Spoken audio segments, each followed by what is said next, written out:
30 years ago, Marseille lay burning in the sun, one day. A blazing sun upon a fierce August day was no greater rarity in southern France then than at any other time before or since. Everything in Marseille and about Marseille had stared at the fervid sky and been stared at in return until a staring habit had become universal there. Strangers were stared out of countenance by staring white houses, staring white walls, staring white streets, staring tracks of arid road, staring hills from which verdure was burnt away. The only things to be seen not fixedly staring and glaring were the vines drooping under their load of grapes. These did occasionally wink a little, as the hot air barely moved their faint leaves. There was no wind to make a ripple on the foul water within the harbor, or on the beautiful sea without.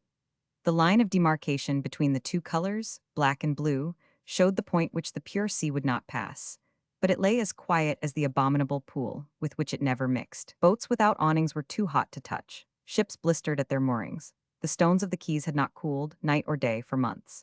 Hindus, Russians, Chinese, Spaniards, Portuguese, Englishmen, Frenchmen, Genoese, Neapolitans, Venetians, Greeks, Turks, descendants from all the builders of Babel, come to trade at Marseille, sought the shade alike, taking refuge in any hiding place from a sea too intensely blue to be looked at, and a sky of purple, set with one great flaming jewel of fire. The universal stare made the eyes ache. Towards the distant line of Italian coast, indeed, it was a little relieved by light clouds of mist, slowly rising from the evaporation of the sea, but it softened nowhere else. Far away the staring roads, deep in dust, stared from the hillside, stared from the hollow, stared from the interminable plain. Far away the dusty vines overhanging wayside cottages, and the monotonous wayside avenues of parched trees without shade, drooped beneath the stare of earth and sky. So did the horses with drowsy bells, in long files of carts, creeping slowly towards the interior. So did their recumbent drivers when they were awake, which rarely happened. So did the exhausted laborers in the fields. Everything that lived or grew was oppressed by the glare, except the lizard passing swiftly over rough stone walls and the cicala chirping his dry hot chirp like a rattle. The very dust was scorched brown, and something quivered in the atmosphere as if the air itself were panting. Blinds, shutters, curtains, awnings were all closed and drawn to keep out the stare. Grant it but a chink or keyhole, and it shot in like a white-hot arrow. The churches were the freest from it, to come out of the twilight of pillars and arches, dreamily dotted with winking lamps, dreamily peopled with ugly old shadows piously dozing, spitting, and begging, was to plunge into a fiery river and swim for life to the nearest strip of shade. So, with people lounging and lying wherever shade was, with but little hum of tongues or barking of dogs, with occasional jangling of discordant church bells and rattling of vicious drums, Marseille, a fact to be strongly smelt and tasted, lay broiling in the sun one day. In Marseille that day there was a villainous prison. In one of its chambers, so repulsive a place that even the obtrusive stare blinked at it, and left it to such refuse of reflected light as it could find for itself, were two men. Besides the two men, a notched and disfigured bench, immovable from the wall, with a draught board rudely hacked upon it with a knife, a set of draughts made of old buttons and soup bones, a set of dominoes, two mats, and 2 or 3 wine bottles. That was all the chamber held, exclusive of rats and other unseen vermin, in addition to the seen vermin, the two men. 27M. Original. It received such light as it got through a grating of iron bars, fashioned like a pretty large window, by means of which it could be always inspected from the gloomy staircase on which the grating gave. There was a broad, strong ledge of stone to this grating where the bottom of it was let into the masonry, 3 or 4 feet above the ground. Upon it, one of the two men lolled, half sitting and half lying, with his knees drawn up and his feet and shoulders planted against the opposite sides of the aperture. The bars were wide enough apart to admit of his thrusting his arm through to the elbow, and so he held on negligently for his greater ease. A prison taint was on everything there. The imprisoned air, the imprisoned light, the imprisoned damps, the imprisoned men were all deteriorated by confinement. As the captive men were faded and haggard, so the iron was rusty, the stone was slimy, the wood was rotten, the air was faint, the light was dim. Like a well, like a vault, like a tomb, the prison had no knowledge of the brightness outside, and would have kept its polluted atmosphere intact in one of the spice islands of the Indian Ocean. The man who lay on the ledge of the grating was even chilled. He jerked his great cloak more heavily upon him by an impatient movement of one shoulder, and growled, "To the devil with this brigand of a sun that never shines in here." He was waiting to be fed, looking sideways through the bars that he might see the further down the stairs, with much of the expression of a wild beast in similar expectation. But his eyes, too close together, were not so nobly set in his head as those of the king of beasts are in his, and they were sharp rather than bright, pointed weapons with little surface to betray them. They had no depth or change, they glittered and they opened and shut. So far, and waving their use to himself, a clockmaker could have made a better pair. He had a hook nose, handsome after its kind, but too high between the eyes by probably just as much as his eyes were too near to one another. For the rest, he was large and tall in frame, had thin lips, where his thick mustache showed them at all, and a quantity of dry hair, of no definable color in its shaggy state but shot with red. The hand with which he held the grating, seamed all over the back with ugly scratches newly healed, was unusually small and plump, would have been unusually white but for the prison grime. The other man was lying on the stone floor, covered with a coarse brown coat. "Get up, pig," growled the first. "Don't sleep when I am hungry." "It's all one, master," said the pig, in a submissive manner and not without cheerfulness. "I can wake when I will, I can sleep when I will, it's all the same." As he said it, he rose, shook himself, scratched himself, tied his brown coat loosely round his neck by the sleeves, he had previously used it as a coverlet, and sat down upon the pavement yawning, with his back against the wall opposite to the grating. "Say what the hour is," grumbled the first man. "The midday bells will ring in 40 minutes. When he made the little pause, he had looked round the prison room, as if for certain information. "You are a clock, how is it that you always know?" "How can I say? I always know what the hour is and where I am. I was brought in here at night and out of a boat, but I know where I am. See here, Marseille harbor." On his knees on the pavement, mapping it all out with a swarthy forefinger. "Toulon, where the galleys are, Spain over there, Algiers over there. Creeping away to the left here, nice. Round by the cornice to Genoa, Genoa mole and harbor. Quarantine ground, city there, terrace gardens blushing with the belladonna. Here Portofino. Stand out for Leghorn. Out again for Civita Vecchia, so away to Hay. There's no room for Naples." He had got to the wall by this time. "But it's all one, it's in there." He remained on his knees, looking up at his fellow prisoner with a lively look for a prison. A sunburnt, quick, lithe little man, though rather thick-set. Earrings in his brown ears, white teeth lighting up his grotesque brown face, intensely black hair clustering about his brown throat, a ragged red shirt open at his brown breast. Loose, seaman-like trousers, decent shoes, a long red cap, a red sash round his waist, and a knife in it. "Judge if I come back from Naples as I went. See here, my master. Civita Vecchia, Leghorn, Portofino, Genoa, Cornice, off nice. Which is in there, Marseille, you and me? The apartment of the jailer and his keys is where I put this thumb, and here at my wrist they keep the national razor in its case, the guillotine locked up." The other man spat suddenly on the pavement and gurgled in his throat. Some lock below gurgled in its throat immediately afterwards, and then a door crashed.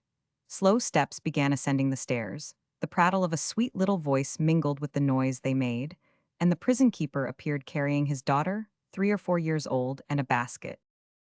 "How goes the world this forenoon, gentlemen? My little one, you see, going round with me to have a peep at her father's birds. Fie, then. Look at the birds, my pretty, look at the birds." He looked sharply at the birds himself, as he held the child up at the grate, especially at the little bird, whose activity he seemed to mistrust. "I have brought your bread, Signor John Baptist," said he. They all spoke in French, but the little man was an Italian, "and if I might recommend you not to game." "You don't recommend the master," said John Baptist, showing his teeth as he smiled. "Oh, but the master wins," returned the jailer with a passing look of no particular liking at the other man, "and you lose, it's quite another thing. You get husky bread and sour drink by it, and he gets sausage of Lyon, veal in savory jelly, white bread, stracchino cheese, and good wine by it. Look at the birds, my pretty." "Poor birds," said the child. The fair little face, touched with divine compassion, as it peeped shrinkingly through the grate, was like an angel in the prison. John Baptist rose and moved towards it, as if it had a good attraction for him. The other bird remained as before, except for an impatient glance at the basket.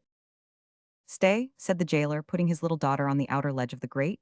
"She shall feed the birds. This big loaf is for Signor John Baptist. We must break it to get it through into the cage. So there's a tame bird to kiss the little hand. This sausage in a vine leaf is for Monsieur Rigaud. Again, this veal and savory jelly is for Monsieur Rigaud. Again, these 3 white little loaves are for Monsieur Rigaud. Again, this cheese, again, this wine, again, this tobacco, all for Monsieur Rigaud. Lucky bird." The child put all these things between the bars into the soft, smooth, well-shaped hand, with evident dread, more than once drawing back her own, and looking at the man with her fair brow roughened into an expression half of fright and half of anger. Whereas she had put the lump of coarse bread into the swart, scaled, knotted hands of John Baptist, who had scarcely as much nail on his 8 fingers and 2 thumbs as would have made out one for Monsieur Rigaud, with ready confidence, and when he kissed her hand, had herself passed it caressingly over his face. Monsieur Rigaud, indifferent to this distinction, propitiated the father by laughing and nodding at the daughter as often as she gave him anything, and, so soon as he had all his viands about him in convenient nooks of the ledge on which he rested, began to eat with an appetite. When Monsieur Rigaud laughed, a change took place in his face that was more remarkable than prepossessing. His mustache went up under his nose, and his nose came down over his mustache, in a very sinister and cruel manner. "There," said the jailer, turning his basket upside down to beat the crumbs out, "I have expended all the money I received. Here is the note of it, and that's a thing accomplished. Monsieur Rigaud, as I expected yesterday, the president will look for the pleasure of your society at an hour after midday today." "To try me, eh?" said Rigaud, pausing, knife in hand and morsel in mouth. "You have said it, to try you." "There is no news for me?" asked John Baptist, who had begun, contentedly, to munch his bread. The jailer shrugged his shoulders. "Lady of mine, am I to lie here all my life, my father?" "What do I know?" cried the jailer, turning upon him with southern quickness, and gesticulating with both his hands and all his fingers, as if he were threatening to tear him to pieces. "My friend, how is it possible for me to tell how long you are to lie here? What do I know, John Baptist Cavaletto? Death of my life, there are prisoners here sometimes, who are not in such a devil of a hurry to be tried."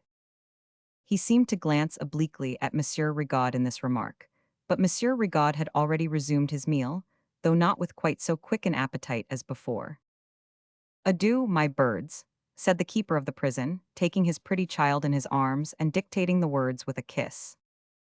"Adieu, my birds," the pretty child repeated. Her innocent face looked back so brightly over his shoulder, as he walked away with her, singing her the song of the child's game. "Who passes by this road so late?" Compagnon de la Magdalene.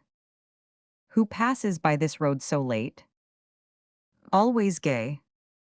That John Baptist felt it a point of honor to reply at the grate, and in good time and tune, though a little hoarsely. "Of all the king's knights, 'tis the flower." Compagnon de la Magdalene. "Of all the king's knights, 'tis the flower." Always gay. Which accompanied them so far down the few steep stairs, that the prison keeper had to stop at last for his little daughter to hear the song out, and repeat the refrain while they were yet in sight. Then the child's head disappeared, and the prison keeper's head disappeared, but the little voice prolonged the strain until the door clashed. Monsieur Rigaud, finding the listening John Baptist in his way before the echoes had ceased, even the echoes were the weaker for imprisonment, and seemed to lag, reminded him with a push of his foot that he had better resume his own darker place. The little man sat down again upon the pavement with the negligent ease of one who was thoroughly accustomed to pavements, and placing 3 hunks of coarse bread before himself, and falling to upon a 4th, began contentedly to work his way through them, as if to clear them off were a sort of game. Perhaps he glanced at the Lyons sausage, and perhaps he glanced at the veal and savory jelly, but they were not there long to make his mouth water.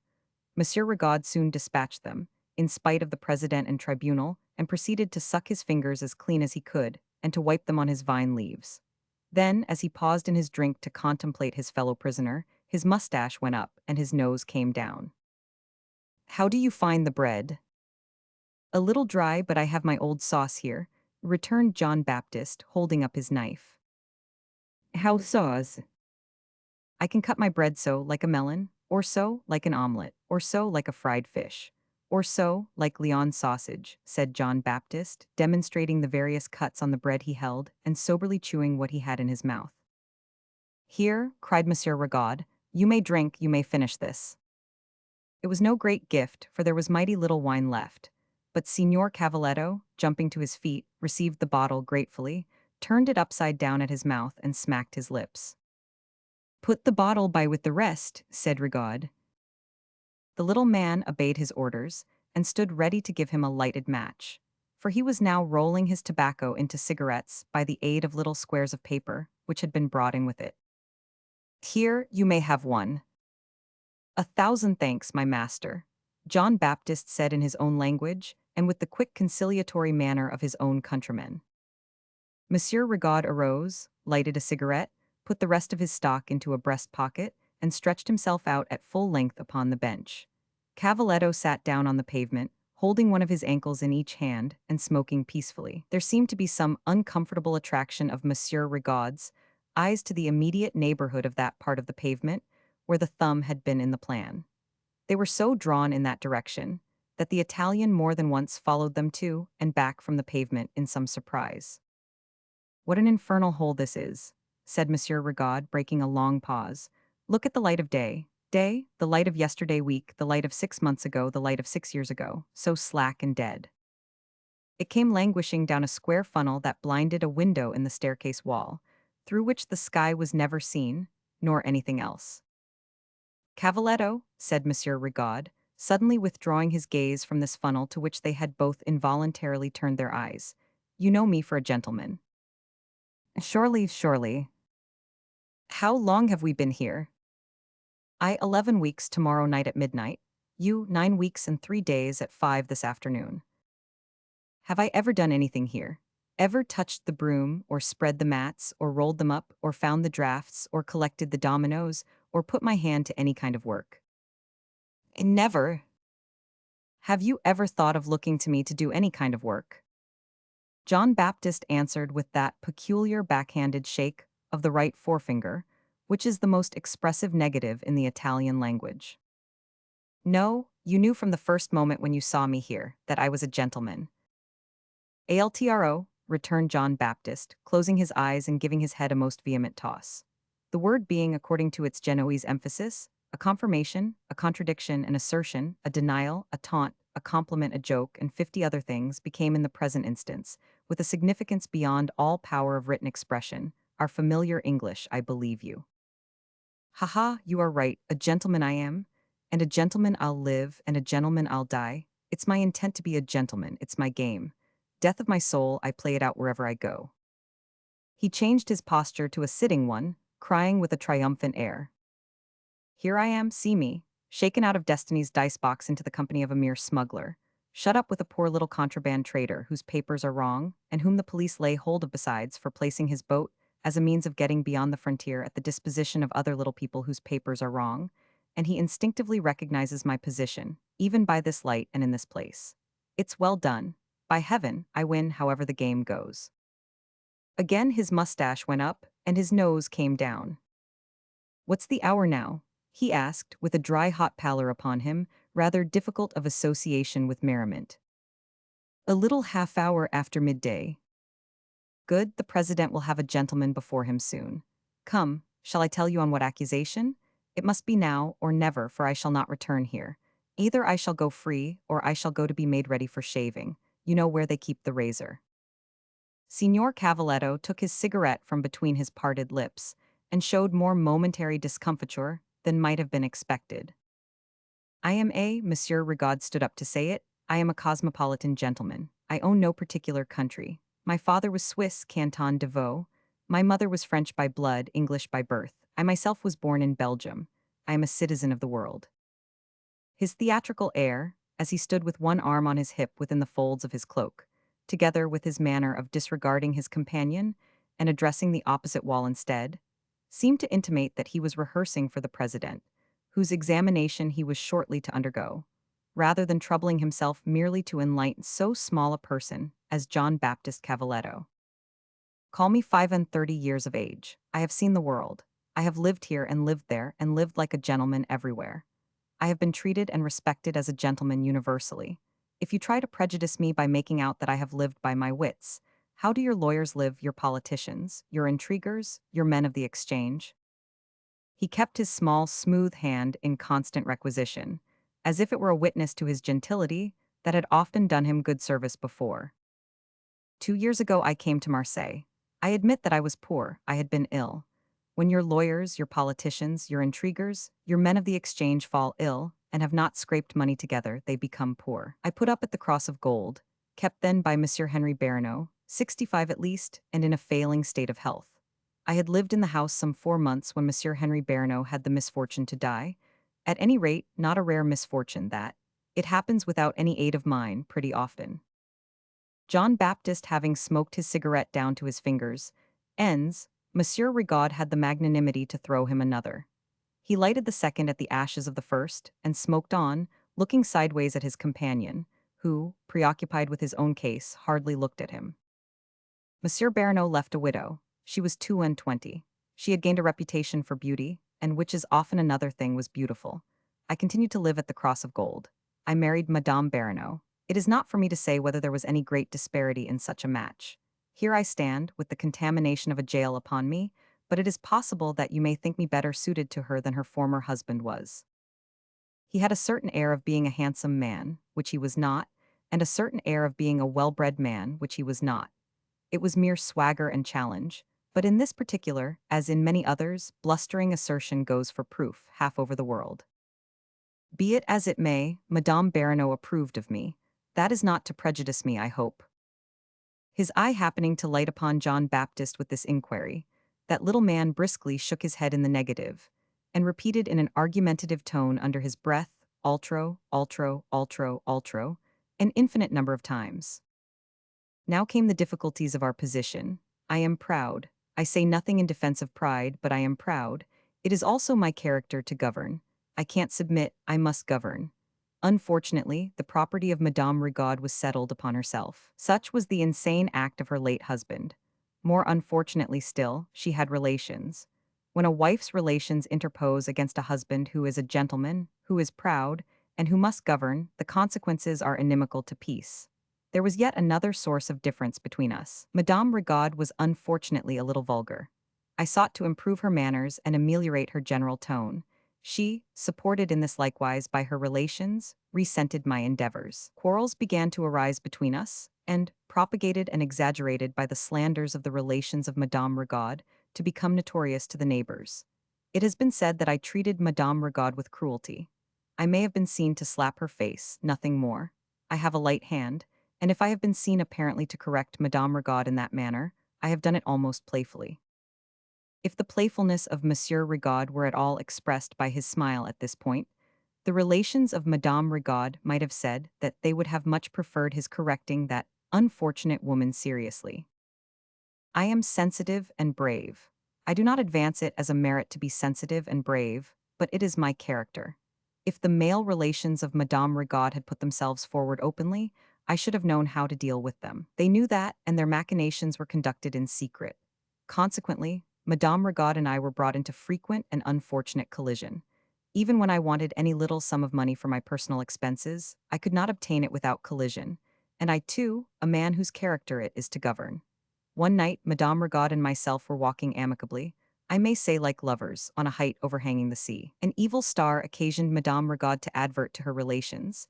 I reasoned with her on that subject, and remonstrated on the want of duty and devotion manifested in her allowing herself to be influenced by their jealous animosity towards her husband. Madame Rigaud retorted, I retorted. Madame Rigaud grew warm, I grew warm and provoked her. I admit it. Frankness is a part of my character. At length, Madame Rigaud, in an access of fury that I must ever deplore, threw herself upon me with screams of passion, no doubt those that were overheard at some distance, tore my clothes, tore my hair, lacerated my hands, trampled and trod the dust, and finally leaped over, dashing herself to death upon the rocks below. Such is the train of incidents which malice has perverted into my endeavoring to force from Madame Rigaud a relinquishment of her rights, and, on her persistence in a refusal to make the concession I required, struggling with her, assassinating her. He stepped aside to the ledge where the vine leaves yet lay strewn about, collected 2 or 3, and stood wiping his hands upon them, with his back to the light. Well, he demanded after a silence, have you nothing to say to all that?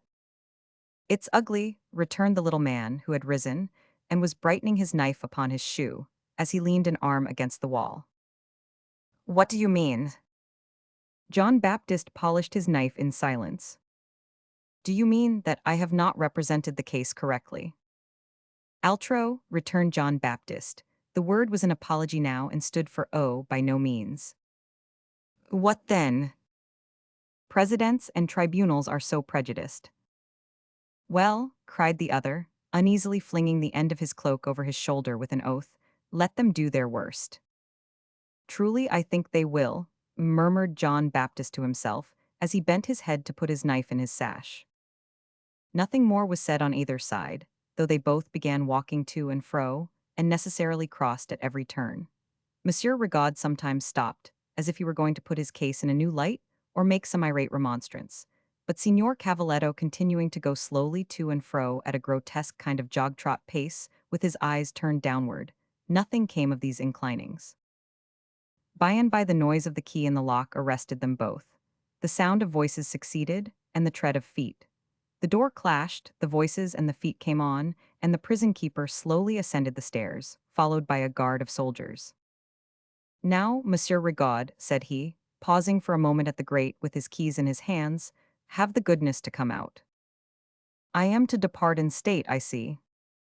Why, unless you did, returned the jailer, you might depart in so many pieces that it would be difficult to get you together again. There's a crowd, Monsieur Rigaud, and it doesn't love you. He passed on out of sight and unlocked and unbarred a low door in the corner of the chamber. Now, said he, as he opened it and appeared within, come out. There is no sort of whiteness in all the hues under the sun, at all like the whiteness of Monsieur Rigaud's face as it was then. Neither is there any expression of the human countenance, at all like that expression, in every little line of which the frightened heart is seen to beat. Both are conventionally compared with death, but the difference is the whole deep gulf between the struggle done and the fight at its most desperate extremity. He lighted another of his paper cigars at his companion, put it tightly between his teeth, covered his head with a soft slouched hat, threw the end of his cloak over his shoulder again, and walked out into the side gallery on which the door opened, without taking any further notice of Signor Cavaletto. As to that little man himself, his whole attention had become absorbed in getting near the door and looking out at it. Precisely as a beast might approach the opened gate of his den and eye the freedom beyond, he passed those few moments in watching and peering, until the door was closed upon him. There was an officer in command of the soldiers, a stout, serviceable, profoundly calm man, with his drawn sword in his hand, smoking a cigar. He very briefly directed the placing of Monsieur Rigaud in the midst of the party, put himself with consummate indifference at their head, gave the word march, and so they all went jingling down the staircase. The door clashed, the key turned, an array of unusual light and a breath of unusual air seemed to have passed through the jail, vanishing in a tiny wreath of smoke from the cigar. Still in his captivity like a lower animal, like some impatient ape or roused bear of the smaller species, the prisoner now left solitary had jumped upon the ledge to lose no glimpse of this departure. As he yet stood clasping the grate with both hands, an uproar broke upon his hearing. Yells, shrieks, oaths, threats, execrations, all comprehended in it, though as in a storm, nothing but a raging swell of sound distinctly heard. Excited into a still greater resemblance to a caged wild animal by his anxiety to know more, the prisoner leaped nimbly down, ran round the chamber, leaped nimbly up again, clasped the grate and tried to shake it, leaped down and ran, leaped up and listened, and never rested until the noise, becoming more and more distant, had died away. How many better prisoners have worn their noble hearts out so? No man thinking of it, not even the beloved of their souls realizing it. Great kings and governors, who had made them captive, careering in the sunlight jauntily, and men cheering them on. Even the said great personages dying in bed, making exemplary ends and sounding speeches, and polite history, more servile than their instruments, embalming them. At last, John Baptist, now able to choose his own spot within the compass of those walls for the exercise of his faculty of going to sleep when he would, lay down upon the bench, with his face turned over on his crossed arms, and slumbered. In his submission, in his lightness, in his good humor, in his short-lived passion, in his easy contentment with hard bread and hard stones, in his ready sleep, in his fits and starts, altogether a true son of the land that gave him birth. The wide stare stared itself out for one while. The sun went down in a red, green, golden glory.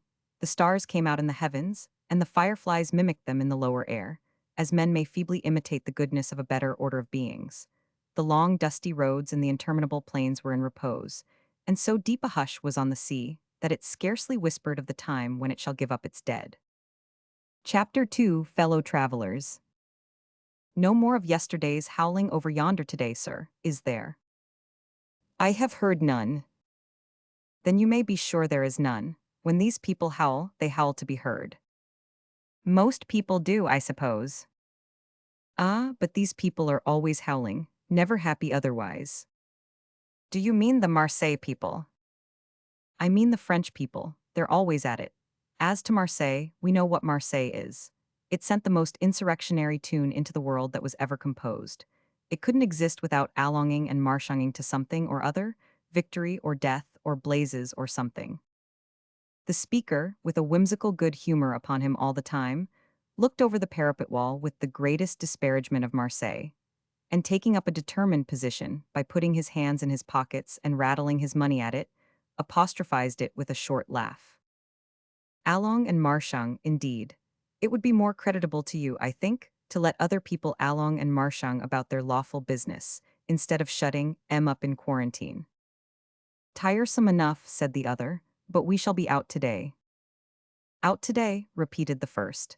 It's almost an aggravation of the enormity that we shall be out today. Out, what have we ever been in for? For no very strong reason, I must say.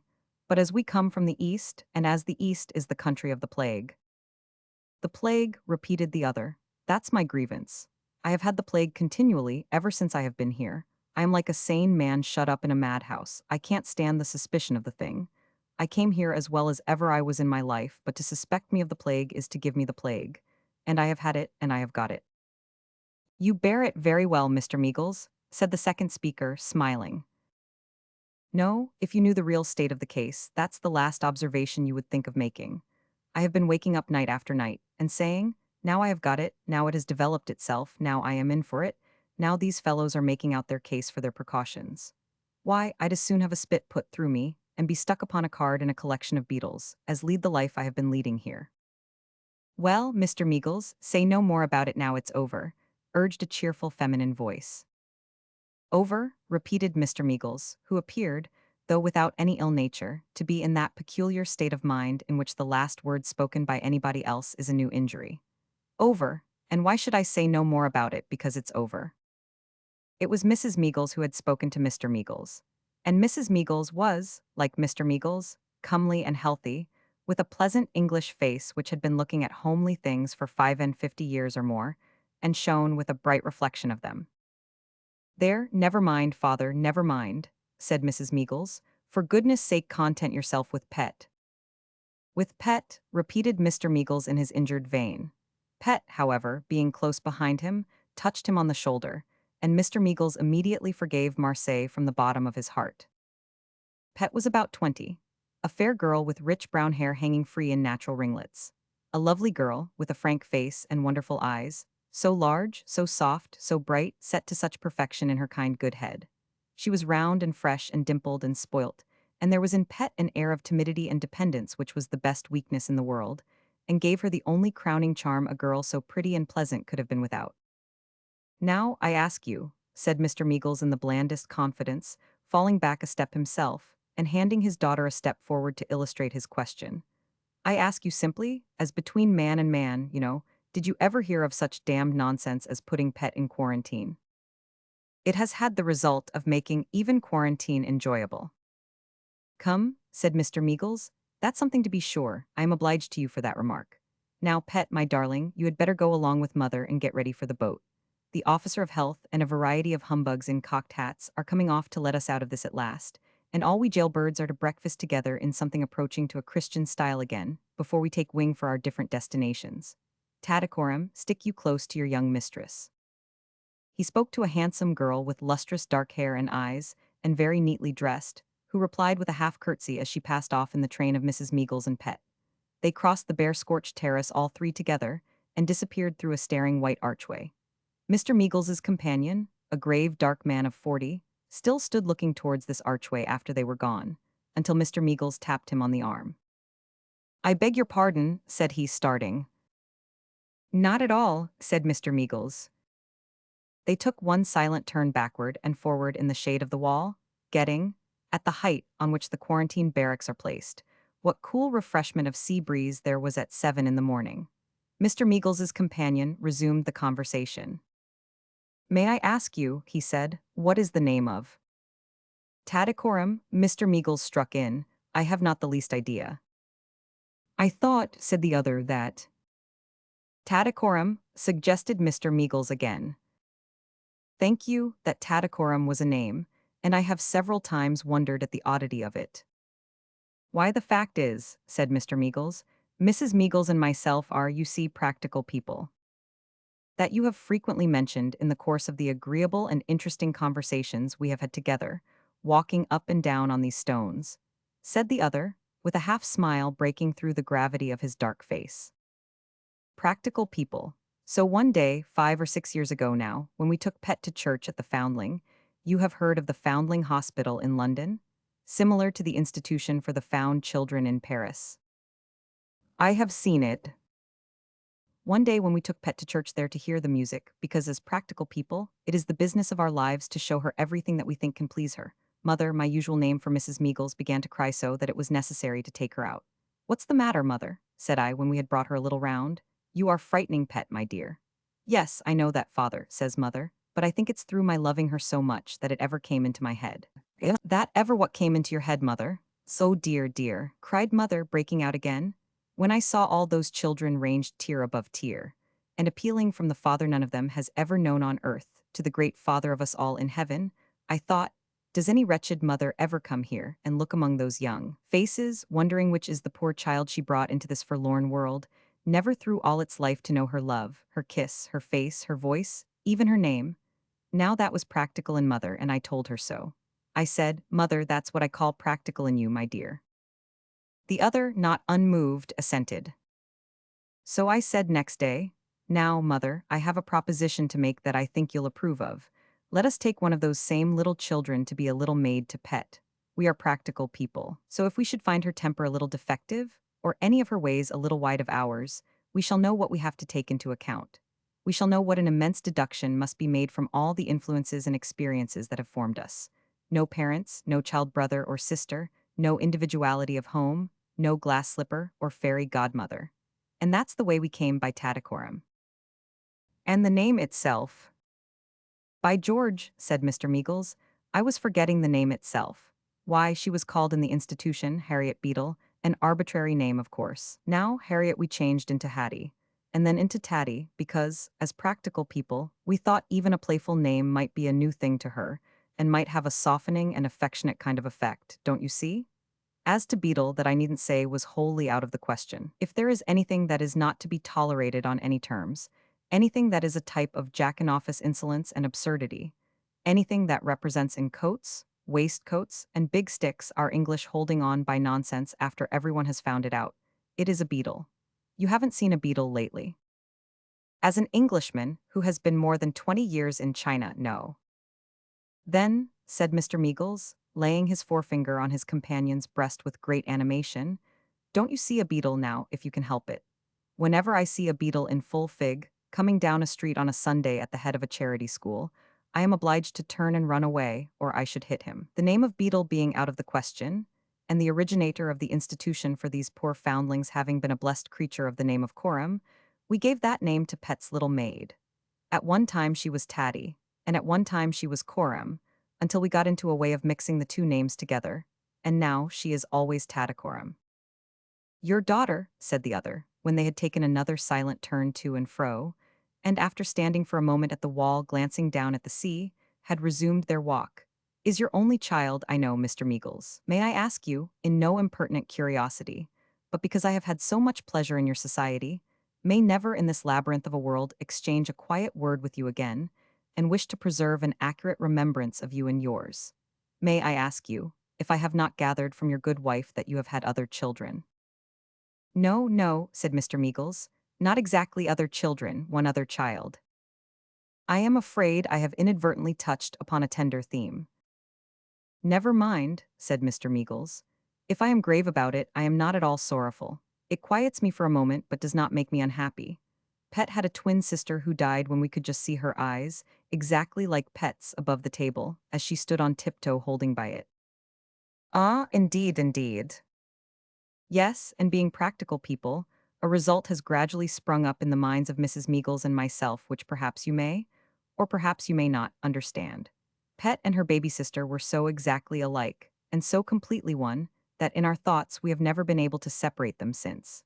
It would be of no use to tell us that our dead child was a mere infant. We have changed that child according to the changes in the child spared to us and always with us. As Pet has grown, that child has grown. As Pet has become more sensible and womanly, her sister has become more sensible and womanly by just the same degrees. It would be as hard to convince me that if I was to pass into the other world tomorrow, I should not, through the mercy of God, be received there by a daughter, just like Pet, as to persuade me that Pet herself is not a reality at my side. I understand you, said the other gently. As to her, pursued her father, the sudden loss of her little picture and playfellow, and her early association with that mystery in which we all have our equal share, but which is not often so forcibly presented to a child, has necessarily had some influence on her character.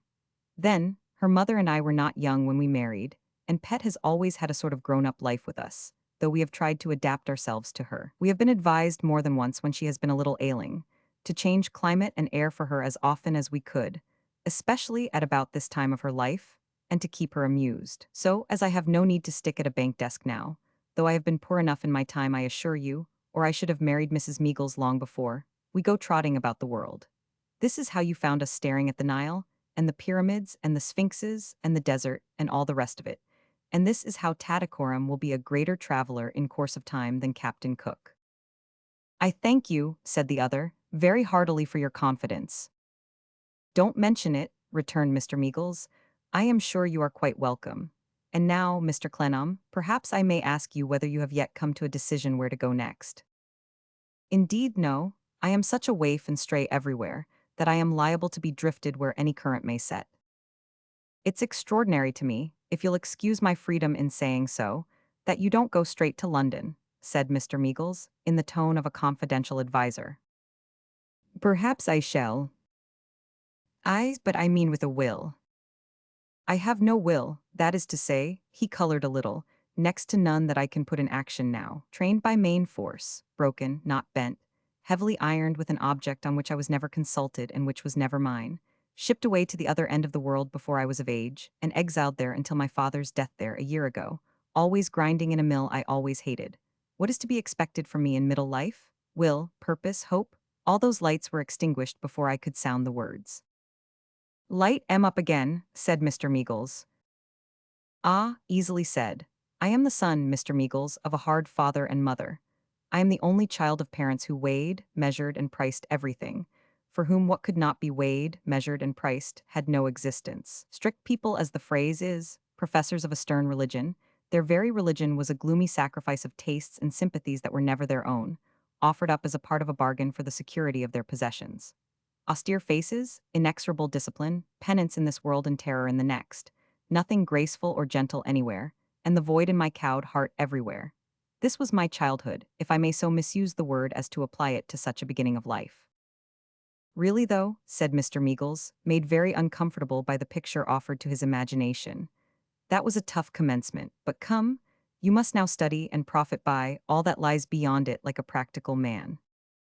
If the people who are usually called practical were practical in your direction. Why, so they are, said Mr. Meagles. Are they indeed? Well, I suppose so, returned Mr. Meagles, thinking about it.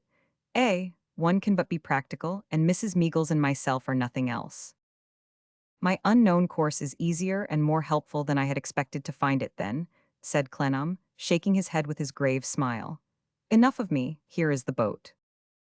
The boat was filled with the cocked hats to which Mr. Meagles entertained a national objection, and the wearers of those cocked hats landed and came up the steps, and all the impounded travelers congregated together. There was then a mighty production of papers on the part of the cocked hats, and a calling over of names, and great work of signing, sealing, stamping, inking, and sanding, with exceedingly blurred, gritty, and undecipherable results. Finally, everything was done according to rule, and the travelers were at liberty to depart whithersoever they would. They made little account of stare and glare, in the new pleasure of recovering their freedom, but flitted across the harbor in gay boats, and reassembled at a great hotel, whence the sun was excluded by closed lattices, and where bare paved floors, lofty ceilings, and resounding corridors tempered the intense heat.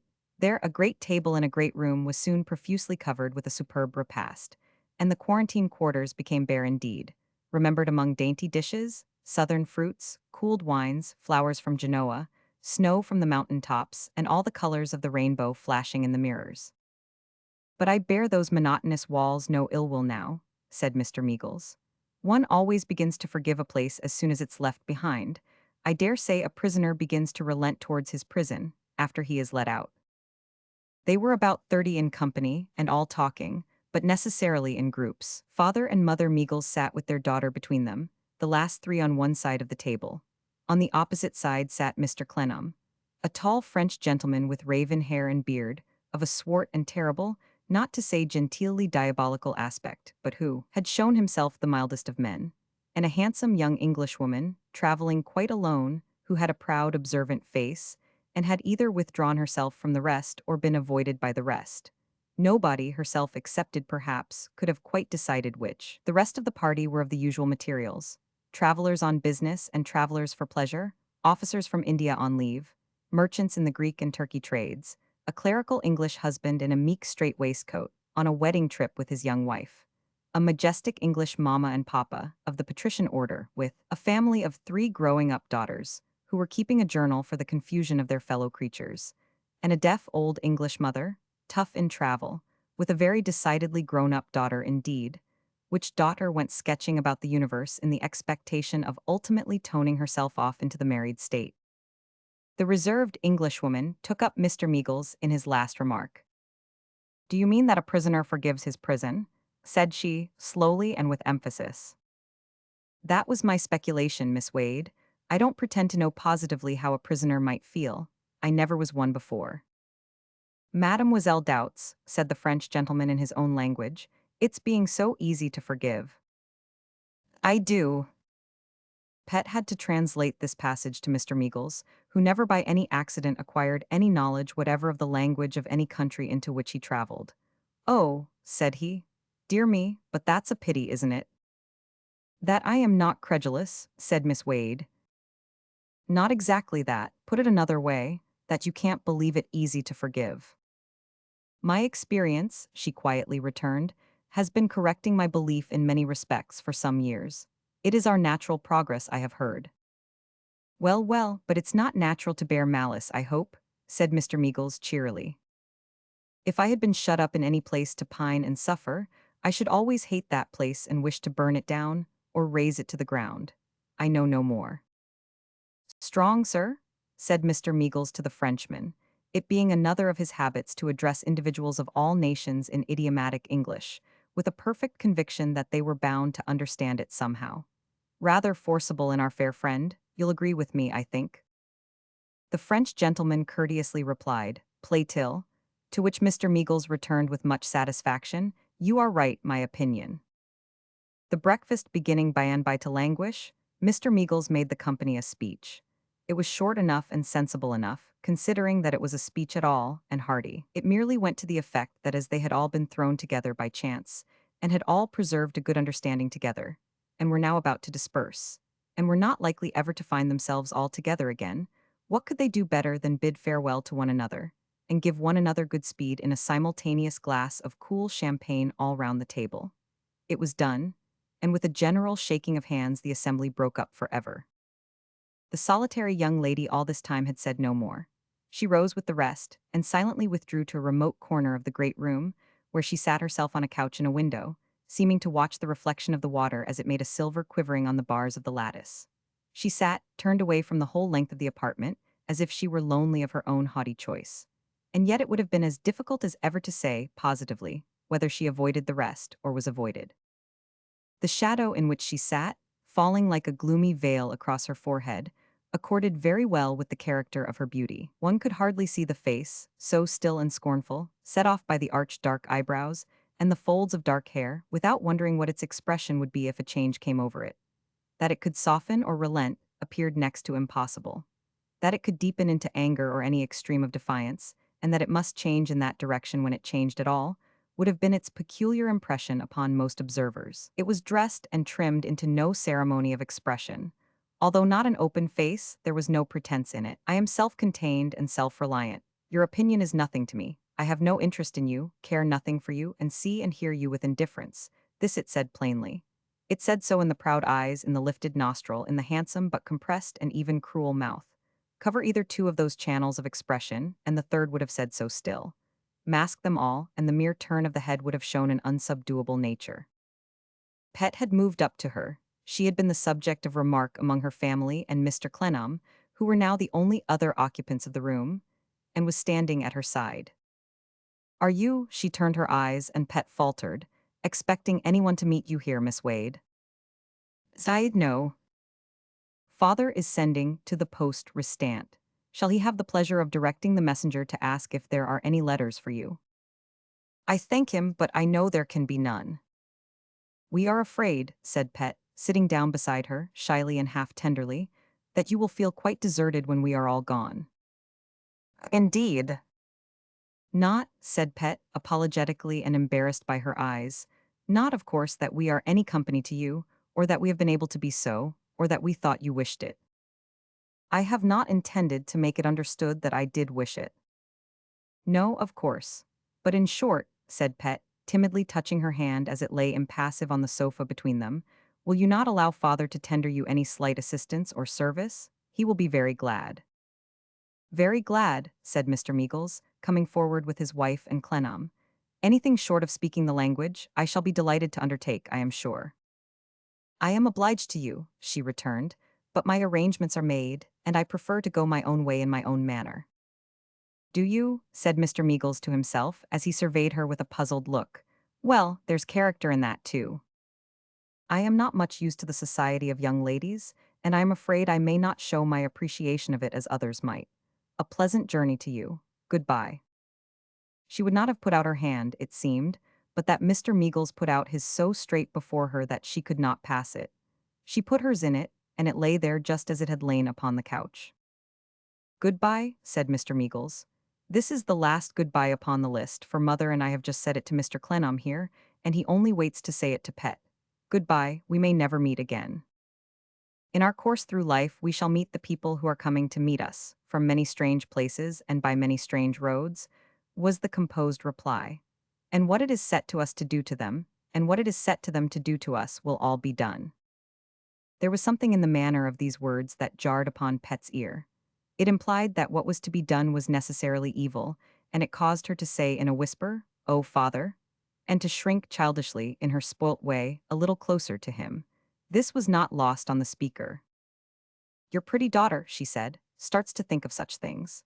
Yet, looking full upon her, you may be sure that there are men and women already on their road who have their business to do with you and who will do it. Of a certainty they will do it. They may be coming hundreds, thousands of miles over the sea there. They may be close at hand now. They may be coming, for anything you know or anything you can do to prevent it from the vilest sweepings of this very town. With the coldest of farewells, and with a certain worn expression on her beauty that gave it, though scarcely yet in its prime, a wasted look, she left the room. Now, there were many stairs and passages that she had to traverse in passing from that part of the spacious house to the chamber she had secured for her own occupation. When she had almost completed the journey, and was passing along the gallery in which her room was, she heard an angry sound of muttering and sobbing. A door stood open, and within she saw the attendant upon the girl she had just left, the maid with the curious name. She stood still to look at this maid. A sullen, passionate girl. Her rich black hair was all about her face was flushed and hot, and as she sobbed and raged, she plucked at her lips with an unsparing hand. Selfish brutes, said the girl, sobbing and heaving between whiles, not caring what becomes of me, leaving me here hungry and thirsty and tired to starve for anything they care?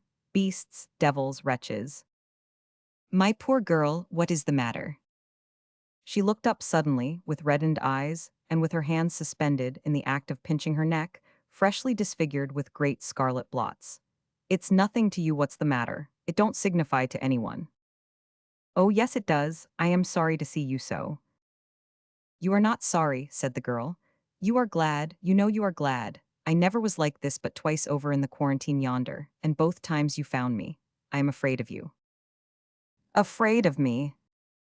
Yes, you seem to come like my own anger, my own malice, my own, whatever it is, I don't know what it is. But I am ill-used, I am ill-used, I am ill-used. Here the sobs and the tears and the tearing hand, which had all been suspended together since the first surprise, went on together anew. The visitor stood looking at her with a strange, attentive smile. It was wonderful to see the fury of the contest in the girl, and the bodily struggle she made as if she were rent by the demons of Ohm. Original. I'm younger than she is by 2 or 3 years, and yet it's me that looks after her, as if I was old, and it's she that's always petted and called baby. I detest the name. I hate her. They make a fool of her, they spoil her. She thinks of nothing but herself, she thinks no more of me than if I was a stock and a stone. So the girl went on. You must have patience. I won't have patience. If they take much care of themselves, and little or none of you, you must not mind it. I will mind it. Hush, be more prudent, you forget your dependent position. I don't care for that, I'll run away, I'll do some mischief. I won't bear it, I can't bear it, I shall die if I try to bear it. The observer stood with her hand upon her own bosom, looking at the girl, as one afflicted with a diseased part might curiously watch the dissection and exposition of an analogous case. The girl raged and battled with all the force of her youth and fullness of life, until by little and little her passionate exclamations trailed off into broken murmurs as if she were in pain. By corresponding degrees she sank into a chair, then upon her knees, then upon the ground beside the bed, drawing the coverlet with her, half to hide her shamed head and wet hair in it, and half, as it seemed, to embrace it, rather than have nothing to take to her repentant breast. Go away from me, go away from me. When my temper comes upon me, I am mad. I know I might keep it off if I only tried hard enough, and sometimes I do try hard enough, and at other times I don't and won't. What have I said? I knew when I said it, it was all lies. They think I am being taken care of somewhere and have all I want. They are nothing but good to me. I love them dearly. No people could ever be kinder to a thankless creature than they always are to me. Do go away, for I am afraid of you. I am afraid of myself when I feel my temper coming, and I am as much afraid of you. Go away from me, and let me pray and cry myself better. The day passed on, and again the wide stare stared itself out, and the hot night was on Marseille, and through it the caravan of the morning, all dispersed, went their appointed ways. And thus ever by day and night, under the sun and under the stars, climbing the dusty hills and toiling along the weary plains, journeying by land and journeying by sea, coming and going so strangely, to meet and to act and react on one another, move all we restless travelers through the pilgrimage of life. Chapter 3. Home. It was a Sunday evening in London, gloomy, close and stale. Maddening church bells of all degrees of dissonance, sharp and flat, cracked and clear, fast and slow, made the brick-and-mortar echoes hideous. Melancholy streets in a penitential garb of soot steeped the souls of the people who were condemned to look at them out of windows, in dire despondency. In every thoroughfare, up almost every alley, and down almost every turning, some doleful bell was throbbing, jerking, tolling, as if the plague were in the city and the dead carts were going round. Everything was bolted and barred that could by possibility furnish relief to an overworked people. No pictures, no unfamiliar animals, no rare plants or flowers, no natural or artificial wonders of the ancient world.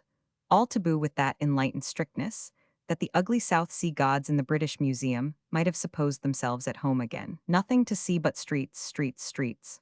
Nothing to breathe but streets, streets, streets. Nothing to change the brooding mind or raise it up.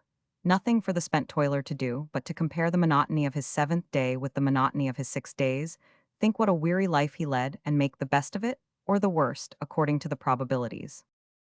At such a happy time, so propitious to the interests of religion and morality, Mr. Arthur Clennam, newly arrived from Marseille by way of Dover, and by Dover coach the blue-eyed maid, sat in the window of a coffee-house on Ludgate Hill.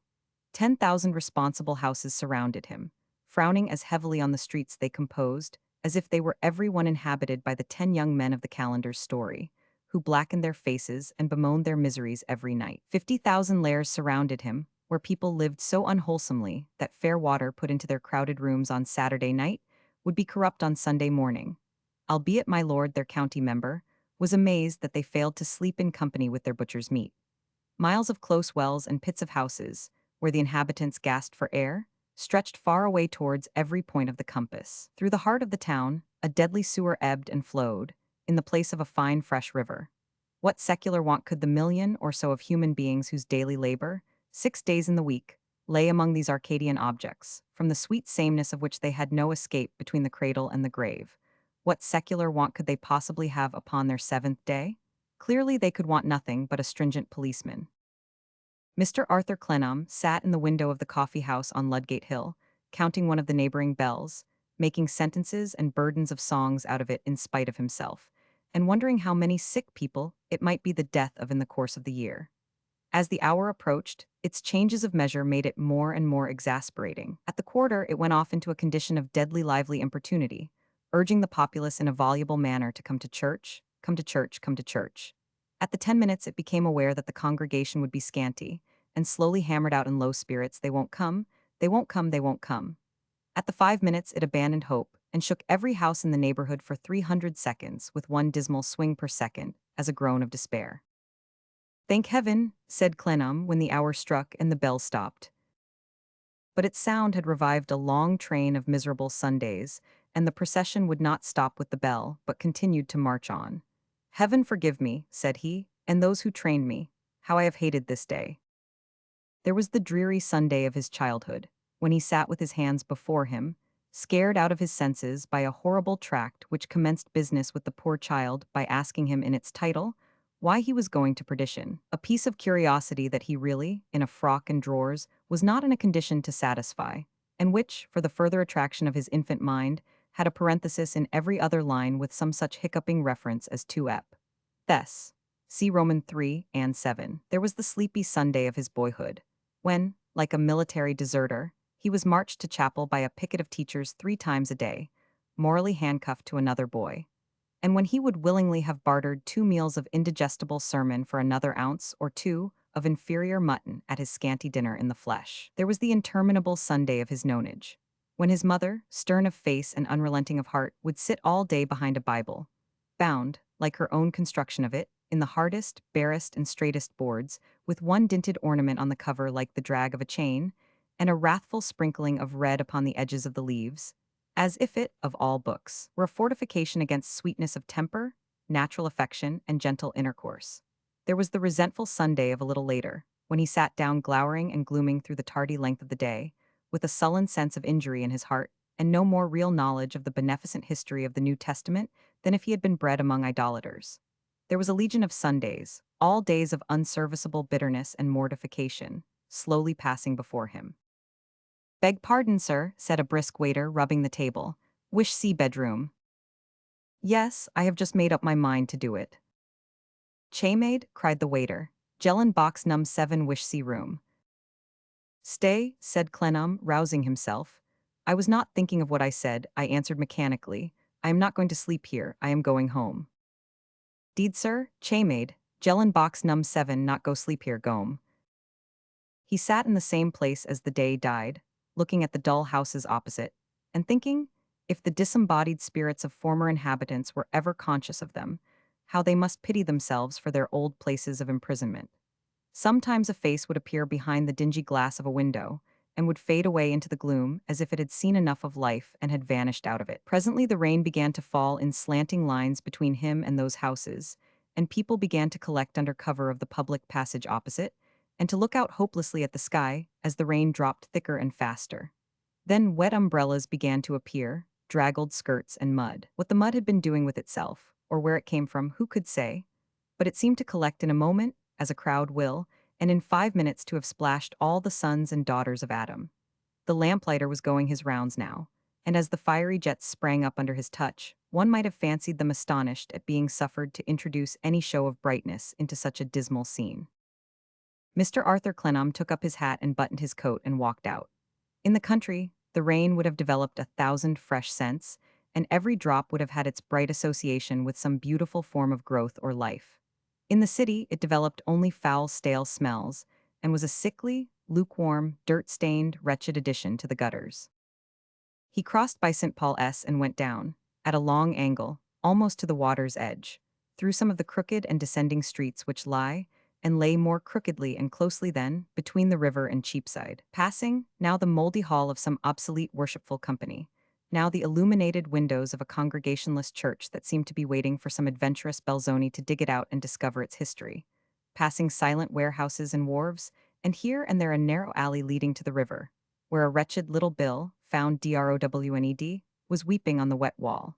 He came at last to the house he sought, an old brick house, so dingy as to be all but black, standing by itself within a gateway.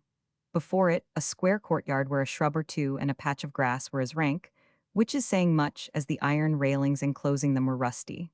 behind it a jumble of roots. It was a double house with long, narrow, heavily framed windows. Many years ago, it had had it in its mind to slide down sideways. It had been propped up, however, and was leaning on some half-dozen gigantic crutches, which gymnasium for the neighboring cats, weather-stained, smoke-blackened, and overgrown with weeds, appeared in these latter days to be no very sure reliance. "Nothing changed," said the traveler, stopping to look round. "Dark and miserable as ever. A light in my mother's window, which seems never to have been extinguished since I came home twice a year from school and dragged my box over this pavement. Well, well, well." He went up to the door, which had a projecting canopy in carved work of festooned jack-towels and children's heads with water on the brain, designed after a once popular monumental pattern, and knocked. A shuffling step was soon heard on the stone floor of the hall, and the door was opened by an old man, bent and dried, but with keen eyes. He had a candle in his hand, and he held it up for a moment to assist his keen eyes. "Ah, Mr. Arthur," he said without any emotion, "you are come at last, step in." Mr. Arthur stepped in and shut the door. "Your figure is filled out and set," said the old man, turning to look at him with the light raised again and shaking his head, "but you don't come up to your father in my opinion, nor yet your mother." "How is my mother?" "She is as she always is now. Keeps her room when not actually bedridden, and hasn't been out of it 15 times in as many years, Arthur." They had walked into a spare, meager dining room.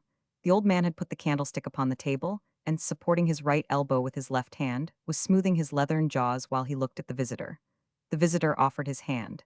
The old man took it coldly enough and seemed to prefer his jaws, to which he returned as soon as he could. "I doubt if your mother will approve of your coming home on the Sabbath, Arthur," he said, shaking his head warily. "You wouldn't have me go away again." "Oh, I am not the master. It's not what I would have. I have stood between your father and mother for a number of years. I don't pretend to stand between your mother and you." "Will you tell her that I have come home?" "Yes, Arthur, yes. Oh, to be sure, I'll tell her that you have come home. Please to wait here. You won't find the room changed." He took another candle from a cupboard, lighted it, left the first on the table, and went upon his errand. He was a short, bald old man, in a high-shouldered black coat and waistcoat, drab breeches, and long drab gaiters. He might, from his dress, have been either clerk or servant, and in fact had long been both. There was nothing about him in the way of decoration but a watch, which was lowered into the depths of its proper pocket by an old black ribbon, and had a tarnished copper key moored above it, to show where it was sunk. His head was awry, and he had a one-sided, crab-like way with him, as if his foundations had yielded at about the same time as those of the house, and he ought to have been propped up in a similar manner. "How weak am I," said Arthur Clennam, when he was gone, "that I could shed tears at this reception. I, who have never experienced anything else, who have never expected anything else." He not only could, but did. It was the momentary yielding of a nature that had been disappointed from the dawn of its perceptions, but had not quite given up all its hopeful yearnings yet. He subdued it, took up the candle, and examined the room. The old articles of furniture were in their old places. The plagues of Egypt, much the dimmer for the fly and smoke plagues of London, were framed and glazed upon the walls. There was the old cellaret with nothing in it, lined with lead, like a sort of coffin in compartments. There was the old dark closet, also with nothing in it, of which he had been many a time the sole contents, in days of punishment, when he had regarded it as the veritable entrance to that bourne to which the tract had found him galloping. There was the large, hard-featured clock on the sideboard, which he used to see bending its figured brows upon him with a savage joy when he was behindhand with his lessons, and which, when it was wound up once a week with an iron handle, used to sound as if it were growling in ferocious anticipation of the miseries into which it would bring him. But here was the old man come back, saying, "Arthur, I'll go before and light you." Arthur followed him up the staircase, which was paneled off into spaces like so many morning tablets, into a dim bedchamber, the floor of which had gradually so sunk and settled that the fireplace was in a dell. On a black bier-like sofa in this hollow, propped up behind with one great angular black bolster like the block at a state execution in the good old times, sat his mother in a widow's dress. She and his father had been at variance from his earliest remembrance. To sit speechless himself in the midst of rigid silence, glancing in dread from the one averted face to the other, had been the peacefulest occupation of his childhood. She gave him one glassy kiss and 4 stiff fingers muffled in worsted. This embrace concluded, he sat down on the opposite side of her little table. There was a fire in the grate, as there had been night and day for 15 years. There was a kettle on the hob, as there had been night and day for 15 years. There was a little mound of damped ashes on the top of the fire, and another little mound swept together under the grate, as there had been night and day for 15 years. There was a smell of black dye in the airless room, which the fire had been drawing out of the crepe and stuff of the widow's dress for 15 months, and out of the beer-like sofa for 15 years. Mother, this is a change from your old active habits. The world has narrowed to these dimensions, Arthur, she replied, glancing round the room. It is well for me that I never set my heart upon its hollow vanities. The old influence of her presence and her stern, strong voice so gathered about her son that he felt conscious of a renewal of the timid chill and reserve of his childhood. Do you never leave your room, mother? What with my rheumatic affection, and what with its attendant debility or nervous weakness, names are of no matter now. I have lost the use of my limbs. I never leave my room. I have not been outside this door for tell him for how long, she said, speaking over her shoulder. A dozen year next Christmas, returned a cracked voice out of the dimness behind. Is that Affery? Said Arthur, looking towards it. The cracked voice replied that it was Affery, and an old woman came forward into what doubtful light there was, and kissed her hand once, then subsided again into the dimness. I am able, said Mrs. Clennam, with a slight motion of her worsted muffled right hand toward a chair on wheels, standing before a tall writing cabinet closed shut up. I am able to attend to my business duties, and I am thankful for the privilege. It is a great privilege, but no more of business on this day. It is a bad night, is it not? Yes, mother. Does it snow? Snow, mother, and we only yet in September. All seasons are alike to me, she returned, with a grim kind of luxuriousness. I know nothing of summer and winter, shut up here. The Lord has been pleased to put me beyond all that. With her cold gray eyes and her cold gray hair, and her immovable face as stiff as the folds of her stony headdress, her being beyond the reach of the seasons seemed but a fit sequence to her being beyond the reach of all changing emotions. On her little table lay 2 or 3 books, her handkerchief, a pair of steel spectacles newly taken off, and an old-fashioned gold watch in a heavy double case. Upon this last object her son's eyes and her own now rested together. I see that you received the packet I sent you on my father's death, safely, mother. You see. I never knew my father to show so much anxiety on any subject, as that his watch should be sent straight to you. I keep it here as a remembrance of your father. It was not until the last that he expressed the wish, when he could only put his hand upon it and very indistinctly say to me, your mother. A moment before, I thought him wandering in his mind, as he had been for many hours. I think he had no consciousness of pain in his short illness, when I saw him turn himself in his bed and try to open it. Was your father, then, not wandering in his mind when he tried to open it? No, he was quite sensible at that time. Mrs. Clennam shook her head, whether in dismissal of the deceased or opposing herself to her son's opinion, was not clearly expressed. After my father's death I opened it myself, thinking there might be, for anything I knew, some memorandum there. However, as I need not tell you, mother, there was nothing but the old silk watch paper worked in beads, which you found, no doubt, in its place between the cases, where I found and left it. Mrs. Clennam signified assent, then added, no more of business on this day, and then added, Affery, it is 9 o'clock. Upon this, the old woman cleared the little table, went out of the room, and quickly returned with a tray on which was a dish of little rusks, and a small precise pat of butter, cool, symmetrical, white, and plump. The old man, who had been standing by the door in one attitude during the whole interview, looking at the mother upstairs as he had looked at the son downstairs, went out at the same time, and, after a longer absence, returned with another tray on which was the greater part of a bottle of port wine which, to judge by his panting, he had brought from the cellar, a lemon, a sugar basin, and a spice box.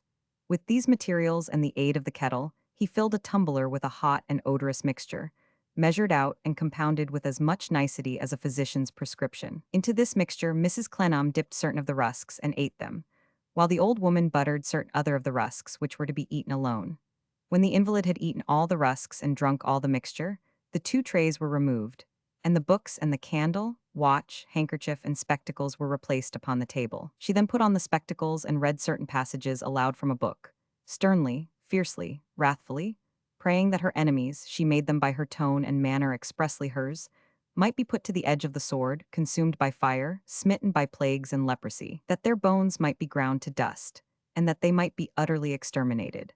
As she read on, years seemed to fall away from her son like the imaginings of a dream, and all the old dark horrors of his usual preparation for the sleep of an innocent child to overshadow him. She shut the book and remained for a little time with her face shaded by her hand.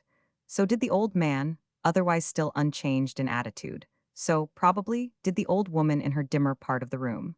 Then the sick woman was ready for bed. "Good night, Arthur. Affery will see to your accommodation. Only touch me, for my hand is tender." He touched the worsted muffling of her hand. That was nothing. If his mother had been sheathed in brass, there would have been no new barrier between them, and followed the old man and woman downstairs. The latter asked him, when they were alone together among the heavy shadows of the dining room, would he have some supper? "No, Affery, no supper." "You shall if you like," said Affery. "There's her tomorrow's partridge in the larder, her first this year. Say the word and I'll cook it." No, he had not long dined and could eat nothing. "Have something to drink, then," said Affery. "You shall have some of her bottle of port if you like. I'll tell Jeremiah that you ordered me to bring it you." "No, nor would he have that either."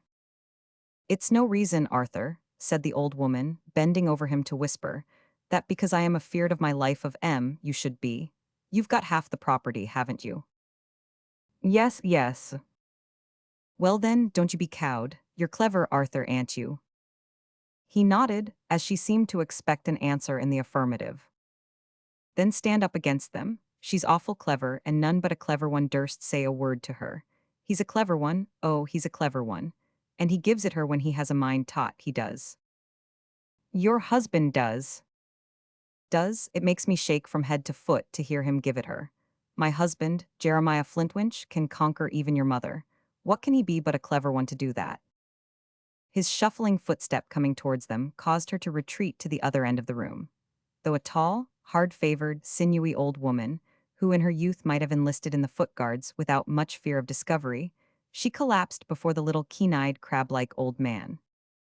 "Now, Affery," said he, "now, woman, what are you doing? Can't you find Master Arthur something or another to pick at?" Master Arthur repeated his recent refusal to pick at anything.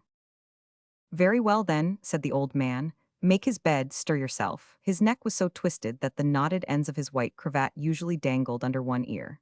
His natural acerbity and energy, always contending with a second nature of habitual repression, gave his features a swollen and suffused look. And altogether, he had a weird appearance of having hanged himself at one time or other, and of having gone about ever since, halter and all, exactly as some timely hand had cut him down. "You'll have bitter words together tomorrow, Arthur. You and your mother," said Jeremiah. "Your having given up the business on your father's death, which she suspects, though we have left it to you to tell her, won't go off smoothly. I have given up everything in life for the business, and the time came for me to give up that." "Good," cried Jeremiah, evidently meaning bad. "Very good, only don't expect me to stand between your mother and you, Arthur. I stood between your mother and your father, fending off this and fending off that, and getting crushed and pounded betwixt and I've done with such work. You will never be asked to begin it again for me, Jeremiah." "Good, I'm glad to hear it, because I should have had to decline it if I had been. That's enough, as your mother says, and more than enough of such matters on a Sabbath night. Affery, woman, have you found what you want yet?" She had been collecting sheets and blankets from a press, and hastened to gather them up, and to reply, "Yes, Jeremiah." Arthur Clennam helped her by carrying the load himself, wished the old man good night, and went upstairs with her to the top of the house. They mounted up and up, through the musty smell of an old close house, little used, to a large garret bedroom. Meager and spare, like all the other rooms, it was even uglier and grimmer than the rest, by being the place of banishment for the worn-out furniture. Its movables were ugly old chairs with worn-out seats, and ugly old chairs without any seats, a threadbare patternless carpet, a maimed table, a crippled wardrobe, a lean set of fire irons like the skeleton of a set deceased, a washing stand that looked as if it had stood for ages in a hail of dirty soapsuds, and a bedstead with 4 bare atomies of posts, each terminating in a spike, as if for the dismal accommodation of lodgers who might prefer to impale themselves. Arthur opened the long, low window, and looked out upon the old blasted and blackened forest of chimneys, and the old red glare in the sky, which had seemed to him once upon a time but a nightly reflection of the fiery environment that was presented to his childish fancy in all directions, let it look where it would. He drew in his head again, sat down at the bedside, and looked on at Affery Flintwinch making the bed.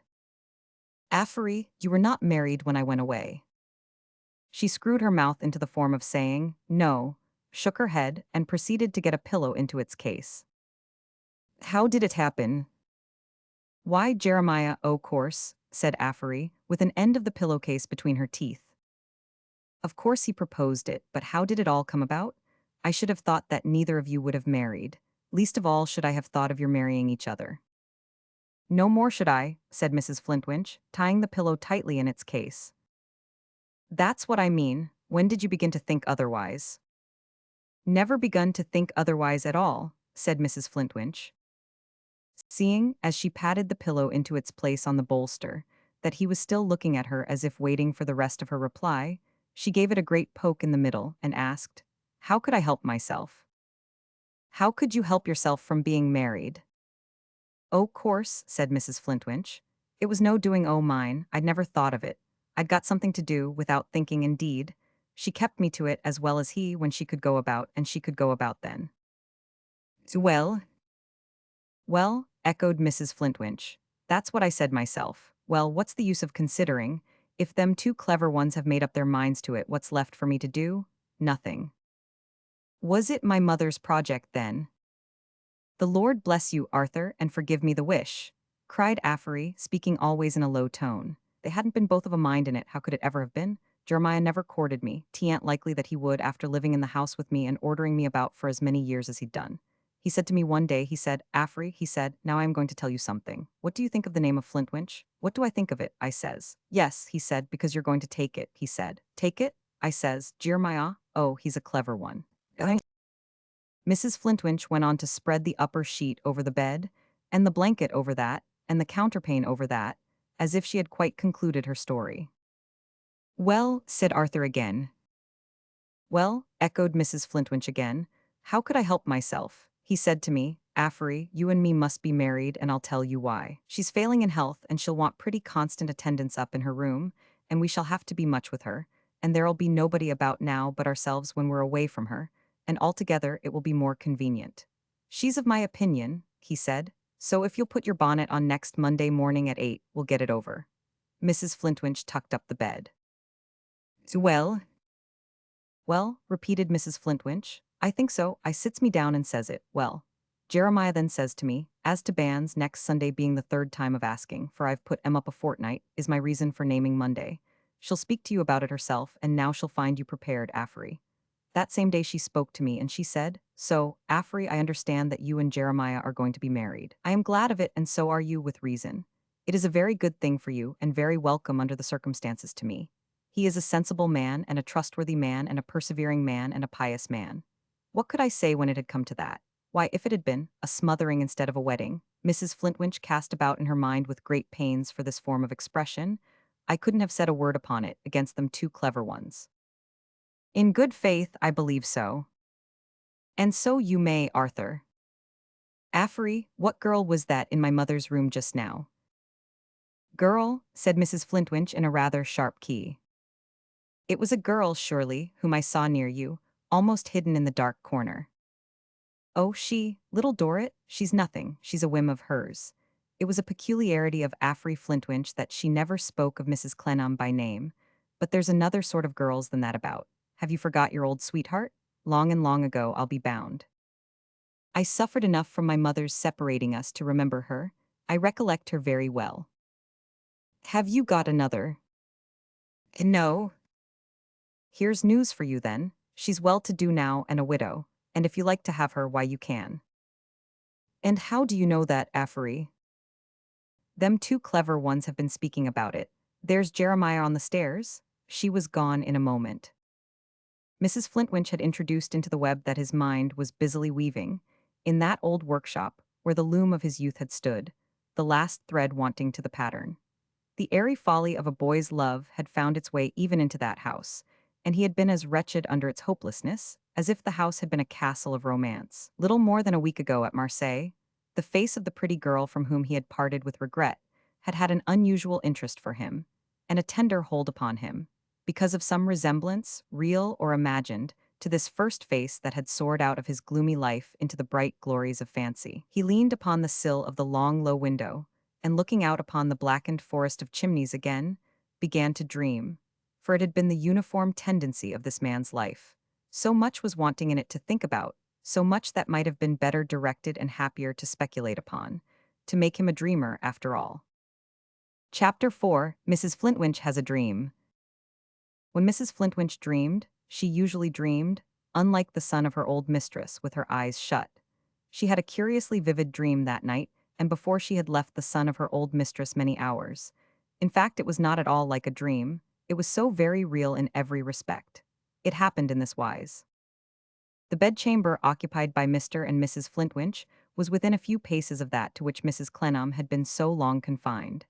It was not on the same floor, for it was a room at the side of the house, which was approached by a steep descent of a few odd steps, diverging from the main staircase nearly opposite to Mrs. Clennam's door. It could scarcely be said to be within call, the walls, doors, and paneling of the old place were so cumbrous, but it was within easy reach, in any undress, at any hour of the night, in any temperature. At the head of the bed and within a foot of Mrs. Flintwinch's ear was a bell, the line of which hung ready to Mrs. Clennam's hand. Whenever this bell rang, up started Affery, and was in the sick room before she was awake.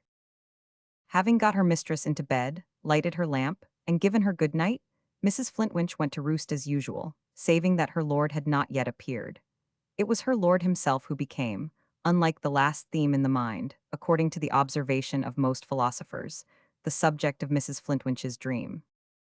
It seemed to her that she awoke after sleeping some hours, and found Jeremiah not yet abed.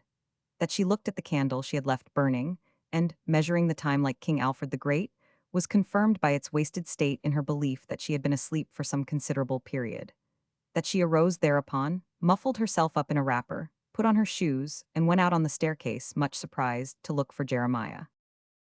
The staircase was as wooden and solid as need be, and Affery went straight down it without any of those deviations peculiar to dreams. She did not skim over it, but walked down it, and guided herself by the banisters on account of her candle having died out. In one corner of the hall behind the house door, there was a little waiting room, like a well shaft, with a long, narrow window in it as if it had been ripped up. In this room, which was never used, a light was burning. Mrs. Flintwinch crossed the hall, feeling its pavement cold to her stockingless feet, and peeped in between the rusty hinges on the door, which stood a little open. She expected to see Jeremiah fast asleep or in a fit, but he was calmly seated in a chair, awake, and in his usual health. But what, hey? Lord forgive us. Mrs. Flintwinch muttered some ejaculation to this effect and turned giddy. For Mr. Flintwinch, awake, was watching Mr. Flintwinch asleep. He sat on one side of the small table, looking keenly at himself on the other side with his chin sunk on his breast, snoring. The waking Flintwinch had his full front face presented to his wife.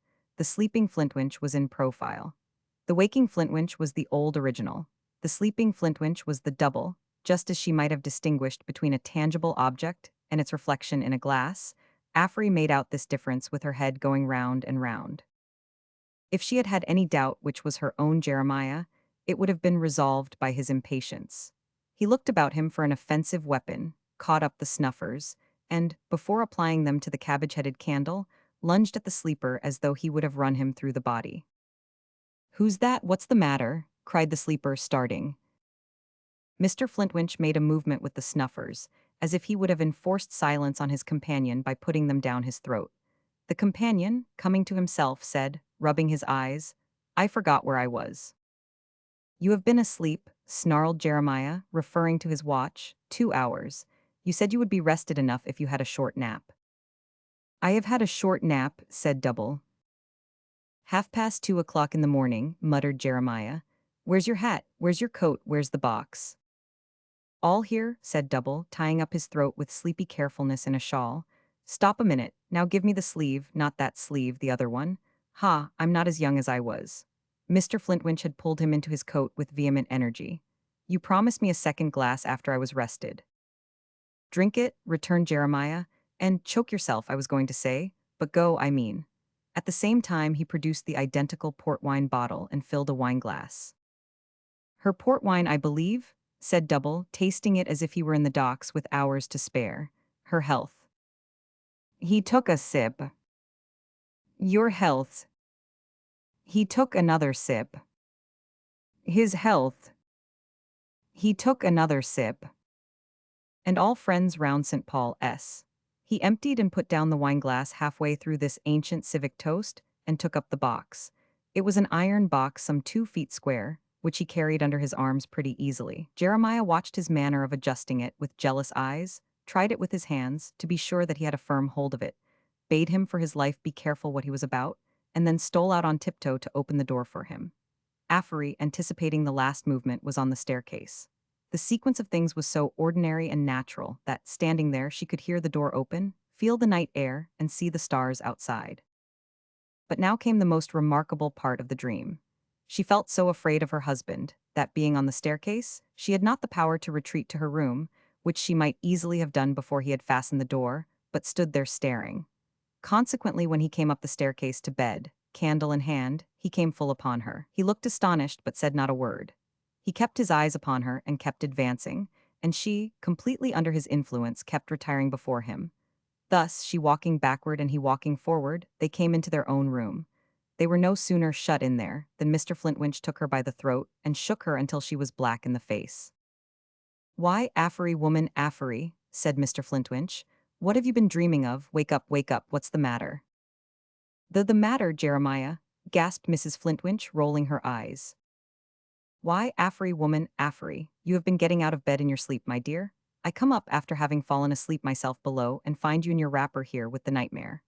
"Affery, woman," said Mr. Flintwinch with a friendly grin on his expressive countenance, "if you ever have a dream of this sort again, it'll be a sign of your being in want of physic. And I'll give you such a dose, old woman, such a dose." Mrs. Flintwinch thanked him and crept into bed. Chapter 5: Family Affairs. As the city clock struck 9 on Monday morning, Mrs. Clennam was wheeled by Jeremiah Flintwinch of the cut-down aspect to her tall cabinet. When she had unlocked and opened it, and had settled herself at its desk, Jeremiah withdrew, as it might be, to hang himself more effectually, and her son appeared. "Are you any better this morning, mother?" She shook her head, with the same austere air of luxuriousness that she had shown overnight when speaking of the weather. "I shall never be better any more. It is well for me, Arthur, that I know it and can bear it." Sitting with her hands laid separately upon the desk, and the tall cabinet towering before her, she looked as if she were performing on a dumb church organ. Her son thought so; it was an old thought with him, while he took his seat beside it. She opened a drawer or two, looked over some business papers, and put them back again. Her severe face had no thread of relaxation in it, by which any explorer could have been guided to the gloomy labyrinth of her thoughts. "Shall I speak of our affairs, mother? Are you inclined to enter upon business?" "Am I inclined, Arthur? Rather, are you? Your father has been dead a year and more. I have been at your disposal and waiting your pleasure ever since. There was much to arrange before I could leave, and when I did leave, I traveled a little for rest and relief." She turned her face towards him, as not having heard or understood his last words. "For rest and relief." She glanced round the somber room, and appeared from the motion of her lips to repeat the words to herself, as calling it to witness how little of either it afforded her. "Besides, mother, you being sole executrix, and having the direction and management of the estate, there remained little business, or I might say none, that I could transact, until you had had time to arrange matters to your satisfaction." "The accounts are made out," she returned. "I have them here. The vouchers have all been examined and passed. You can inspect them when you like, Arthur, now if you please." "It is quite enough, mother, to know that the business is completed. Shall I proceed then?" "Why not?" she said in her frozen way. "Mother, our house has done less and less for some years past, and our dealings have been progressively on the decline. We have never shown much confidence or invited much. We have attached no people to us. The track we have kept is not the track of the time, and we have been left far behind. I need not dwell on this to you, mother. You know it necessarily." "I know what you mean," she answered in a qualified tone. "Even this old house in which we speak," pursued her son, "is an instance of what I say. In my father's earlier time, and in his uncle's time before him, it was a place of business, really a place of business and business resort. Now, it is a mere anomaly and incongruity here, out of date and out of purpose. All our consignments have long been made to roving ams, the commission merchants. And although, as a check upon them, and in the stewardship of my father's resources, your judgment and watchfulness have been actively exerted, still those qualities would have influenced my father's fortunes equally if you had lived in any private dwelling. Would they not? Do you consider, she returned without answering his question, that a house serves no purpose, Arthur, in sheltering your infirm and afflicted, justly infirm and righteously afflicted mother? I was speaking only of business purposes. With what object? I am coming to it. I foresee, she returned, fixing her eyes upon him, what it is. But the Lord forbid that I should repine under any visitation. In my sinfulness I merit bitter disappointment, and I accept it. Mother, I grieve to hear you speak like this, though I have had my apprehensions that you would. You knew I would, you knew me, she interrupted. Her son paused for a moment. He had struck fire out of her and was surprised. Well, she said, relapsing into stone, go on, let me hear. You have anticipated, mother, that I decide for my part to abandon the business. I have done with it. I will not take upon myself to advise you. You will continue it, I see. If I had any influence with you, I would simply use it to soften your judgment of me in causing you this disappointment. To represent to you that I have lived the half of a long term of life and have never before set my own will against yours. I cannot say that I have been able to conform myself, in heart and spirit, to your rules. I cannot say that I believe my 40 years have been profitable or pleasant to myself, or anyone, but I have habitually submitted, and I only ask you to remember it. Woe to the suppliant, if such a one there were or ever had been, who had any concession to look for in the inexorable face at the cabinet. Woe to the defaulter, whose appeal lay to the tribunal where those severe eyes presided. Great need had the rigid woman of her mystical religion, veiled in gloom and darkness, with lightnings of cursing, vengeance, and destruction, flashing through the sable clouds. Forgive us our debts as we forgive our debtors was a prayer too poor in spirit for her. Smite thou my debtors, Lord, wither them, crush them, do thou as I would do, and thou shalt have my worship. This was the impious tower of stone she built up to scale heaven. Have you finished, Arthur, or have you anything more to say to me? I think there can be nothing else. You have been short but full of matter. Mother, I have yet something more to say. It has been upon my mind, night and day, this long time. It is far more difficult to say than what I have said. That concerned myself, this concerns us all. Us all, who are us all? Yourself, myself, my dead father. She took her hands from the desk, folded them in her lap, and sat looking towards the fire with the impenetrability of an old Egyptian sculpture. You knew my father infinitely better than I ever knew him, and his reserve with me yielded to you. You were much the stronger, mother, and directed him. As a child, I knew it as well as I know it now. I knew that your ascendancy over him was the cause of his going to China to take care of the business there, while you took care of it here, though I do not even now know whether these were really terms of separation that you agreed upon, and that it was your will that I should remain with you until I was 20, and then go to him as I did. You will not be offended by my recalling this after 20 years. I am waiting to hear why you recall it. He lowered his voice and said, with manifest reluctance and against his will, I want to ask you, mother, whether it ever occurred to you to suspect. At the word suspect, she turned her eyes momentarily upon her son, with a dark frown. She then suffered them to seek the fire as before, but with the frown fixed above them, as if the sculptor of old Egypt had indented it in the hard granite face, to frown for ages. That he had any secret remembrance which caused him trouble of mind, remorse, whether you ever observed anything in his conduct suggesting that, or ever spoke to him upon it, or ever heard him hint at such a thing. I do not understand what kind of secret remembrance you mean to infer that your father was a prey to, she returned, after a silence. You speak so mysteriously. Is it possible, mother? Her son leaned forward to be the nearer to her while he whispered it, and laid his hand nervously upon her desk. Is it possible, mother, that he had unhappily wronged anyone and made no reparation? Looking at him wrathfully, she bent herself back in her chair to keep him further off, but gave him no reply. I am deeply sensible, mother, that if this thought has never at any time flashed upon you, it must seem cruel and unnatural in me, even in this confidence, to breathe it. But I cannot shake it off. Time and change, I have tried both before breaking silence, do nothing to wear it out. Remember, I was with my father. Remember, I saw his face when he gave the watch into my keeping. and struggled to express that he sent it as a token you would understand, to you. Remember, I saw him at the last with the pencil in his failing hand, trying to write some word for you to read, but to which he could give no shape.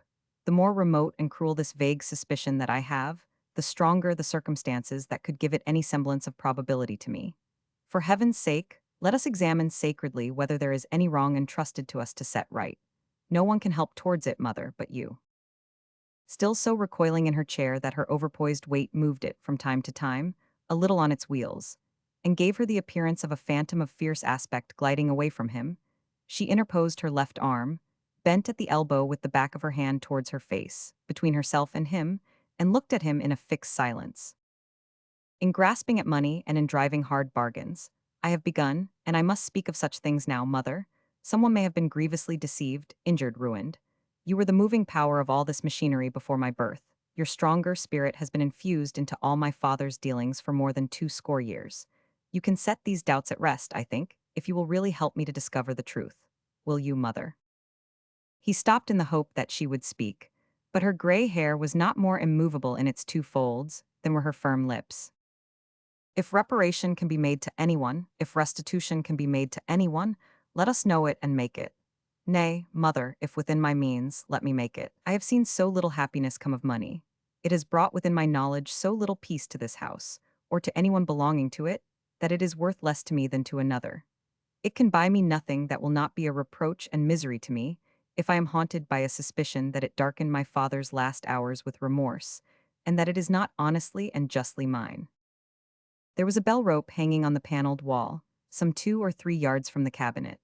By a swift and sudden action of her foot, she drove her wheeled chair rapidly back to it and pulled it violently, still holding her arm up in its shield-like posture, as if he were striking at her, and she warding off the blow. A girl came hurrying in, frightened. "Send Flintwinch here." In a moment the girl had withdrawn, and the old man stood within the door. "What, your hammer and tongs already, you two?" he said, coolly stroking his face. "I thought you would be, I was pretty sure of it." "Flintwinch," said the mother, "look at my son, look at him." "Well, I am looking at him," said Flintwinch. She stretched out the arm with which she had shielded herself, and as she went on, pointed at the object of her anger. In the very hour of his return almost, before the shoe upon his foot is dry, he asperses his father's memory to his mother, asks his mother to become, with him, a spy upon his father's transactions through a lifetime, has misgivings that the goods of this world which we have painfully got together early and late, with wear and tear and toil and self-denial, are so much plunder, and asks to whom they shall be given up as reparation and restitution. Although she said this raging, she said it in a voice so far from being beyond her control that it was even lower than her usual tone. She also spoke with great distinctness. "Reparation," said she. "Yes, truly, it is easy for him to talk of reparation, fresh from journeying and junketing in foreign lands and living a life of vanity and pleasure. But let him look at me in prison and in bonds here. I endure without murmuring, because it is appointed that I shall so make reparation for my sins. Reparation, is there none in this room? Has there been none here this 15 years? Thus was she always balancing her bargains with the majesty of heaven, posting up the entries to her credit, strictly keeping her set off and claiming her due. She was only remarkable in this for the force and emphasis with which she did it. Thousands upon thousands do it, according to their varying manner, every day. "Flintwinch, give me that book." The old man handed it to her from the table. She put 2 fingers between the leaves, closed the book upon them, and held it up to her son in a threatening way. In the days of old, Arthur, treated of in this commentary, there were pious men, beloved of the Lord, who would have cursed their sons for less than this, who would have sent them forth, and sent whole nations forth, if such had supported them, to be avoided of God and man, and perish, down to the baby at the breast. But I only tell you that, if you ever renew that theme with me, I will renounce you. I will so dismiss you through that doorway, that you had better have been motherless from your cradle. I will never see or know you more. And if, after all, you were to come into this darkened room to look upon me lying dead, my body should bleed, if I could make it, when you came near me. In part relieved by the intensity of this threat, and in part, monstrous as the fact is, by a general impression that it was in some sort a religious proceeding, she handed back the book to the old man and was silent. "Now," said Jeremiah, Premising that I'm not going to stand between you two, will you let me ask, as I have been called in and made a third, what is all this about? 66M. Original. Take your version of it, returned Arthur, finding it left to him to speak. From my mother. Let it rest there. What I have said was said to my mother only.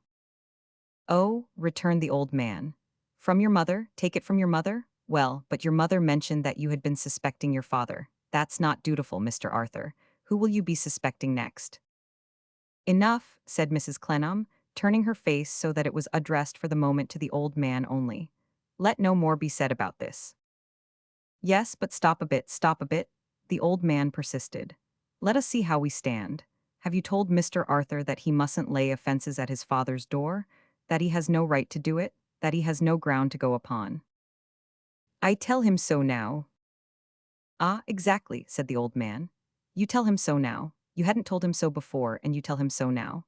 Aye, that's right. You know I stood between you and his father so long that it seems as if death had made no difference, and I was still standing between you. So I will, and so in fairness I require to have that plainly put forward. Arthur, you please to hear that you have no right to mistrust your father, and have no ground to go upon. He put his hands to the back of the wheeled chair, and muttering to himself, slowly wheeled his mistress back to her cabinet. Now, he resumed, standing behind her, in case I should go away leaving things half done, and so should be wanted again when you come to the other half and get into one of your flights, has Arthur told you what he means to do about the business? He has relinquished it. In favor of nobody, I suppose. Mrs. Clennam glanced at her son, leaning against one of the windows. He observed the look and said, to my mother, of course, she does what she pleases. And if any pleasure, she said after a short pause, could arise for me out of the disappointment of my expectations that my son, in the prime of his life, would infuse new youth and strength into it, and make it of great profit and power, it would be in advancing an old and faithful servant. Jeremiah, the captain, deserts the ship, but you and I will sink or float with it. Jeremiah, whose eyes glistened as if they saw money, darted a sudden look at the son which seemed to say, I owe you no thanks for this, you have done nothing towards it. And then told the mother that he thanked her, and that Afri thanked her, and that he would never desert her, and that Afri would never desert her. Finally, he hauled up his watch from its depths and said, 11, time for your oysters. And with that change of subject, which involved no change of expression or manner, rang the bell. But Mrs. Clennam, resolved to treat herself with the greater rigor for having been supposed to be unacquainted with reparation, refused to eat her oysters when they were brought. They looked tempting, 8 in number, circularly set out on a white plate on a tray covered with a white napkin, flanked by a slice of buttered French roll and a little compact glass of cool wine and water. But she resisted all persuasions and sent them down again, placing the act to her credit, no doubt, in her eternal day-book. This refection of oysters was not presided over by Afri, but by the girl who had appeared when the bell was rung, the same who had been in the dimly lighted room last night. Now that he had an opportunity of observing her, Arthur found that her diminutive figure, small features, and slight spare dress gave her the appearance of being much younger than she was. A woman, probably of not less than 22, she might have been passed in the street for little more than half that age. Not that her face was very youthful, for in truth there was more consideration and care in it than naturally belonged to her utmost years. But she was so little and light, so noiseless and shy, and appeared so conscious of being out of place among the 3 hard elders, that she had all the manner and much of the appearance of a subdued child. In a hard way, and in an uncertain way that fluctuated between patronage and putting down, the sprinkling from a watering pot and hydraulic pressure, Mrs. Clennam showed an interest in this dependent, even in the moment of her entrance, upon the violent ringing of the bell. When the mother shielded herself with that singular action from the son, Mrs. Clennam's eyes had had some individual recognition in them, which seemed reserved for her. As there are degrees of hardness in the hardest metal, and shades of color in black itself, so, even in the asperity of Mrs. Clennam's demeanor towards all the rest of humanity and towards Little Dorrit, there was a fine gradation. Little Dorrit let herself out to do needlework. At so much a day, or at so little, from 8 to 8, Little Dorrit was to be hired. Punctual to the moment, Little Dorrit appeared. Punctual to the moment, Little Dorrit vanished. What became of Little Dorrit between the 2 eights was a mystery. Another of the moral phenomena of Little Dorrit. Besides her consideration money, her daily contract included meals. She had an extraordinary repugnance to dining in company, would never do so if it were possible to escape, would always plead that she had this bit of work to begin first, or that bit of work to finish first, and would, of a certainty, scheme and plan, not very cunningly, it would seem, for she deceived no one to dine alone. Successful in this, happy in carrying off her plate anywhere, to make a table of her lap, or a box, or the ground, or even as was supposed, to stand on tiptoe, dining moderately at a mantel-shelf. The great anxiety of Little Dorrit's day was set at rest. It was not easy to make out Little Dorrit's face. She was so retiring, plied her needle in such removed corners, and started away so scared if encountered on the stairs. But it seemed to be a pale, transparent face, quick in expression, though not beautiful in feature, its soft hazel eyes excepted. A delicately bent head, a tiny form, a quick little pair of busy hands, and a shabby dress. It must needs have been very shabby to look at also, being so neat, were Little Dorrit as she sat at work. For these particulars or generalities concerning Little Dorrit, Mr. Arthur was indebted in the course of the day to his own eyes and to Mrs. Affrey's tongue. If Mrs. Affrey had had any will or way of her own, it would probably have been unfavorable to Little Dorrit. But as them two clever ones, Mrs. Affrey's perpetual reference, in whom her personality was swallowed up, were agreed to accept Little Dorrit as a matter of course, she had nothing for it but to follow suit. Similarly, if the two clever ones had agreed to murder Little Dorrit by candlelight, Mrs. Affrey, being required to hold the candle, would no doubt have done it. In the intervals of roasting the partridge for the invalid chamber, and preparing a baking dish of beef and pudding for the dining room, Mrs. Affrey made the communications above set forth, invariably putting her head in at the door again, after she had taken it out, to enforce resistance to the two clever ones.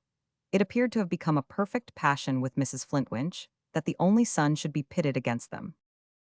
In the course of the day, too, Arthur looked through the whole house. Dull and dark he found it.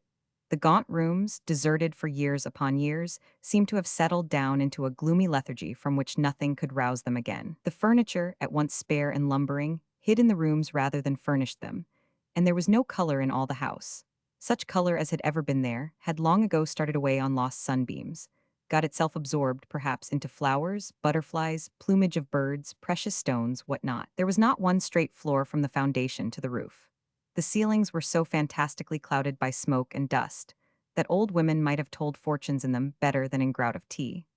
The dead cold hearths showed no traces of having ever been warmed, but in heaps of soot that had tumbled down the chimneys, and eddied about in little dusky whirlwinds when the doors were opened. In what had once been a drawing room, there were a pair of meager mirrors, with dismal processions of black figures carrying black garlands, walking round the frames. But even these were short of heads and legs, and one, undertaker-like Cupid, had swung round on its own axis and got upside down, and another had fallen off altogether. The room Arthur Clennam's deceased father had occupied for business purposes, when he first remembered him, was so unaltered that he might have been imagined still to keep it invisibly, as his visible relict kept her room upstairs. Jeremiah Flintwinch still going between them negotiating. 71M. Original. His picture, dark and gloomy, earnestly speechless on the wall, with the eyes intently looking at his son as they had looked when life departed from them, seemed to urge him awfully to the task he had attempted.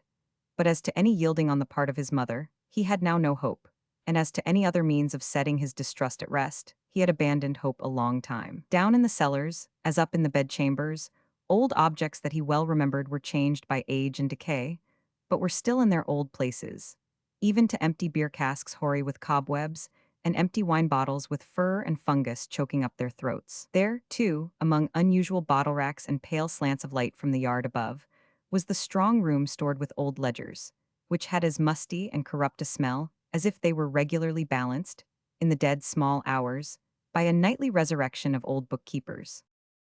The baking dish was served up in a penitential manner on a shrunken cloth at an end of the dining table, at 2 o'clock, when he dined with Mr. Flintwinch, the new partner. Mr. Flintwinch informed him that his mother had recovered her equanimity now, and that he need not fear her again, alluding to what had passed in the morning. "And don't you lay offenses at your father's door, Mr. Arthur," added Jeremiah. "Once for all, don't do it. Now we have done with the subject." Mr. Flintwinch had been already rearranging and dusting his own particular little office, as if to do honor to his accession to new dignity. He resumed this occupation when he was replete with beef, had sucked up all the gravy in the baking dish with the flat of his knife, and had drawn liberally on a barrel of small beer in the scullery.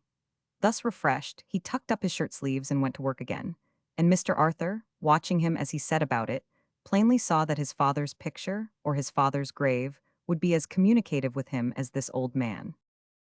"Now, Affery woman," said Mr. Flintwinch as she crossed the hall, "you hadn't made Mr. Arthur's bed when I was up there last. Stir yourself, bustle." But Mr. Arthur found the house so blank and dreary, and was so unwilling to assist at another implacable consignment of his mother's enemies, perhaps himself among them, to mortal disfigurement and immortal ruin, that he announced his intention of lodging at the coffee house where he had left his luggage. Mr. Flintwinch taking kindly to the idea of getting rid of him, and his mother being indifferent, beyond considerations of saving, to most domestic arrangements that were not bounded by the walls of her own chamber, he easily carried this point without new offense. Daily business hours were agreed upon, which his mother, Mr. Flintwinch, and he were to devote together to a necessary checking of books and papers, and he left the home he had so lately found with depressed heart.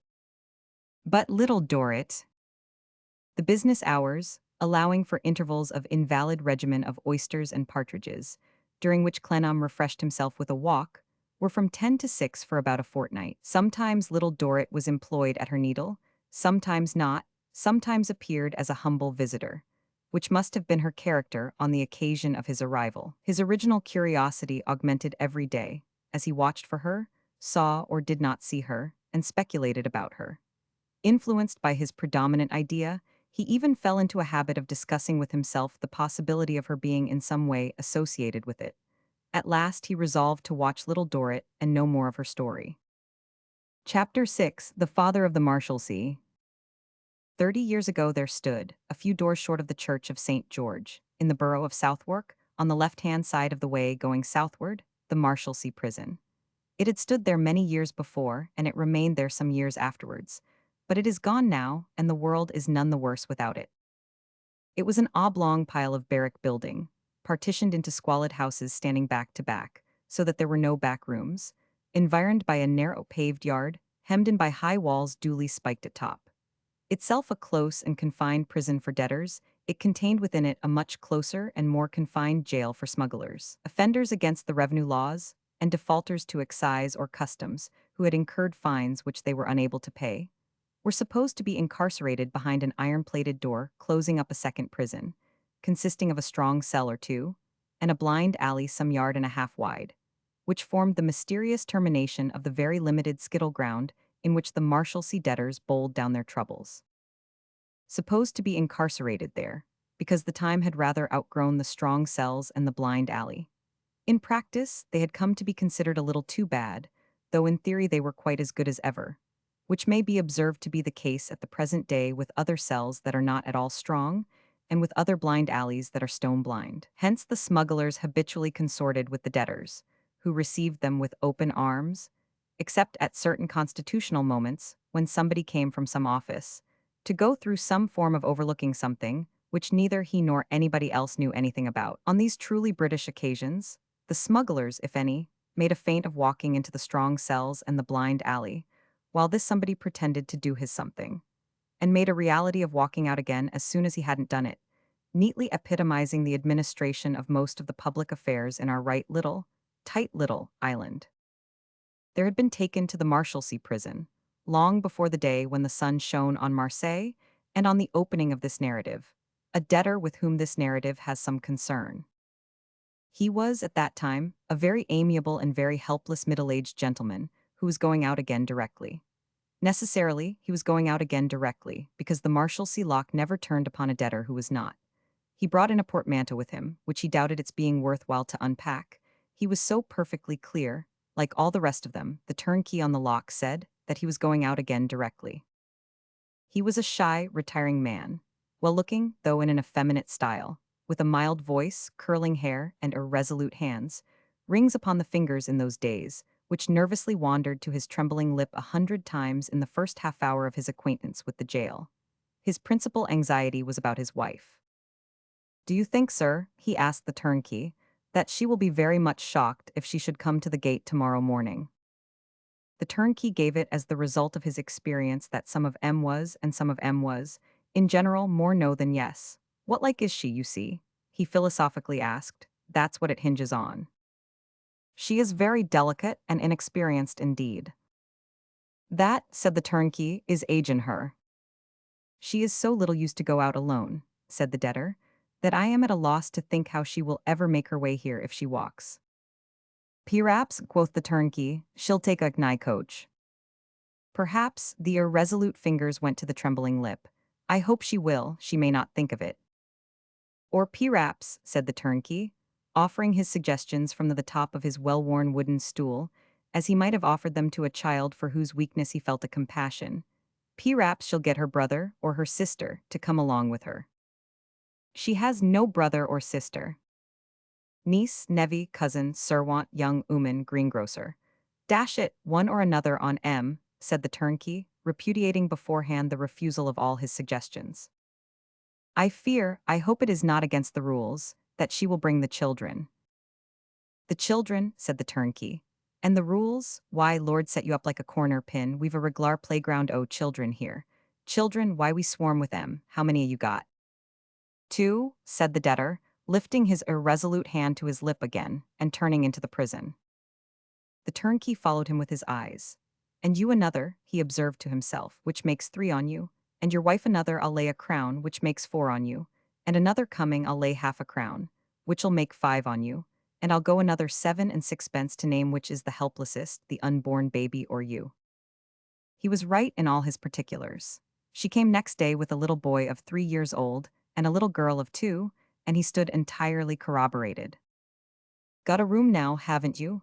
The turnkey asked the debtor after a week or two. Yes, I have got a very good room. Any little sticks a-coming to furnish it? Said the turnkey. I expect a few necessary articles of furniture to be delivered by the carrier, this afternoon. Missus and little uns a-coming to keep you company? Asked the turnkey. Why, yes, we think it better that we should not be scattered, even for a few weeks. Even for a few weeks, of course, replied the turnkey, and he followed him again with his eyes and nodded his head 7 times when he was gone. The affairs of this debtor were perplexed by a partnership, of which he knew no more than that he had invested money in it, by legal matters of assignment and settlement, conveyance here and conveyance there, suspicion of unlawful preference of creditors in this direction, and of mysterious spiriting away of property in that.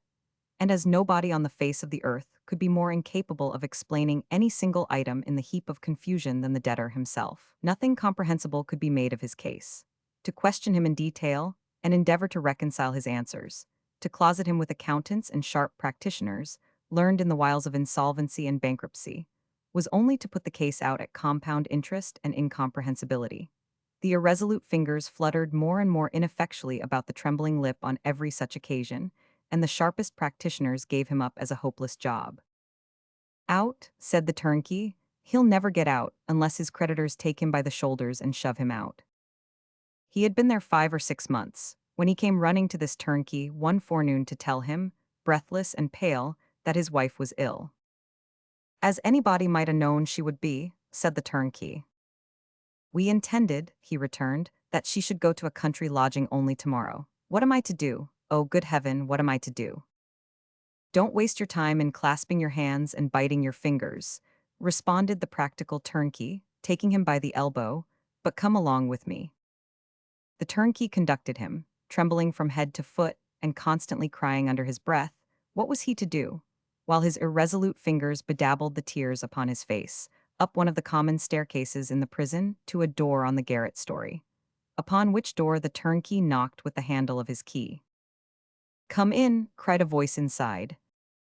The turnkey, opening the door, disclosed in a wretched, ill-smelling little room 2 hoarse, puffy, red-faced personages seated at a rickety table, playing at all fours, smoking pipes, and drinking brandy. Doctor, said the turnkey, here's a gentleman's wife in want of you without a minute's loss of time. The doctor's friend was in the positive degree of hoarseness, puffiness, red-facedness, all fours, tobacco, dirt, and brandy. The doctor in the comparative, hoarser, puffier, more red-faced, more all-fory, tobaccoer, dirtier, and brandier. The doctor was amazingly shabby, in a torn and darned rough-weather sea jacket, out at elbows and eminently short of buttons. He had been in his time the experienced surgeon carried by a passenger ship, the dirtiest white trousers conceivable by mortal man, carpet slippers, and no visible linen. Childbed, said the doctor. I'm the boy. With that, the doctor took a comb from the chimney-piece and stuck his hair upright, which appeared to be his way of washing himself, produced a professional chest or case, of most abject appearance, from the cupboard where his cup and saucer and coals were, settled his chin in the frowsy wrapper round his neck, and became a ghastly medical scarecrow. The doctor and the debtor ran downstairs, leaving the turnkey to return to the lock, and made for the debtor's room. All the ladies in the prison had got hold of the news, and were in the yard. Some of them had already taken possession of the two children, and were hospitably carrying them off. Others were offering loans of little comforts from their own scanty store. Others were sympathizing with the greatest volubility. The gentlemen prisoners, feeling themselves at a disadvantage, had for the most part retired, not to say sneaked, to their rooms, from the open windows of which some of them now complimented the doctor with whistles as he passed below, while others, with several stories between them, interchanged sarcastic references to the prevalent excitement. It was a hot summer day, and the prison rooms were baking between the high walls. In the debtor's confined chamber, Mrs. Bangham, charwoman and messenger, who was not a prisoner, though she had been once, but was the popular medium of communication with the outer world, had volunteered her services as flycatcher and general attendant. The walls and ceiling were blackened with flies. Mrs. Bangham, expert in sudden device, with one hand fanned the patient with a cabbage leaf, and with the other set traps of vinegar and sugar in gallipots, at the same time enunciating sentiments of an encouraging and congratulatory nature, adapted to the occasion. "The flies trouble you, don't they, my dear?" said Mrs. Bangham. "But p'raps they'll take your mind off of it and do you good. What between the burying ground, the grocer, the wagon stables, and the paunch trade, the Marshalsea flies gets very large. P'raps they're sent as a consolation if we only note it.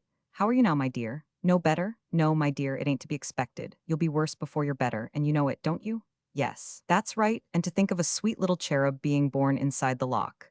Now ain't it pretty? Ain't that something to carry you through it pleasant? Why, we ain't had such a thing happen here, my dear, not for I couldn't name the time when. And you a crying too?" said Mrs. Bangham to rally the patient more and more. "You, making yourself so famous, with the flies a falling into the gallipots by fifties, and everything a going on so well. And here if there ain't," said Mrs. Bangham as the door opened, "if there ain't your dear gentleman along with Dr. Haggage. And now indeed we are complete, I think." The doctor was scarcely the kind of apparition to inspire a patient with a sense of absolute completeness, but as he presently delivered the opinion, "We are as right as we can be, Mrs. Bangham, and we shall come out of this like a house afire." And as he and Mrs. Bangham took possession of the poor helpless pair, as everybody else and anybody else had always done, the means at hand were as good on the whole as better would have been. The special feature in Dr. Haggage's treatment of the case was his determination to keep Mrs. Bangham up to the mark. As thus: "Mrs. Bangham," said the doctor, before he had been there 20 minutes, "go outside and fetch a little brandy, or we shall have you giving in." "Thank you, sir, but none on my accounts," said Mrs. Bangham. "Mrs. Bangham," returned the doctor, "I am in professional attendance on this lady, and don't choose to allow any discussion on your part. Go outside and fetch a little brandy, or I foresee that you'll break down." "You're to be obeyed, sir," said Mrs. Bangham, rising. "If you was to put your own lips to it, I think you wouldn't be the worse, for you look but poorly, sir." "Mrs. Bangham," returned the doctor, "I am not your business, thank you, but you are mine. Never you mind me, if you please. What you have got to do is to do as you are told, and to go and get what I bid you." Mrs. Bangham submitted, and the doctor, having administered her potion, took his own. He repeated the treatment every hour, being very determined with Mrs. Bangham. 3 or 4 hours passed. The flies fell into the traps by hundreds, and at length one little life, hardly stronger than theirs, appeared among the multitude of lesser deaths. "A very nice little girl indeed," said the doctor. "Little but well-formed. Halloa, Mrs. Bangham, you're looking queer. You be off, ma'am, this minute and fetch a little more brandy, or we shall have you in hysterics." By this time, the rings had begun to fall from the debtor's irresolute hands, like leaves from a wintry tree. Not one was left upon them that night, when he put something that chinked into the doctor's greasy palm. In the meantime, Mrs. Bangham had been out on an errand to a neighboring establishment decorated with 3 golden balls, where she was very well known. "Thank you," said the doctor, "thank you. Your good lady is quite composed, doing charmingly." "I am very happy and very thankful to know it," said the debtor, "though I little thought once that a child would be born to you in a place like this," said the doctor. Bah, bah, sir, what does it signify? A little more elbow room is all we want here. We are quiet here. We don't get badgered here. There's no knocker here, sir, to be hammered at by creditors and bring a man's heart into his mouth. Nobody comes here to ask if a man's at home and to say he'll stand on the doormat till he is. Nobody writes threatening letters about money to this place. It's freedom, sir, it's freedom. I have had today's practice at home and abroad, on a march and aboard ship, and I'll tell you this, I don't know that I have ever pursued it under such quiet circumstances as here this day. Elsewhere, people are restless, worried, hurried about, anxious respecting one thing, anxious respecting another. Nothing of the kind here, sir. We have done all that, we know the worst of it. We have got to the bottom, we can't fall, and what have we found? Peace, that's the word for it, peace. With this profession of faith, the doctor, who was an old jailbird and was more sodden than usual, and had the additional and unusual stimulus of money in his pocket, returned to his associate and chum in hoarseness, puffiness, red-facedness, all fours, tobacco, dirt, and brandy. Now, the debtor was a very different man from the doctor, but he had already begun to travel, by his opposite segment of the circle, to the same point. Crushed at first by his imprisonment, he had soon found a dull relief in it. He was under lock and key, but the lock and key that kept him in kept numbers of his troubles out. If he had been a man with strength of purpose to face those troubles and fight them, he might have broken the net that held him, or broken his heart. But being what he was, he languidly slipped into this smooth descent, and never more took one step upward. When he was relieved of the perplexed affairs that nothing would make plain, through having them returned upon his hands by a dozen agents in succession who could make neither beginning, middle, nor end of them or him, he found his miserable place of refuge a quieter refuge than it had been before. He had unpacked the portmanteau long ago, and his elder children now played regularly about the yard, and everybody knew the baby, and claimed a kind of proprietorship in her. "Why, I'm getting proud of you," said his friend the turnkey, one day. "You'll be the oldest inhabitant soon. The Marshalsea wouldn't be like the Marshalsea now, without you and your family." The turnkey really was proud of him. He would mention him in laudatory terms to newcomers when his back was turned. "You took notice of him," he would say, "that went out of the lodge just now?" Newcomer would probably answer yes. Brought up as a gentleman, he was, if ever a man was, educated at no end of expense. Went into the marshal's house once to try a new piano for him. Played it, I understand, like 1 o'clock. Beautiful. As to languages, speaks anything. We've had a Frenchman here in his time, and it's my opinion he knowed more French than the Frenchman did. We've had an Italian here in his time, and he shut him up in about half a minute. You'll find some characters behind other locks. I don't say you won't. But if you want the top sawyer in such respects as I've mentioned, you must come to the Marshalsea. When his youngest child was 8 years old, his wife, who had long been languishing away, of her own inherent weakness, not that she retained any greater sensitiveness as to her place of abode than he did, went upon a visit to a poor friend and old nurse in the country, and died there. He remained shut up in his room for a fortnight afterwards, and an attorney's clerk, who was going through the insolvent court, engrossed an address of condolence to him, which looked like a lease, and which all the prisoners signed. When he appeared again, he was grayer. He had soon begun to turn gray, and the turnkey noticed that his hands went often to his trembling lips again, as they had used to do when he first came in. But he got pretty well over it in a month or two, and in the meantime the children played about the yard as regularly as ever, but in black. Then Mrs. Bangham, long popular medium of communication with the outer world, began to be infirm, and to be found oftener than usual comatose on pavements, with her basket of purchases spilt, and the change of her clients ninepence short. His son began to supersede Mrs. Bangham, and to execute commissions in a knowing manner, and to be of the prisoness of the street streety. Time went on and the turnkey began to fail. His chest swelled and his legs got weak and he was short of breath. The well-worn wooden stool was beyond him, he complained. He sat in an armchair with a cushion and sometimes wheezed so, for minutes together, that he couldn't turn the key. When he was overpowered by these fits, the debtor often turned it for him. "You and me," said the turnkey, "one snowy winter's night when the lodge, with a bright fire in it, was pretty full of company, is the oldest inhabitants. I wasn't here myself above 7 year before you. I shan't last long. When I'm off the lock for good and all, you'll be the father of the Marshalsea." The turnkey went off the lock of this world next day. His words were remembered and repeated, and tradition afterwards handed down from generation to generation. A Marshalsea generation might be calculated as about 3 months, that the shabby old debtor with the soft manner and the white hair was the father of the Marshalsea. And he grew to be proud of the title. If any impostor had arisen to claim it, he would have shed tears in resentment of the attempt to deprive him of his rights. A disposition began to be perceived in him to exaggerate the number of years he had been there. It was generally understood that you must deduct a few from his account. He was vain, the fleeting generations of debtors said. All newcomers were presented to him.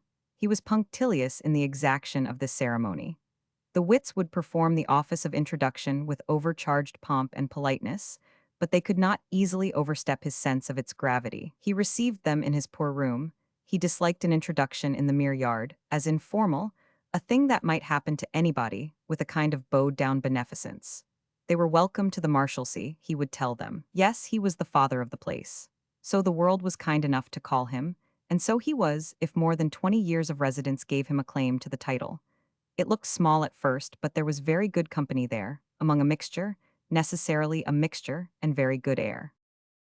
It became a not unusual circumstance for letters to be put under his door at night, enclosing half a crown, 2 half-crowns, now and then at long intervals even half a sovereign, for the father of the Marshalsea. With the compliments of a collegian taking leave, he received the gifts as tributes from admirers to a public character. Sometimes these correspondents assumed facetious names, as the Brick, Bellows, Old Gooseberry, Wideawake, Snooks, Mops, Cutaway, the Dog's Meat Man, but he considered this in bad taste and was always a little hurt by it. In the fullness of time, this correspondence showing signs of wearing out, and seeming to require an effort on the part of the correspondents to which in the hurried circumstances of departure many of them might not be equal, he established the custom of attending collegians of a certain standing, to the gate, and taking leave of them there. The collegian under treatment, after shaking hands, would occasionally stop to wrap up something in a bit of paper, and would come back again calling, "Hi." He would look round surprised. "Me?" he would say with a smile. By this time the collegian would be up with him, and he would paternally add, "What have you forgotten? What can I do for you?" "I forgot to leave this," the collegian would usually return, for the father of the Marshalsea. "My good sir," he would rejoin, "he is infinitely obliged to you." But to the last, the irresolute hand of old would remain in the pocket into which he had slipped the money during 2 or 3 turns about the yard, lest the transaction should be too conspicuous to the general body of collegians. One afternoon he had been doing the honors of the place to a rather large party of collegians who happened to be going out, when, as he was coming back, he encountered one from the poor side who had been taken in execution for a small sum a week before, had settled in the course of that afternoon, and was going out too. The man was a mere plasterer in his working dress, had his wife with him and a bundle, and was in high spirits. "God bless you, sir," he said in passing. "And you," benignantly returned the father of the Marshalsea. They were pretty far divided, going their several ways when the plasterer called out, "I say, sir," and came back to him. "It ain't much," said the plasterer, putting a little pile of halfpence in his hand, "but it's well meant." The father of the Marshalsea had never been offered tribute in copper yet. His children often had, and with his perfect acquiescence it had gone into the common purse to buy meat that he had eaten, and drink that he had drunk. But fustian splashed with white lime, bestowing halfpence on him, front to front, was new. "How dare you?" he said to the man, and feebly burst into tears. The plasterer turned him towards the wall that his face might not be seen, and the action was so delicate, and the man was so penetrated with repentance, and asked pardon so honestly, that he could make him no less acknowledgment than, "I know you meant it kindly, say no more." "Bless your soul, sir," urged the plasterer, "I did indeed. I'd do more by you than the rest of 'em do, I fancy." "What would you do?" he asked. "I'd come back to see you, after I was let out." "Give me the money again," said the other eagerly, "and I'll keep it and never spend it. Thank you for it, thank you, I shall see you again." "If I live a week you shall." They shook hands and parted. The collegians, assembled in symposium in the snuggery that night, marveled what had happened to their father. He walked so late in the shadows of the yard and seemed so downcast. Chapter 7: The Child of the Marshalsea. The baby whose first draught of air had been tinctured with Dr. Haggard's brandy was handed down among the generations of collegians, like the tradition of their common parent. In the earlier stages of her existence, she was handed down in a literal and prosaic sense, it being almost a part of the entrance footing of every new collegian to nurse the child who had been born in the college. By rights, remarked the turnkey when she was first shown to him, I ought to be her godfather. The debtor irresolutely thought of it for a minute and said, perhaps you wouldn't object to really being her godfather. Oh, I don't object, replied the turnkey, if you don't. Thus it came to pass that she was christened one Sunday afternoon, when the turnkey, being relieved, was off the lock, and that the turnkey went up to the font of St. George's Church, and promised and vowed and renounced on her behalf, as he himself related when he came back, like a good un. This invested the turnkey with a new proprietary share in the child, over and above his former official one. When she began to walk and talk, he became fond of her, bought a little armchair and stood it by the high fender of the lodge fireplace, liked to have her company when he was on the lock, and used to bribe her with cheap toys to come and talk to him. The child, for her part, soon grew so fond of the turnkey that she would come climbing up the lodge steps of her own accord at all hours of the day. When she fell asleep in the little armchair by the high fender, the turnkey would cover her with his pocket handkerchief. And when she sat in it, dressing and undressing a doll, which soon came to be unlike dolls on the other side of the lock, and to bear a horrible family resemblance to Mrs. Bangham, he would contemplate her from the top of his stool with exceeding gentleness. Witnessing these things, the collegians would express an opinion that the turnkey, who was a bachelor, had been cut out by nature for a family man. But the turnkey thanked them and said, no, on the whole it was enough to see other people's children there. At what period of her early life the little creature began to perceive that it was not the habit of all the world to live, locked up in narrow yards, surrounded by high walls with spikes at the top, would be a difficult question to settle. But she was a very, very little creature indeed, when she had somehow gained the knowledge that her clasp of her father's hand was to be always loosened at the door which the great key opened, and that while her own light steps were free to pass beyond it, his feet must never cross that line. A pitiful and plaintive look, with which she had begun to regard him when she was still extremely young, was perhaps a part of this discovery. With a pitiful and plaintive look for everything, indeed, but with something in it for only him that was like protection, this child of the Marshalsea, and the child of the father of the Marshalsea, sat by her friend the turnkey in the lodge, kept the family room, or wandered about the prison yard, for the first 8 years of her life. With a pitiful and plaintive look for her wayward sister, for her idle brother, for the high blank walls, for the faded crowd they shut in, for the games of the prison children as they whooped and ran, and played at hide-and-seek, and made the iron bars of the inner gateway home. Wistful and wondering, she would sit in summer weather by the high fender in the lodge, looking up at the sky through the barred window, until, when she turned her eyes away, bars of light would arise between her and her friend, and she would see him through a grating, too. Thinking of the fields, the turnkey said once, after watching her, ain't you? Where are they? She inquired. Why, they're over there, my dear, said the turnkey with a vague flourish of his key. Just about there. Does anybody open them and shut them? Are they locked? The turnkey was discomfited. Well, he said, not in general. Are they very pretty, Bob? She called him Bob, by his own particular request and instruction. Lovely, full of flowers. There's buttercups and there's daisies and there's— the turnkey hesitated, being short of floral nomenclature. There's dandelions and all manner of games. Is it very pleasant to be there, Bob? Prime, said the turnkey. Was father ever there? Hem, coughed the turnkey. Oh yes, he was there sometimes. Is he sorry not to be there now? And not particular, said the turnkey. Nor any of the people? She asked, glancing at the listless crowd within. Oh, are you quite sure and certain, Bob? At this difficult point of the conversation, Bob gave in, and changed the subject to hardbake. Always his last resource when he found his little friend getting him into a political, social, or theological corner. But this was the origin of a series of Sunday excursions that these two curious companions made together. They used to issue from the lodge on alternate Sunday afternoons with great gravity, bound for some meadows or green lanes that had been elaborately appointed by the turnkey in the course of the week. And there she picked grass and flowers to bring home, while he smoked his pipe.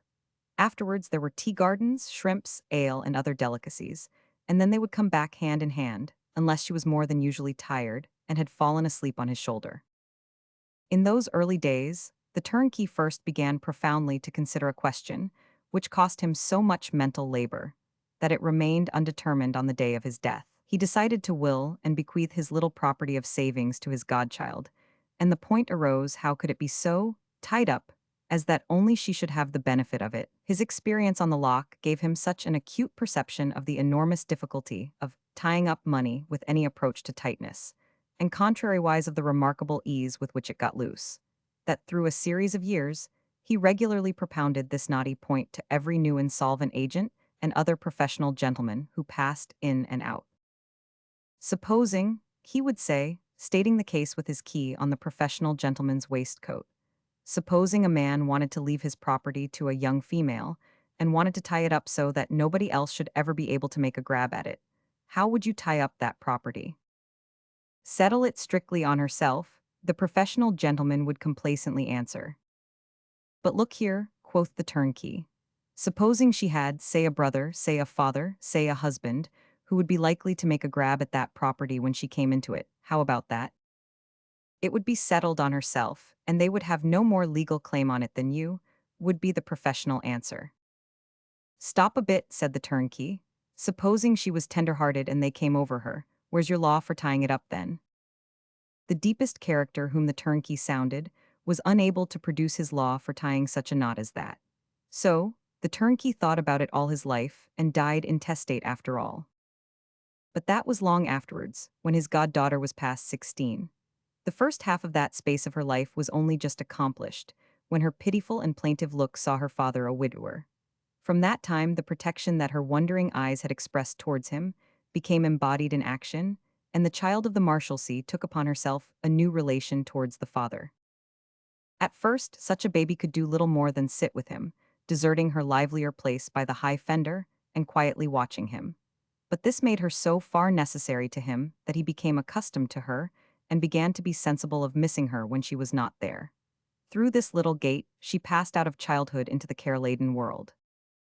What her pitiful look saw at that early time in her father, in her sister, in her brother, in the jail, how much or how little of the wretched truth it pleased God to make visible to her, lies hidden with many mysteries. It is enough that she was inspired to be something which was not what the rest were, and to be that something, different and laborious for the sake of the rest.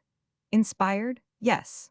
Shall we speak of the inspiration of a poet or a priest, and not of the heart impelled by love and self-devotion to the lowliest work in the lowliest way of life? With no earthly friend to help her, or so much as to see her, but the one so strangely assorted, with no knowledge even of the common daily tone and habits of the common members of the free community who are not shut up in prisons, born and bred in a social condition, false even with a reference to the falsest condition outside the walls, drinking from infancy of a well whose waters had their own peculiar stain, their own unwholesome and unnatural taste. The child of the Marshalsea began her womanly life. No matter through what mistakes and discouragements, what ridicule, not unkindly meant but deeply felt, of her youth and little figure, what humble consciousness of her own babyhood and want of strength, even in the matter of lifting and carrying, through how much weariness and hopelessness and how many secret tears, she drudged on until recognized as useful, even indispensable. That time came. She took the place of eldest of the three, in all things but precedence, was the head of the fallen family, and bore in her own heart its anxieties and shames.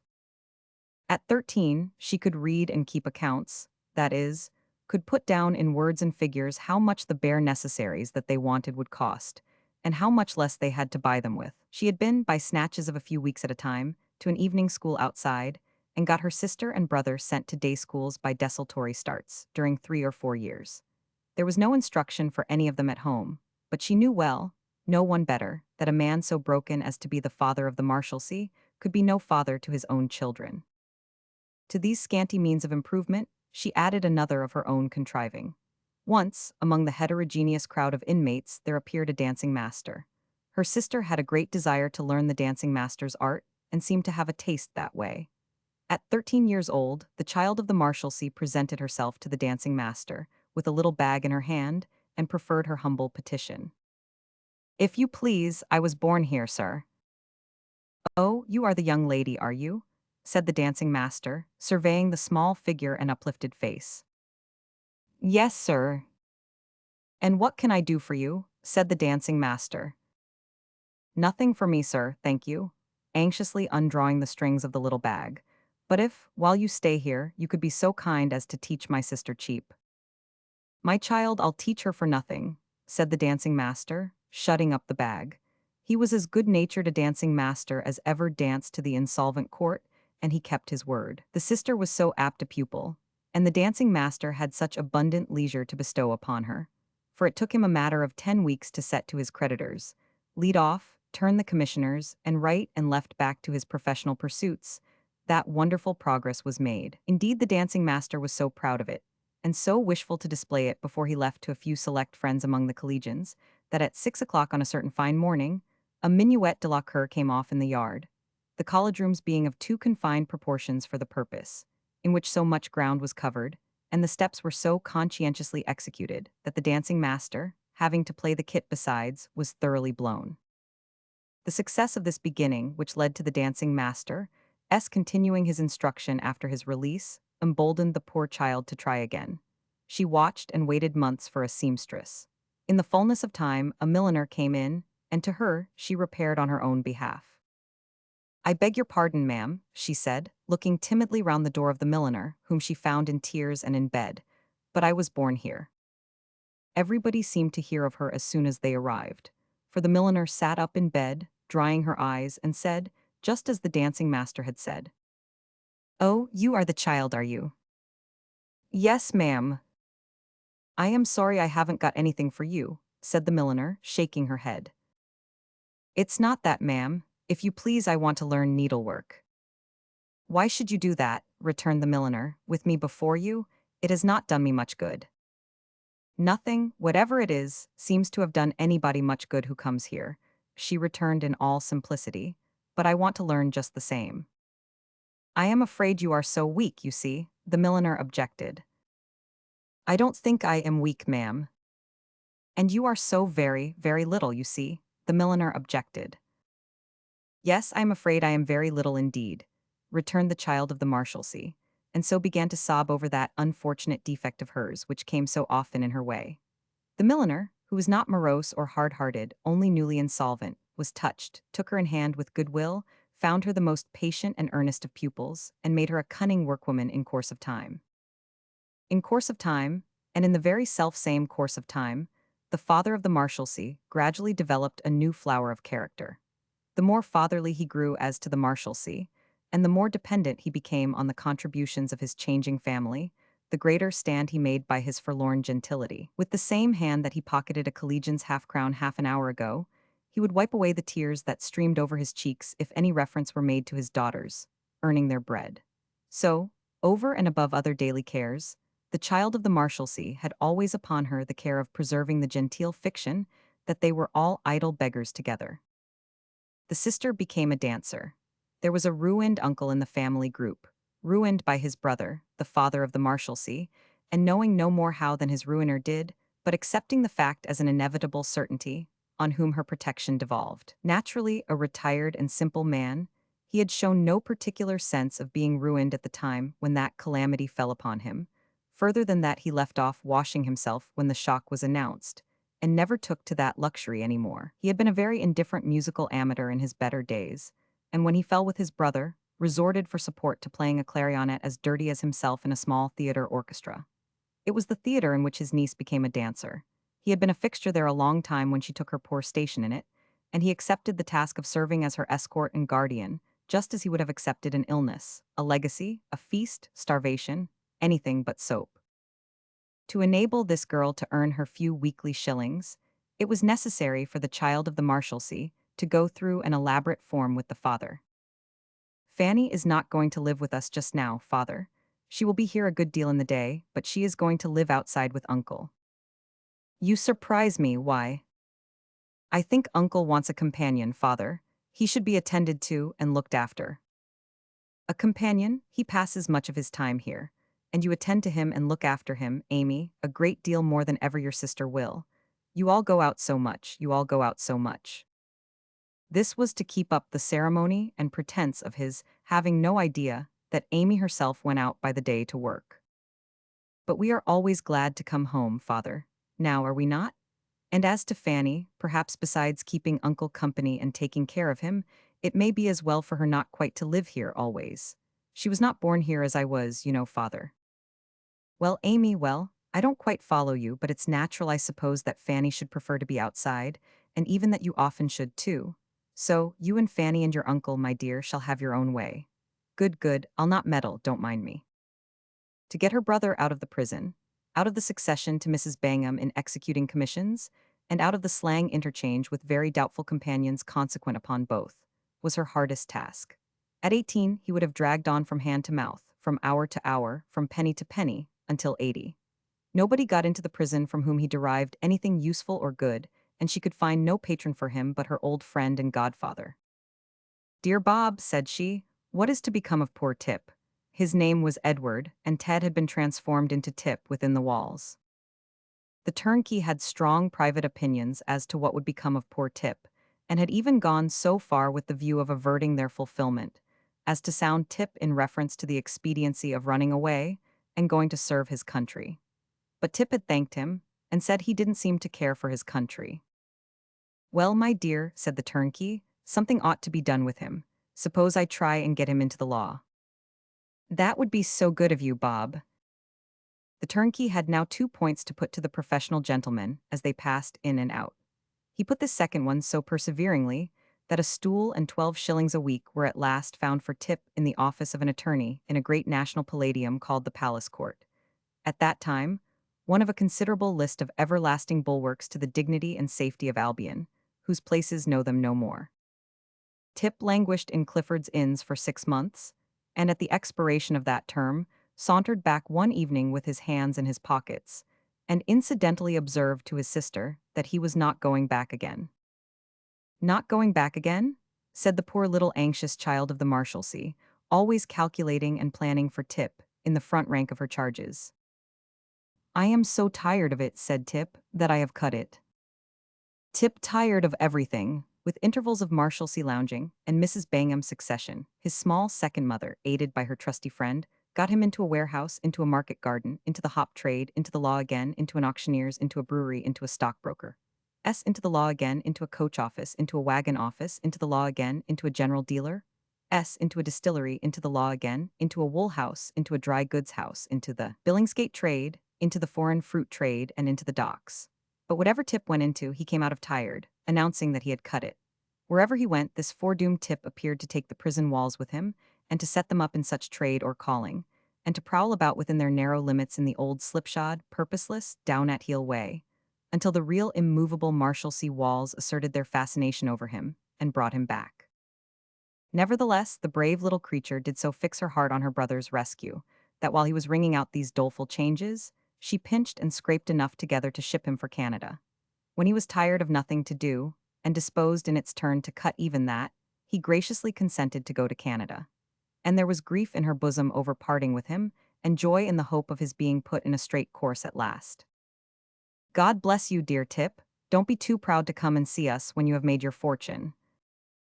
All right, said Tip and went. But not all the way to Canada, in fact, not further than Liverpool. After making the voyage to that port from London, he found himself so strongly impelled to cut the vessel that he resolved to walk back again. Carrying out which intention, he presented himself before her at the expiration of a month, in rags, without shoes, and much more tired than ever. At length, after another interval of successorship to Mrs. Bangham, he found a pursuit for himself and announced it. Amy, I have got a situation. Have you really and truly, Tip? All right, I shall do now. You need look anxious about me any more, old girl. What is it, Tip? Why, you know Slingo by sight. Not the man they call the dealer. That's the chap. He'll be out on Monday, and he's going to give me a berth. What is he a dealer in, Tip? Horses, all right, I shall do now, Amy. She lost sight of him for months afterwards, and only heard from him once. A whisper passed among the elder collegians that he had been seen at a mock auction in Moorfields, pretending to buy plated articles for massive silver, and paying for them with the greatest liberality in banknotes, but it never reached her ears. One evening she was alone at work, standing up at the window, to save the twilight lingering above the wall, when he opened the door and walked in. She kissed and welcomed him, but was afraid to ask him any questions. He saw how anxious and timid she was, and appeared sorry. I am afraid, Amy, you'll be vexed this time. Upon my life I am. I am very sorry to hear you say so, Tip. Have you come back? Why, yes. Not expecting this time that what you had found would answer very well. I am less surprised and sorry than I might have been, Tip. Ah, but that's not the worst of it. Not the worst of it. Don't look so startled. No, Amy, not the worst of it. I have come back, you see, but don't look so startled. I have come back in what I may call a new way. I am off the volunteer list altogether. I am in now as one of the regulars. Oh, don't say you are a prisoner, Tip. Don't do. Well, I don't want to say it, he returned in a reluctant tone. But if you can't understand me without my saying it, what am I to do? I am in for £40 odd. For the first time in all those years, she sunk under her cares. She cried, with her clasped hands lifted above her head, that it would kill their father if he ever knew it, and fell down at Tip's graceless feet. It was easier for Tip to bring her to her senses than for her to bring him to understand that the father of the Marshalsea would be beside himself if he knew the truth. The thing was incomprehensible to Tip, and altogether a fanciful notion. He yielded to it in that light only, when he submitted to her entreaties, backed by those of his uncle and sister. There was no want of precedent for his return. It was accounted for to the father in the usual way, and the collegians, with a better comprehension of the pious fraud than Tip, supported it loyally. This was the life, and this the history, of the child of the Marshalsea at 22. With a still surviving attachment to the one miserable yard and block of houses as her birthplace and home, she passed to and fro in it shrinkingly now, with a womanly consciousness that she was pointed out to every one. Since she had begun to work beyond the walls, she had found it necessary to conceal where she lived, and to come and go as secretly as she could, between the free city and the iron gates, outside of which she had never slept in her life. Her original timidity had grown with this concealment, and her light step and her little figure shunned the thronged streets while they passed along them. Worldly wise in hard and poor necessities, she was innocent in all things else. Innocent in the mist through which she saw her father, and the prison, and the turbid living river that flowed through it and flowed on. This was the life, and this the history, of Little Dorrit, now going home upon a dull September evening, observed at a distance by Arthur Clennam. This was the life, and this the history, of Little Dorrit, turning at the end of London Bridge, recrossing it, going back again, passing on to St. George's Church, turning back suddenly once more, and flitting in at the open outer gate and little courtyard of the Marshalsea. Chapter 8: The Lock. Arthur Clennam stood in the street, waiting to ask some passerby what place that was. He suffered a few people to pass him in whose face there was no encouragement to make the inquiry, and still stood pausing in the street, when an old man came up and turned into the courtyard. He stooped a good deal, and plodded along in a slow, preoccupied manner, which made the bustling London thoroughfares no very safe resort for him. He was dirtily and meanly dressed, in a threadbare coat, once blue, reaching to his ankles and buttoned to his chin, where it vanished in the pale ghost of a velvet collar.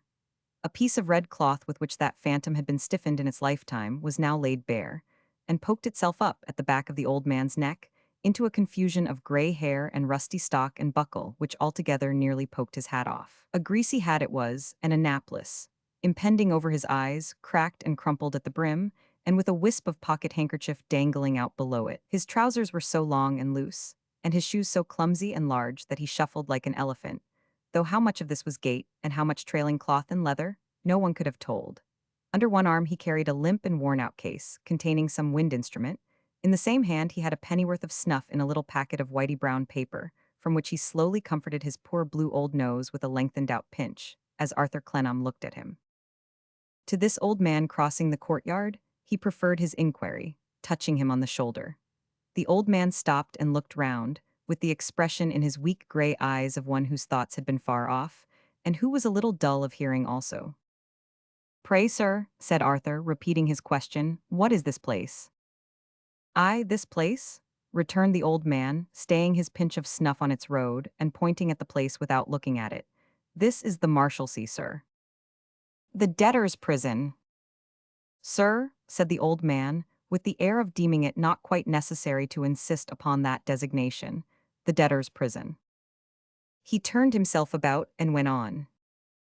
"I beg your pardon," said Arthur, stopping him once more, "but will you allow me to ask you another question? Can anyone go in here?"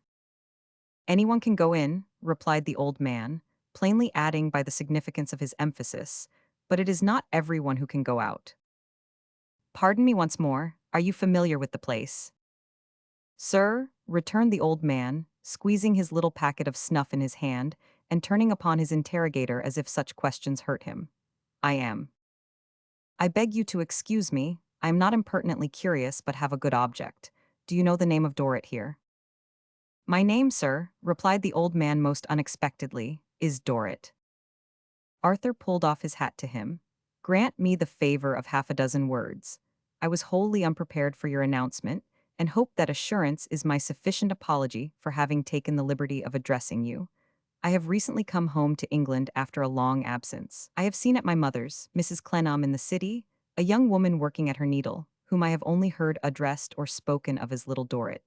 I have felt sincerely interested in her, and have had a great desire to know something more about her. I saw her, not a minute before you came up, pass in at that door. The old man looked at him attentively. Are you a sailor, sir? He asked. He seemed a little disappointed by the shake of the head that replied to him. Not a sailor? I judged from your sunburnt face that you might be. Are you in earnest, sir? I do assure you that I am, and do entreat you to believe that I am, in plain earnest. I know very little of the world, sir, returned the other, who had a weak and quavering voice. I am merely passing on, like the shadow over the sundial. It would be worth no man's while to mislead me. It would really be too easy, too poor a success to yield any satisfaction. The young woman whom you saw go in here is my brother's child. My brother is William Dorrit, I am Frederick. You say you have seen her at your mother's, I know your mother befriends her. You have felt an interest in her, and you wish to know what she does here. Come and see. He went on again, and Arthur accompanied him. My brother, said the old man, pausing on the step and slowly facing round again, has been here many years, and much that happens even among ourselves, out of doors, is kept from him for reasons that I needn't enter upon now. Be so good as to say nothing of my niece's working at her needle. Be so good as to say nothing that goes beyond what is said among us. If you keep within our bounds, you cannot well be wrong. Now, come and see. Arthur followed him down a narrow entry, at the end of which a key was turned, and a strong door was opened from within. It admitted them into a lodge or lobby, across which they passed, and so through another door and a grating into the prison. The old man, always plodding on before, turned round in his slow, stiff, stooping manner when they came to the turnkey on duty, as if to present his companion. The turnkey nodded, and the companion passed in without being asked whom he wanted. The night was dark, and the prison lamps in the yard, and the candles in the prison windows faintly shining behind many sorts of wry old curtain and blind, had not the air of making it lighter. A few people loitered about, but the greater part of the population was within doors. The old man, taking the right-hand side of the yard, turned in at the third or fourth doorway, and began to ascend the stairs. They are rather dark, sir, but you will not find anything in the way. He paused for a moment before opening a door on the second story. He had no sooner turned the handle than the visitor saw Little Dorrit, and saw the reason of her setting so much store by dining alone. She had brought the meat home that she should have eaten herself, and was already warming it on a gridiron over the fire for her father, clad in an old grey gown and a black cap, awaiting his supper at the table. A clean cloth was spread before him, with knife, fork and spoon, salt cellar, pepper box, glass, and pewter ale pot. Such zests as his particular little phial of cayenne pepper and his pennyworth of pickles in a saucer were not wanting. She started, colored deeply, and turned white. The visitor, more with his eyes than by the slight, impulsive motion of his hand, entreated her to be reassured and to trust him. I found this gentleman, said the uncle, Mr. Clennam, William, son of Amy's friend, at the outer gate, wishful, as he was going by, of paying his respects, but hesitating whether to come in or not. This is my brother William, sir. I hope, said Arthur, very doubtful what to say, that my respect for your daughter may explain and justify my desire to be presented to you, sir. Mr. Clennam, returned the other, rising, taking his cap off in the flat of his hand, and so holding it ready to put on again. You do me honor. You are welcome, sir, with a low bow. Frederick, a chair. Pray sit down, Mr. Clennam. He put his black cap on again, as he had taken it off, and resumed his own seat. There was a wonderful air of benignity and patronage in his manner. These were the ceremonies with which he received the collegians. You are welcome to the Marshalsea, sir. I have welcomed many gentlemen to these walls. Perhaps you are aware, my daughter Amy may have mentioned that I am the father of this place. So I have understood, said Arthur, dashing at the assertion. I dare say that my daughter Amy was born here. A good girl, sir, a dear girl, and long a comfort and support to me. Amy, my dear, put this dish on. Mr. Clennam will excuse the primitive customs to which we are reduced here. Is it a compliment to ask you if you would do me the honor, sir, to— Thank you, returned Arthur, not a morsel. He felt himself quite lost in wonder at the manner of the man, and that the probability of his daughter's having had a reserve as to her family history should be so far out of his mind. She filled his glass, put all the little matters on the table ready to his hand, and then sat beside him while he ate his supper.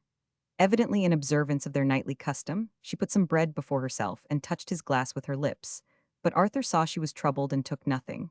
Her look at her father, half admiring him and proud of him, half ashamed for him, all devoted and loving, went to his inmost heart. The father of the Marshalsea condescended towards his brother as an amiable, well-meaning man, a private character who had not arrived at distinction. "Frederick," said he, "you and Fanny sup at your lodgings tonight, I know. What have you done with Fanny, Frederick?" "She is walking with Tip." "Tip, as you may know, is my son, Mr. Clennam. He has been a little wild and difficult to settle, but his introduction to the world was rather— He shrugged his shoulders with a faint sigh and looked round the room, a little adverse. "Your first visit here, sir?" "My first. You could hardly have been here since your boyhood without my knowledge. It very seldom happens that anybody, of any pretensions, comes here without being presented to me. As many as 40 or 50 in a day have been introduced to my brother," said Frederick, faintly lighting up with a ray of pride. "Yes," the father of the Marshalsea assented. "We have even exceeded that number. On a fine Sunday in term time, it is quite a levee, quite a levee. Amy, my dear, I have been trying half the day to remember the name of the gentleman from Camberwell who was introduced to me last Christmas week by that agreeable coal merchant who was remanded for 6 months. "I don't remember his name, father." "Frederick, do you remember his name?" Frederick doubted if he had ever heard it. No one could doubt that Frederick was the last person upon earth to put such a question to, with any hope of information. "I mean," said his brother, "the gentleman who did that handsome action with so much delicacy. Ha, tush, the name has quite escaped me. Mr. Clennam, as I have happened to mention handsome and delicate action, you may like, perhaps, to know what it was." "Very much," said Arthur, withdrawing his eyes from the delicate head beginning to droop, and the pale face with a new solicitude stealing over it. "It is so generous and shows so much fine feeling that it is almost a duty to mention it. I said at the time that I always would mention it on every suitable occasion, without regard to personal sensitiveness. Oh well, it's of no use to disguise the fact. You must know, Mr. Clennam, that it does sometimes occur that people who come here desire to offer some little testimonial to the father of the place." To see her hand upon his arm in mute entreaty half repressed, and her timid little shrinking figure turning away, was to see a sad, sad sight. "Sometimes," he went on in a low, soft voice, agitated and clearing his throat every now and then, "sometimes, it takes one shape and sometimes another, but it is generally money.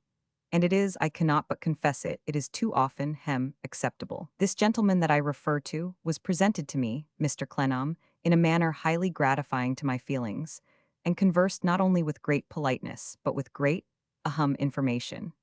All this time, though he had finished his supper, he was nervously going about his plate with his knife and fork, as if some of it were still before him. It appeared from his conversation that he had a garden, though he was delicate of mentioning it at first, as gardens are not accessible to me.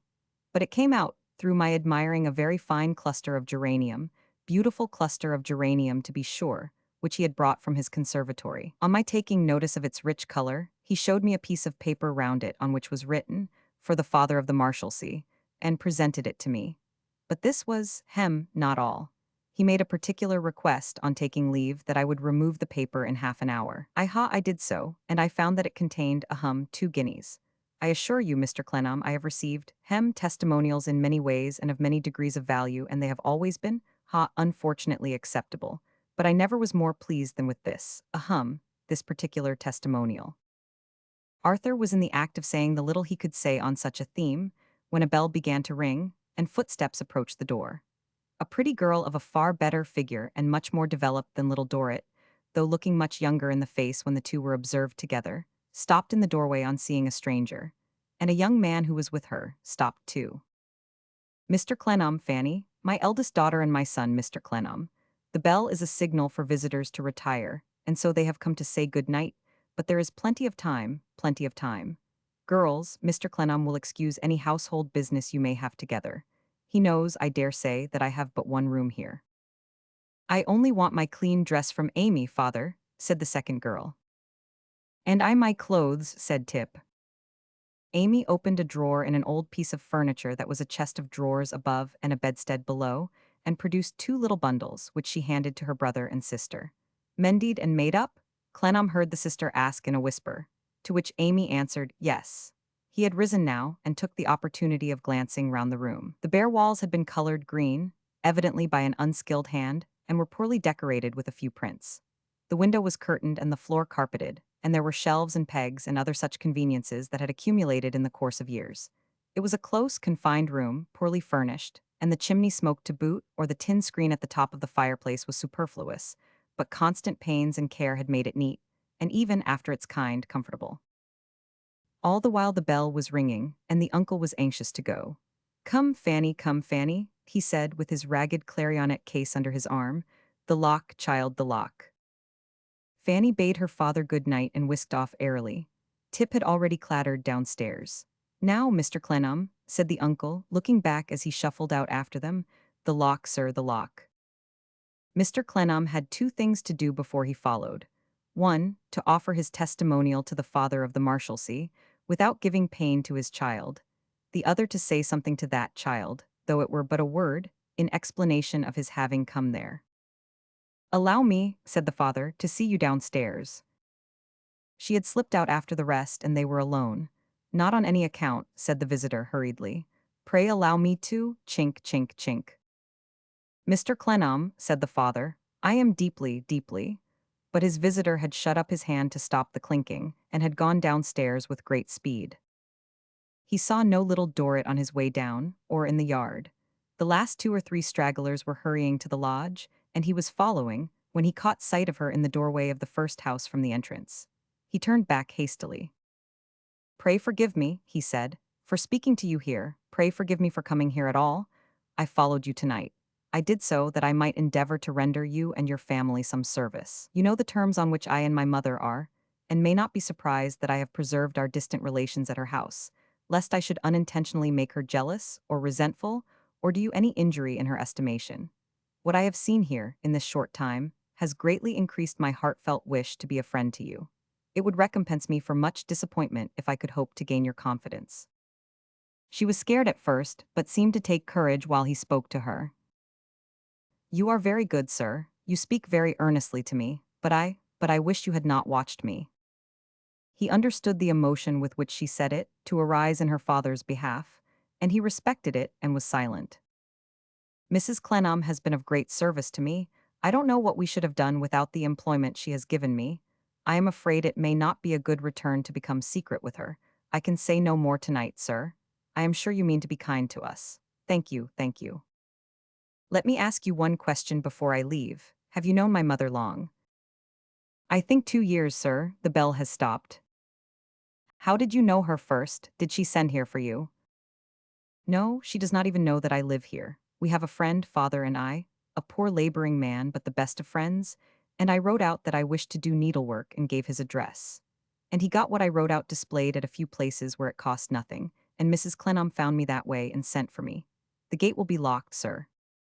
She was so tremulous and agitated, and he was so moved by compassion for her, and by deep interest in her story as it dawned upon him, that he could scarcely tear himself away. But the stoppage of the bell and the quiet in the prison were a warning to depart, and with a few hurried words of kindness he left her gliding back to her father. But he remained too late. The inner gate was locked, and the lodge closed. After a little fruitless knocking with his hand, he was standing there with the disagreeable conviction upon him that he had got to get through the night, when a voice accosted him from behind. "Caught, eh?" said the voice. "You won't go home till morning. Oh, it's you, is it, Mr. Clennam?" The voice was Tip's, and they stood looking at one another in the prison yard as it began to rain. "You've done it," observed Tip. "You must be sharper than that next time." "But you are locked in too," said Arthur. I believe I am, said Tip sarcastically. About, but not in your way. I belong to the shop, only my sister has a theory that our governor must never know it. I don't see why myself. Can I get any shelter? Asked Arthur. What had I better do? We had better get hold of Amy first of all, said Tip, referring any difficulty to her as a matter of course. I would rather walk about all night, it's not much to do, than give that trouble. You need do that if you don't mind paying for a bed. If you don't mind paying, they'll make you up one on the snuggery table, under the circumstances. If you'll come along, I'll introduce you there. As they passed down the yard, Arthur looked up at the window of the room he had lately left, where the light was still burning. Yes, sir, said Tip, following his glance. That's the governor. She'll sit with him for another hour reading yesterday's paper to him, or something of that sort, and then she'll come out like a little ghost and vanish away without a sound. I don't understand you. The governor sleeps up in the room, and she has a lodging at the turnkey. First house there, said Tip, pointing out the doorway into which she had retired. First house, sky parlor. She pays twice as much for it as she would for one twice as good outside. But she stands by the governor, poor dear girl, day and night. This brought them to the tavern establishment at the upper end of the prison, where the collegians had just vacated their social evening club. The apartment on the ground floor in which it was held was the snuggery in question. The presidential tribune of the chairman, the pewter pots, glasses, pipes, tobacco ashes, and general flavor of members were still as that convivial institution had left them. On its adjournment, the snuggery had two of the qualities popularly held to be essential to grog for ladies, in respect that it was hot and strong, but in the third point of analogy, requiring plenty of it, the snuggery was defective, being but a cooped-up apartment. The unaccustomed visitor from outside naturally assumed everybody here to be prisoners, landlord, waiter, barmaid, pot, and all.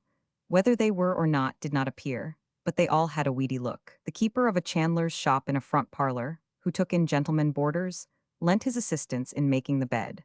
He had been a tailor in his time, and had kept a phaeton, he said. He boasted that he stood up litigiously for the interests of the college, and he had undefined and undefinable ideas that the marshal intercepted a fund which ought to come to the collegians. He liked to believe this, and always impressed the shadowy grievance on newcomers and strangers, though he could not, for his life, have explained what fund he meant, or how the notion had got rooted in his soul. He had fully convinced himself, notwithstanding, that his own proper share of the fund was 3 and 9 pence a week, and that in this amount he, as an individual collegian, was swindled by the marshal, regularly every Monday. Apparently, he helped to make the bed, that he might not lose an opportunity of stating this case, after which unloading of his mind, and after announcing, as it seemed he always did, without anything coming of it, that he was going to write a letter to the papers and show the marshal up, he fell into miscellaneous conversation with the rest. It was evident from the general tone of the whole party that they had come to regard insolvency as the normal state of mankind, and the payment of debts as a disease that occasionally broke out. In this strange scene, and with these strange specters flitting about him, Arthur Clennam looked on at the preparations as if they were part of a dream. Pending which, the long-initiated Tip, with an awful enjoyment of the snuggery's resources, pointed out the common kitchen fire maintained by subscription of collegians, the boiler for hot water supported in like manner, and other premises generally tending to the deduction that the way to be healthy, wealthy, and wise was to come to the Marshalsea. The two tables put together in a corner were, at length, converted into a very fair bed, and the stranger was left to the Windsor chairs, the presidential tribune, the beery atmosphere, sawdust, pipelights, spittoons, and repose. But the last item was long in linking itself to the rest. The novelty of the place, the coming upon it without preparation, the sense of being locked up, the remembrance of that room upstairs, of the two brothers, and above all of the retiring childish form, and the face in which he now saw years of insufficient food, if not of want, kept him waking and unhappy. Speculations, too, bearing the strangest relations towards the prison, but always concerning the prison, ran like nightmares through his mind while he lay awake. Whether coffins were kept ready for people who might die there, where they were kept, how they were kept, where people who died in the prison were buried, how they were taken out, what forms were observed, whether an implacable creditor could arrest the dead. As to escaping, what chances there were of escape, whether a prisoner could scale the walls with a cord and grapple, how he would descend upon the other side, whether he could alight on a housetop, steal down a staircase, let himself out at a door, and get lost in the crowd, as to fire in the prison if one were to break out while he lay there. And these involuntary starts of fancy were, after all, but the setting of a picture in which three people kept before him. His father, with the steadfast look with which he had died, prophetically darkened forth in the portrait. His mother, with her arm up, warding off his suspicion. Little Dorrit, with her hand on the degraded arm, and her drooping head turned away.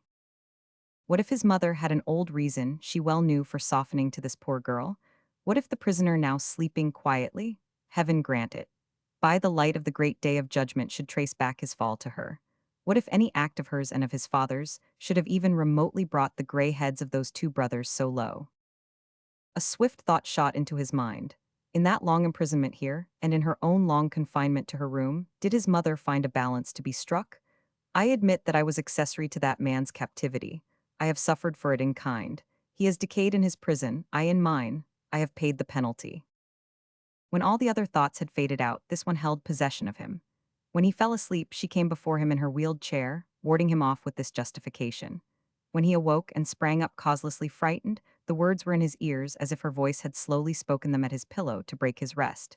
He withers away in his prison, I wither away in mine. Inexorable justice is done. What do I owe on this score?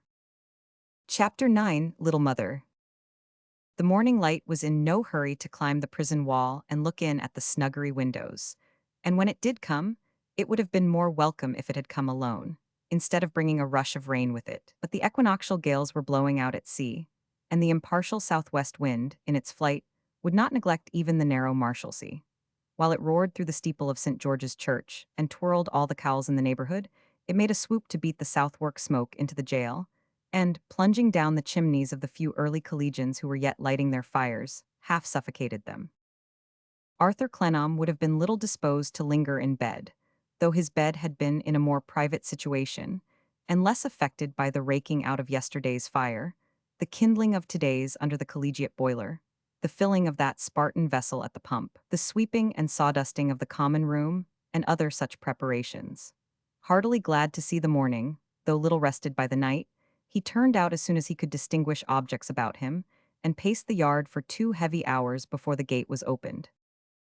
The walls were so near to one another, and the wild clouds hurried over them so fast, that it gave him a sensation like the beginning of seasickness to look up at the gusty sky. The rain, carried aslant by flaws of wind, blackened that side of the central building which he had visited last night, but left a narrow dry trough under the lee of the wall, where he walked up and down among the weights of straw and dust and paper, the waste droppings of the pump, and the stray leaves of yesterday's greens. It was as haggard a view of life as a man need look upon. Nor was it relieved by any glimpse of the little creature who had brought him there. Perhaps she glided out of her doorway, and in at that where her father lived, while his face was turned from both, but he saw nothing of her. It was too early for her brother. To have seen him once was to have seen enough of him to know that he would be sluggish to leave whatever frowsy bed he occupied at night. So, as Arthur Clennam walked up and down, waiting for the gate to open, he cast about in his mind for future, rather than for present means of pursuing his discoveries. At last the lodge gate turned, and the turnkey, standing on the step, taking an early comb at his hair, was ready to let him out. With a joyful sense of release, he passed through the lodge and found himself again in the little outer courtyard where he had spoken to the brother last night. There was a string of people already straggling in, whom it was not difficult to identify as the nondescript messengers, go-betweens, and errand-bearers of the place. Some of them had been lounging in the rain until the gate should open. Others, who had timed their arrival with greater nicety, were coming up now, and passing in with damp whitey-brown paper bags from the grocers, loaves of bread, lumps of butter, eggs, milk, and the like. The shabbiness of these attendants upon shabbiness, the poverty of these insolvent waiters upon insolvency, was a sight to see. Such threadbare coats and trousers, such fusty gowns and shawls, such squashed hats and bonnets, such boots and shoes, such umbrellas and walking sticks, never were seen in rag fair. All of them wore the cast-off clothes of other men and women, were made up of patches and pieces of other people's individuality, and had no sartorial existence of their own proper. Their walk was the walk of a race apart. They had a peculiar way of doggedly slinking round the corner, as if they were eternally going to the pawnbrokers. When they coughed like people accustomed to be forgotten on doorsteps and in draughty passages, waiting for answers to letters in faded ink, which gave the recipients of those manuscripts great mental disturbance and no satisfaction. As they eyed the stranger in passing, they eyed him with borrowing eyes, hungry, sharp, speculative as to his softness if they were accredited to him, and the likelihood of his standing something handsome. Mendicity on commission stooped in their high shoulders, shambled in their unsteady legs, buttoned and pinned and darned and dragged their clothes, frayed their buttonholes, leaked out of their figures in dirty little ends of tape, and issued from their mouths in alcoholic breathings. As these people passed him standing still in the courtyard, and one of them turned back to inquire if he could assist him with his services, it came into Arthur Clennam's mind that he would speak to Little Dorrit again before he went away. She would have recovered her first surprise and might feel easier with him. He asked this member of the fraternity, who had 2 red herrings in his hand and a loaf and a blacking brush under his arm, where was the nearest place to get a cup of coffee at. The nondescript replied in encouraging terms and brought him to a coffee shop in the street within a stone's throw. "Do you know Miss Dorrit?" asked the new client. The nondescript knew 2 Miss Dorrits, one who was born inside, that was the one. That was the one? The nondescript had known her many years. In regard of the other Miss Dorrit, the nondescript lodged in the same house with herself and uncle. This changed the client's half-formed design of remaining at the coffee shop, until the nondescript should bring him word that Dorrit had issued forth into the street. He entrusted the nondescript with a confidential message to her, importing that the visitor who had waited on her father last night begged the favor of a few words with her at her uncle's lodging. He obtained from the same source full directions to the house, which was very near, dismissed the nondescript gratified with half a crown, and having hastily refreshed himself at the coffee shop, repaired with all speed to the clarionet player's dwelling. There were so many lodgers in this house that the doorpost seemed to be as full of bell handles as a cathedral organ is of stops. Doubtful which might be the clarionet stop, he was considering the point, when a shuttlecock flew out of the parlor window and alighted on his hat. He then observed that in the parlor window was a blind with the inscription, Mr. Cripples' Academy, also in another line, Evening Tuition, and behind the blind was a little white-faced boy, with a slice of bread and butter and a battledore. The window being accessible from the footway, he looked in over the blind, returned the shuttlecock, and put his question. "Dorrit," said the little white-faced boy, "Master Cripples in fact. Mr. Dorrit, 3rd bell and 1 knock." The pupils of Mr. Cripples appeared to have been making a copybook of the street door. It was so extensively scribbled over in pencil. The frequency of the inscriptions, Old Dorrit and Dirty Dick, in combination, suggested intentions of personality on the part of Mr. Cripples's pupils. There was ample time to make these observations before the door was opened by the poor old man himself. "Ha," said he, very slowly remembering Arthur, "you were shut in last night." "Yes, Mr. Dorrit, I hope to meet your niece here presently." "Oh," said he, pondering, "out of my brother's way, true, would you come upstairs and wait for her?" "Thank you." Turning himself as slowly as he turned in his mind whatever he heard or said, he led the way up the narrow stairs. The house was very close and had an unwholesome smell. The little staircase windows looked in at the back windows of other houses as unwholesome as itself, with poles and lines thrust out of them, on which unsightly linen hung, as if the inhabitants were angling for clothes and had had some wretched bites not worth attending to. In the back garret, a sickly room with a turn-up bedstead in it, so hastily and recently turned up that the blankets were boiling over, as it were, and keeping the lid open. A half-finished breakfast of coffee and toast for 2 persons was jumbled down anyhow on a rickety table. There was no one there. The old man, mumbling to himself, after some consideration that Fanny had run away, went to the next room to fetch her back. The visitor, observing that she held the door on the inside, and that, when the uncle tried to open it, there was a sharp adjuration of "Don't, stupid," and an appearance of loose stocking and flannel, concluded that the young lady was in an undress. The uncle, without appearing to come to any conclusion, shuffled in again, sat down in his chair, and began warming his hands at the fire, not that it was cold, or that he had any waking idea whether it was or not. "What did you think of my brother, sir?" he asked, when he by and by discovered what he was doing, left off, reached over to the chimney-piece, and took his clarionet case down. "I was glad," said Arthur, very much at a loss, for his thoughts were on the brother before him, "to find him so well and cheerful." "Ha," muttered the old man, "yes, yes, yes, yes, yes." Arthur wondered what he could possibly want with the clarionet case. He did not want it at all.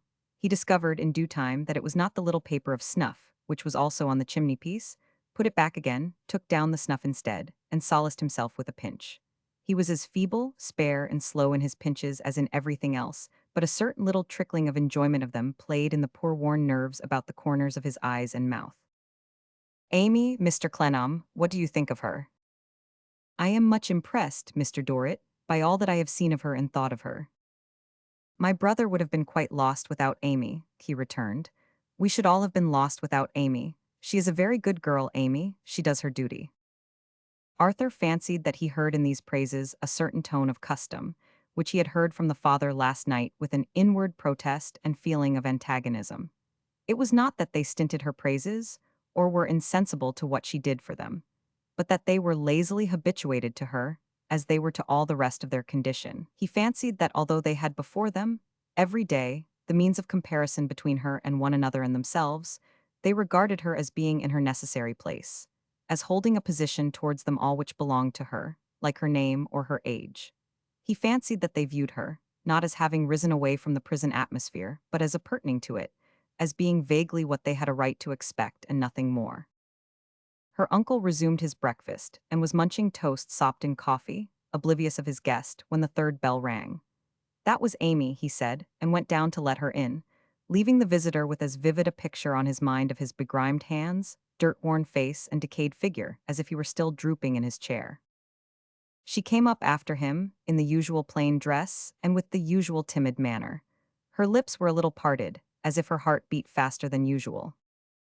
Mr. Clennam, Amy, said her uncle, has been expecting you some time. I took the liberty of sending you a message. I received the message, sir. Are you going to my mother's this morning? I think not, for it is past your usual hour. Not today, sir, I am not wanted today. Will you allow me to walk a little way in whatever direction you may be going? I can then speak to you as we walk, both without detaining you here, and without intruding longer here myself. She looked embarrassed, but said if he pleased. He made a pretense of having mislaid his walking stick, to give her time to set the bedstead right, to answer her sister's impatient knock at the wall, and to say a word softly to her uncle. Then he found it, and they went downstairs. She first, he following, the uncle standing at the stairhead, and probably forgetting them before they had reached the ground floor. Mr. Cripples's pupils, who were by this time coming to school, desisted from their morning recreation of cuffing one another with bags and books, to stare with all the eyes they had at a stranger who had been to see Dirty Dick. They bore the trying spectacle in silence, until the mysterious visitor was at a safe distance, when they burst into pebbles and yells, and likewise into reviling dances, and in all respects buried the pipe of peace with so many savage ceremonies, that, if Mr. Cripples had been the chief of the Cripplewebu tribe with his war paint on, they could scarcely have done greater justice to their education. In the midst of this homage, Mr. Arthur Clennam offered his arm to Little Dorrit, and Little Dorrit took it. "Will you go by the iron bridge," said he, "where there is an escape from the noise of the street?" Little Dorrit answered, if he pleased, and presently ventured to hope that he would not mind Mr. Cripples's boys, for she had herself received her education, such as it was, in Mr. Cripples's evening academy. He returned, with the best will in the world, that Mr. Cripples's boys were forgiven out of the bottom of his soul. Thus did Cripples unconsciously become a master of the ceremonies between them, and bring them more naturally together than Beau Nash might have done if they had lived in his golden days, and he had alighted from his coach and six for the purpose. The morning remained squally, and the streets were miserably muddy, but no rain fell as they walked towards the iron bridge. The little creature seemed so young in his eyes that there were moments when he found himself thinking of her, if not speaking to her, as if she were a child. Perhaps he seemed as old in her eyes as she seemed young in his. "I am sorry to hear you were so inconvenienced last night, sir, as to be locked in. It was very unfortunate." "It was nothing," he returned. "He had had a very good bed." "Oh yes," she said quickly. She believed there were excellent beds at the coffee house. He noticed that the coffee house was quite a majestic hotel to her, and that she treasured its reputation. "I believe it is very expensive," said Little Dorrit, "but my father has told me that quite beautiful dinners may be got there. And wine," she added timidly. "Were you ever there?" "Oh no, only into the kitchen to fetch hot water." To think of growing up with a kind of awe upon one, as to the luxuries of that superb establishment, The Marshalsea Hotel. I asked you last night, said Clennam, how you had become acquainted with my mother. Did you ever hear her name before she sent for you? No, sir. Do you think your father ever did? No, sir. He met her eyes raised to his with so much wonder in them. She was scared when the encounter took place, and shrunk away again, that he felt it necessary to say, I have a reason for asking, which I cannot very well explain, but you must, on no account, suppose it to be of a nature to cause you the least alarm or anxiety. Quite the reverse. And you think that at no time of your father's life was my name of Clennam ever familiar to him? No, sir. He felt from the tone in which she spoke that she was glancing up at him with those parted lips. Therefore he looked before him, rather than make her heart beat quicker still by embarrassing her afresh. Thus they emerged upon the iron bridge, which was as quiet after the roaring streets as though it had been open country. The wind blew roughly, the wet squalls came rattling past them, skimming the pools on the road and pavement and raining them down into the river. The clouds raced on furiously in the lead-colored sky, the smoke and mist raced after them, the dark tide ran fierce and strong in the same direction. Little Dorrit seemed the least, the quietest, and weakest of heaven's creatures. Let me put you in a coach, said Clennam, very nearly adding my poor child. She hurriedly declined, saying that wet or dry made little difference to her. She was used to go about in all weathers. He knew it to be so, and was touched with more pity, thinking of the slight figure at his side, making its nightly way through the damp, dark, boisterous streets to such a place of rest. You spoke so feelingly to me last night, sir, and I found afterwards that you had been so generous to my father that I could not resist your message, if it was only to thank you, especially as I wished very much to say to you. She hesitated and trembled, and tears rose in her eyes but did not fall. To say to me that I hope you will not misunderstand my father. Don't judge him, sir, as you would judge others outside the gates. He has been there so long, I never saw him outside, but I can understand that he must have grown different in some things since. My thoughts will never be unjust or harsh towards him, believe me. Not, she said, with a prouder air, as the misgiving evidently crept upon her that she might seem to be abandoning him, not that he has anything to be ashamed of for himself, or that I have anything to be ashamed of for him. He only requires to be understood. I only ask for him that his life may be fairly remembered. All that he said was quite true. It all happened just as he related it. He is very much respected. Everybody who comes in is glad to know him. He is more courted than anyone else. He is far more thought of than the marshal is. If ever pride were innocent, it was innocent in Little Dorrit when she grew boastful of her father. It is often said that his manners are a true gentleman, and quite a study. I see none like them in that place, but he is admitted to be superior to all the rest.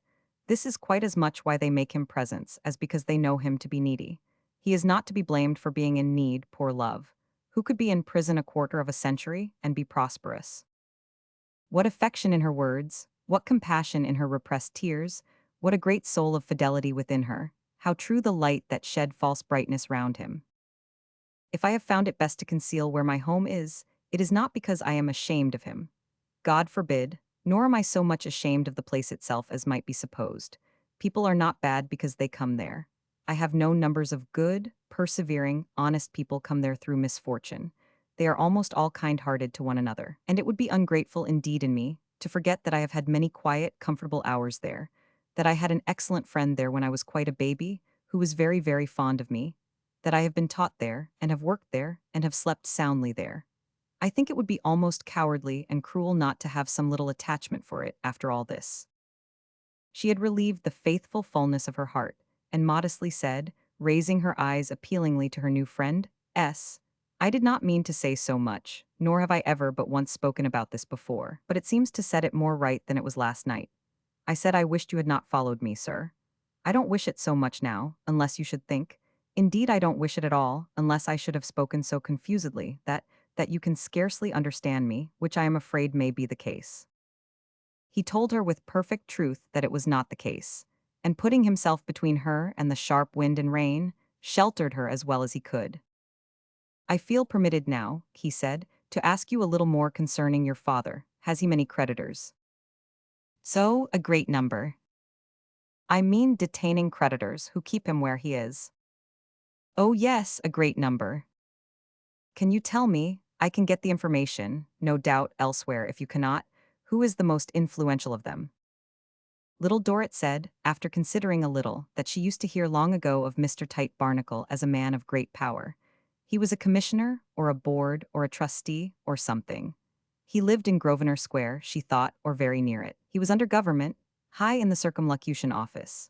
She appeared to have acquired, in her infancy, some awful impression of the might of this formidable Mr. Tite Barnacle of Grosvenor Square, or very near it, and the Circumlocution Office, which quite crushed her when she mentioned him.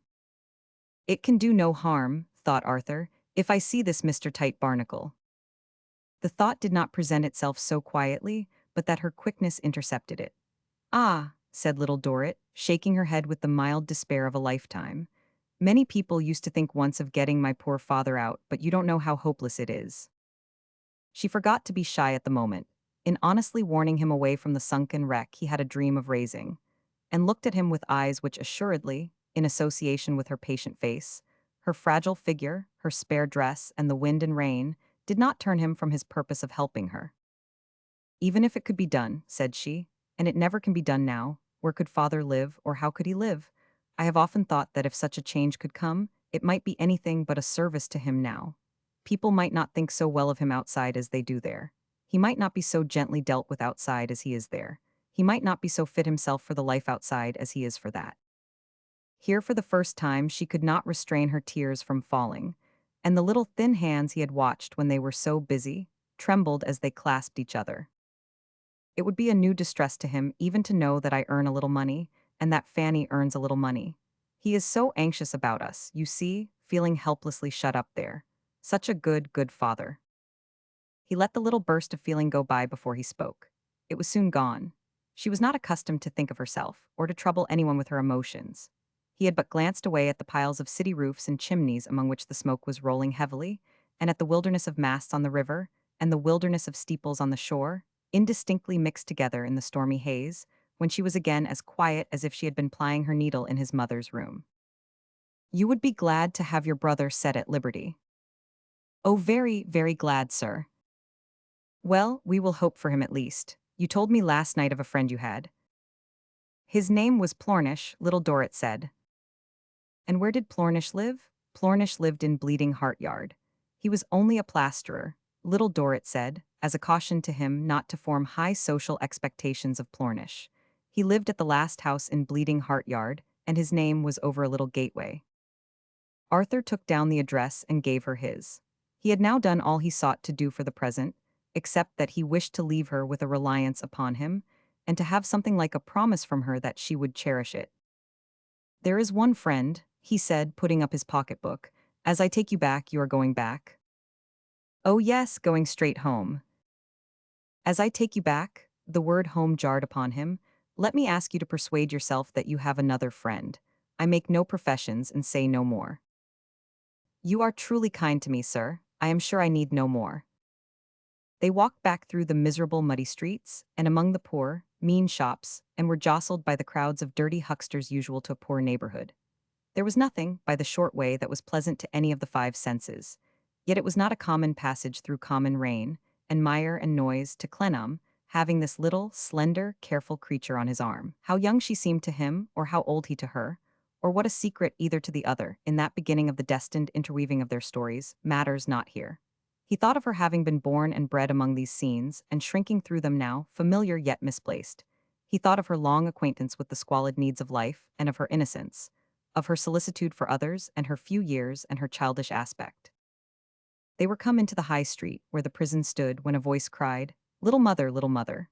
Little Dorrit, stopping and looking back, an excited figure of a strange kind bounced against them, still crying "Little mother," fell down, and scattered the contents of a large basket, filled with potatoes, in the mud. "Oh, Maggie," said Little Dorrit, "what a clumsy child you are." Maggie was not hurt, but picked herself up immediately, and then began to pick up the potatoes, in which both Little Dorrit and Arthur Clennam helped. Maggie picked up very few potatoes and a great quantity of mud, but they were all recovered and deposited in the basket. Maggie then smeared her muddy face with her shawl, and presenting it to Mr. Clennam as a type of purity, enabled him to see what she was like. She was about 8'10", with large bones, large features, large feet and hands, large eyes and no hair. Her large eyes were limpid and almost colorless. They seemed to be very little affected by light and to stand unnaturally still. There was also that attentive listening expression in her face which is seen in the faces of the blind. But she was not blind, having one tolerably serviceable eye. Her face was not exceedingly ugly, though it was only redeemed from being so by a smile, a good-humored smile, and pleasant in itself, but rendered pitiable by being constantly there. A great white cap, with a quantity of opaque frilling that was always flapping about, apologized for Maggie's baldness, and made it so very difficult for her old black bonnet to retain its place upon her head, that it held on round her neck like a gypsy's baby. A commission of haberdashers could alone have reported what the rest of her poor dress was made of, but it had a strong general resemblance to seaweed, with here and there a gigantic tea leaf. Her shawl looked particularly like a tea leaf after long infusion. Arthur Clennam looked at Little Dorrit with the expression of one saying, "May I ask who this is?" Little Dorrit, whose hand this Maggie, still calling her little mother, had begun to fondle, answered in words. They were under a gateway into which the majority of the potatoes had rolled. "This is Maggie, sir." 106M. Original. "Maggie, sir," echoed the personage presented, "little mother." "She is the granddaughter," said Little Dorrit. "Granddaughter," echoed Maggie. "Of my old nurse who has been dead a long time. Maggie, how old are you?" 10, mother," said Maggie. "You can't think how good she is, sir," said Little Dorrit with infinite tenderness. "Good she is," echoed Maggie, transferring the pronoun in a most expressive way from herself to her little mother. "Or how clever," said Little Dorrit. "She goes on errands as well as anyone," Maggie laughed, "and is as trustworthy as the Bank of England." Maggie laughed. "She earns her own living entirely." "Entirely, sir," said Little Dorrit in a lower and triumphant tone. "Really does." "What is her history?" asked Clennam. "Think of that, Maggie," said Little Dorrit, taking her two large hands and clapping them together. "A gentleman from thousands of miles away, wanting to know your history." "My history," cried Maggie, "little mother." "She means me," said Little Dorrit, rather confused. "She is very much attached to me. Her old grandmother was not so kind to her as she should have been, was she, Maggie?" Maggie shook her head, made a drinking vessel of her clenched left hand, drank out of it and said, "Gin." Then beat an imaginary child and said, "Broom handles and pokers." "When Maggie was 10 years old," said Little Dorrit, watching her face while she spoke, "she had a bad fever, sir, and she has never grown any older ever since." 10 years old, said Maggie, nodding her head. "But what a nice hospital, so comfortable, wasn't it? Oh, so nice it was, such a heavenly place." "She had never been at peace before, sir," said Little Dorrit, turning towards Arthur for an instant and speaking low, "and she always runs off upon that." "Such beds there is there," cried Maggie. "Such lemonades, such oranges, such delicious broth and wine, such chicken. Oh, ain't it a delightful place to go and stop at?" So Maggie stopped there as long as she could, said Little Dorrit, in her former tone of telling a child's story, the tone designed for Maggie's ear, and at last, when she could stop there no longer, she came out. Then, because she was never to be more than 10 years old, however long she lived. "However long she lived," echoed Maggie. "And because she was very weak. Indeed was so weak that when she began to laugh she couldn't stop herself, which was a great pity." Maggie mighty grave of a sudden. Her grandmother did not know what to do with her, and for some years was very unkind to her indeed. At length, in course of time, Maggie began to take pains to improve herself, and to be very attentive and very industrious, and by degrees was allowed to come in and out as often as she liked, and got enough to do to support herself, and does support herself. "And that," said Little Dorrit, clapping the two great hands together again, "is Maggie's history, as Maggie knows."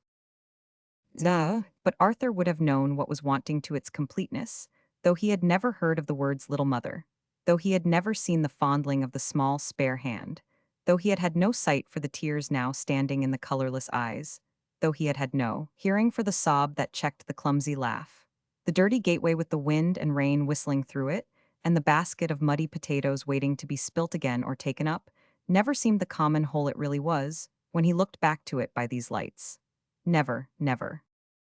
They were very near the end of their walk, and they now came out of the gateway to finish it. Nothing would serve Maggie but that they must stop at a grocer's window, short of their destination, for her to show her learning. She could read after a sort, and picked out the fat figures in the tickets of prices, for the most part correctly. She also stumbled, with a large balance of success against her failures, through various philanthropic recommendations to try our mixture, try our family black, try our orange-flavored pico, challenging competition at the head of flowery teas, and various cautions to the public against spurious establishments and adulterated articles. When he saw how pleasure brought a rosy tint into Little Dorrit's face when Maggie made a hit, he felt that he could have stood there making a library of the grocer's window until the rain and wind were tired. The courtyard received them at last, and there he said goodbye to Little Dorrit. Little as she had always looked, she looked less than ever when he saw her going into the Marshalsea Lodge passage, the little mother attended by her big child. The cage door opened, and when the small bird, reared in captivity, had tamely fluttered in, he saw it shut again, and then he came away. Chapter 10, containing the whole science of government. The Circumlocution Office was, as everybody knows without being told, the most important department under government. No public business of any kind could possibly be done at any time without the acquiescence of the Circumlocution Office. Its finger was in the largest public pie and in the smallest public tart. It was equally impossible to do the plainest right and to undo the plainest wrong without the express authority of the Circumlocution Office.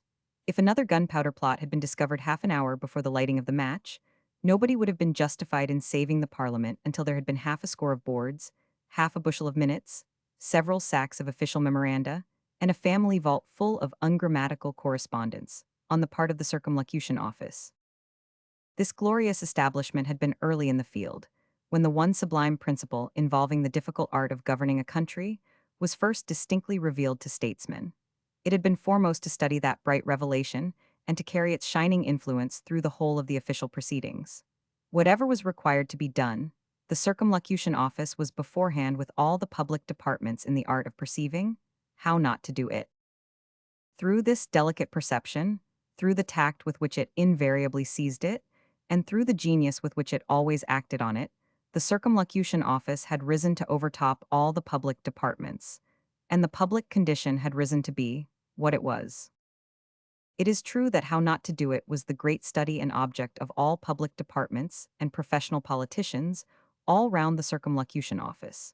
It is true that every new premier and every new government, coming in because they had upheld a certain thing as necessary to be done, were no sooner come in than they applied their utmost faculties to discovering how not to do it. It is true that from the moment when a general election was over, every returned man who had been raving on hustings because it hadn't been done, and who had been asking the friends of the honorable gentleman in the opposite interest on pain of impeachment to tell him why it hadn't been done, and who had been asserting that it must be done, and who had been pledging himself that it should be done, began to devise how it was not to be done.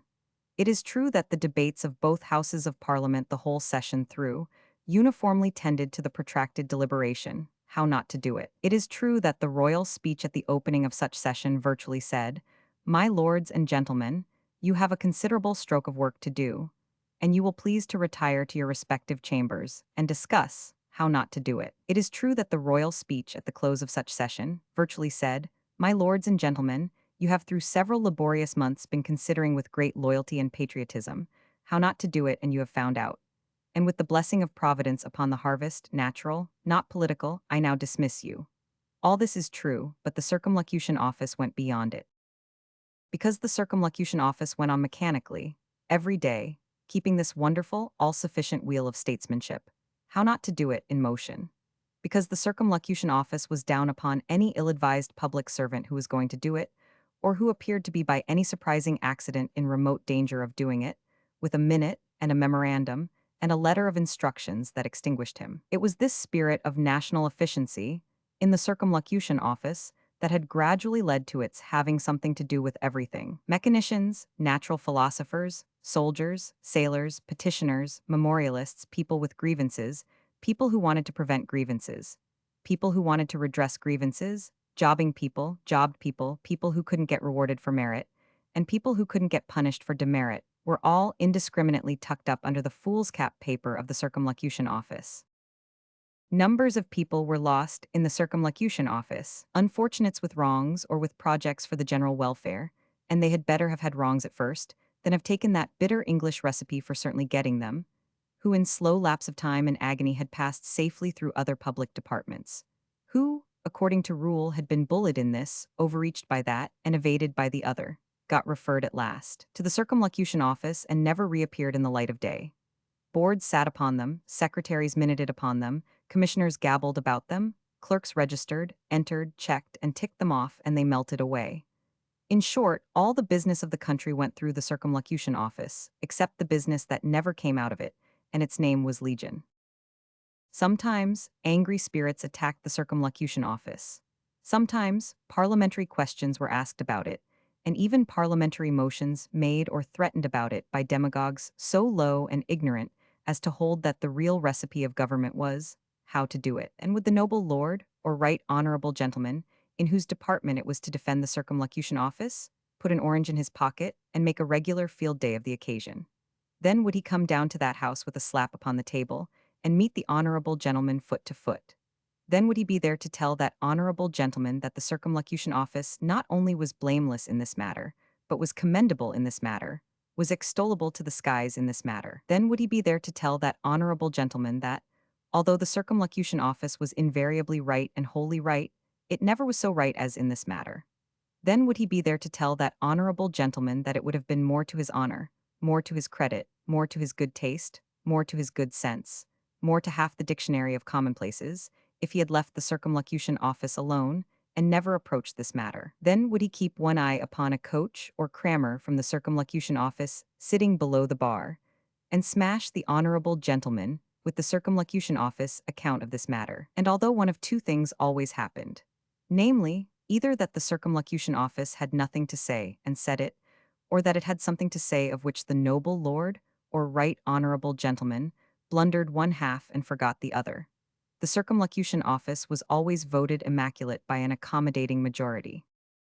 Such a nursery of statesmen had the department become in virtue of a long career of this nature, that several solemn lords had attained the reputation of being quite unearthly prodigies of business, solely from having practiced, how not to do it, as the head of the Circumlocution Office. As to the minor priests and acolytes of that temple, the result of all this was that they stood divided into two classes, and, down to the junior messenger, either believed in the Circumlocution Office as a heaven-born institution that had an absolute right to do whatever it liked, or took refuge in total infidelity, and considered it a flagrant nuisance. The Barnacle family had for some time helped to administer the Circumlocution Office. The tight Barnacle branch, indeed, considered themselves in a general way as having vested rights in that direction, and took it ill if any other family had much to say to it. The Barnacles were a very high family, and a very large family. They were dispersed all over the public offices, and held all sorts of public places. Either the nation was under a load of obligation to the Barnacles, or the Barnacles were under a load of obligation to the nation. It was not quite unanimously settled which, the Barnacles having their opinion, the nation theirs. The Mr. Tite Barnacle, who at the period now in question, usually coached or crammed the statesman at the head of the Circumlocution Office, when that noble or right honorable individual sat a little uneasily in his saddle by reason of some vagabond making a tilt at him in a newspaper, was more flush of blood than money. As a Barnacle he had his place, which was a snug thing enough, and as a Barnacle he had of course put in his son Barnacle Jr. in the office, but he had intermarried with a branch of the Stiltstockings, who were also better endowed in a sanguineous point of view than with real or personal property. And of this marriage there had been issue, Barnacle Jr. and three young ladies. What with the patrician requirements of Barnacle Jr., the three young ladies, Mrs. Tite Barnacle nee Stiltstocking, and himself, Mr. Tite Barnacle found the intervals between quarter-day and quarter-day rather longer than he could have desired, a circumstance which he always attributed to the country's parsimony. For Mr. Tite Barnacle, Mr. Arthur Clennam made his fifth inquiry one day at the Circumlocution Office, having on previous occasions awaited that gentleman successively in a hall, a glass case, a waiting room, and a fireproof passage where the department seemed to keep its wind. On this occasion Mr. Barnacle was not engaged, as he had been before, with the noble prodigy at the head of the department, but was absent. Barnacle Jr., however, was announced as a lesser star, yet visible above the office horizon. With Barnacle Jr., he signified his desire to confer, and found that young gentleman singeing the calves of his legs at the parental fire and supporting his spine against the mantel shelf. It was a comfortable room, handsomely furnished in the higher official manner, and presenting stately suggestions of the absent Barnacle, in the thick carpet, the leather-covered desk to sit at, the leather-covered desk to stand at, the formidable easy-chair and hearthrug, the interposed screen, the torn-up papers, the dispatch boxes with little labels sticking out of them, like medicine bottles or dead game, the pervading smell of leather and mahogany, and a general bamboozling air of how not to do it. The present Barnacle, holding Mr. Clennam's card in his hand, had a youthful aspect, and the fluffiest little whisker, perhaps, that ever was seen. Such a downy tip was on his callow chin, that he seemed half-fledged like a young bird, and a compassionate observer might have urged that, if he had not singed the calves of his legs, he would have died of cold. He had a superior eyeglass dangling round his neck, but unfortunately had such flat orbits to his eyes, and such limp little eyelids that it wouldn't stick in when he put it up, but kept tumbling out against his waistcoat buttons with a click that discomposed him very much. "Oh, I say, look here, my father's not in the way and won't be in the way today," said Barnacle Jr. "Is this anything that I can do?" Click, eyeglass down. Barnacle Jr. quite frightened and feeling all round himself, but not able to find it. "You are very good," said Arthur Clennam. "I wish, however, to see Mr. Barnacle." "But I say, look here, you haven't got any appointment, you know," said Barnacle Jr. By this time he had found the eyeglass and put it up again. "No," said Arthur Clennam, "that is what I wish to have." "But I say, look here, is this public business?" asked Barnacle Jr. Click, eyeglass down again. Barnacle Jr. in that state of search after it that Mr. Clennam felt it useless to reply at present. "Is it," said Barnacle Jr., taking heed of his visitor's brown face, "anything about tonnage or that sort of thing?" Pausing for a reply, he opened his right eye with his hand and stuck his glass in it, in that inflammatory manner that his eye began watering dreadfully. "No," said Arthur, "it is nothing about tonnage." "Then look here, is it private business?" "I really am not sure, it relates to Mr. Dorrit." "Look here, I tell you what, you had better call at our house if you're going that way. 24 Mews Street, Grosvenor Square. My father's got a slight touch of the gout and is kept at home by it." The misguided young Barnacle, evidently going blind on his eyeglass side, but ashamed to make any further alteration in his painful arrangements. "Thank you, I will call there now. Good morning." Young Barnacle seemed discomfited at this, as not having at all expected him to go.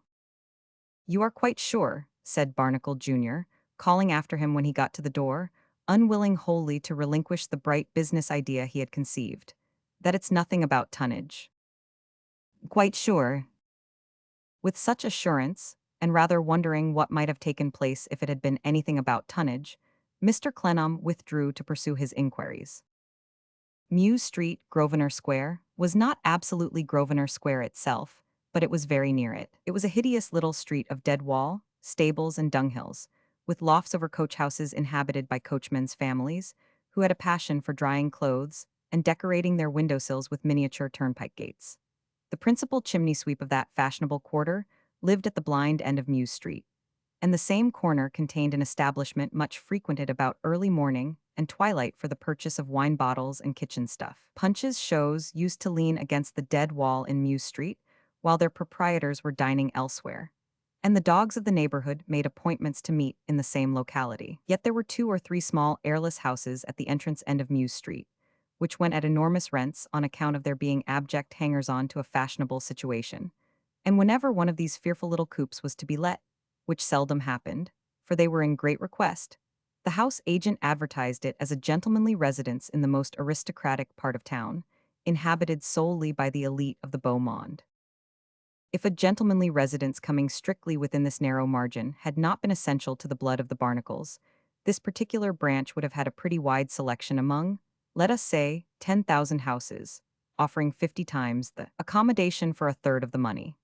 As it was, Mr. Barnacle, finding his gentlemanly residence extremely inconvenient and extremely dear, always laid it, as a public servant, at the door of the country, and adduced it as another instance of the country's parsimony.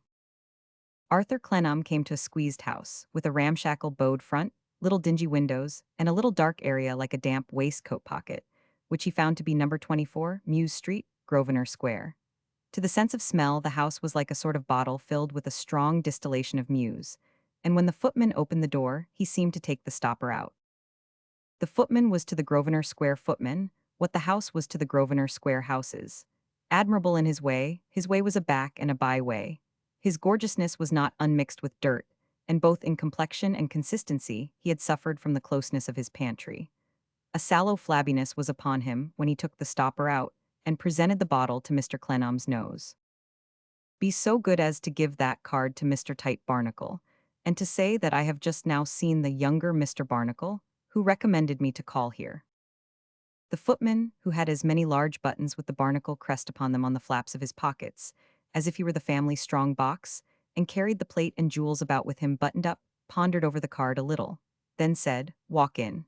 It required some judgment to do it without butting the inner hall door open, and in the consequent mental confusion and physical darkness slipping down the kitchen stairs. The visitor, however, brought himself up safely on the doormat. Still the footman said, "Walk in," so the visitor followed him. At the inner hall door, another bottle seemed to be presented, and another stopper taken out.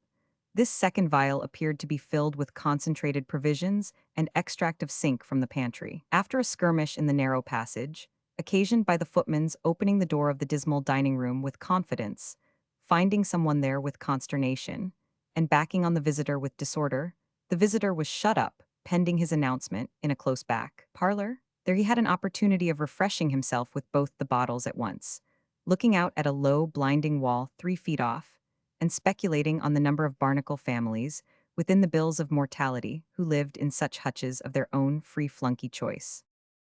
Mr. Barnacle would see him.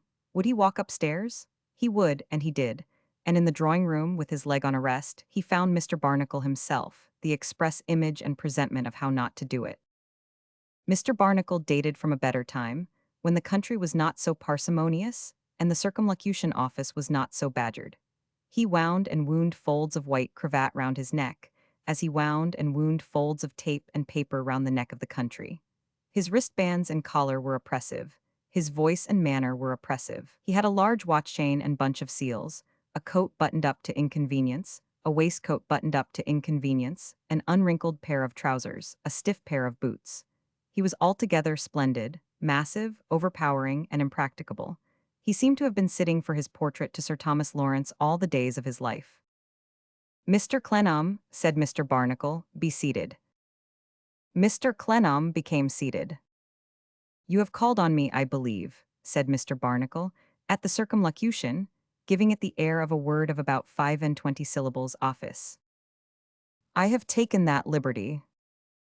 Mr. Barnacle solemnly bent his head as who should say, "I do not deny that it is a liberty. Proceed to take another liberty, and let me know your business."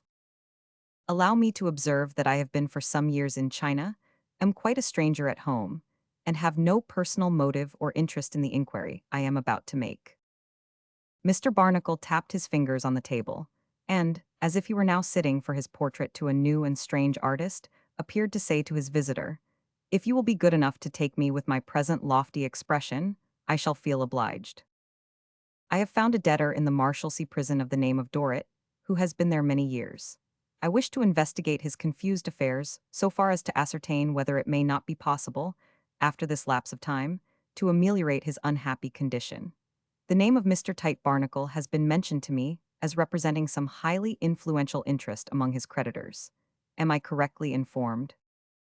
It being one of the principles of the Circumlocution Office, never, on any account whatever, to give a straightforward answer, Mr. Barnacle said, "Possibly." "On behalf of the Crown, may I ask, or as private individual?"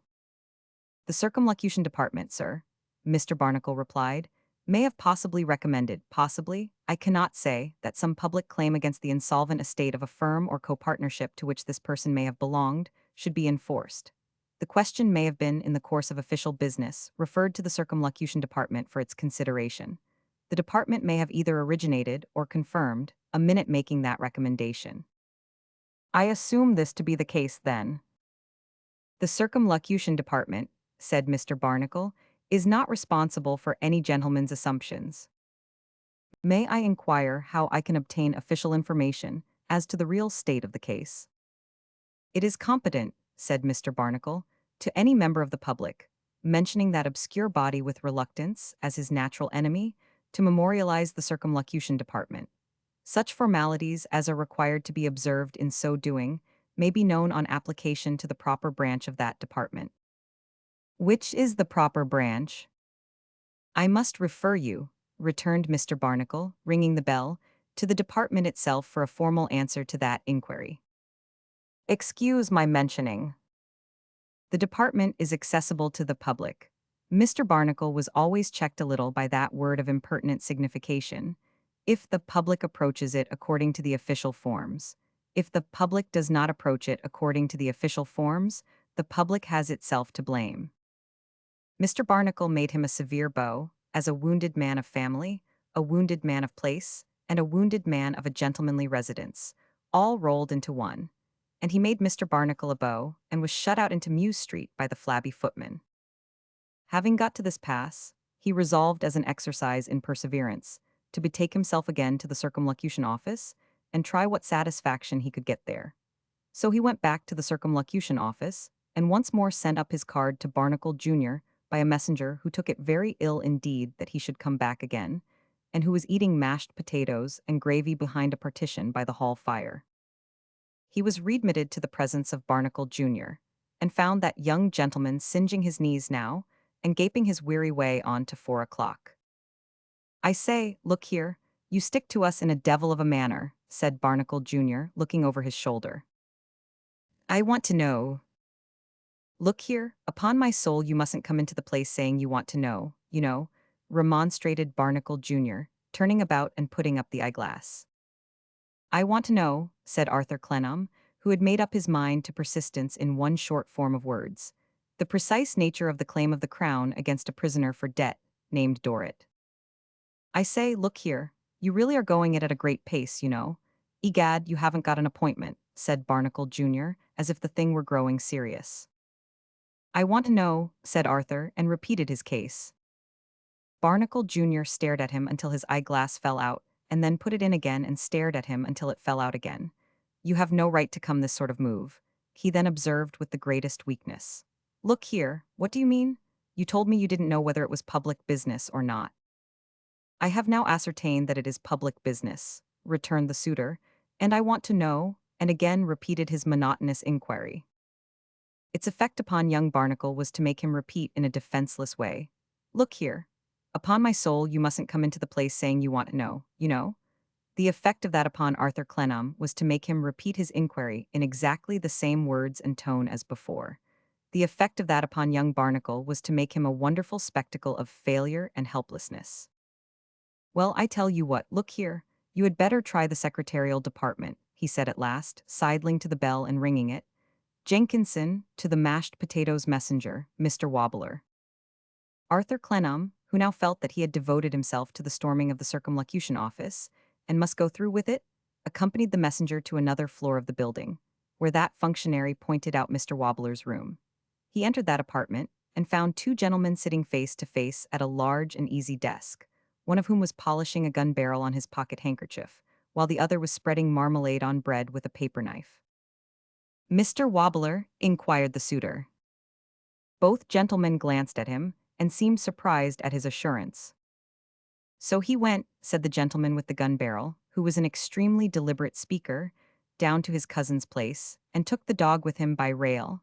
Inestimable dog. Flew at the porter fellow when he was put into the dog box, and flew at the guard when he was taken out. He got half a dozen fellows into a barn, and a good supply of rats, and timed the dog. Finding the dog able to do it immensely, made the match, and heavily backed the dog. When the match came off, some devil of a fellow was bought over, sir. Dog was made drunk, dog's master was cleaned out. Mr. Wobbler, inquired the suitor. The gentleman who was spreading the marmalade returned, without looking up from that occupation. What did he call the dog? Called him lovely, said the other gentleman. Said the dog was the perfect picture of the old aunt from whom he had expectations. Found him particularly like her when hocust. Mr. Wobbler, said the suitor. Both gentlemen laughed for some time. The gentleman with the gun barrel, considering it, on inspection, in a satisfactory state, referred it to the other. Receiving confirmation of his views, he fitted it into its place in the case before him, and took out the stock and polished that, softly whistling. "Mr. Wobbler," said the suitor. "What's the matter?" then said Mr. Wobbler with his mouth full. "I want to know," and Arthur Clennam again mechanically set forth what he wanted to know. "Can't inform you," observed Mr. Wobbler, apparently to his lunch. "Never heard of it, nothing at all to do with it. Better try Mr. Clive, second door on the left in the next passage. Perhaps he will give me the same answer." "Very likely, don't know anything about it," said Mr. Wobbler. The suitor turned away and had left the room, when the gentleman with the gun called out, "Mr. Hallow." He looked in again. "Shut the door after you, you're letting in a devil of a draught here." A few steps brought him to the second door on the left in the next passage. In that room he found three gentlemen, number 1 doing nothing particular, number 2 doing nothing particular, number 3 doing nothing particular. They seemed, however, to be more directly concerned than the others had been in the effective execution of the great principle of the office, as there was an awful inner apartment with a double door, in which the circumlocution sages appeared to be assembled in council, and out of which there was an imposing coming of papers, and into which there was an imposing going of papers, almost constantly, wherein another gentleman, number 4, was the active instrument. "I want to know," said Arthur Clennam, and again stated his case in the same barrel-organ way. As number 1 referred him to number 2, and as number 2 referred him to number 3, he had occasion to state it 3 times before they all referred him to number 4, to whom he stated it again. Number 4 was a vivacious, well-looking, well-dressed, agreeable young fellow. He was a barnacle, but on the more sprightly side of the family, and he said in an easy way, "Oh, you had better not bother yourself about it, I think." "Not bother myself about it?" "No, I recommend you not to bother yourself about it." This was such a new point of view that Arthur Clennam found himself at a loss how to receive it. "You can if you like, I can give you plenty of forms to fill up. Lots of M here. You can have a dozen if you like, but you'll never go on with it," said number 4. "Would it be such hopeless work? Excuse me, I am a stranger in England." "I don't say it would be hopeless," returned number 4 with a frank smile. "I don't express an opinion about that. I only express an opinion about you. I don't think you'd go on with it. However, of course, you can do as you like. I suppose there was a failure in the performance of a contract, or something of that kind, was there?" "I really don't know." "Well, that you can find out. Then you'll find out what department the contract was in, and then you'll find out all about it there." "I beg your pardon, how shall I find out?" "Why, you'll ask till they tell you. Then you'll memorialize that department, according to regular forms which you'll find out, for leave to memorialize this department. If you get it, which you may after a time, that memorial must be entered in that department, sent to be registered in this department, sent back to be signed by that department, sent back to be countersigned by this department, and then it will begin to be regularly before that department. You'll find out when the business passes through each of these stages by asking at both departments till they tell you." "But surely this is not the way to do the business?" Arthur Clennam could not help saying. This airy young barnacle was quite entertained by his simplicity, in supposing for a moment that it was. This light-in-hand young barnacle knew perfectly that it was not. This touch-and-go young barnacle had got up the department in a private secretaryship, that he might be ready for any little bit of fat that came to hand, and he fully understood the department to be a politico-diplomatic hocus-pocus piece of machinery for the assistance of the nobs in keeping off the snobs. This dashing young barnacle, in a word, was likely to become a statesman, and to make a figure. When the business is regularly before that department, whatever it is, pursued this bright young barnacle, then you can watch it from time to time through that department. When it comes regularly before this department, then you must watch it from time to time through this department. We shall have to refer it right and left, and when we refer it anywhere, then you'll have to look it up. When it comes back to us at any time, then you had better look us up. When it sticks anywhere, you'll have to try to give it a jog. When you write to another department about it, and then to this department about it, and don't hear anything satisfactory about it, why then you had better keep on writing." Arthur Clennam looked very doubtful indeed.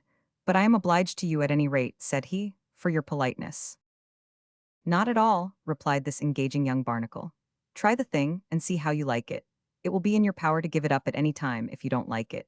You had better take a lot of forms away with you. Give him a lot of forms. With which instruction to number 2, this sparkling young barnacle took a fresh handful of papers from numbers 1 and 3 and carried them into the sanctuary to offer to the presiding idol of the Circumlocution Office. Arthur Clennam put his forms in his pocket gloomily enough, and went his way down the long stone passage and the long stone staircase. He had come to the swing doors leading into the street, and was waiting, not over patiently, for two people who were between him and them to pass out and let him follow, when the voice of one of them struck familiarly on his ear. He looked at the speaker and recognized Mr. Meagles. Mr. Meagles was very red in the face, redder than travel could have made him, and collaring a short man who was with him, said, "Come out, you rascal, come out." It was such an unexpected hearing, and it was also such an unexpected sight to see Mr. Meagles burst the swing doors open and emerge into the street with the short man, who was of an unoffending appearance, that Clennam stood still for the moment, exchanging looks of surprise with the porter. He followed, however, quickly, and saw Mr. Meagles going down the street with his enemy at his side. He soon came up with his old traveling companion and touched him on the back. The choleric face which Mr. Meagles turned upon him smoothed when he saw who it was, and he put out his friendly hand. "How are you?" said Mr. Meagles. "How d'ye do? I have only just come over from abroad. I am glad to see you." "And I am rejoiced to see you." "Thank ye, thank ye." "Mrs. Meagles and your daughter are as well as possible," said Mr. Meagles. "I only wish you had come upon me in a more prepossessing condition as to coolness." Though it was anything but a hot day, Mr. Meagles was in a heated state that attracted the attention of the passers-by, more particularly as he leaned his back against a railing, took off his hat and cravat, and heartily rubbed his steaming head and face, and his reddened ears and neck, without the least regard for public opinion. "Hugh," said Mr. Meagles, dressing again, "that's comfortable, now I am cooler." "You have been ruffled, Mr. Meagles. What is the matter?" "Wait a bit and I'll tell you. Have you leisure for a turn in the park?" "As much as you please." "Come along then. Ah, you may well look at him." He happened to have turned his eyes towards the offender whom Mr. Meagles had so angrily collared. "He's something to look at, that fellow is." He was not much to look at, either in point of size or in point of dress, being merely a short, square, practical-looking man, whose hair had turned gray, and in whose face and forehead there were deep lines of cogitation, which looked as though they were carved in hard wood. He was dressed in decent black, a little rusty, and had the appearance of a sagacious master in some handicraft. He had a spectacle case in his hand, which he turned over and over while he was thus in question, with a certain free use of the thumb that is never seen, but in a hand accustomed to tools. "You keep with us," said Mr. Meagles in a threatening kind of way, "and I'll introduce you presently. Now then." Clennam wondered within himself, as they took the nearest way to the park, what this unknown, who complied in the gentlest manner, could have been doing. His appearance did not at all justify the suspicion that he had been detected in designs on Mr. Meagles's pocket handkerchief, nor had he any appearance of being quarrelsome or violent. He was a quiet, plain, steady man, made no attempt to escape, and seemed a little depressed, but neither ashamed nor repentant. If he were a criminal offender, he must surely be an incorrigible hypocrite. And if he were no offender, why should Mr. Meagles have collared him in the Circumlocution Office? He perceived that the man was not a difficulty in his own mind alone, but in Mr. Meagles's too, for such conversation as they had together on the short way to the park was by no means well sustained, and Mr. Meagles's eye always wandered back to the man, even when he spoke of something very different. At length, they being among the trees, Mr. Meagles stopped short and said, "Mr. Clennam, will you do me the favor to look at this man? His name is Doyce, Daniel Doyce. You wouldn't suppose this man to be a notorious rascal, would you?" I certainly should not. It was really a disconcerting question with the man there. "No, you would not. I know you would not. You wouldn't suppose him to be a public offender, would you?" "No." "No, but he is. He is a public offender. What has he been guilty of? Murder, manslaughter, arson, forgery, swindling, housebreaking, highway robbery, larceny, conspiracy, fraud? Which should you say now?" "I should say," returned Arthur Clennam, observing a faint smile in Daniel Doyce's face, "not one of them." "You are right," said Mr. Meagles, "but he has been ingenious, and he has been trying to turn his ingenuity to his country's service. That makes him a public offender directly, sir. Arthur looked at the man himself, who only shook his head. This Doyce, said Mr. Meagles, is a smith and engineer. He is not in a large way, but he is well known as a very ingenious man. A dozen years ago, he perfects an invention involving a very curious secret process of great importance to his country and his fellow creatures. I won't say how much money it cost him, or how many years of his life he had been about it, but he brought it to perfection a dozen years ago. Wasn't it a dozen? Said Mr. Meagles, addressing Doyce. He is the most exasperating man in the world. He never complains. Yes, rather better than 12 years ago. Rather better, said Mr. Meagles. You mean rather worse. Well, Mr. Clennam, he addresses himself to the government. The moment he addresses himself to the government, he becomes a public offender. Sir, said Mr. Meagles, in danger of making himself excessively hot again, he ceases to be an innocent citizen and becomes a culprit. He is treated from that instant as a man who has done some infernal action. He is a man to be shirked, put off, browbeaten, sneered at, handed over by this highly connected young or old gentleman to that highly connected young or old gentleman and dodged back again. He is a man with no rights in his own time or his own property. A mere outlaw whom it is justifiable to get rid of anyhow. A man to be worn out by all possible means. It was not so difficult to believe, after the morning's experience, as Mr. Meagles supposed. Don't stand there, Doyce, turning your spectacle case over and over, cried Mr. Meagles, but tell Mr. Clennam what you confessed to me. I undoubtedly was made to feel, said the inventor, as if I had committed an offense. In dancing attendance at the various offices, I was always treated, more or less, as if it was a very bad offense. I have frequently found it necessary to reflect, for my own self-support, that I really had not done anything to bring myself into the Newgate calendar, but only wanted to effect a great saving and a great improvement. There, said Mr. Meagles, judge whether I exaggerate. Now you'll be able to believe me when I tell you the rest of the case. With this prelude, Mr. Meagles went through the established narrative which has become tiresome, the matter-of-course narrative which we all know by heart. How, after interminable attendance and correspondence, after infinite impertinences, ignorances, and insults, my lords made a minute, number 3472, allowing the culprit to make certain trials of his invention at his own expense. How the trials were made in the presence of a board of 6, of whom 2 ancient members were too blind to see it, 2 other ancient members were too deaf to hear it, 1 other ancient member was too lame to get near it, and the final ancient member was too pig-headed to look at it. How there were more years, more impertinences, ignorances, and insults. How my lords then made a minute, number 5103, whereby they resigned the business to the Circumlocution Office. How the Circumlocution Office, in course of time, took up the business as if it were a brand new thing of yesterday, which had never been heard of before. Muddled the business, addled the business, tossed the business in a wet blanket. How the impertinences, ignorances, and insults went through the multiplication table. How there was a reference of the invention to 3 barnacles and a stilt-stocking, who knew nothing about it, into whose heads nothing could be hammered about it, who got bored about it, and reported physical impossibilities about it. How the Circumlocution Office, in a minute, number 8740, saw no reason to reverse the decision at which my lords had arrived. How the Circumlocution Office, being reminded that my lords had arrived at no decision, shelved the business. How there had been a final interview with the head of the Circumlocution Office that very morning, and how the brazen head had spoken, and had been, upon the whole, and under all the circumstances, and looking at it from the various points of view, of opinion that one of 2 courses was to be pursued in respect of the business. That was to say, either to leave it alone for evermore, or to begin it all over again. Upon which, said Mr. Meagles, as a practical man, I then and there in that presence took Doyce by the collar, and told him it was plain to me that he was an infamous rascal and treasonable disturber of the government peace, and took him away. I brought him out of the office door by the collar, that the very porter might know I was a practical man who appreciated the official estimate of such characters, and here we are.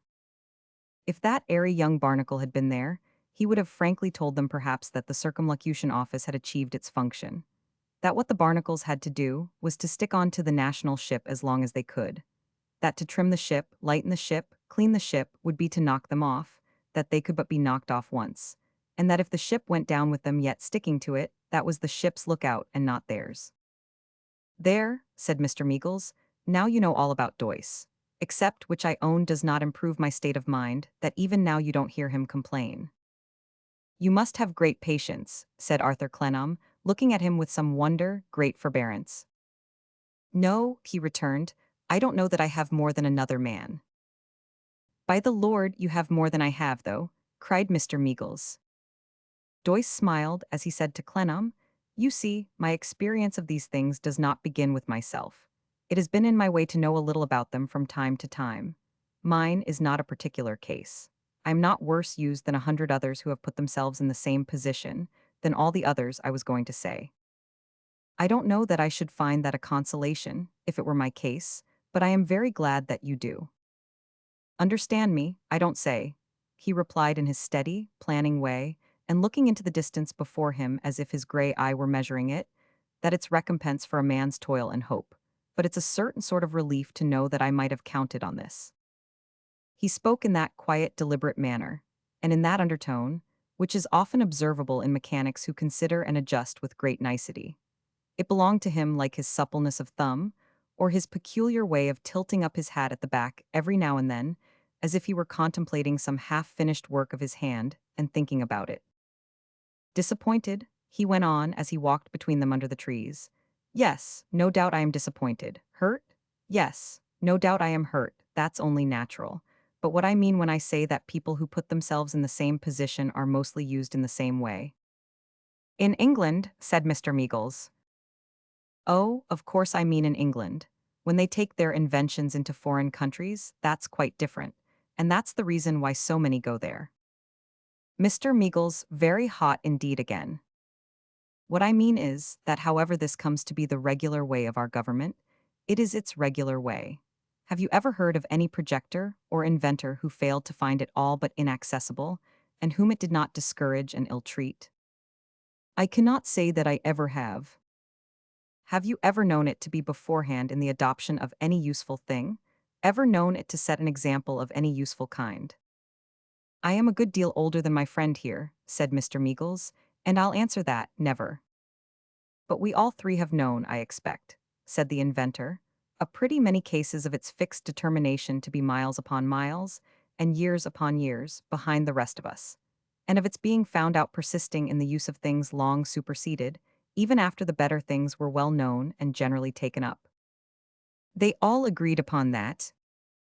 Well then, said Doyce with a sigh, as I know what such a metal will do at such a temperature, and such a body under such a pressure, so I may know, if I will only consider, how these great lords and gentlemen will certainly deal with such a matter as mine. I have no right to be surprised, with a head upon my shoulders and memory in it, that I fall into the ranks with all who came before me. I ought to have let it alone. I have had warning enough, I am sure. With that he put up his spectacle case and said to Arthur, If I don't complain, Mr. Clennam, I can feel gratitude, and I assure you that I feel it towards our mutual friend. Many's the day, and many's the way in which he has backed me. Stuff and nonsense, said Mr. Meagles.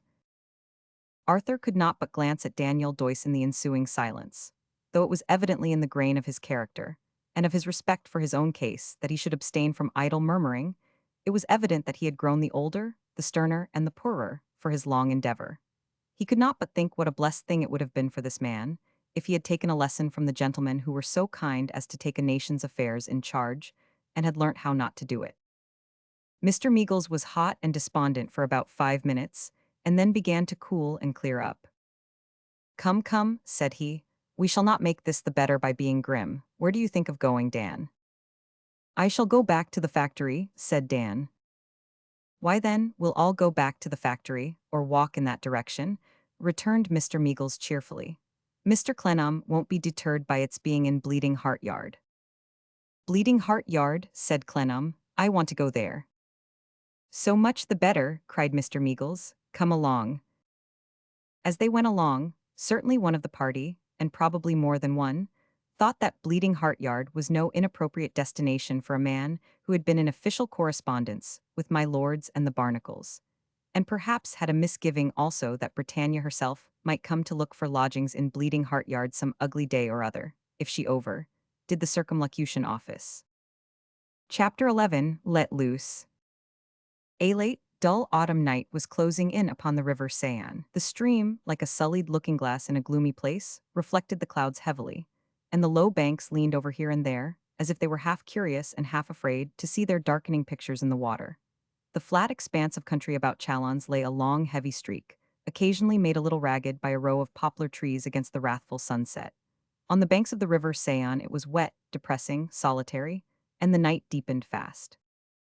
One man slowly moving on towards Chalons was the only visible figure in the landscape. Cain might have looked as lonely and avoided, with an old sheepskin knapsack at his back and a rough, unbarked stick cut out of some wood in his hand. Miry, footsore, his shoes and gaiters trodden out, his hair and beard untrimmed, the cloak he carried over his shoulder and the clothes he wore sodden with wet, limping, along in pain and difficulty. He looked as if the clouds were hurrying from him, as if the wail of the wind and the shuddering of the grass were directed against him, as if the low, mysterious plashing of the water murmured at him, as if the fitful autumn night were disturbed by him. He glanced here and he glanced there, sullenly but shrinkingly, and sometimes stopped and turned about and looked all round him. Then he limped on again, toiling and muttering. To the devil with this plain that has no end, to the devil with these stones that cut like knives, to the devil with this dismal darkness, wrapping itself about one with a chill, I hate you. And he would have visited his hatred upon it all with the scowl he threw about him, if he could. He trudged a little further, and looking into the distance before him, stopped again. I, hungry, thirsty, weary. You, imbeciles, where the lights are yonder, eating and drinking and warming yourselves at fires. I wish I had the sacking of your town. I would repay you, my children. But the teeth he set at the town, and the hand he shook at the town, brought the town no nearer. And the man was yet hungrier and thirstier and wearier when his feet were on its jagged pavement, and he stood looking about him. There was the hotel with its gateway and its savory smell of cooking. There was the cafe with its bright windows and its rattling of dominoes. There was the dyer S with its strips of red cloth on the doorposts. There was the silversmith's with its earrings and its offerings for altars. There was the tobacco dealer S with its lively group of soldier customers coming out pipe in mouth. There were the bad odors of the town, and the rain and the refuse in the kennels, and the faint lamps slung across the road, and the huge diligence and its mountain of luggage, and its 6 gray horses with their tails tied up, getting under way at the coach office. But no small cabaret for a straitened traveler being within sight, he had to seek one round the dark corner, where the cabbage leaves lay thickest, trodden about the public cistern at which women had not yet left off drawing water. There, in the back street he found one, the break of day. The curtained windows clouded the break of day, but it seemed light and warm, and it announced in legible inscriptions with appropriate pictorial embellishment of billiard cue and ball, that at the break of day one could play billiards, that there one could find meat, drink, and lodgings, whether one came on horseback or came on foot, and that it kept good wines, liqueurs, and brandy. The man turned the handle of the break of day door and limped in. He touched his discolored, slouched hat as he came in at the door to a few men who occupied the room. 2 were playing dominoes at one of the little tables. 3 or 4 were seated round the stove, conversing as they smoked. The billiard table in the center was left alone for the time. The landlady of the Daybreak sat behind her little counter among her cloudy bottles of syrups, baskets of cakes, and leaden drainage for glasses, working at her needle. Making his way to an empty little table in a corner of the room behind the stove, he put down his knapsack and his cloak upon the ground. As he raised his head from stooping to do so, he found the landlady beside him. "One can lodge here tonight, madame." "Perfectly," said the landlady in a high, sing-song, cheery voice. "Good, one can dine, sup, what you please to call it." "Ah, perfectly," cried the landlady as before. "Dispatch then, madame, if you please. Something to eat as quickly as you can, and some wine at once. I am exhausted." "It is very bad weather, monsieur," said the landlady. "Cursed weather. And a very long road." "A cursed road." His hoarse voice failed him, and he rested his head upon his hands until a bottle of wine was brought from the counter. Having filled and emptied his little tumbler twice, and having broken off an end from the great loaf that was set before him with his cloth and napkin, soup plate, salt, pepper, and oil, he rested his back against the corner of the wall, made a couch of the bench on which he sat, and began to chew crust, until such time as his repast should be ready. There had been that momentary interruption of the talk about the stove, and that temporary inattention to and distraction from one another, which is usually inseparable in such a company from the arrival of a stranger. It had passed over by this time, and the men had done glancing at him, and were talking again. That's the true reason, said one of them, bringing a story he had been telling to a close. That's the true reason why they said that the devil was let loose. The speaker was the tall Swiss belonging to the church, and he brought something of the authority of the church into the discussion, especially as the devil was in question. The landlady, having given her directions for the new guest's entertainment to her husband, who acted as cook to the break of day, had resumed her needlework behind her counter. She was a smart, neat, bright little woman, with a good deal of cap and a good deal of stocking, and she struck into the conversation with several laughing nods of her head, but without looking up from her work. Ah, heaven then, said she. When the boat came up from Lyon and brought the news that the devil was actually let loose at Marseille, some flycatchers swallowed it. But I? No, not I. Madame, you are always right, returned the tall Swiss. Doubtless you were enraged against that man, madame. Ah, yes, then, cried the landlady, raising her eyes from her work, opening them very wide and tossing her head on one side. Naturally, yes. He was a bad subject. He was a wicked wretch, said the landlady, and well merited what he had the good fortune to escape, so much the worse. Stay, madame, let us see, returned the Swiss, argumentatively turning his cigar between his lips. It may have been his unfortunate destiny. He may have been the child of circumstances. It is always possible that he had and has good in him if one did but know how to find it out. Philosophical philanthropy teaches. The rest of the little knot about the stove murmured an objection to the introduction of that threatening expression. Even the two players at dominoes glanced up from their game, as if to protest against philosophical philanthropy being brought by name into the break of day. Hold there, you and your philanthropy, cried the smiling landlady, nodding her head more than ever. Listen then, I am a woman, I know nothing of philosophical philanthropy, but I know what I have seen and what I have looked in the face in this world here, where I find myself. And I tell you this, my friend, that there are people, men and women both, unfortunately, who have no good in them, none. That there are people whom it is necessary to detest without compromise. That there are people who must be dealt with as enemies of the human race. That there are people who have no human heart and who must be crushed like savage beasts and cleared out of the way. They are but few, I hope, but I have seen in this world here where I find myself, and even at the little break of day, that there are such people. And I do not doubt that this man, whatever they call him, I forget his name, is one of them. The landlady's lively speech was received with greater favor at the break of day than it would have elicited from certain amiable whitewashers of the class she so unreasonably objected to nearer Great Britain. My faith, if your philosophical philanthropy, said the landlady, putting down her work and rising to take the stranger's soup from her husband, who appeared with it at a side door, puts anybody at the mercy of such people by holding terms with them at all, in words or deeds or both, take it away from the break of day, for it isn't worth a sou. As she placed the soup before the guest, who changed his attitude to a sitting one, he looked her full in the face, and his mustache went up under his nose, and his nose came down over his mustache. Well, said the previous speaker, let us come back to our subject. Leaving all that aside, gentlemen, it was because the man was acquitted on his trial that people said at Marseille that the devil was let loose. That was how the phrase began to circulate, and what it meant, nothing more. How do they call him? Said the landlady. Beraud, is it not? Rigaud, madame, returned the tall Swiss. Rigaud, to be sure. The traveler's soup was succeeded by a dish of meat, and that by a dish of vegetables. He ate all that was placed before him, emptied his bottle of wine, called for a glass of rum, and smoked his cigarette with his cup of coffee. As he became refreshed, he became overbearing, and patronized the company at the daybreak in certain small talk at which he assisted, as if his condition were far above his appearance. The company might have had other engagements, or they might have felt their inferiority, but in any case they dispersed by degrees, and not being replaced by other company, left their new patron in possession of the break of day. The landlord was clinking about in his kitchen, the landlady was quiet at her work, and the refreshed traveler sat smoking by the stove, warming his ragged feet. Pardon me, madame, that Beraud. Rigaud, monsieur. Rigaud, pardon me again, has contracted your displeasure how? The landlady, who had been at one moment thinking within herself that this was a handsome man, at another moment that this was an ill-looking man, observed the nose coming down and the mustache going up, and strongly inclined to the latter decision. Rigaud was a criminal, she said, who had killed his wife. Death of my life, that's a criminal indeed. But how do you know it? All the world knows it.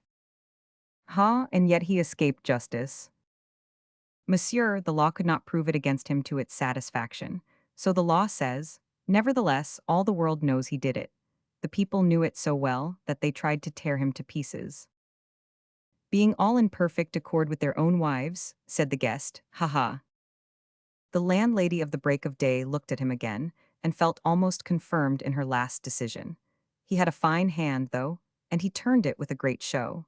She began once more to think that he was not ill-looking after all. Did you mention, madame, or was it mentioned among the gentlemen, what became of him? The landlady shook her head, it being the first conversational stage at which her vivacious earnestness had ceased to nod it, keeping time to what she said. It had been mentioned at the daybreak. She remarked, on the authority of the journals, that he had been kept in prison for his own safety. However that might be, he had escaped his deserts, so much the worse. The guest sat looking at her as he smoked out his final cigarette, and as she sat with her head bent over her work, with an expression that might have resolved her doubts, and brought her to a lasting conclusion on the subject of his good or bad looks if she had seen it. When she did look up, the expression was not there. The hand was smoothing his shaggy mustache. May one ask to be shown to bed, madame? Very willingly, monsieur. Hola, my husband. My husband would conduct him upstairs. There was one traveler there, asleep, who had gone to bed very early indeed, being overpowered by fatigue, but it was a large chamber with 2 beds in it and space enough for 20. This the landlady of the Break of Day chirpingly explained, calling between whiles, Hola, my husband, out at the side door. My husband answered at length, It is I, my wife, and presenting himself in his cook's cap, lighted the traveler up a steep and narrow staircase, the traveler carrying his own cloak and knapsack, and bidding the landlady good night with a complimentary reference to the pleasure of seeing her again tomorrow. It was a large room, with a rough splintery floor, unplastered rafters overhead, and 2 bedsteads on opposite sides. Here my husband put down the candle he carried, and with a sidelong look at his guest stooping over his knapsack, gruffly gave him the instruction, the bed to the right, and left him to his repose. The landlord, whether he was a good or a bad physiognomist, had fully made up his mind that the guest was an ill-looking fellow. The guest looked contemptuously at the clean coarse bedding prepared for him, and, sitting down on the rush chair at the bedside, drew his money out of his pocket and told it over in his hand. One must eat, he muttered to himself, but by heaven I must eat at the cost of some other man tomorrow. As he sat pondering, and mechanically weighing his money in his palm, the deep breathing of the traveler in the other bed fell so regularly upon his hearing that it attracted his eyes in that direction. The man was covered up warm, and had drawn the white curtain at his head, so that he could be only heard, not seen. But the deep regular breathing, still going on while the other was taking off his worn shoes and gaiters, and still continuing when he had laid aside his coat and cravat, became at length a strong provocative to curiosity, an incentive to get a glimpse of the sleeper's face. The waking traveler, therefore, stole a little nearer, and yet a little nearer, and a little nearer to the sleeping traveler's bed, until he stood close beside it. Even then he could not see his face, for he had drawn the sheet over it. The regular breathing still continuing, he put his smooth white hand, such a treacherous hand it looked as it went creeping from him, to the sheet and gently lifted it away. Death of my soul, he whispered, falling back, here es cavaletto. The little Italian, previously influenced in his sleep, perhaps, by the stealthy presence at his bedside, stopped in his regular breathing, and with a long, deep respiration opened his eyes. At first they were not awake, though open. He lay for some seconds looking placidly at his old prison companion, and then, all at once, with a cry of surprise and alarm, sprang out of bed. Hush, what's the matter? Keep quiet, it's I, you know me, cried the other in a suppressed voice. But John Baptist, widely staring, muttering a number of invocations and ejaculations, tremblingly backing into a corner, slipping on his trousers, and tying his coat by the 2 sleeves round his neck, manifested an unmistakable desire to escape by the door rather than renew the acquaintance. Seeing this, his old prison comrade fell back upon the door, and set his shoulders against it. Cavaletto, wake boy, rub your eyes and look at me. Not the name you used to call me. Don't use that, Lagnier, say Lagnier. John Baptist, staring at him with eyes open to their utmost width, made a number of those national, backhanded shakes of the right forefinger in the air, as if he were resolved on negativing beforehand everything that the other could possibly advance during the whole term of his life.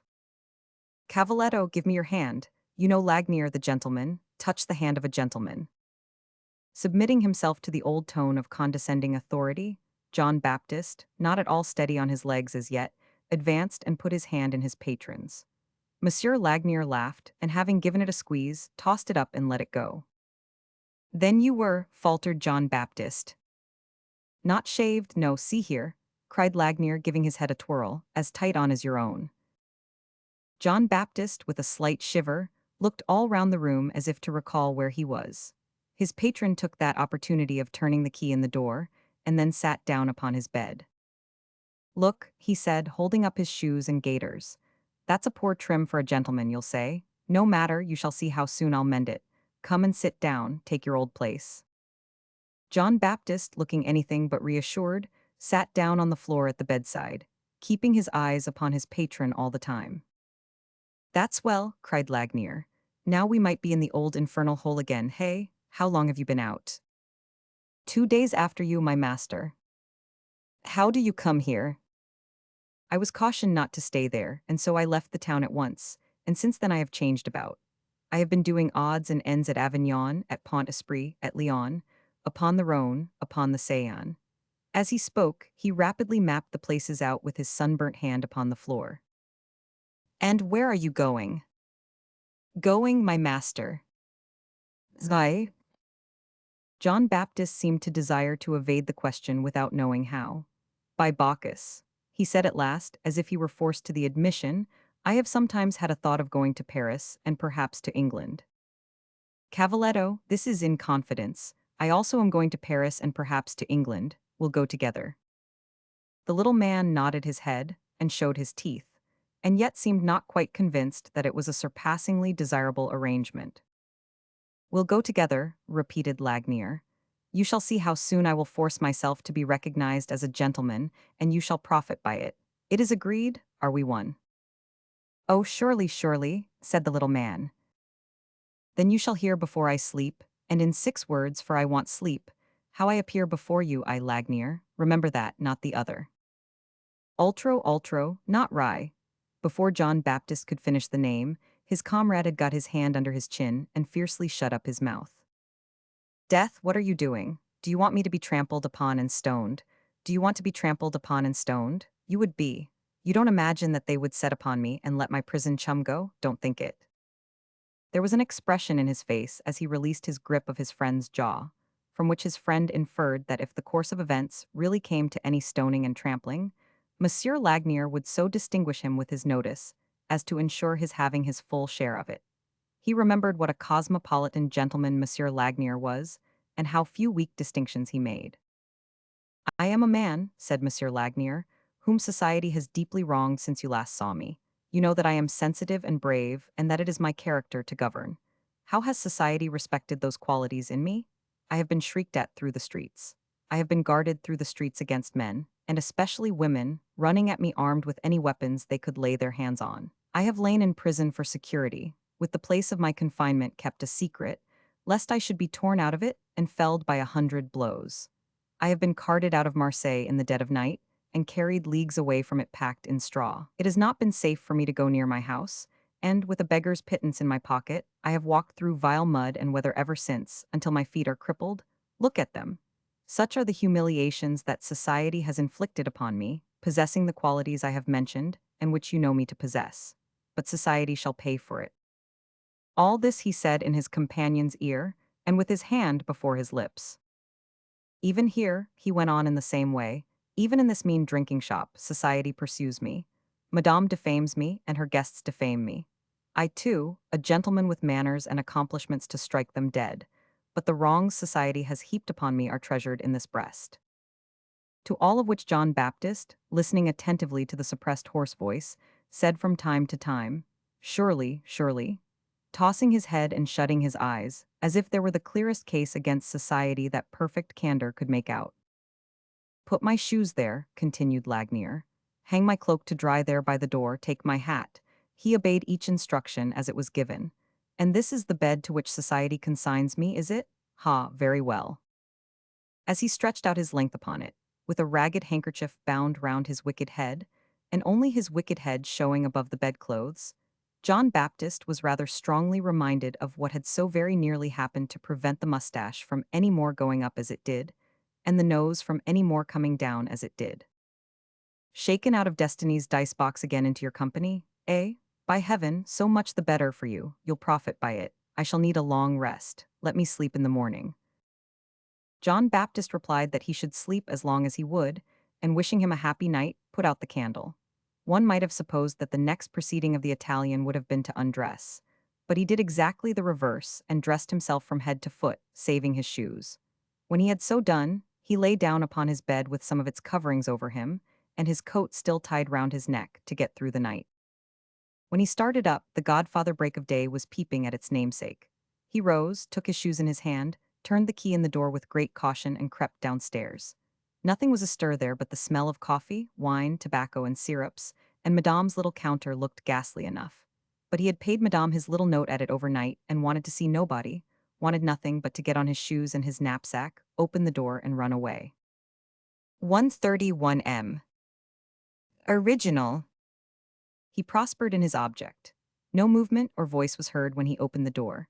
No wicked head tied up in a ragged handkerchief looked out of the upper window.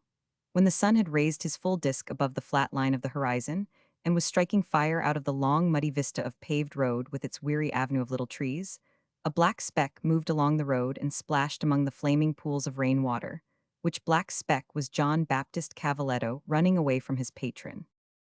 Chapter 12, Bleeding Heart Yard.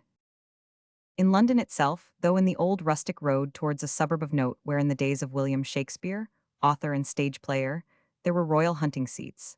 Howbeit no sport is left there now but for hunters of men, Bleeding Heart Yard was to be found. A place much changed in feature and in fortune, yet with some relish of ancient greatness about it. 2 or 3 mighty stacks of chimneys, and a few large dark rooms which had escaped being walled and subdivided out of the recognition of their old proportions, gave the yard a character.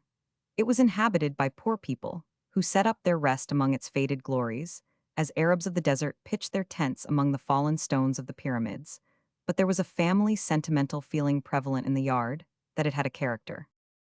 As if the aspiring city had become puffed up in the very ground on which it stood, the ground had so risen about Bleeding Heart Yard that you got into it down a flight of steps, which formed no part of the original approach, and got out of it by a low gateway into a maze of shabby streets which went about and about, tortuously ascending to the level again. At this end of the yard and over the gateway was the factory of Daniel Doyce, often heavily beating like a bleeding heart of iron, with the clink of metal upon metal. The opinion of the yard was divided respecting the derivation of its name. The more practical of its inmates abided by the tradition of a murder. The gentler and more imaginative inhabitants, including the whole of the tender sex, were loyal to the legend of a young lady of former times, closely imprisoned in her chamber by a cruel father for remaining true to her own true love, and refusing to marry the suitor he chose for her. The legend related how that the young lady used to be seen up at her window behind the bars, murmuring a lovelorn song of which the burden was, bleeding heart, bleeding away, until she died. It was objected by the murderous party that this refrain was notoriously the invention of a tambour worker, a spinster and romantic, still lodging in the yard. But forasmuch as all favorite legends must be associated with the affections, and as many more people fall in love than commit murder, which it may be hoped, howsoever bad we are, will continue until the end of the world to be the dispensation under which we shall live. The bleeding heart, bleeding away story carried the day by a great majority. Neither party would listen to the antiquaries, who delivered learned lectures in the neighborhood, showing the bleeding heart to have been the heraldic cognizance of the old family to whom the property had once belonged. And, considering that the hourglass they turned from year to year was filled with the earthiest and coarsest sand, the bleeding heart-yarders had reason enough for objecting to be despoiled of the one little golden grain of poetry that sparkled in it. Down into the yard, by way of the steps, came Daniel Doyce, Mr. Meagles, and Clennam. Passing along the yard, and between the open doors on either hand, all abundantly garnished with light children nursing heavy ones, they arrived at its opposite boundary, the gateway. Here Arthur Clennam stopped to look about him for the domicile of Plornish, plasterer, whose name, according to the custom of Londoners, Daniel Doyce had never seen or heard of to that hour. It was plain enough, nevertheless, as Little Dorrit had said.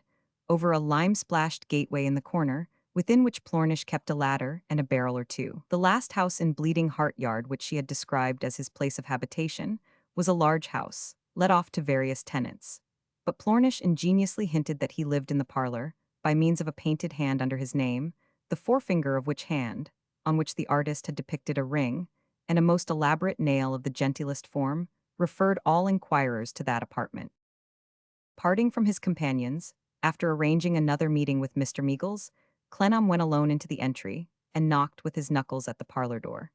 It was opened presently by a woman with a child in her arms, whose unoccupied hand was hastily rearranging the upper part of her dress. This was Mrs. Plornish, and this maternal action was the action of Mrs. Plornish during a large part of her waking existence. Was Mr. Plornish at home? Well, sir, said Mrs. Plornish, a civil woman, not to deceive you, he's gone to look for a job. Not to deceive you was a method of speech with Mrs. Plornish. She would deceive you, under any circumstances, as little as might be, but she had a trick of answering in this provisional form.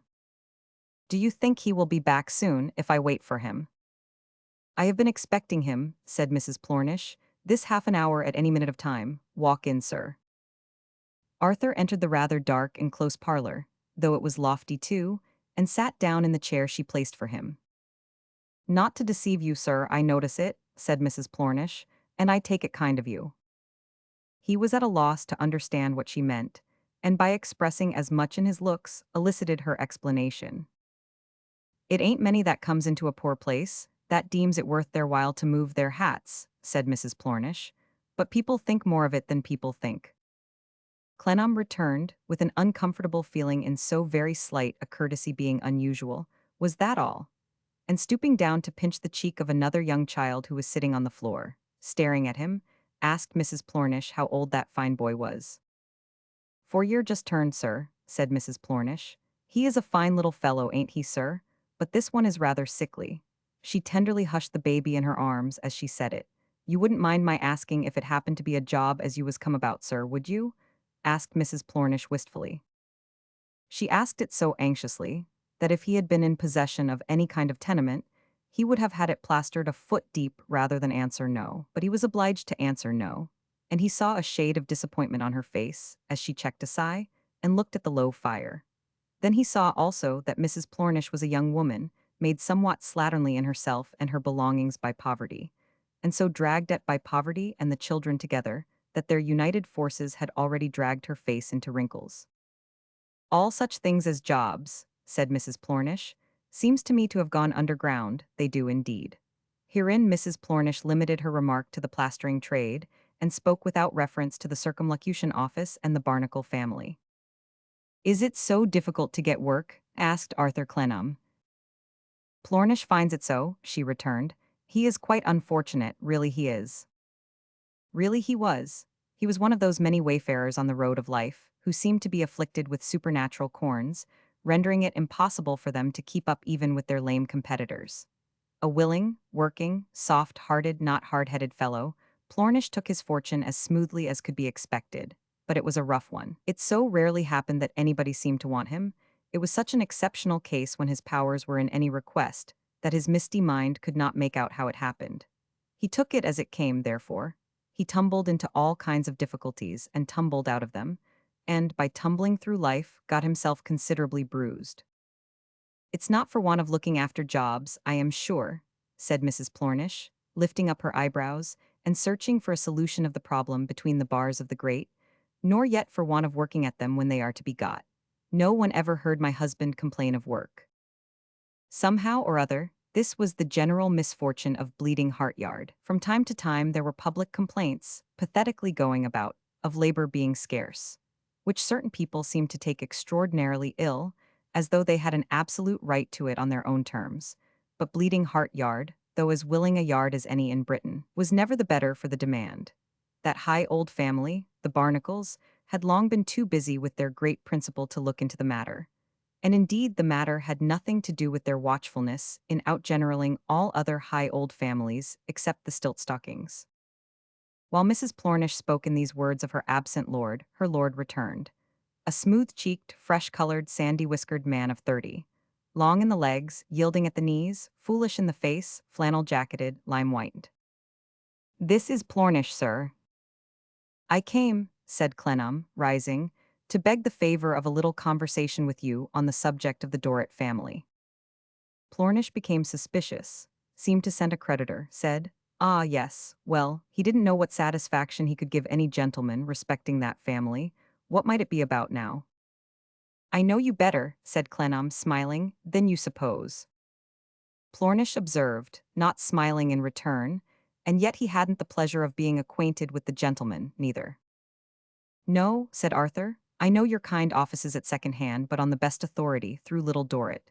I mean," he explained, "Miss Dorrit." "Mr. Clennam, is it? Oh, I've heard of you, sir." "And I of you," said Arthur. "Please to sit down again, sir, and consider yourself welcome." "Why, yes," said Plornish, taking a chair, and lifting the elder child upon his knee, that he might have the moral support of speaking to a stranger over his head. "I have been on the wrong side of the lock myself, and in that way we come to know Miss Dorrit. Me and my wife, we are well acquainted with Miss Dorrit." "Intimate?" cried Mrs. Plornish. Indeed, she was so proud of the acquaintance that she had awakened some bitterness of spirit in the yard by magnifying to an enormous amount the sum for which Miss Dorrit's father had become insolvent. The bleeding hearts resented her claiming to know people of such distinction. "It was her father that I got acquainted with first, and through getting acquainted with him, you see, why I got acquainted with her," said Plornish tautologically. "I see. Ah, and there's manners, there's polish. There's a gentleman to have run to seat in the Marshalsea jail. Why, perhaps you are not aware," said Plornish, lowering his voice and speaking with a perverse admiration of what he ought to have pitied or despised, "not aware that Miss Dorrit and her sister dursn't let him know that they work for a living." "No," said Plornish, looking with a ridiculous triumph first at his wife and then all round the room. "Dursn't let him know it, they dursn't." "Without admiring him for that," Clennam quietly observed, "I am very sorry for him." The remark appeared to suggest to Plornish, for the first time, that it might not be a very fine trait of character after all. He pondered about it for a moment and gave it up. "As to me," he resumed, "certainly Mr. Dorrit is as affable with me, I am sure, as I can possibly expect, considering the differences and distances betwixt us, more so. But it's Miss Dorrit that we were speaking of." "True, pray how did you introduce her at my mother's?" Mr. Plornish picked a bit of lime out of his whisker, put it between his lips, turned it with his tongue like a sugar plum, considered, found himself unequal to the task of lucid explanation, and appealing to his wife, said, "Sally, you may as well mention how it was, old woman." "Miss Dorrit," said Sally, hushing the baby from side to side, and laying her chin upon the little hand as it tried to disarrange the gown again, "came here one afternoon with a bit of writing, telling that how she wished for needlework, and asked if it would be considered any inconvenience in case she was to give her address here." Plornish repeated her address here, in a low voice, as if he were making responses at church. "Me and Plornish says, no, Miss Dorrit, no inconvenience." Plornish repeated, no inconvenience, and she wrote it in, according, which then me and Plornish says, ho, Miss Dorrit. Plornish repeated, ho, Miss Dorrit. "Have you thought of copying it 3 or 4 times, as the way to make it known in more places than one?" "No," says Miss Dorrit, "I have not, but I will." She copied it out according, on this table, in a sweet writing, and Plornish, he took it where he worked, having a job just then. Plornish repeated job just then, and likewise to the landlord of the yard, through which it was that Mrs. Clennam first happened to employ Miss Dorrit.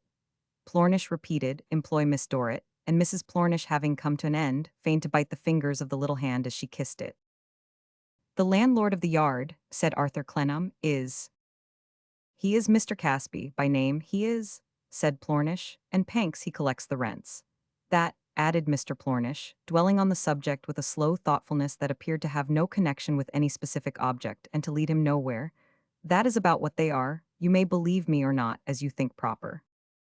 "I," returned Clennam, thoughtful in his turn. "Mr. Casby, too, an old acquaintance of mine long ago." Mr. Plornish did not see his road to any comment on this fact, and made none. As there truly was no reason why he should have the least interest in it, Arthur Clennam went on to the present purport of his visit, namely, to make Plornish the instrument of effecting Tip's release, with as little detriment as possible to the self-reliance and self-helpfulness of the young man, supposing him to possess any remnant of those qualities.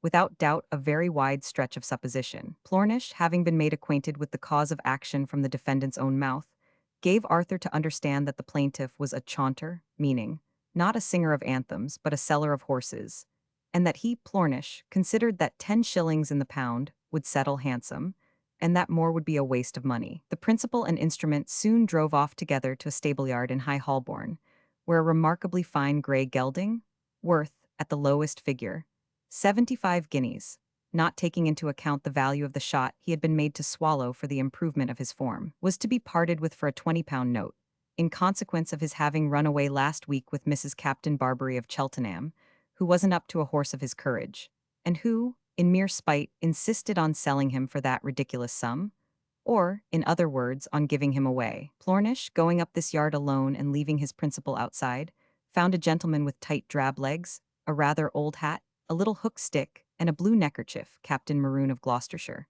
a private friend of Captain Barbary, who happened to be there in a friendly way to mention these little circumstances concerning the remarkably fine grey gelding to any real judge of a horse and quick snapper-up. Good thing, who might look in at that address as per advertisement. This gentleman, happening also to be the plaintiff in the tip case, referred Mr. Plornish to his solicitor, and declined to treat with Mr. Plornish, or even to endure his presence in the yard, unless he appeared there with a £20 note, in which case only the gentleman would augur from appearances that he meant business, and might be induced to talk to him. On this hint, Mr. Plornish retired to communicate with his principal, and presently came back with the required credentials.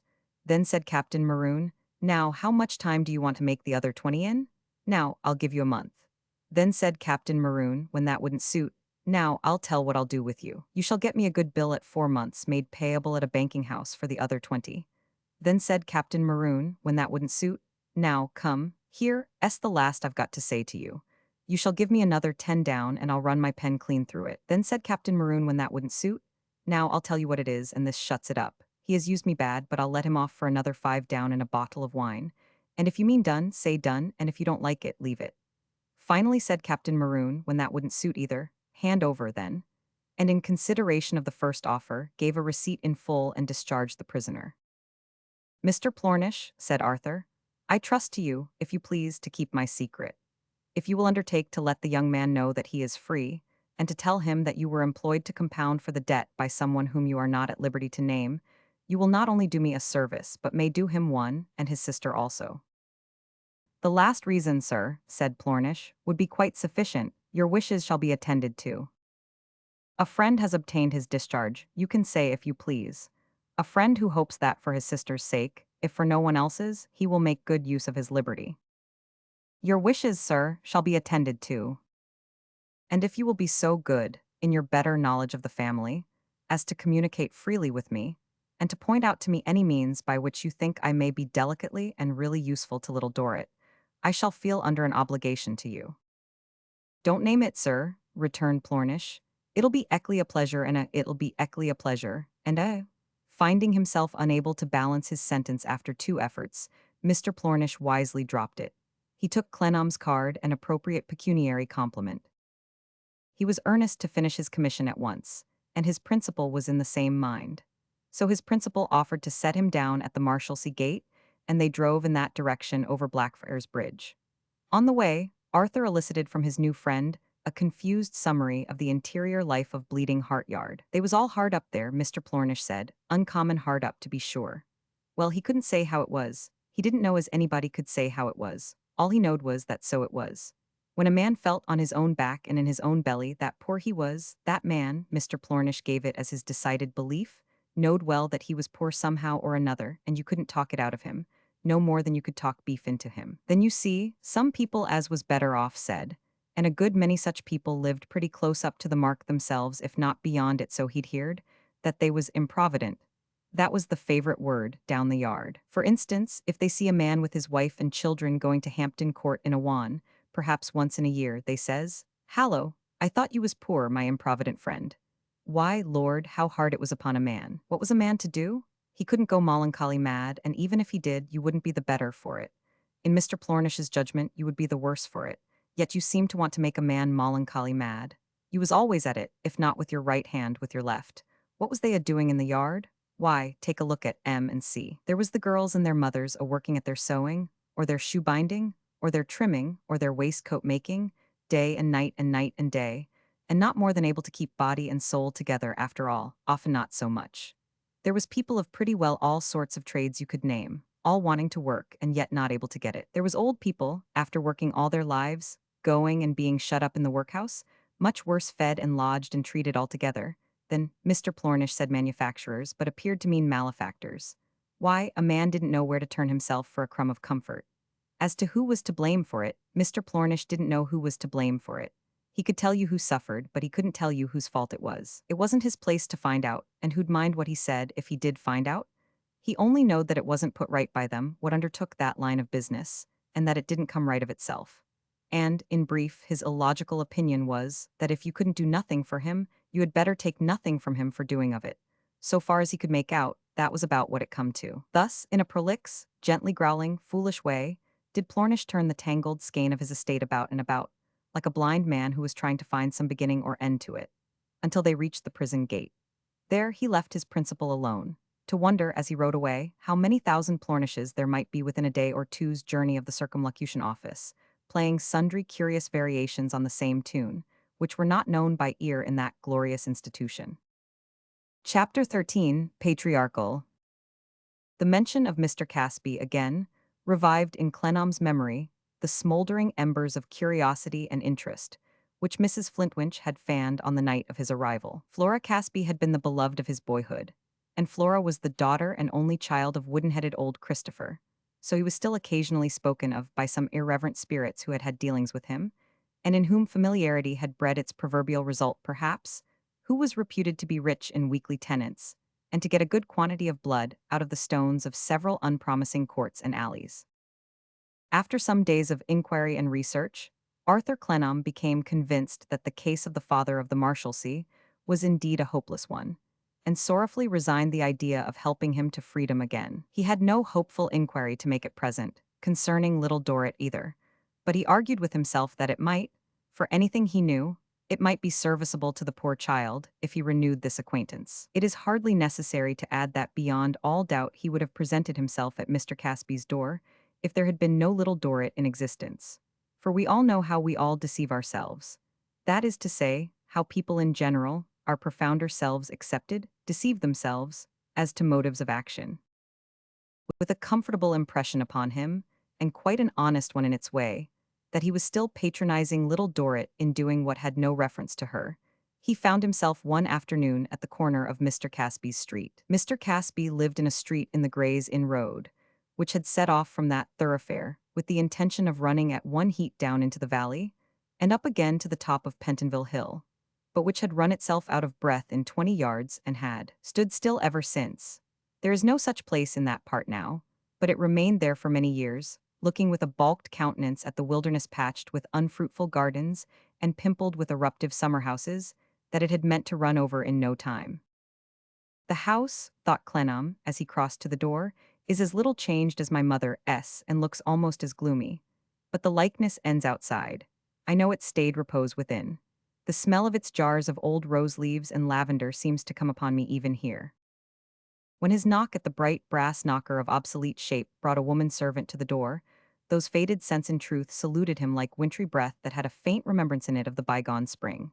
He stepped into the sober, silent, airtight house. One might have fancied it to have been stifled by mutes in the Eastern manner, and the door, closing again, seemed to shut out sound and motion. The furniture was formal, grave, and Quaker-like, but well kept, and had as prepossessing an aspect as anything, from a human creature to a wooden stool, that is meant for much use and is preserved for little, can ever wear. There was a grave clock ticking somewhere up the staircase, and there was a songless bird in the same direction, pecking at his cage, as if he were ticking too. The parlor fire ticked in the grate. There was only one person on the parlor hearth, and the loud watch in his pocket ticked audibly. The servant maid had ticked the two words, Mr. Clennam, so softly that she had not been heard, and he consequently stood, within the door she had closed, unnoticed. The figure of a man advanced in life, whose smooth gray eyebrows seemed to move to the ticking as the firelight flickered on them, sat in an armchair, with his list shoes on the rug, and his thumbs slowly revolving over one another. This was old Christopher Casby, recognizable at a glance, as unchanged in 20 years and upward as his own solid furniture, as little touched by the influence of the varying seasons as the old rose leaves and old lavender in his porcelain jars. Perhaps there never was a man, in this troublesome world, so troublesome for the imagination to picture as a boy. And yet he had changed very little in his progress through life. Confronting him, in the room in which he sat, was a boy's portrait, which anybody seeing him would have identified as Master Christopher Casby, age 10, though disguised with a haymaking rake, for which he had had at any time as much taste or use as for a diving bell, and sitting on one of his own legs upon a bank of violets, moved to precocious contemplation by the spire of a village church. There was the same smooth face and forehead, the same calm blue eye, the same placid air. The shining bald head, which looked so very large because it shone so much, and the long gray hair at its sides and back, like floss silk or spun glass, which looked so very benevolent because it was never cut, were not, of course, to be seen in the boy as in the old man. Nevertheless, in the seraphic creature with the haymaking rake, were clearly to be discerned the rudiments of the patriarch with the list shoes. Patriarch was the name which many people delighted to give him. Various old ladies in the neighborhood spoke of him as the last of the patriarchs. So gray, so slow, so quiet, so impassionate, so very bumpy in the head, patriarch was the word for him. He had been accosted in the streets, and respectfully solicited to become a patriarch for painters and for sculptors, with so much importunity, in sooth, that it would appear to be beyond the fine arts to remember the points of a patriarch, or to invent one. Philanthropists of both sexes had asked who he was, and on being informed, old Christopher Casby, formerly town agent to Lord Decimus Tite Barnacle, had cried in a rapture of disappointment, "Oh, why with that head is he not a benefactor to his species? Oh, why, with that head, is he not a father to the orphan and a friend to the friendless?"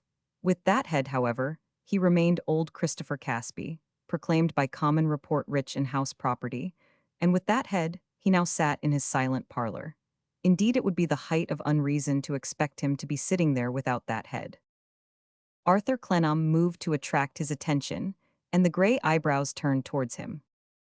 "I beg your pardon," said Clennam. "I fear you did not hear me announced." "No, sir, I did not. Did you wish to see me, sir?" "I wished to pay my respects." Mr. Casby seemed a feather's weight disappointed by the last words, having perhaps prepared himself for the visitor's wishing to pay something else. "Have I the pleasure, sir?" he proceeded. "Take a chair, if you please. Have I the pleasure of knowing?" "Ah, truly, yes, I think I have. I believe I am not mistaken in supposing that I am acquainted with those features. I think I address a gentleman of whose return to this country I was informed by Mr. Flintwinch." "That is your present visitor." "Really, Mr. Clennam?" "No other, Mr. Casby." "Mr. Clennam, I am glad to see you. How have you been since we met?" Without thinking it worthwhile to explain that, in the course of some quarter of a century, he had experienced occasional slight fluctuations in his health and spirits, Clennam answered generally that he had never been better, or something equally to the purpose, and shook hands with the possessor of that head, as it shed its patriarchal light upon him. "We are older, Mr. Clennam," said Christopher Casby. "We are not younger," said Clennam. After this wise remark he felt that he was scarcely shining with brilliancy, and became aware that he was nervous. "And your respected father," said Mr. Casby, "is no more. I was grieved to hear it, Mr. Clennam, I was grieved." Arthur replied in the usual way that he felt infinitely obliged to him. "There was a time," said Mr. Casby, "when your parents and myself were not on friendly terms. There was a little family misunderstanding among us. Your respected mother was rather jealous of her son, maybe. When I say her son, I mean your worthy self, your worthy self." His smooth face had a bloom upon it like ripe wall fruit. What with his blooming face, and that head, and his blue eyes, he seemed to be delivering sentiments of rare wisdom and virtue. In like manner, his physiognomical expression seemed to teem with benignity. Nobody could have said where the wisdom was, or where the virtue was, or where the benignity was, but they all seemed to be somewhere about him. "Those times, however," pursued Mr. Casby, "are past and gone, past and gone. I do myself the pleasure of making a visit to your respected mother occasionally, and of admiring the fortitude and strength of mind with which she bears her trials, bears her trials." When he made one of these little repetitions, sitting with his hands crossed before him, he did it with his head on one side, and a gentle smile, as if he had something in his thoughts too sweetly profound to be put into words. As if he denied himself the pleasure of uttering it, lest he should soar too high, and his meekness therefore preferred to be unmeaning. "I have heard that you were kind enough on one of those occasions," said Arthur, catching at the opportunity as it drifted past him, "to mention Little Dorrit to my mother. Little Dorrit, that's the seamstress who was mentioned to me by a small tenant of mine. Yes, yes, Dorrit, that's the name. Ah, yes, yes, you call her Little Dorrit. No road in that direction, nothing came of the crosscut, it led no further. My daughter Flora, said Mr. Casby, as you may have heard probably, Mr. Clennam, was married and established in life several years ago. She had the misfortune to lose her husband when she had been married a few months. She resides with me again. She will be glad to see you, if you will permit me to let her know that you are here. By all means, returned Clennam. I should have preferred the request if your kindness had not anticipated me. Upon this Mr. Casby rose up in his list shoes, and with a slow, heavy step, he was of an elephantine build, made for the door. He had a long, wide-skirted bottle green coat on, and a bottle green pair of trousers, and a bottle green waistcoat. The patriarchs were not dressed in bottle green broadcloth, and yet his clothes looked patriarchal. He had scarcely left the room, and allowed the ticking to become audible again, when a quick hand turned a latchkey in the house door, opened it, and shut it. Immediately afterwards, a quick and eager short dark man came into the room with so much way upon him that he was within a foot of Clennam before he could stop. Halloa, he said. Clennam saw no reason why he should not say halloa, too. What's the matter? Said the short dark man. I have not heard that anything is the matter, returned Clennam. Where's Mr. Casby? Asked the short dark man looking about. He will be here directly, if you want him. I want him, said the short dark man, don't you? This elicited a word or two of explanation from Clennam, during the delivery of which the short dark man held his breath and looked at him. He was dressed in black and rusty iron gray, had jet black beads of eyes, a scrubby little black chin, wiry black hair striking out from his head in prongs like forks or hairpins, and a complexion that was very dingy by nature or very dirty by art or a compound of nature and art. He had dirty hands and dirty broken nails and looked as if he had been in the coals. He was in a perspiration, and snorted and sniffed and puffed and blew, like a little laboring steam engine. Oh, said he, when Arthur told him how he came to be there. Very well, that's right. If he should ask for Panks, will you be so good as to say that Panks is come in? And so, with a snort and a puff, he worked out by another door.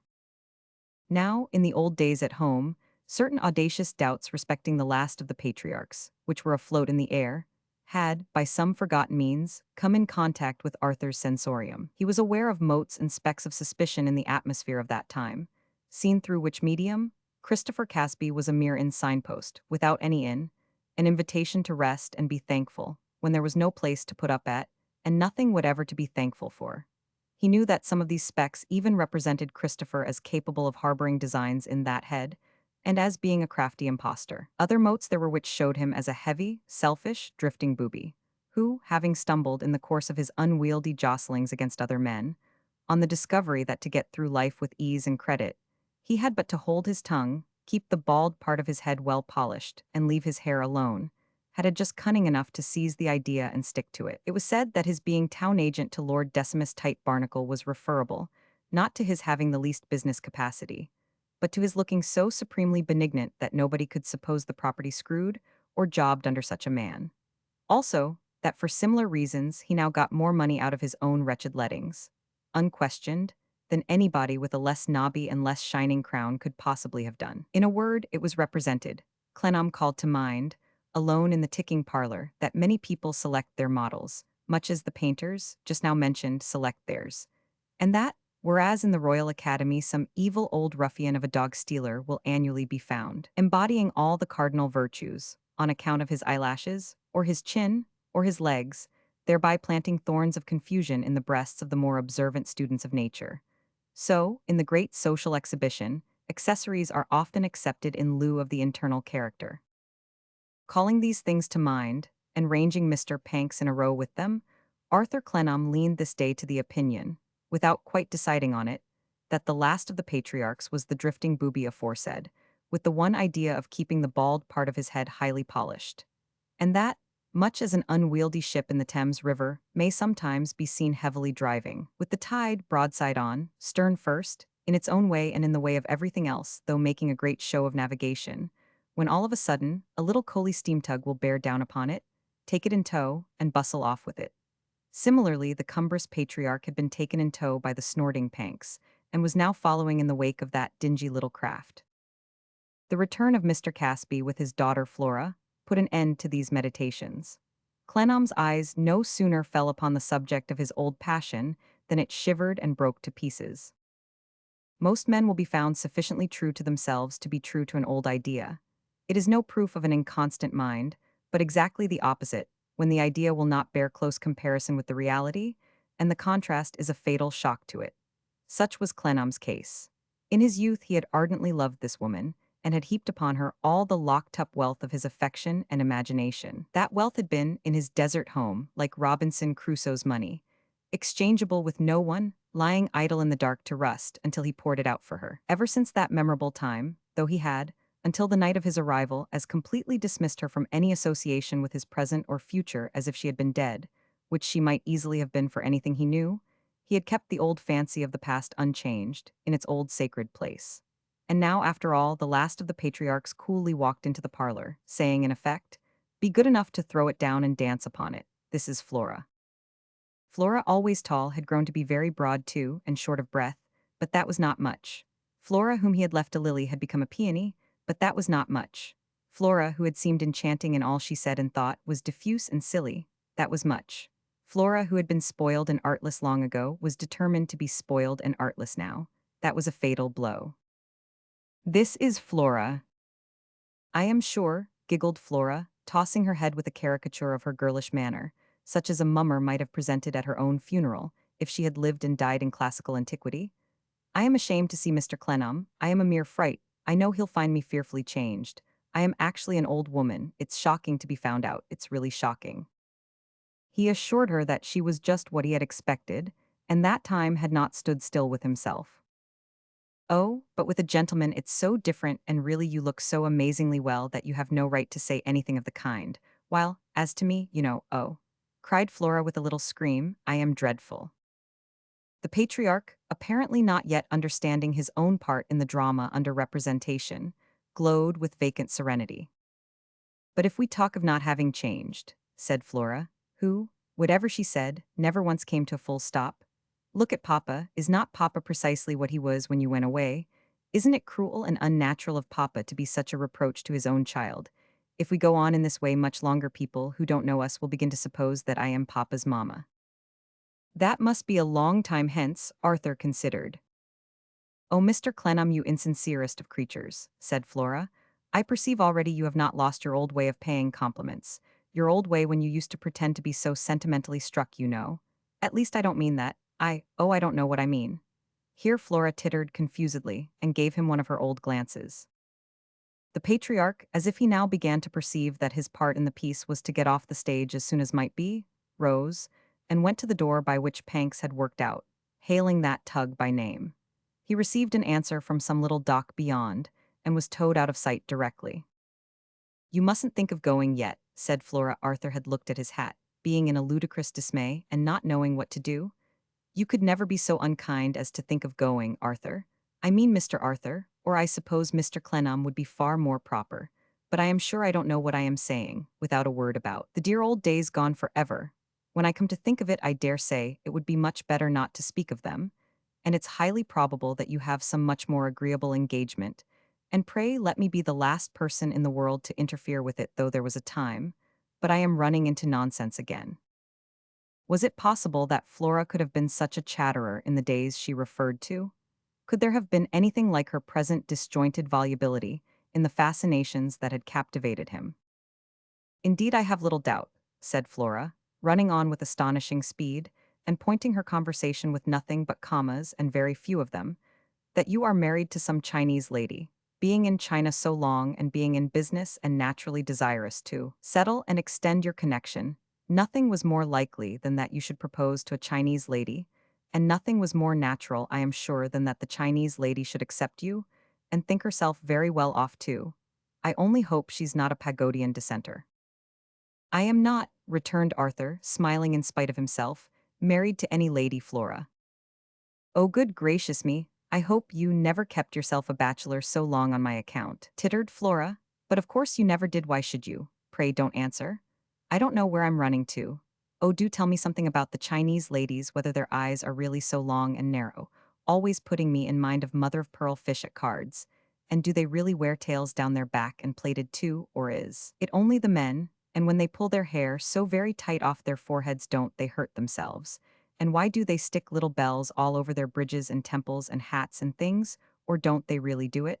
Flora gave him another of her old glances. Instantly she went on again, as if he had spoken in reply for some time. Then it's all true and they really do. Good gracious, Arthur. Pray excuse me, old habit, Mr. Clennam, far more proper. What a country to live in for so long a time, and with so many lanterns and umbrellas too, how very dark and wet the climate ought to be, and no doubt actually is. And the sums of money that must be made by those two trades, where everybody carries them and hangs them everywhere. The little shoes too, and the feet screwed back in infancy, is quite surprising. What a traveler you are. In his ridiculous distress, Clennam received another of the old glances, without in the least knowing what to do with it. Dear, dear, said Flora, only to think of the changes at home, Arthur. Cannot overcome it, and seems so natural, Mr. Clennam, far more proper. Since you became familiar with the Chinese customs and language, which I am persuaded you speak like a native, if not better, for you were always quick and clever, though immensely difficult, no doubt. I am sure the tea chests alone would kill me if I tried such changes, Arthur. I am doing it again, seems so natural, most improper. As no one could have believed, who could have ever imagined Mrs. Finching when I can't imagine it myself. Is that your married name? Asked Arthur, struck, in the midst of all this, by a certain warmth of heart that expressed itself in her tone when she referred, however oddly, to the youthful relation in which they had stood to one another. Finching. Finching, oh yes, isn't it a dreadful name? But as Mr. F. said when he proposed to me, which he did 7 times, and handsomely consented, I must say to be what he used to call on liking 12 months, after all. He wasn't answerable for it, and couldn't help it, could he? Excellent man. Not at all like you, but excellent man. Flora had at last talked herself out of breath for one moment. One moment, for she recovered breath in the act of raising a minute corner of her pocket handkerchief to her eye, as a tribute to the ghost of the departed Mr. F., and began again. No one could dispute, Arthur, Mr. Clennam, that it's quite right you should be formally friendly to me under the altered circumstances, and indeed you couldn't be anything else. At least I suppose not, you ought to know, but I can't help recalling that there was a time when things were very different. My dear Mrs. Finching, Arthur began, struck by the good tone again. Oh, not that nasty, ugly name, say Flora. Flora, I assure you, Flora, I am happy in seeing you once more, and in finding that, like me, you have not forgotten the old foolish dreams, when we saw all before us in the light of our youth and hope. You don't seem so, pouted Flora. You take it very coolly, but however I know you are disappointed in me, I suppose the Chinese ladies, mandarinesses if you call them so, are the cause, or perhaps I am the cause myself, it's just as likely. No, no, Clennam entreated, don't say that. Oh, I must, you know, said Flora in a positive tone. What nonsense not to, I know I am not what you expected, I know that very well. In the midst of her rapidity, she had found that out with the quick perception of a clever woman. The inconsistent and profoundly unreasonable way in which she instantly went on, nevertheless, to interweave their long-abandoned boy and girl relations with their present interview, made Clennam feel as if he were lightheaded. One remark, said Flora, giving their conversation, without the slightest notice and to the great terror of Clennam, the tone of a love quarrel. I wish to make, one explanation I wish to offer, when your mamma came and made a scene of it with my papa, and when I was called down into the little breakfast room, where they were looking at one another with your mamma's parasol between them, seated on 2 chairs like mad bulls, what was I to do? My dear Mrs. Finching, urged Clennam, all so long ago and so long concluded, is it worthwhile seriously to? I can't, Arthur, returned Flora, be denounced as heartless by the whole society of China, without setting myself right when I have the opportunity of doing so. And you must be very well aware that there was Paul and Virginia which had to be returned, and which was returned without note or comment. Not that I mean to say you could have written to me watched as I was, but if it had only come back with a red wafer on the cover, I should have known that it meant come to Pekin Nankin. And what's the third place, barefoot? My dear Mrs. Finching, you were not to blame, and I never blamed you. We were both too young, too dependent and helpless to do anything but accept our separation.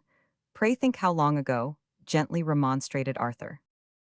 One more remark, proceeded Flora with unslackened volubility. I wish to make, one more explanation I wish to offer, For 5 days I had a cold in the head from crying which I passed entirely in the back drawing room. There is the back drawing room still on the first floor, and still at the back of the house to confirm my words. When that dreary period had passed, a lull succeeded, years rolled on, and Mr. F became acquainted with us at a mutual friend. S. He was all attention. He called next day. He soon began to call 3 evenings a week. And to send in little things for supper. It was not love on Mr. F's part, it was adoration. Mr. F proposed with the full approval of Papa, and what could I do? Nothing whatever, said Arthur, with the cheerfulest readiness, but what you did. Let an old friend assure you of his full conviction that you did quite right. One last remark, proceeded Flora, rejecting commonplace life with a wave of her hand. I wish to make, one last explanation I wish to offer. There was a time ere Mr. F first paid attentions incapable of being mistaken.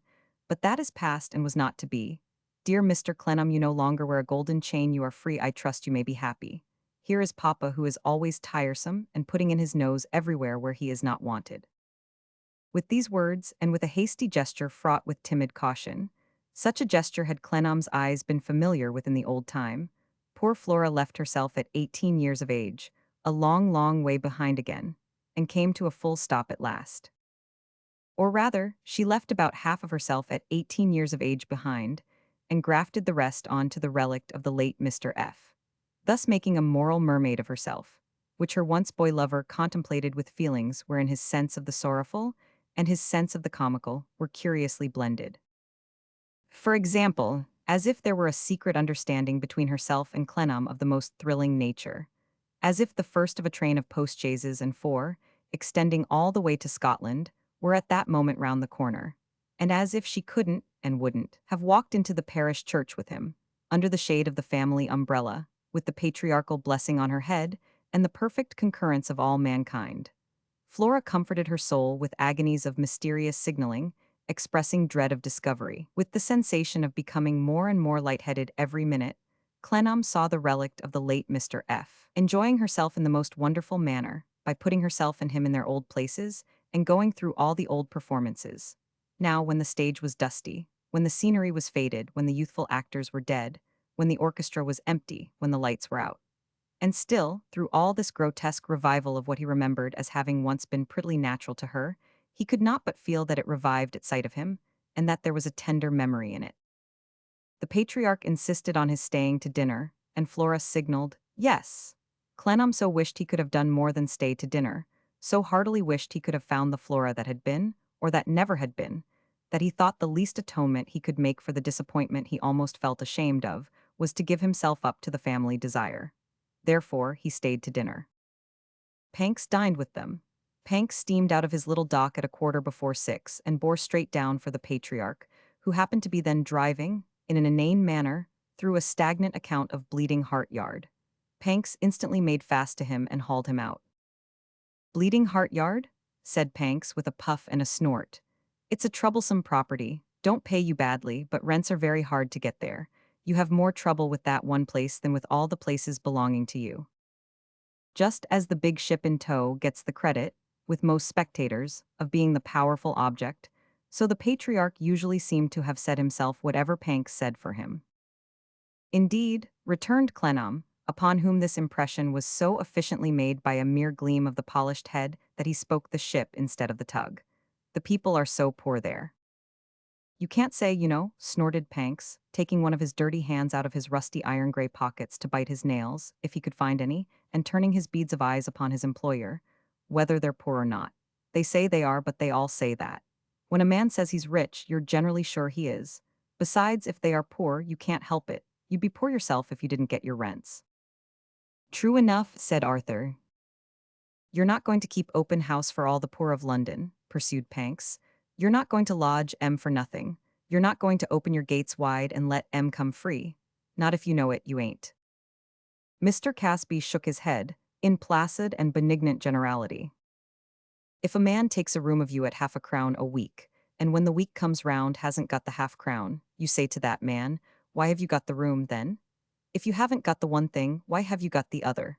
What have you been and done with your money? What do you mean by it? What are you up to? That's what you say to a man of that sort. And if you didn't say it, more shame for you. Mr. Panks here made a singular and startling noise, produced by a strong blowing effort in the region of the nose, unattended by any result but that acoustic one. "You have some extent of such property about the east and northeast here, I believe," said Clennam, doubtful which of the two to address. "Oh, pretty well," said Panks. "You're not particular to east or northeast, any point of the compass will do for you. What you want is a good investment and a quick return. You take it where you can find it. You ain't nice as to situation, not you." There was a fourth and most original figure in the patriarchal tent, who also appeared before dinner. This was an amazing little old woman, with a face like a staring wooden doll too cheap for expression, and a stiff yellow wig perched unevenly on the top of her head, as if the child who owned the doll had driven a tack through it anywhere, so that it only got fastened on. Another remarkable thing in this little old woman was that the same child seemed to have damaged her face in 2 or 3 places with some blunt instrument in the nature of a spoon. Her countenance, and particularly the tip of her nose, presenting the phenomena of several dints, generally answering to the bowl of that article. A further remarkable thing in this little old woman was that she had no name but Mr. F.'s aunt. She broke upon the visitor's view under the following circumstances. Flora said when the first dish was being put on the table, perhaps Mr. Clennam might not have heard that Mr. F. had left her a legacy. Clennam in return implied his hope that Mr. F. had endowed the wife whom he adored with the greater part of his worldly substance, if not with all.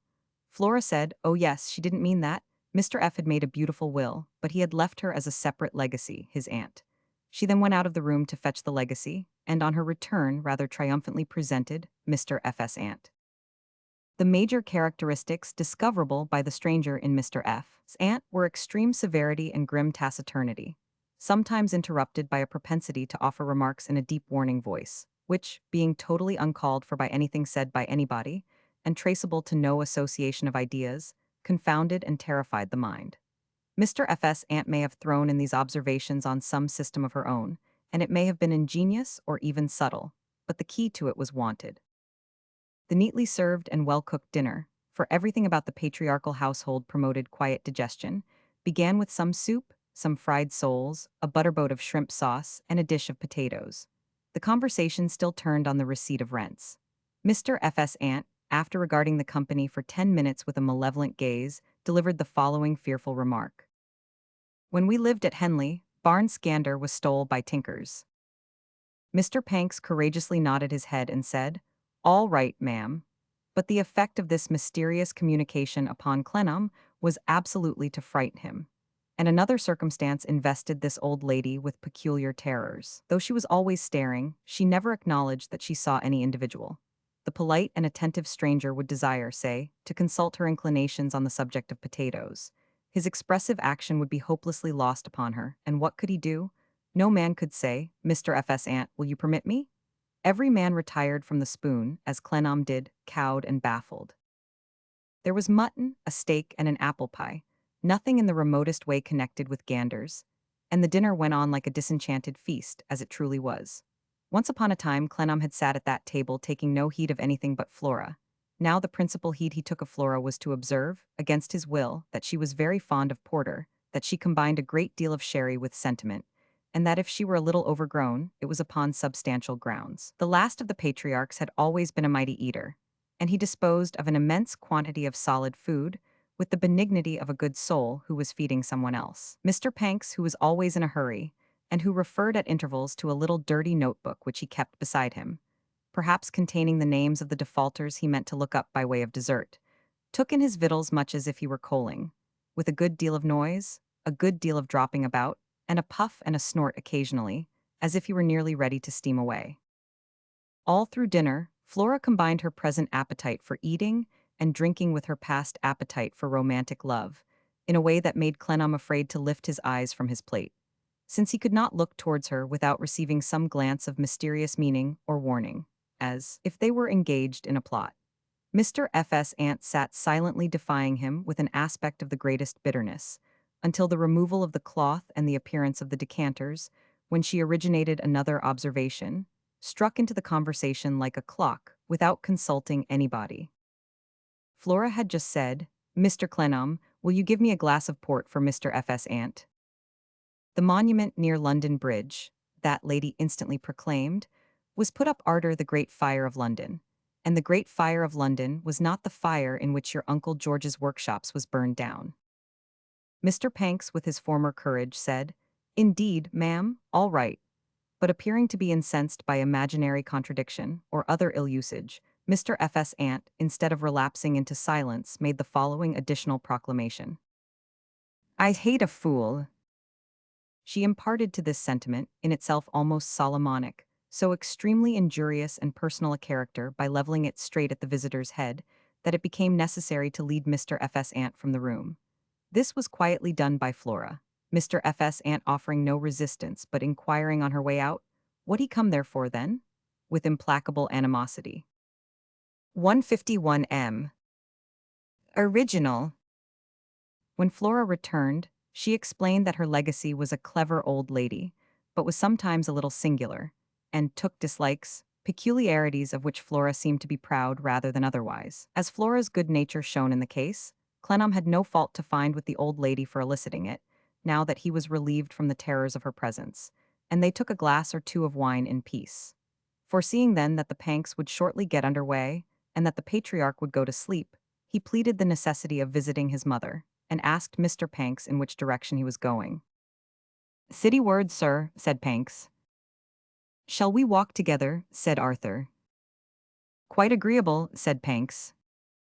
Meanwhile Flora was murmuring in rapid snatches for his ear, that there was a time, and that the past was a yawning gulf however, and that a golden chain no longer bound him, and that she revered the memory of the late Mr. F., and that she should be at home tomorrow at 1:30, and that the decrees of fate were beyond recall, and that she considered nothing so improbable as that he ever walked on the northwest side of Gray's Inn Gardens at exactly 4 o'clock in the afternoon. He tried at parting to give his hand in frankness to the existing Flora, not the vanished Flora or the mermaid, but Flora wouldn't have it, couldn't have it, was wholly destitute of the power of separating herself and him from their bygone characters. He left the house miserably enough, and so much more light-headed than ever, that if it had not been his good fortune to be towed away, he might, for the first quarter of an hour, have drifted anywhere. When he began to come to himself, in the cooler air and the absence of Flora, he found Panks at full speed, cropping such scanty pasturage of nails as he could find, and snorting at intervals. These, in conjunction with one hand in his pocket and his roughened hat hind side before, were evidently the conditions under which he reflected. "A fresh night," said Arthur. "Yes, it's pretty fresh," assented Panks. "As a stranger you feel the climate more than I do, I dare say. Indeed, I haven't got time to feel it." "You lead such a busy life." "Yes, I have always some of M to look up or something to look after. But I like business," said Panks, getting on a little faster. "What's a man made for?" "For nothing else," said Clennam. Panks put the counter-question, "What else?" It packed up in the smallest compass a weight that had rested on Clennam's life, and he made no answer. "That's what I ask our weekly tenants," said Panks. "Some of 'em will pull long faces to me and say, 'Poor as you see us, master, we're always grinding, drudging, toiling, every minute we're awake.' I say to them, 'What else are you made for?' It shuts them up. They haven't a word to answer. 'What else are you made for?' That clinches it." "Ah, dear, dear, dear," sighed Clennam. "Here am I," said Panks, pursuing his argument with the weekly tenant. "What else do you suppose I think I am made for? Nothing. Rattle me out of bed early, set me going, give me as short a time as you like to bolt my meals in, and keep me at it. Keep me always at it, and I'll keep you always at it, you keep somebody else always at it. There you are with the whole duty of man in a commercial country." When they had walked a little further in silence, Clennam said, "Have you no taste for anything, Mr. Panks?" "What's taste?" dryly retorted Panks. "Let us say inclination." "I have an inclination to get money, sir," said Panks, "if you will show me how." He blew off that sound again, and it occurred to his companion for the first time that it was his way of laughing. He was a singular man in all respects. He might not have been quite in earnest, but that the short, hard, rapid manner in which he shot out these cinders of principles, as if it were done by mechanical revolvency, seemed irreconcilable with banter. "You are no great reader, I suppose?" said Clennam. "Never read anything but letters and accounts. Never collect anything but advertisements relative to next of kin. If that's a taste, I have got that. You're not of the Clennams of Cornwall, Mr. Clennam?" "Not that I ever heard of." "I know you're not. I asked your mother, sir. She has too much character to let a chance escape her. Supposing I had been of the Clennams of Cornwall, you'd have heard of something to your advantage. Indeed, I have heard of little enough to my advantage for some time. There's a Cornish property going a-begging, sir, and not a Cornish Clennam to have it for the asking, said Panks, taking his notebook from his breast pocket and putting it in again. I turn off here. I wish you good night. Good night, said Clennam, but the tug, suddenly lightened and untrammeled by having any weight in tow, was already puffing away into the distance. They had crossed Smithfield together, and Clennam was left alone at the corner of Barbican.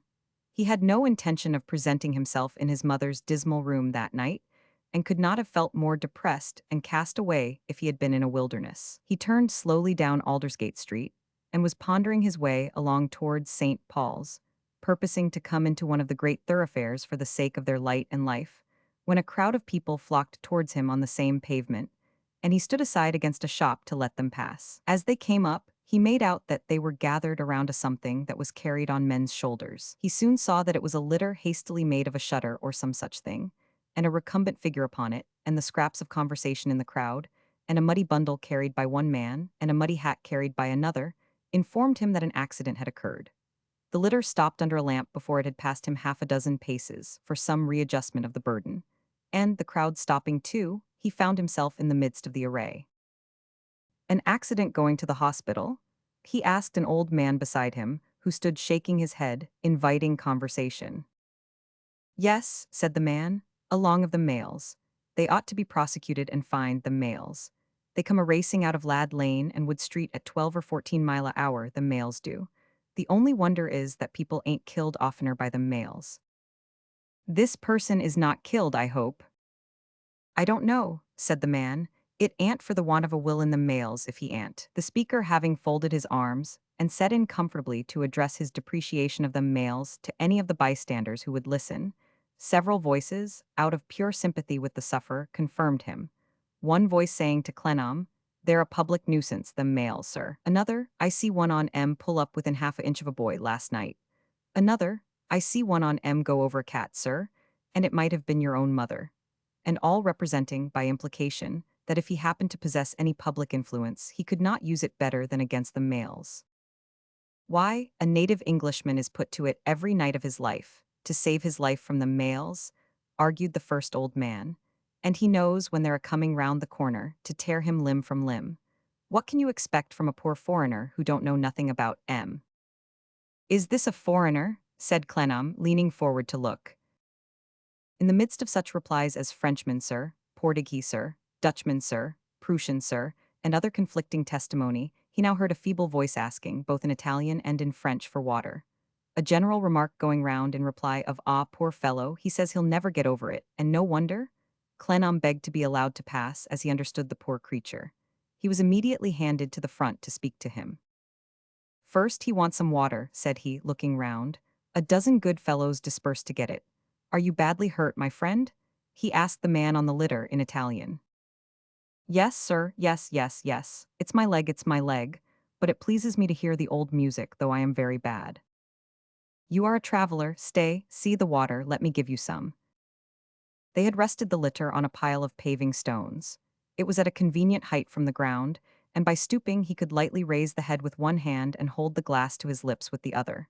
A little, muscular, brown man, with black hair and white teeth. A lively face, apparently. Earrings in his ears. "That's well, you are a traveler."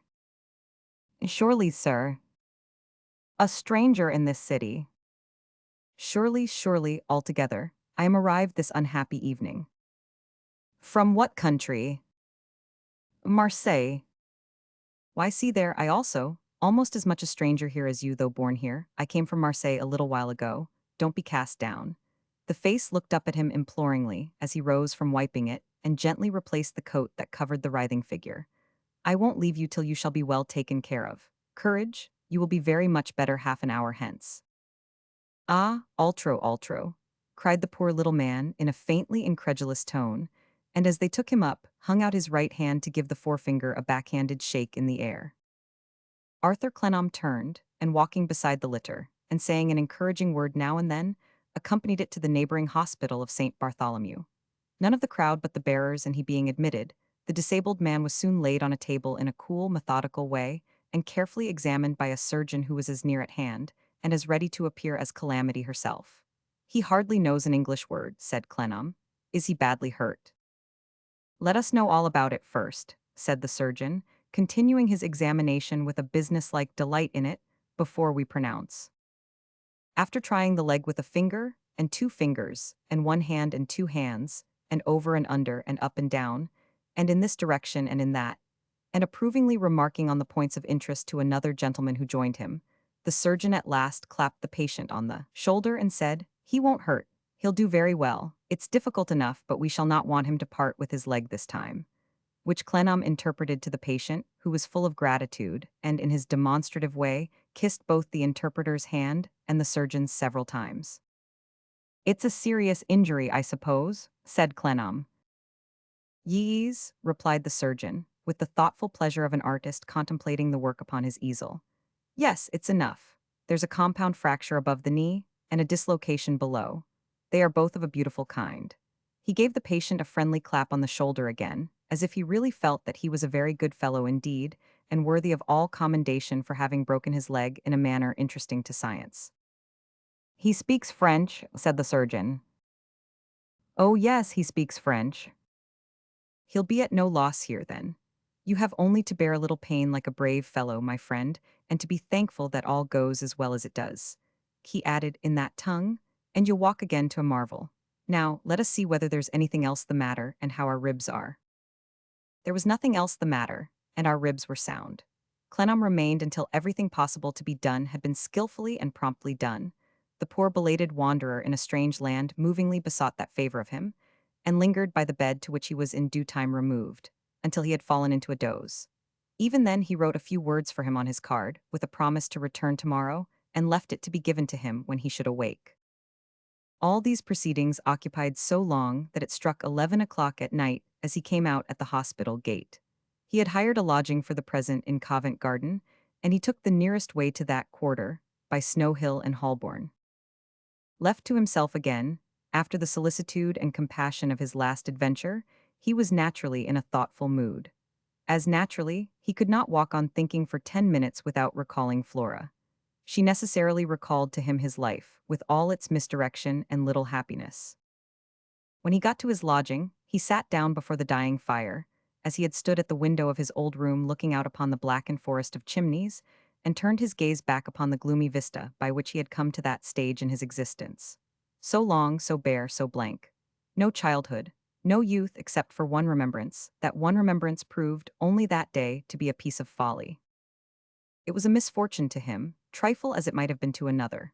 For, while all that was hard and stern in his recollection remained reality on being proved, was obdurate to the sight and touch, and relaxed nothing of its old indomitable grimness, the one tender recollection of his experience would not bear the same test, and melted away. He had foreseen this on the former night when he had dreamed with waking eyes, but he had not felt it then, and he had now. He was a dreamer in such wise, because he was a man who had, deep-rooted in his nature, a belief in all the gentle and good things his life had been without. Bred in meanness and hard dealing, this had rescued him to be a man of honorable mind and open hand. Bred in coldness and severity, this had rescued him to have a warm and sympathetic heart. Bred in a creed too darkly audacious to pursue, through its process of reserving the making of man in the image of his Creator to the making of his Creator in the image of an erring man, this had rescued him to judge not, and in humility to be merciful, and have hope and charity. And this saved him still from the whimpering weakness and cruel selfishness of holding that because such a happiness or such a virtue had not come into his little path, or worked well for him, therefore it was not in the great scheme, but was reducible, when found in appearance, to the basest elements. A disappointed mind he had, but a mind too firm and healthy for such unwholesome air. Leaving himself in the dark, it could rise into the light, seeing it shine on others and hailing it. Therefore, he sat before his dying fire, sorrowful to think upon the way by which he had come to that night, yet not strewing poison on the way by which other men had come to it, that he should have missed so much, and at his time of life should look so far about him for any staff to bear him company upon his downward journey and cheer it, was a just regret. He looked at the fire from which the blaze departed, from which the afterglow subsided, in which the ashes turned gray, from which they dropped to dust, and thought, How soon I too shall pass through such changes and be gone. To review his life was like descending a green tree in fruit and flower, and seeing all the branches wither and drop off, one by one, as he came down towards them. From the unhappy suppression of my youngest days, through the rigid and unloving home that followed them, through my departure, my long exile, my return, my mother's welcome, my intercourse with her since, down to the afternoon of this day with poor Flora, said Arthur Clennam, what have I found? His door was softly opened, and these spoken words startled him, and came as if they were an answer. Little Dorrit. Chapter 14, Little Dorrit's Party. Arthur Clennam rose hastily, and saw her standing at the door. This history must sometimes see with Little Dorrit's eyes, and shall begin that course by seeing him. Little Dorrit looked into a dim room, which seemed a spacious one to her, and grandly furnished. Courtly ideas of Covent Garden, as a place with famous coffee houses, where gentlemen wearing gold-laced coats and swords had quarreled and fought duels. Costly ideas of Covent Garden, as a place where there were flowers in winter at guineas apiece, pineapples at guineas a pound, and peas at guineas a pint. Picturesque ideas of Covent Garden, as a place where there was a mighty theatre, showing wonderful and beautiful sights to richly dressed ladies and gentlemen, and which was forever far beyond the reach of poor Fanny or poor uncle. Desolate ideas of Covent Garden, as having all those arches in it where the miserable children in rags among whom she had just now passed, like young rats, slunk and hid, fed on offal, huddled together for warmth, and were hunted about, look to the rats young and old, all ye barnacles, for before God they are eating away our foundations, and will bring the roofs on our heads. Teeming ideas of Covent Garden as a place of past and present mystery, romance, abundance, want, beauty, ugliness, fair country gardens, and foul street gutters, all confused together, made the room dimmer than it was in Little Dorrit's eyes, as they timidly saw it from the door. At first in the chair before the gone-out fire, and then turned round wondering to see her, was the gentleman whom she sought, the brown, grave gentleman, who smiled so pleasantly, who was so frank and considerate in his manner, and yet in whose earnestness there was something that reminded her of his mother, with the great difference that she was earnest in asperity and he in gentleness. Now he regarded her with that attentive and inquiring look before which Little Dorrit's eyes had always fallen, and before which they fell still. My poor child, here at midnight. I said Little Dorrit, sir, on purpose to prepare you. I knew you must be very much surprised. Are you alone? No, sir, I have got Maggie with me. Considering her entrance sufficiently prepared for by this mention of her name, Maggie appeared from the landing outside, on the broad grin. She instantly suppressed that manifestation, however, and became fixedly solemn. And I have no fire, said Clennam. And you are? He was going to say so lightly clad, but stopped himself in what would have been a reference to her poverty, saying instead, and it is so cold. Putting the chair from which he had risen nearer to the grate, he made her sit down in it, and hurriedly bringing wood and coal, heaped them together and got a blaze. Your foot is like marble, my child. He had happened to touch it while stooping on one knee at his work of kindling the fire, put it nearer the warmth. Little Dorrit thanked him hastily. It was quite warm, it was very warm. It smote upon his heart to feel that she hid her thin, worn shoe. Little Dorrit was not ashamed of her poor shoes. He knew her story, and it was not that. Little Dorrit had a misgiving that he might blame her father if he saw them, that he might think, why did he dine today, and leave this little creature to the mercy of the cold stones? She had no belief that it would have been a just reflection. She simply knew, by experience, that such delusions did sometimes present themselves to people. It was a part of her father's misfortunes that they did. Before I say anything else, Little Dorrit began, sitting before the pale fire, and raising her eyes again to the face which in its harmonious look of interest, and pity, and protection, she felt to be a mystery far above her in degree, and almost removed beyond her guessing at. May I tell you something, sir? Yes, my child. A slight shade of distress fell upon her, at his so often calling her a child. She was surprised that he should see it, or think of such a slight thing, but he said directly, I wanted a tender word, and could think of no other. As you just now gave yourself the name they give you at my mother's, and as that is the name by which I always think of you, let me call you Little Dorrit. Thank you, sir, I should like it better than any name. Little Dorrit. Little Mother, Maggie, who had been falling asleep, put in as a correction. It's all the same, Maggie, returned Little Dorrit, all the same. Is it all the same, mother? Just the same. Maggie laughed and immediately snored. In Little Dorrit's eyes and ears, the uncouth figure and the uncouth sound were as pleasant as could be. There was a glow of pride in her big child, overspreading her face when it again met the eyes of the grave brown gentleman. She wondered what he was thinking of as he looked at Maggie and her. She thought what a good father he would be.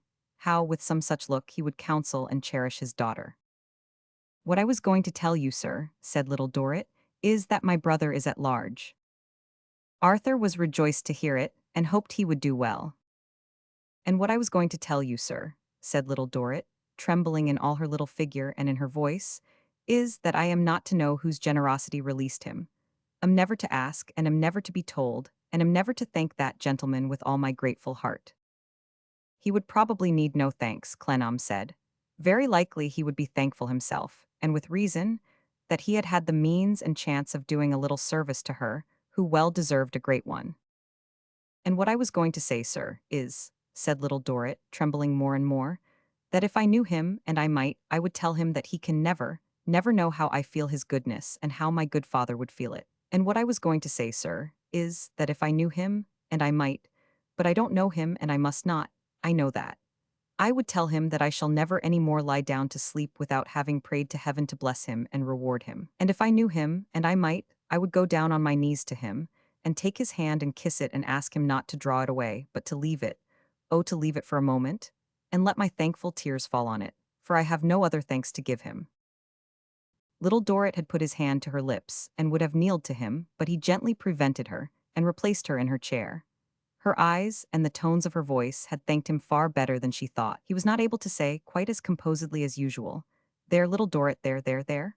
We will suppose that you did know this person and that you might do all this and that it was all done. And now tell me, whom quite another person, whom nothing more than the friend who begged you to trust him, why you are out at midnight, and what it is that brings you so far through the streets at this late hour, my slight, delicate?" Child was on his lips again. Little Dorrit.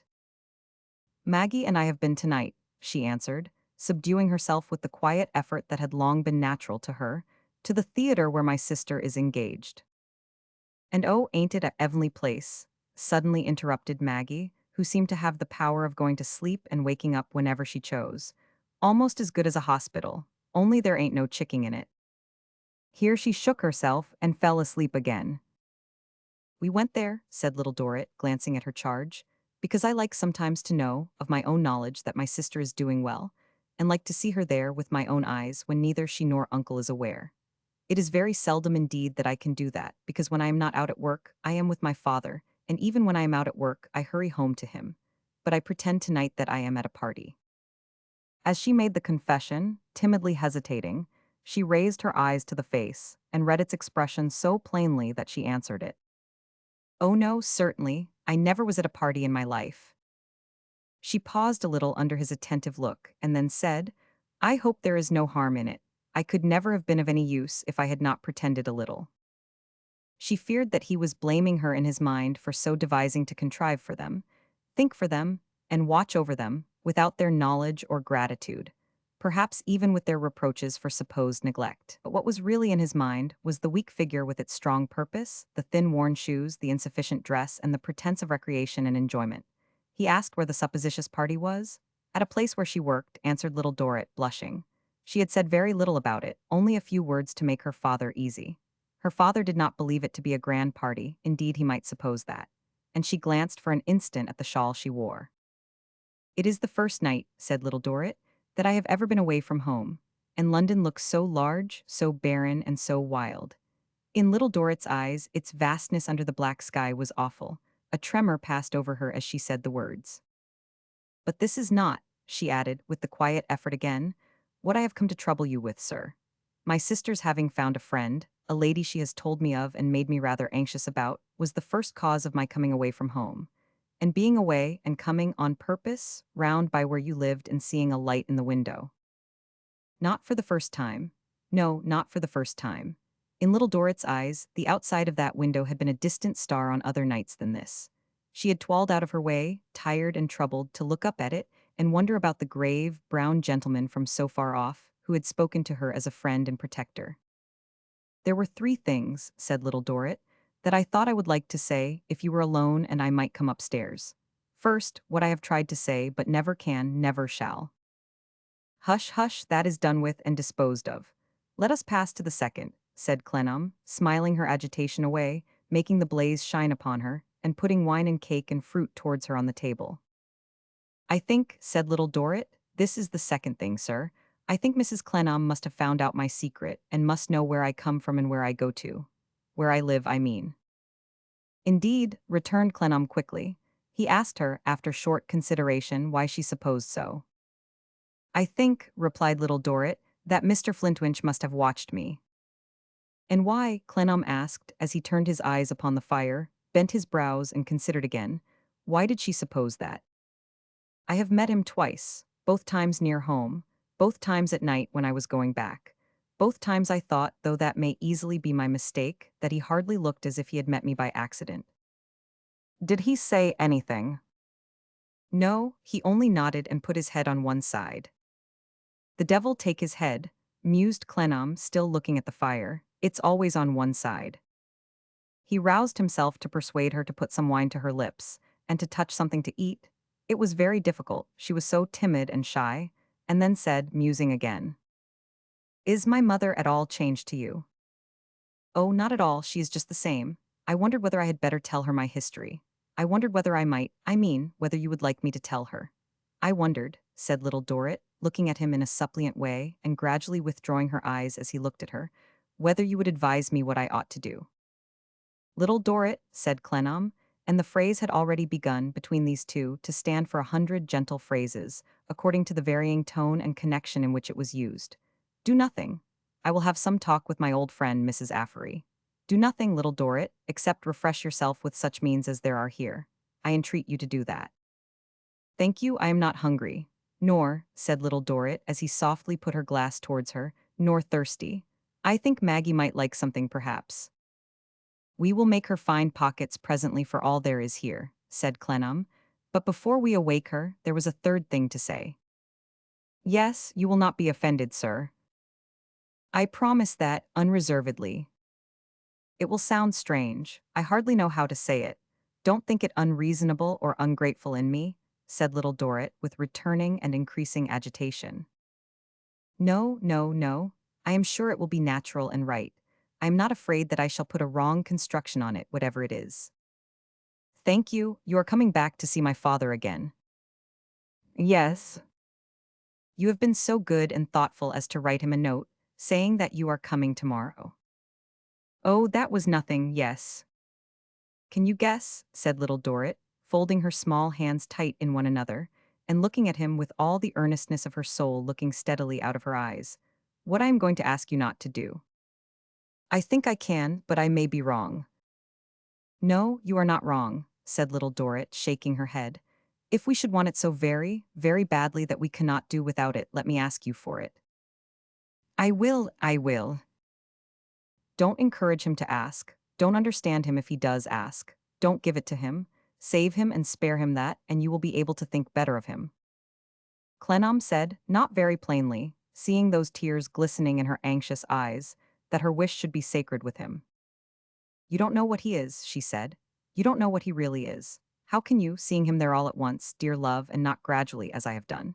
You have been so good to us, so delicately and truly good, that I want him to be better in your eyes than in anybody's.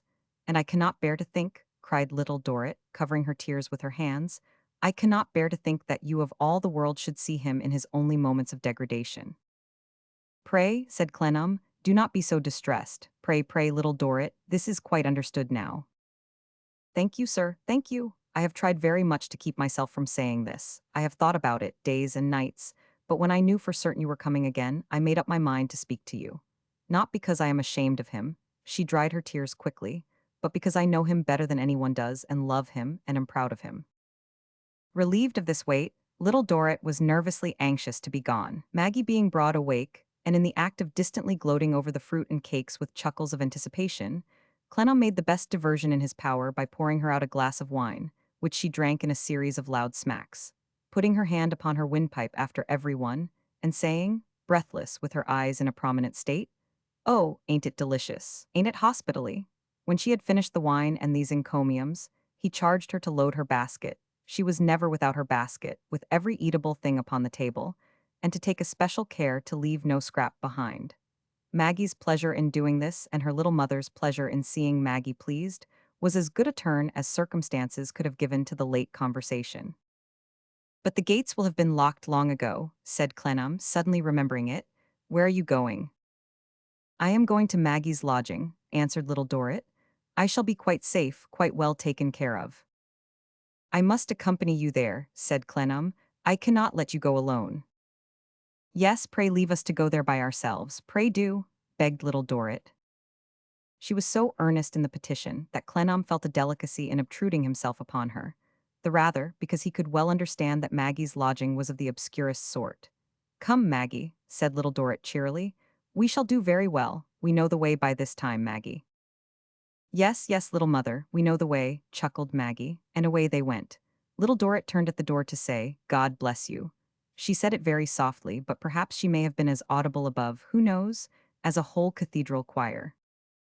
Arthur Clennam suffered them to pass the corner of the street before he followed at a distance, not with any idea of encroaching a second time on Little Dorrit's privacy, but to satisfy his mind by seeing her secure in the neighborhood to which she was accustomed. So diminutive she looked, so fragile and defenseless against the bleak damp weather, flitting along in the shuffling shadow of her charge, that he felt, in his compassion, and in his habit of considering her a child apart from the rest of the rough world, as if he would have been glad to take her up in his arms and carry her to her journey's end.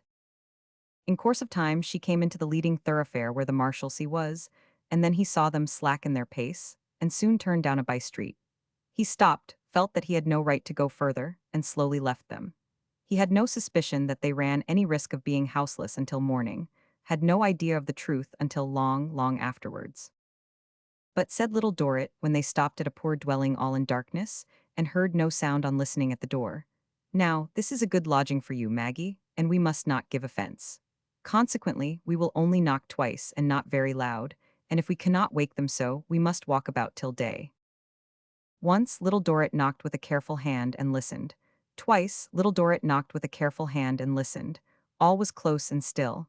"Maggie, we must do the best we can, my dear. We must be patient and wait for day." It was a chill, dark night with a damp wind blowing when they came out into the leading street again and heard the clocks strike 1:30. "In only 5 hours and a half," said Little Dorrit, "we shall be able to go home."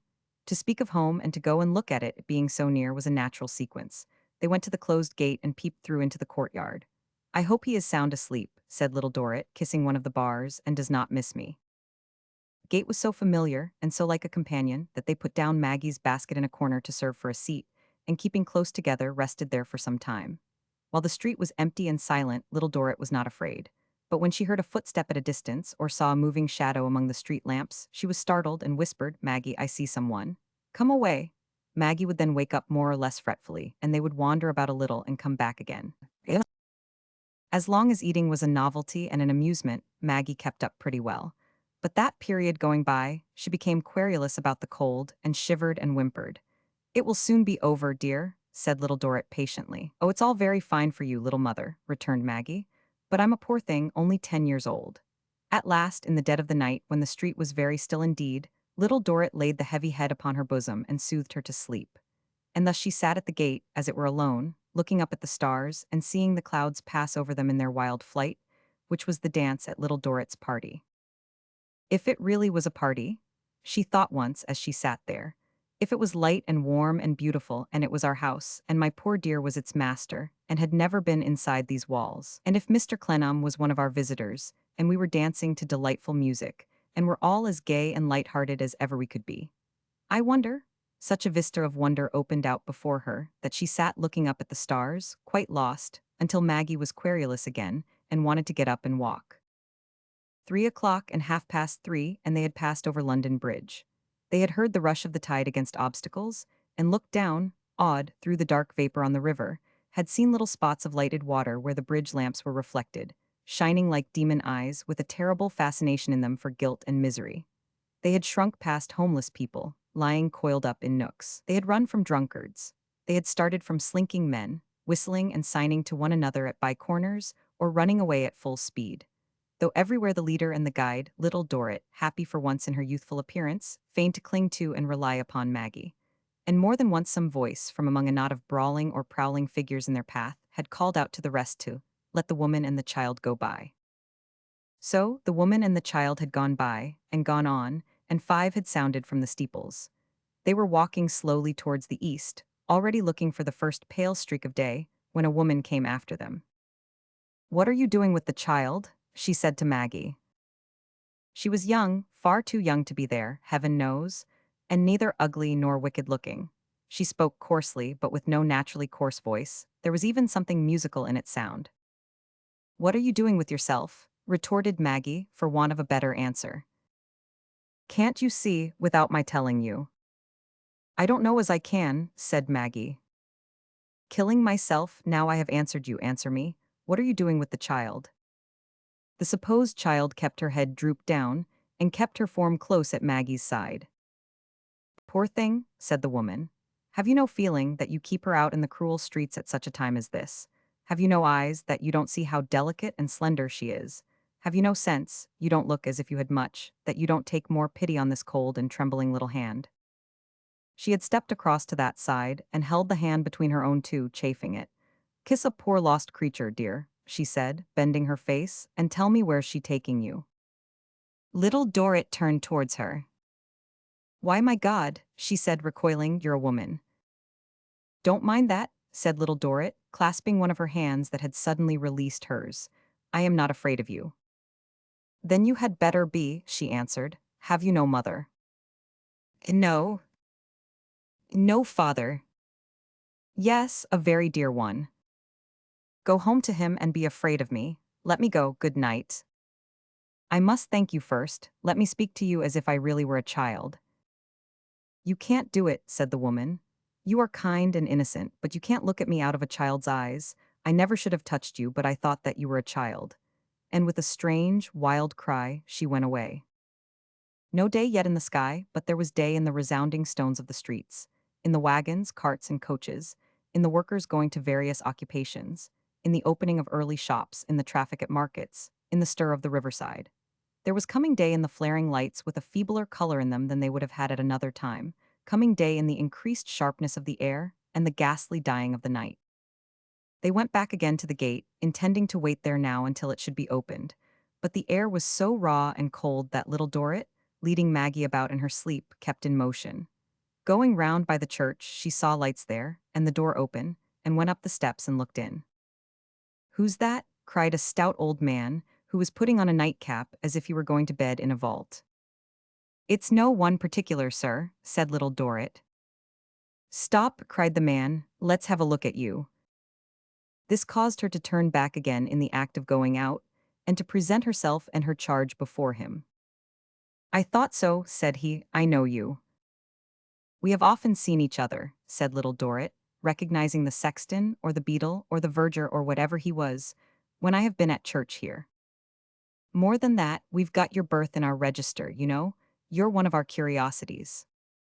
"Indeed," said Little Dorrit.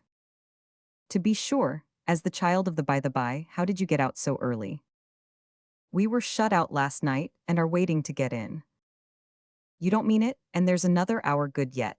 Come into the vestry. You'll find a fire in the vestry, on account of the painters. I'm waiting for the painters, or I shouldn't be here, you may depend upon it.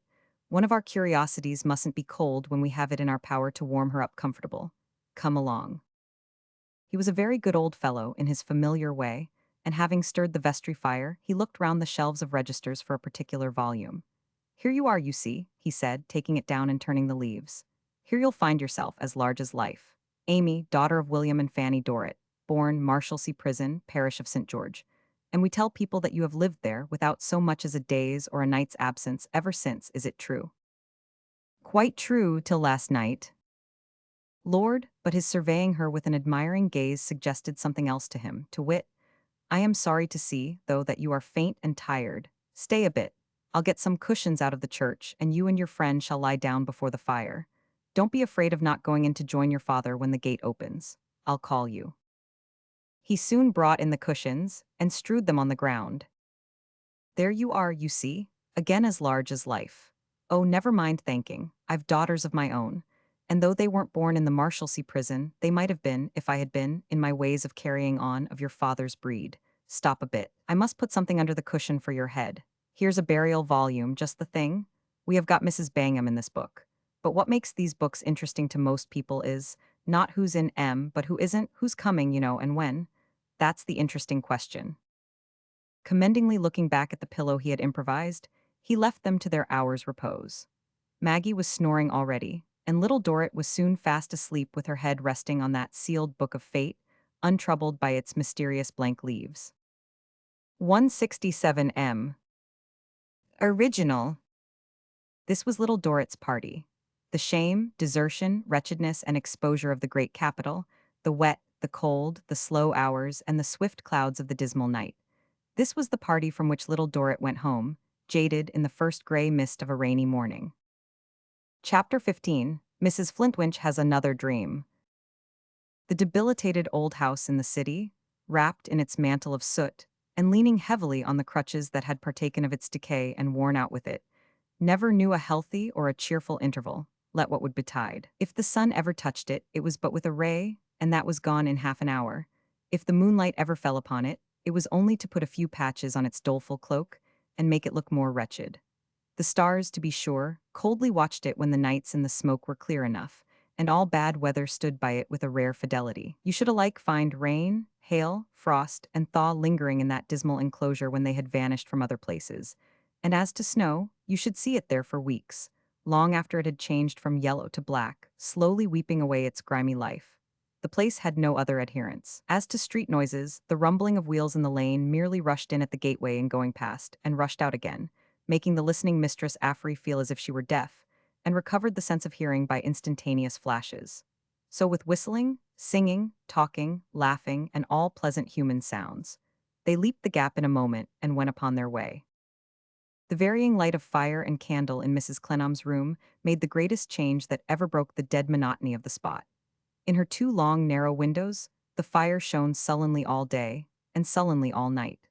On rare occasions it flashed up passionately, as she did, but for the most part it was suppressed, like her, and preyed upon itself evenly and slowly. During many hours of the short winter days, however, when it was dusk there early in the afternoon, changing distortions of herself in her wheeled chair, of Mr. Flintwinch with his wry neck, of Mistress Affrey coming and going, would be thrown upon the house wall that was over the gateway, and would hover there like shadows from a great magic lantern. As the room-ridden invalid settled for the night, these would gradually disappear. Mistress Affrey's magnified shadow always flitting about last, until it finally glided away into the air, as though she were off upon a witch excursion. Then the solitary light would burn unchangingly, until it burned pale before the dawn, and at last died under the breath of Mrs. Affrey, as her shadow descended on it from the witch region of sleep. Strange, if the little sick-room fire were in effect a beacon fire, summoning someone, and that the most unlikely someone in the world, to the spot that must be come to. Strange, if the little sick-room light were in effect a watchlight, burning in that place every night until an appointed event should be watched out.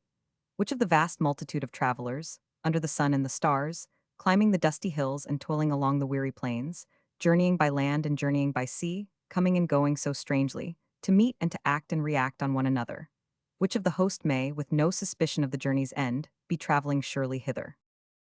Time shall show us. The post of honor and the post of shame, the general's station and the drummer's, a peer's statue in Westminster Abbey and a seaman's hammock in the bosom of the deep, the mitre and the workhouse, the woolsack and the gallows, the throne and the guillotine. The travelers to all are on the great high road, but it has wonderful divergencies, and only time shall show us whither each traveler is bound. On a wintry afternoon at twilight, Mrs. Flintwinch, having been heavy all day, dreamed this dream. She thought she was in the kitchen getting the kettle ready for tea, and was warming herself with her feet upon the fender, and the skirt of her gown tucked up, before the collapsed fire in the middle of the grate, bordered on either hand by a deep cold black ravine. She thought that as she sat thus, musing upon the question whether life was not for some people a rather dull invention, she was frightened by a sudden noise behind her. She thought that she had been similarly frightened once last week, and that the noise was of a mysterious kind, a sound of rustling and of 3 or 4 quick beats like a rapid step, while a shock or tremble was communicated to her heart, as if the step had shaken the floor, or even as if she had been touched by some awful hand. She thought that this revived within her certain old fears of hers that the house was haunted, and that she flew up the kitchen stairs without knowing how she got up, to be nearer company. Mistress Affrey thought that on reaching the hall, she saw the door of her liege lord's office standing open, and the room empty, that she went to the ripped-up window in the little room by the street door to connect her palpitating heart, through the glass, with living things beyond and outside the haunted house. That she then saw, on the wall over the gateway, the shadows of the two clever ones in conversation above. That she then went upstairs with her shoes in her hand, partly to be near the clever ones as a match for most ghosts, and partly to hear what they were talking about. "None of your nonsense with me," said Mr. Flintwinch. "I won't take it from you." Mrs. Flintwinch dreamed that she stood behind the door, which was just ajar, and most distinctly heard her husband say these bold words. "Flintwinch," returned Mrs. Clennam in her usual strong low voice, "there is a demon of anger in you. Guard against it." "I don't care whether there's one or a dozen," said Mr. Flintwinch, forcibly suggesting in his tone that the higher number was nearer the mark. "If there was 50, they should all say, 'None of your nonsense with me, I won't take it from you.' I'd make 'em say it, whether they liked it or not." "What have I done, you wrathful man?" her strong voice asked. "Done," said Mr. Flintwinch, "dropped down upon me." "If you mean, remonstrated with you." "Don't put words into my mouth that I don't mean," said Jeremiah, sticking to his figurative expression with tenacious and impenetrable obstinacy. "I mean dropped down upon me." "I remonstrated with you," she began again, "because—" "I won't have it," cried Jeremiah. "You dropped down upon me." "I dropped down upon you, then, you ill-conditioned man." Jeremiah chuckled at having forced her to adopt his phrase, for having been needlessly significant to Arthur that morning. "I have a right to complain of it as almost a breach of confidence. You did not mean it." "I won't have it," interposed the contradictory Jeremiah, flinging back the concession. "I did mean it." "I suppose I must leave you to speak in soliloquy if you choose," she replied, after a pause that seemed an angry one. "It is useless my addressing myself to a rash and headstrong old man who has a set purpose not to hear me." "Now I won't take that from you either," said Jeremiah. "I have no such purpose. I have told you I did mean it. Do you wish to know why I meant it, you rash and headstrong old woman?" "After all, you only restore me my own words," she said, struggling with her indignation. "Yes." "This is why, then. Because you hadn't cleared his father to him, and you ought to have done it. Because, before you went into any tantrum about yourself, who are—" "Hold there, Flintwinch," she cried out in a changed voice. "You may go a word too far." The old man seemed to think so. There was another pause, and he had altered his position in the room, when he spoke again more mildly. "I was going to tell you why it was. Because, before you took your own part, I thought you ought to have taken the part of Arthur's father." "Arthur's father?" "I had no particular love for Arthur's father. I served Arthur's father's uncle in this house when Arthur's father was not much above me, was poorer as far as his pocket went, and when his uncle might as soon have left me his heir as have left him. He starved in the parlor, and I starved in the kitchen. That was the principal difference in our positions. There was not much more than a flight of breakneck stairs between us. I never took to him in those times. I don't know that I ever took to him greatly at any time. He was an undecided, irresolute chap, who had everything but his orphan life scared out of him when he was young. And when he brought you home here, the wife his uncle had named for him, I didn't need to look at you twice. You were a good-looking woman at that time to know who'd be master. You have stood of your own strength ever since. Stand of your own strength now. Don't lean against the dead." "I do not, as you call it, lean against the dead." "But you had a mind to do it if I had submitted," growled Jeremiah, "and that's why you dropped down upon me. You can't forget that I didn't submit. I suppose you're astonished that I should consider it worth my while to have justice done to Arthur's father? Hey? It doesn't matter whether you answer or not, because I know you are, and you know you are. Come, then I'll tell you how it is. I may be a bit of an oddity in point of temper, but this is my temper. I can't let anybody have entirely their own way. You are a determined woman and a clever woman, and when you see your purpose before you, nothing will turn you from it. Who knows that better than I do? Nothing will turn me from it, Flintwinch, when I have justified it to myself. Add that." "Justified it to yourself? I said you were the most determined woman on the face of the earth, or I meant to say so, and if you are determined to justify any object you entertain, of course you'll do it." "Man, I justify myself by the authority of these books," she cried, with stern emphasis, and appearing from the sound that followed to strike the dead weight of her arm upon the table. "Never mind that," returned Jeremiah calmly. "We won't enter into that question at present. However that may be, you carry out your purposes and you make everything go down before them. Now, I won't go down before them. I have been faithful to you and useful to you, and I am attached to you. But I can't consent, and I won't consent, and I never did consent, and I never will consent to be lost in you. Swallow up everybody else and welcome. The peculiarity of my temper is, ma'am, that I won't be swallowed up alive." Perhaps this had originally been the mainspring of the understanding between them. Displaying thus much of force of character in Mr. Flintwinch, perhaps Mrs. Clennam had deemed alliance with him worth her while. "Enough and more than enough of the subject," said she gloomily. "Unless you drop down upon me again," returned the persistent Flintwinch, "and then you must expect to hear of it again." Mistress Affery dreamed that the figure of her lord here began walking up and down the room, as if to cool his spleen, and that she ran away. But that, as he did not issue forth when she had stood listening and trembling in the shadowy hall a little time, she crept upstairs again, impelled as before by ghosts and curiosity, and once more cowered outside the door.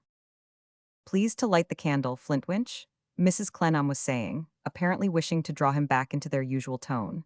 "It is nearly time for tea. Little Dorrit is coming and will find me in the dark." Mr. Flintwinch lighted the candle briskly, and said as he put it down upon the table, "What are you going to do with Little Dorrit? Is she to come to work here forever? To come to tea here forever? To come backwards and forwards here in the same way forever? How can you talk about forever to a maimed creature like me? Are we not all cut down like the grass of the field, and was not I shorn by the scythe many years ago, since when I have been lying here, waiting to be gathered into the barn?" "Ay, but since you have been lying here, not near dead, nothing like it. Numbers of children and young people, blooming women, strong men, and what not have been cut down and carried, and still here are you see, not much changed after all. Your time and mine may be a long one yet. When I say forever, I mean, though I am not poetical, through all our time." Mr. Flintwinch gave this explanation with great calmness, and calmly waited for an answer. "So long as Little Dorrit is quiet and industrious, and stands in need of the slight help I can give her, and deserves it, so long, I suppose, unless she withdraws of her own act, she will continue to come here, I being spared." "Nothing more than that," said Flintwinch, stroking his mouth and chin. "What should there be more than that? What could there be more than that?" she ejaculated in her sternly wondering way. Mrs. Flintwinch dreamed that, for the space of a minute or two, they remained looking at each other with the candle between them, and that she somehow derived an impression that they looked at each other fixedly. "Do you happen to know, Mrs. Clennam," Affery's liege lord then demanded in a much lower voice, and with an amount of expression that seemed quite out of proportion to the simple purpose of his words, "where she lives?" "No." "Would you like to know?" said Jeremiah with a pounce as if he had sprung upon her. "If I cared to know, I should know already. Could I not have asked her any day?" "Then you don't care to know." "I do not." Mr. Flintwinch, having expelled a long significant breath, said, with his former emphasis, "For I have accidentally, found out." "Wherever she lives," said Mrs. Clennam, speaking in one unmodulated hard voice, and separating her words as distinctly as if she were reading them off from separate bits of metal that she took up one by one, "she has made a secret of it, and she shall always keep her secret from me." "After all, perhaps you would rather not have known the fact, anyhow?" said Jeremiah, and he said it with a twist, as if his words had come out of him in his own wry shape. "Flintwinch," said his mistress and partner, flashing into a sudden energy that made Affery start, "why do you goad me? Look round this room. If it is any compensation for my long confinement within these narrow limits, not that I complain of being afflicted. You know I never complain of that. If it is any compensation to me for long confinement to this room, that while I am shut up from all pleasant change, I am also shut up from the knowledge of some things that I may prefer to avoid knowing, why should you, of all men, grudge me that belief?" "I don't grudge it to you," returned Jeremiah. "Then say no more, say no more. Let Little Dorrit keep her secret from me, and do you keep it from me also. Let her come and go, unobserved and unquestioned. Let me suffer, and let me have what alleviation belongs to my condition. Is it so much that you torment me like an evil spirit? I asked you a question, that's all. I have answered it, so say no more, say no more." Here the sound of the wheeled chair was heard upon the floor, and Affery's bell rang with a hasty jerk. More afraid of her husband at the moment than of the mysterious sound in the kitchen, Affery crept away as lightly and as quickly as she could, descended the kitchen stairs almost as rapidly as she had ascended them, resumed her seat before the fire, tucked up her skirt again, and finally threw her apron over her head. Then the bell rang once more, and then kept on ringing, in despite of which importunate summons, Affery still sat behind her apron, recovering her breath. At last Mr. Flintwinch came shuffling down the staircase into the hall, muttering and calling "Affery, woman," all the way. Affery still remaining behind her apron, he came stumbling down the kitchen stairs, candle in hand, sidled up to her, twitched her apron off, and roused her. "Oh, Jeremiah," cried Affery, waking, "what a start you gave me." "What have you been doing, woman?" inquired Jeremiah. "You've been rung for 50 times." "Oh, Jeremiah," said Mistress Affery, "I have been a-dreaming." Reminded of her former achievement in that way, Mr. Flintwinch held the candle to her head, as if he had some idea of lighting her up for the illumination of the kitchen. "Don't you know it's her tea time?" he demanded with a vicious grin, and giving one of the legs of Mistress Affery's chair a kick. "Jeremiah, tea time? I don't know what's come to me, but I got such a dreadful turn, Jeremiah, before I went off a-dreaming, that I think it must be that." "Yug, sleepyhead," said Mr. Flintwinch, "what are you talking about?" "Such a strange noise, Jeremiah, and such a curious movement. In the kitchen here, just here." Jeremiah held up his light and looked at the blackened ceiling, held down his light and looked at the damp stone floor, turned round with his light and looked about at the spotted and blotched walls. 175 Original. "Rats, cats, water, drains," said Jeremiah. Mistress Affery negatived each with a shake of her head. "No, Jeremiah, I have felt it before. I have felt it upstairs, and once on the staircase as I was going from her room to ours in the night, a rustle and a sort of trembling touch behind me." "Affery, my woman," said Mr. Flintwinch grimly, after advancing his nose to that lady's lips as a test for the detection of spirituous liquors, "if you don't get tea pretty quick, old woman, you'll become sensible of a rustle and a touch that'll send you flying to the other end of the kitchen." This prediction stimulated Mrs. Flintwinch to bestir herself, and to hasten upstairs to Mrs. Clennam's chamber. But for all that, she now began to entertain a settled conviction that there was something wrong in the gloomy house. Henceforth, she was never at peace in it after daylight departed, and never went up or down stairs in the dark without having her apron over her head, lest she should see something. What with these ghostly apprehensions and her singular dreams, Mrs. Flintwinch fell that evening into a haunted state of mind, from which it may be long before this present narrative descries any trace of her recovery. In the vagueness and indistinctness of all her new experiences and perceptions, as everything about her was mysterious to herself, she began to be mysterious to others, and became as difficult to be made out to anybody's satisfaction as she found the house, and everything in it difficult to make out to her own. She had not yet finished preparing Mrs. Clennam's tea, when the soft knock came to the door which always announced Little Dorrit. Mistress Affery looked on at Little Dorrit taking off her homely bonnet in the hall, and at Mr. Flintwinch scraping his jaws and contemplating her in silence, as expecting some wonderful consequence to ensue which would frighten her out of her 5 wits, or blow them all 3 to pieces. After tea there came another knock at the door, announcing Arthur. Mistress Affery went down to let him in, and he said on entering, "Affery, I am glad it's you. I want to ask you a question." Affery immediately replied, "For goodness sake, don't ask me nothing, Arthur. I am frightened out of one half of my life and dreamed out of the other. Don't ask me nothing. I don't know which is which or what is what," and immediately started away from him and came near him no more. Mistress Affery, having no taste for reading, and no sufficient light for needlework in the subdued room, supposing her to have the inclination, now sat every night in the dimness, from which she had momentarily emerged on the evening of Arthur Clennam's return, occupied with crowds of wild speculations and suspicions respecting her mistress and her husband and the noises in the house. When the ferocious devotional exercises were engaged in, these speculations would distract Mistress Affery's eyes towards the door, as if she expected some dark form to appear at those propitious moments and make the party one too many. Otherwise, Affery never said or did anything to attract the attention of the 2 clever ones towards her in any marked degree, except on certain occasions, generally at about the quiet hour towards bedtime, when she would suddenly dart out of her dim corner, and whisper with a face of terror to Mr. Flintwinch, reading the paper near Mrs. Clennam's little table. "There, Jeremiah, now what's that noise?" Then the noise, if there were any, would have ceased, and Mr. Flintwinch would snarl, turning upon her as if she had cut him down that moment against his will. "Affery, old woman, you shall have a dose, old woman, such a dose. You have been dreaming again." Chapter 16. Nobody's Weakness.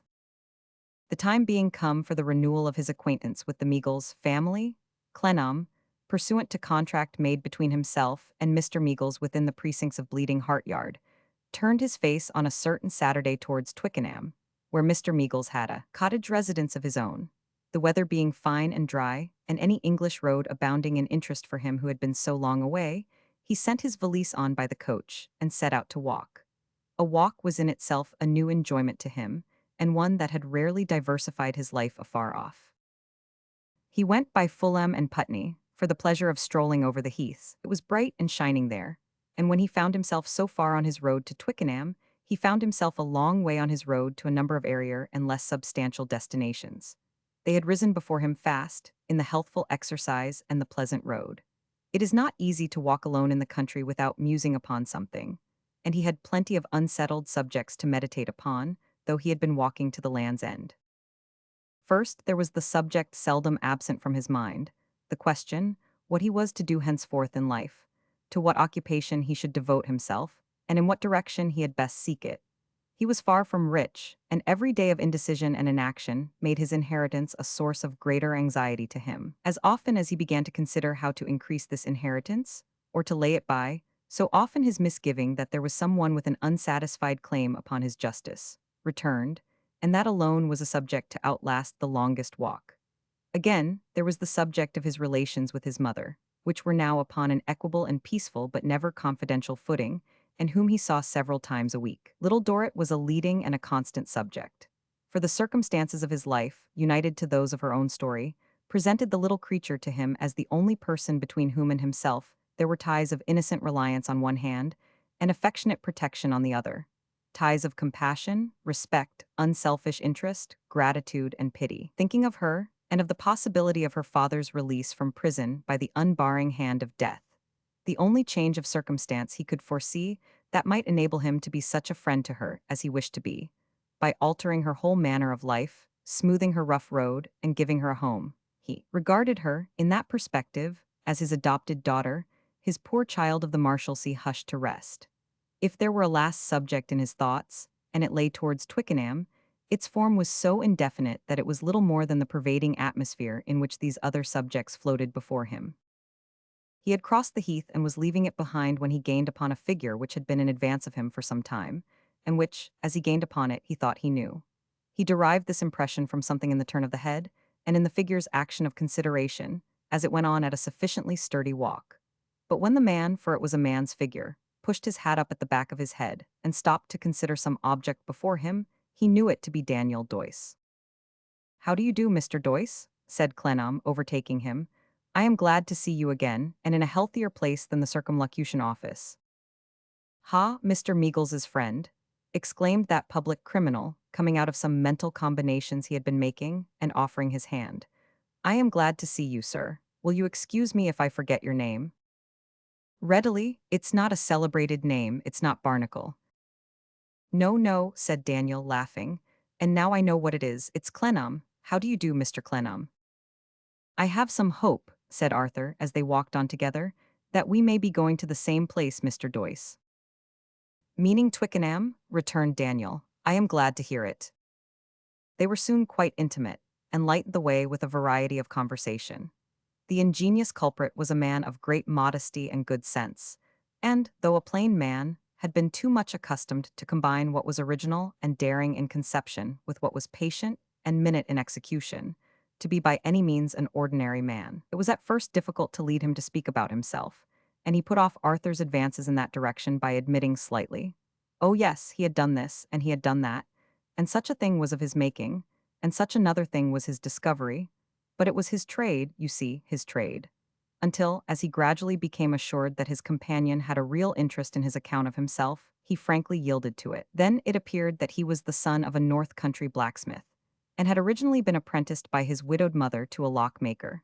that he had struck out a few little things at the lockmaker's, which had led to his being released from his indentures with a present, which present had enabled him to gratify his ardent wish to bind himself to a working engineer, under whom he had labored hard, learned hard, and lived hard 7 years.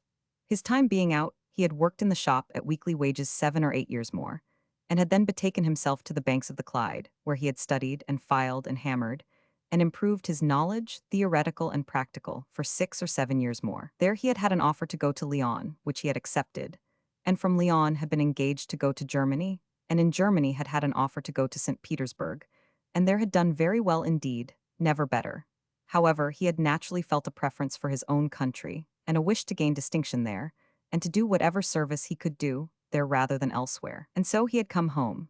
And so at home he had established himself in business, and had invented and executed, and worked his way on, until, after a dozen years of constant suit and service, he had been enrolled in the great British Legion of Honor, the Legion of the Rebuffed of the Circumlocution Office, and had been decorated with the Great British Order of Merit, the Order of the Disorder of the Barnacles and Stiltstockings. "It is much to be regretted," said Clennam, "that you ever turned your thoughts that way, Mr. Doyce." "True, sir, true to a certain extent. But what is a man to do? If he has the misfortune to strike out something serviceable to the nation, he must follow where it leads him." "Hadn't he better let it go?" said Clennam. "He can't do it," said Doyce, shaking his head with a thoughtful smile. "It's not put into his head to be buried, it's put into his head to be made useful. You hold your life on the condition that to the last you shall struggle hard for it. Every man holds a discovery on the same terms." "That is to say," said Arthur, with a growing admiration of his quiet companion, "you are not finally discouraged even now." "I have no right to be, if I am," returned the other. "The thing is as true as it ever was." When they had walked a little way in silence, Clennam, at once to change the direct point of their conversation, and not to change it too abruptly, asked Mr. Doyce if he had any partner in his business to relieve him of a portion of its anxieties. "No," he returned, "not at present. I had when I first entered on it, and a good man he was, but he has been dead some years, and as I could not easily take to the notion of another when I lost him, I bought his share for myself and have gone on by myself ever since. And here's another thing," he said, stopping for a moment with a good-humored laugh in his eyes, and laying his closed right hand, with its peculiar suppleness of thumb, on Clennam's arm. "No inventor can be a man of business, you know." "No," said Clennam. "Why, so the men of business say," he answered, resuming the walk and laughing outright. "I don't know why we unfortunate creatures should be supposed to want common sense, but it is generally taken for granted that we do. Even the best friend I have in the world, our excellent friend over yonder," said Doyce, nodding towards Twickenham, "extends a sort of protection to me, don't you know, as a man not quite able to take care of himself." Arthur Clennam could not help joining in the good-humored laugh, for he recognized the truth of the description. "So I find that I must have a partner who is a man of business and not guilty of any inventions," said Daniel Doyce, taking off his hat to pass his hand over his forehead, "if it's only in deference to the current opinion and to uphold the credit of the works.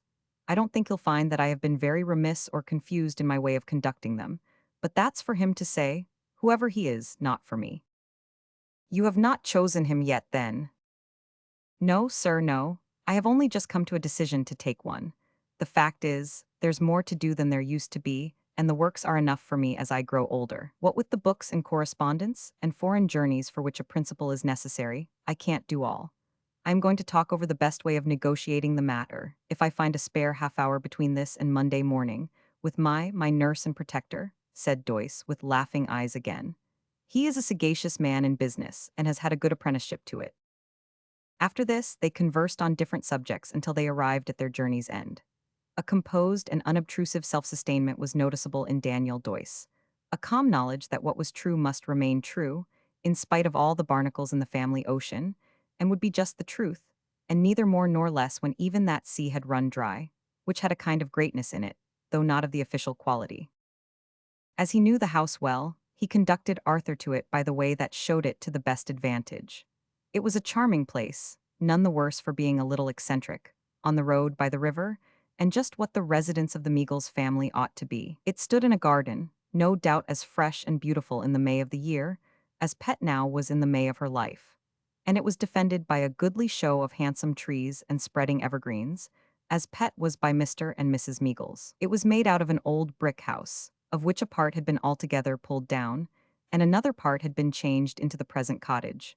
So there was a hale elderly portion, to represent Mr. and Mrs. Meagles, and a young picturesque, very pretty portion to represent Pet. There was even the later addition of a conservatory sheltering itself against it, uncertain of hue in its deep stained glass, and in its more transparent portions flashing to the sun's rays, now like fire and now like harmless water drops, which might have stood for Tadicorum. Within view was the peaceful river and the ferry boat, to moralize to all the inmates, saying, young or old, passionate or tranquil, chafing or content, you, thus runs the current always. Let the heart swell into what discord it will. Thus plays the rippling water on the prow of the ferry boat ever the same tune. Year after year, so much allowance for the drifting of the boat, so many miles an hour the flowing of the stream. Here the rushes, there the lilies, nothing uncertain or unquiet, upon this road that steadily runs away, while you, upon your flowing road of time, are so capricious and distracted. The bell at the gate had scarcely sounded when Mr. Meagles came out to receive them. Mr. Meagles had scarcely come out when Mrs. Meagles came out. Mrs. Meagles had scarcely come out when Pet came out. Pet scarcely had come out when Tadicorum came out. Never had visitors a more hospitable reception. Here we are, you see, said Mr. Meagles, boxed up Mr. Clennam within our own home limits as if we were never going to expand, that is, travel again. Not like Marseille, eh? No allonging and marshunging here. A different kind of beauty, indeed, said Clennam, looking about him. But Lord bless me, cried Mr. Meagles, rubbing his hands with a relish, it was an uncommonly pleasant thing being in quarantine, wasn't it? Do you know I have often wished myself back again? We were a capital party. This was Mr. Meagles's invariable habit, always to object to everything while he was traveling, and always to want to get back to it when he was not traveling. If it was summertime, said Mr. Meagles, which I wish it was on your account, and in order that you might see the place at its best, you would hardly be able to hear yourself speak for birds. Being practical people, we never allow anybody to scare the birds, and the birds, being practical people too, come about us in myriads. We are delighted to see you, Clennam. If you'll allow me, I shall drop the mister. I heartily assure you we are delighted. I have not had so pleasant a greeting, said Clennam. Then he recalled what Little Dorrit had said to him in his own room, and faithfully added, except once, since we last walked to and fro, looking down at the Mediterranean. Ah, returned Mr. Meagles. Something like a lookout that was, wasn't it? I don't want a military government, but I shouldn't mind a little allonging and marshunging, just a dash of it in this neighborhood sometimes. It's devilish still.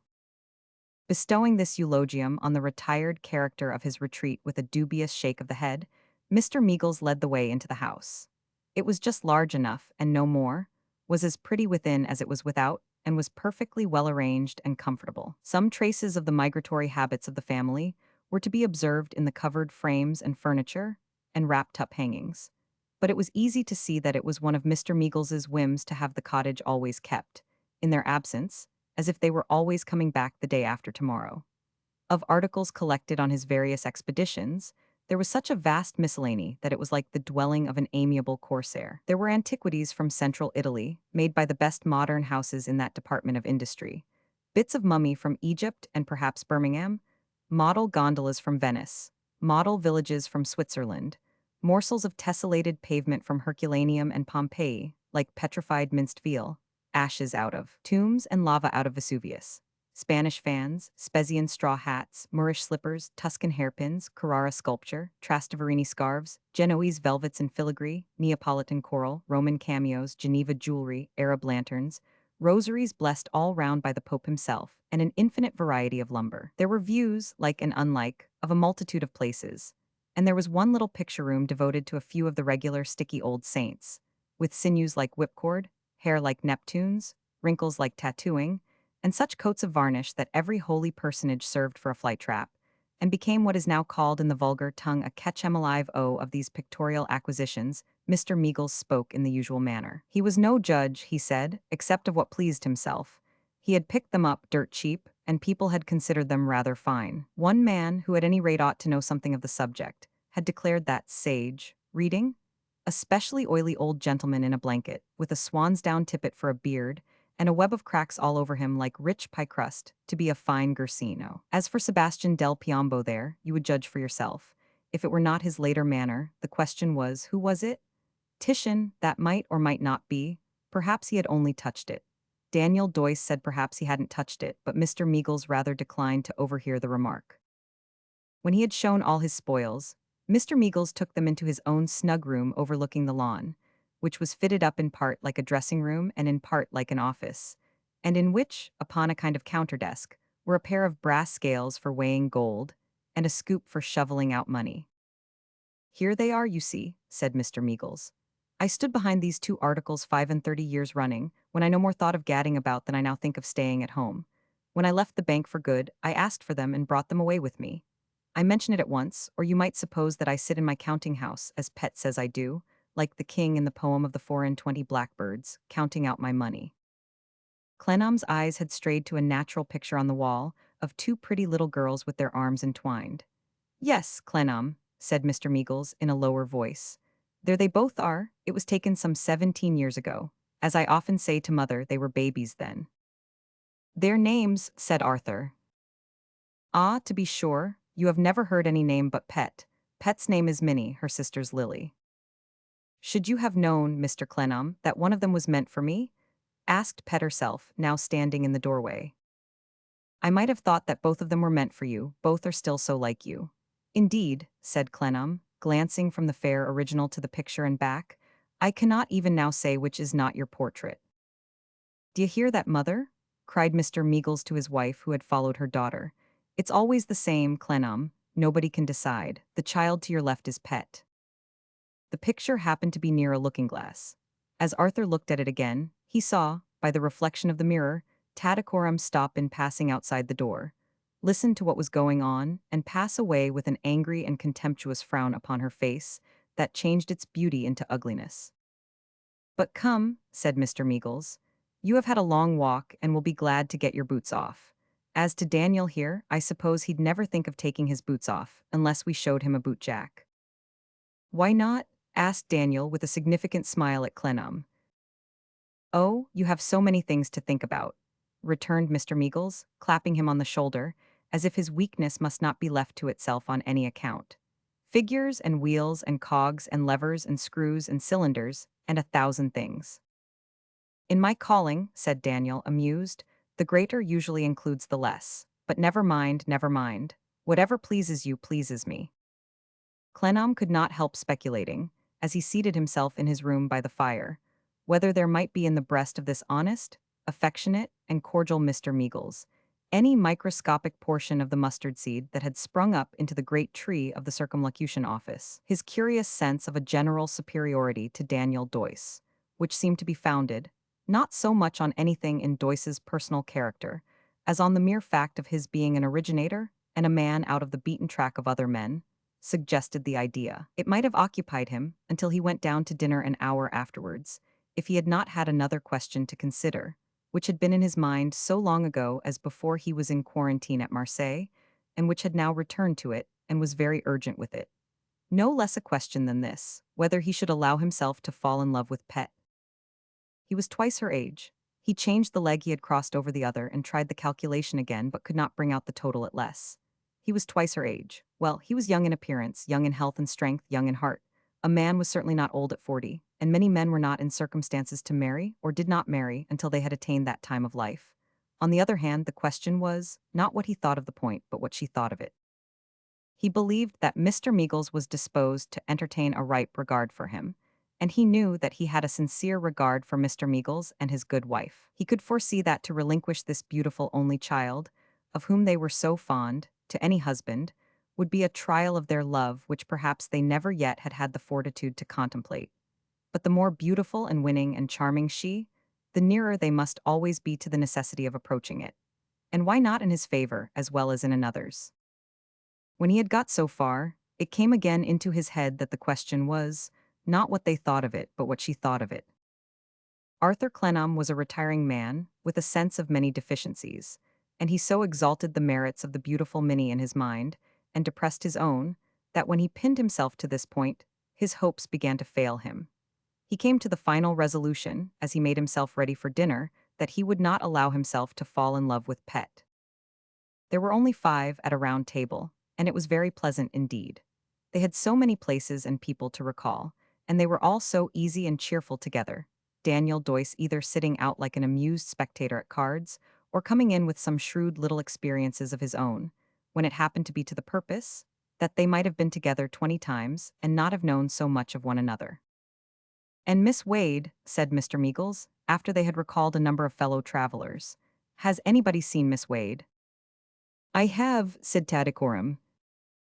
She had brought a little mantle which her young mistress had sent for, and was bending over her, putting it on, when she lifted up her dark eyes and made this unexpected answer. "Tatty," her young mistress exclaimed, "you seen Miss Wade, where?" "Here, miss," said Tattycoram. "How?" An impatient glance from Tattycoram seemed, as Clennam saw it, to answer with my eyes, but her only answer in words was, "I met her near the church." "What was she doing there, I wonder?" said Mr. Meagles. "Not going to it, I should think." "She had written to me first," said Tattycoram. "Oh, Tatty," murmured her mistress, "take your hands away. I feel as if someone else was touching me."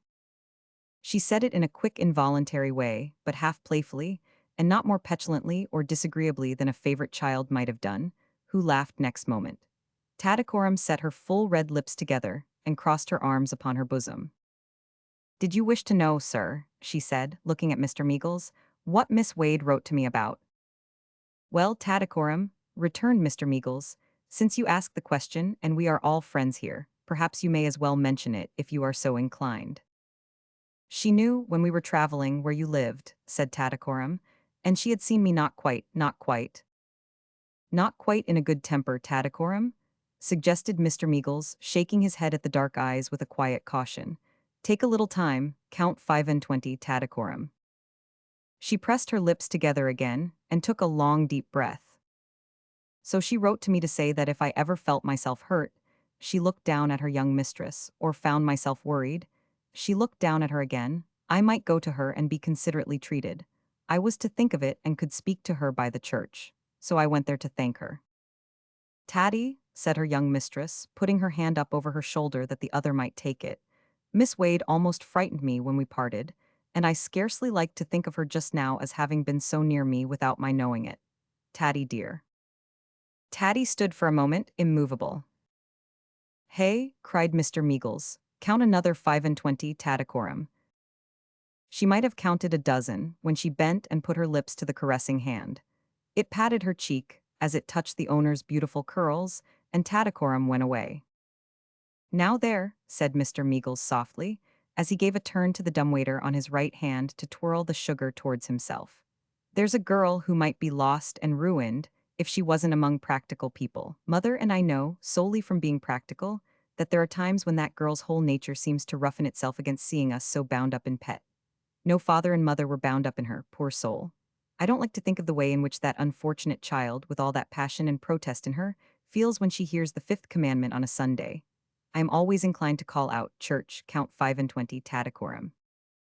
Besides his dumbwaiter, Mr. Meagles had 2 other not dumb waiters in the persons of 2 parlor-maids with rosy faces and bright eyes, who were a highly ornamental part of the table decoration. "And why not, you see?" said Mr. Meagles on this head. "As I always say to mother, why not have something pretty to look at if you have anything at all?" A certain Mrs. Ticket, who was cook and housekeeper when the family were at home, and housekeeper only when the family were away, completed the establishment. Mr. Meagles regretted that the nature of the duties in which she was engaged rendered Mrs. Ticket unpresentable at present, but hoped to introduce her to the new visitor tomorrow. She was an important part of the cottage, he said, and all his friends knew her. That was her picture up in the corner. When they went away, she always put on the silk gown and the jet black row of curls represented in that portrait. Her hair was reddish-gray in the kitchen, established herself in the breakfast room, put her spectacles between 2 particular leaves of Dr. Butchin's domestic medicine, and sat looking over the blind all day until they came back. Again, it was supposed that no persuasion could be invented which would induce Mrs. Ticket to abandon her post at the blind, however long their absence, or to dispense with the attendance of Dr. Butchin, the lucubrations of which learned practitioner, Mr. Meagles implicitly believed she had never yet consulted to the extent of 1 word in her life. In the evening they played an old-fashioned rubber, and Pet sat looking over her father's hand, or singing to herself by fits and starts at the piano. She was a spoilt child, but how could she be otherwise? Who could be much with so pliable and beautiful a creature, and not yield to her endearing influence? Who could pass an evening in the house and not love her for the grace and charm of her very presence in the room? This was Clennam's reflection, notwithstanding the final conclusion at which he had arrived upstairs. In making it, he revoked. "Why, what are you thinking of, my good sir?" asked the astonished Mr. Meagles, who was his partner. "I beg your pardon, nothing," returned Clennam. "Think of something next time, that's a dear fellow," said Mr. Meagles. Pet laughingly believed he had been thinking of Miss Wade. "Why of Miss Wade, Pet?" asked her father. "Why, indeed," said Arthur Clennam. Pet colored a little and went to the piano again. As they broke up for the night, Arthur overheard Doyce ask his host if he could give him half an hour's conversation before breakfast in the morning. The host replying willingly, Arthur lingered behind a moment, having his own word to add to that topic. "Mr. Meagles," he said, on their being left alone, "do you remember when you advised me to go straight to London?" "Perfectly well." "And when you gave me some other good advice which I needed at that time?"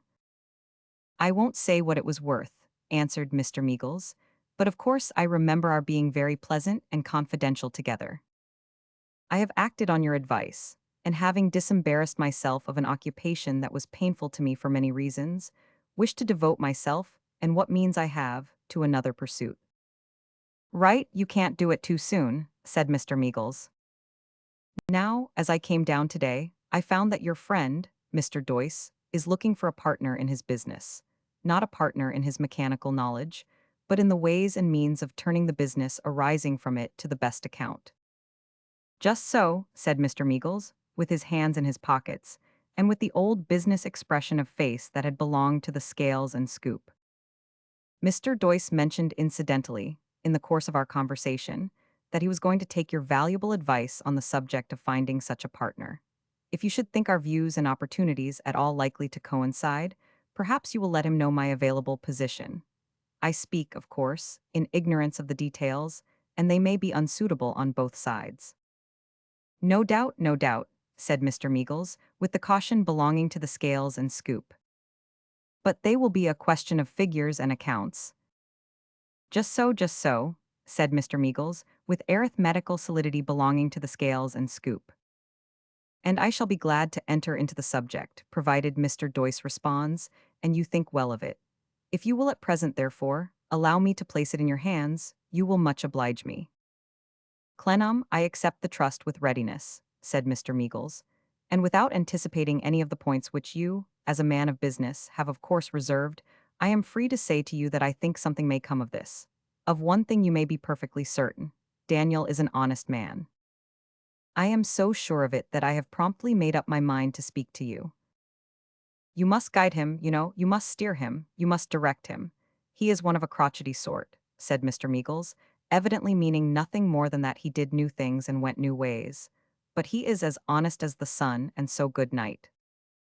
Clennam went back to his room, sat down again before his fire, and made up his mind that he was glad he had resolved not to fall in love with Pet.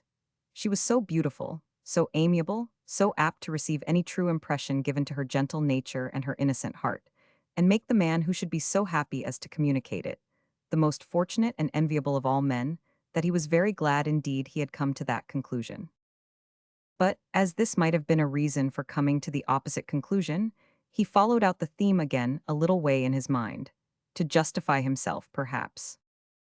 Suppose that a man, so his thoughts ran, who had been of age some 20 years or so, who was a diffident man from the circumstances of his youth, who was rather a grave man from the tenor of his life, who knew himself to be deficient in many little engaging qualities which he admired in others, from having been long in a distant region, with nothing softening near him, who had no kind sisters to present to her, who had no congenial home to make her known in, who was a stranger in the land, who had not a fortune to compensate, in any measure, for these defects, who had nothing in his favor but his honest love and his general wish to do right. Suppose such a man were to come to this house, and were to yield to the captivation of this charming girl, and were to persuade himself that he could hope to win her. What a weakness it would be! He softly opened his window and looked out upon the serene river. Year after year, so much allowance for the drifting of the ferry boat, so many miles an hour the flowing of the stream. Here the rushes, there the lilies, nothing uncertain or unquiet. Why should he be vexed or sore at heart? It was not his weakness that he had imagined. It was nobody, within his knowledge. Why should it trouble him? And yet it did trouble him. And he thought, who has not thought for a moment sometimes, that it might be better to flow away monotonously, like the river, and to compound for its insensibility to happiness with its insensibility to pain. Chapter 17, Nobody's Rival. Before breakfast in the morning, Arthur walked out to look about him. As the morning was fine and he had an hour on his hands, he crossed the river by the ferry and strolled along a footpath through some meadows. When he came back to the towing path, he found the ferry boat on the opposite side and a gentleman hailing it and waiting to be taken over. 189 M. Original. This gentleman looked barely 30.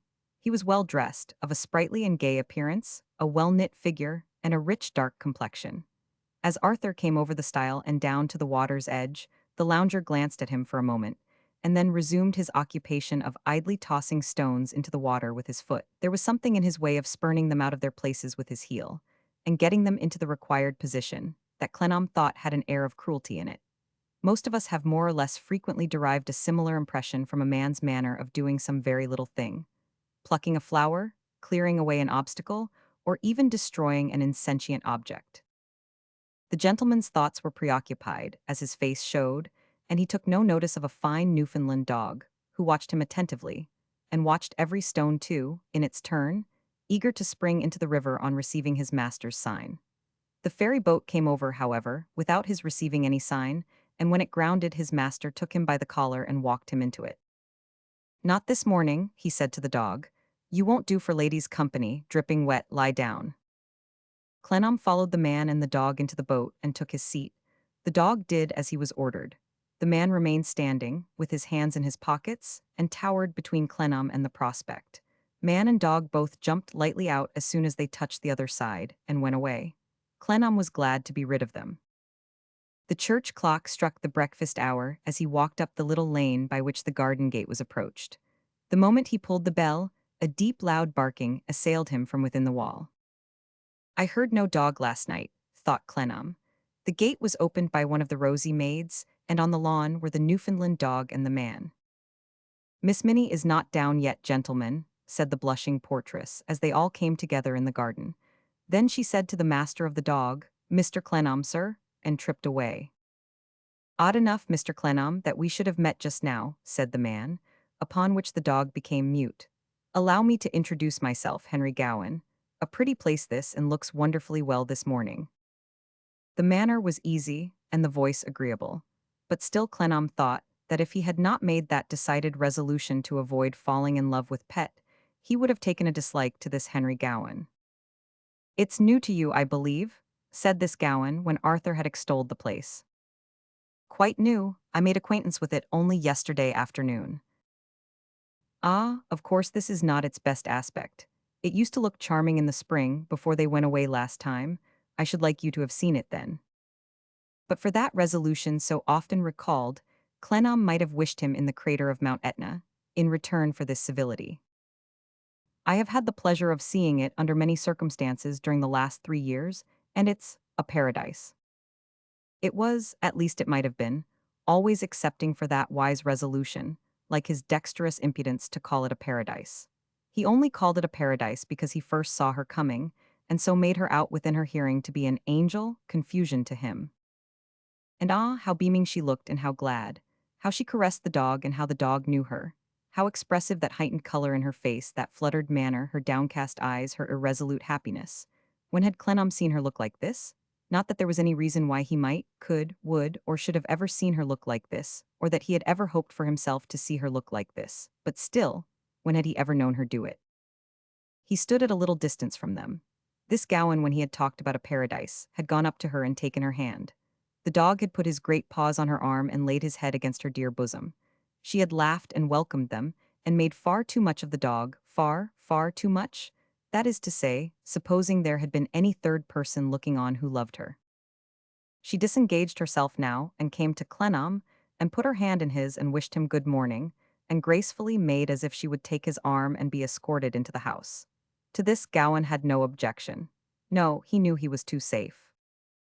There was a passing cloud on Mr. Meagles's good-humored face when they all three, four, counting the dog, and he was the most objectionable but one of the party, came into breakfast.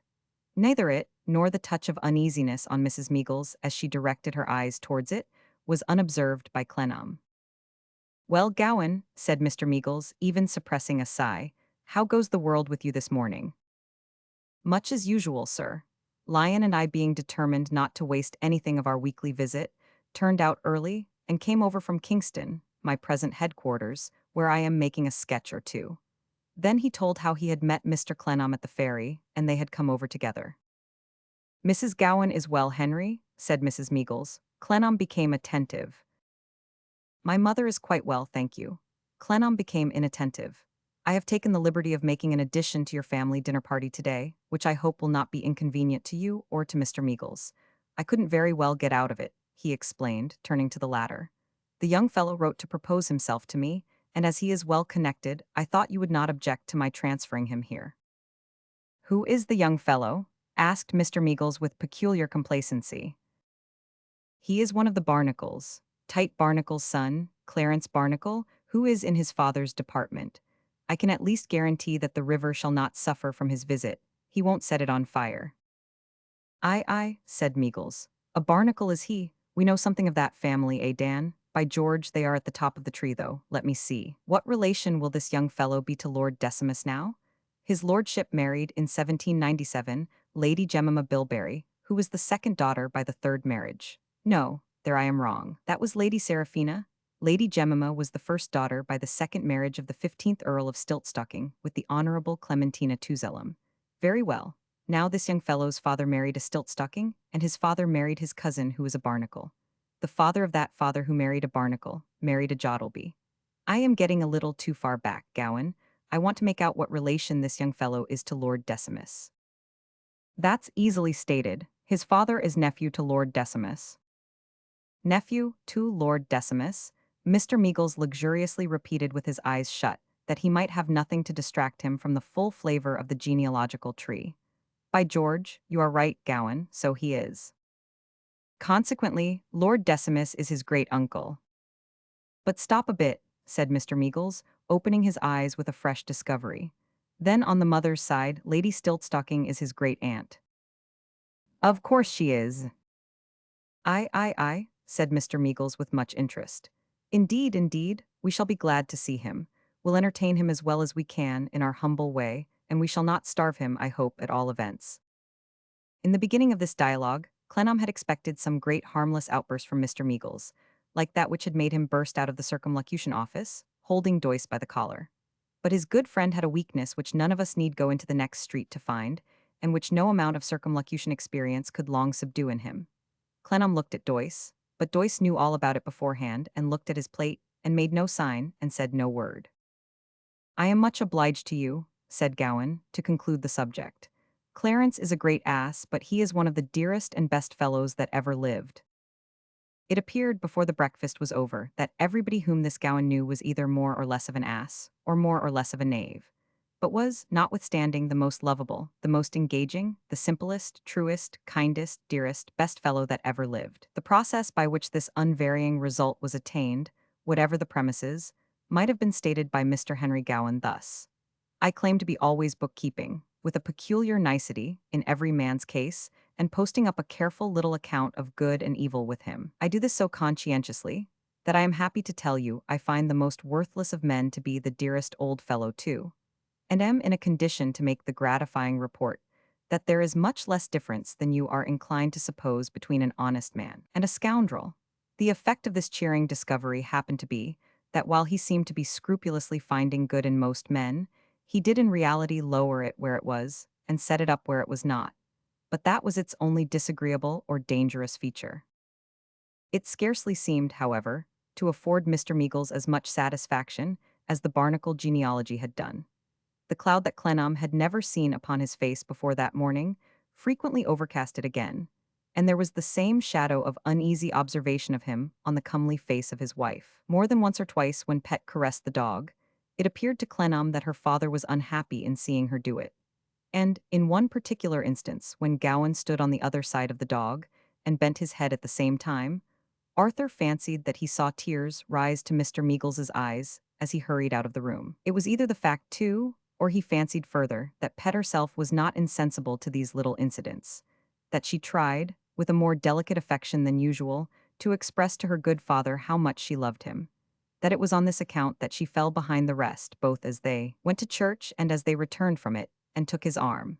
He could not have sworn but that as he walked alone in the garden afterwards, he had an instantaneous glimpse of her in her father's room, clinging to both her parents with the greatest tenderness and weeping on her father's shoulder.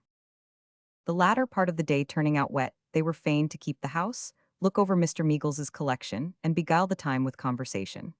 This Gowan had plenty to say for himself and said it in an offhand and amusing manner. He appeared to be an artist by profession and to have been at Rome some time, yet he had a slight, careless, amateur way with him, a perceptible limp, both in his devotion to art and his attainments, which Clennam could scarcely understand. He applied to Daniel Doyce for help, as they stood together, looking out of window.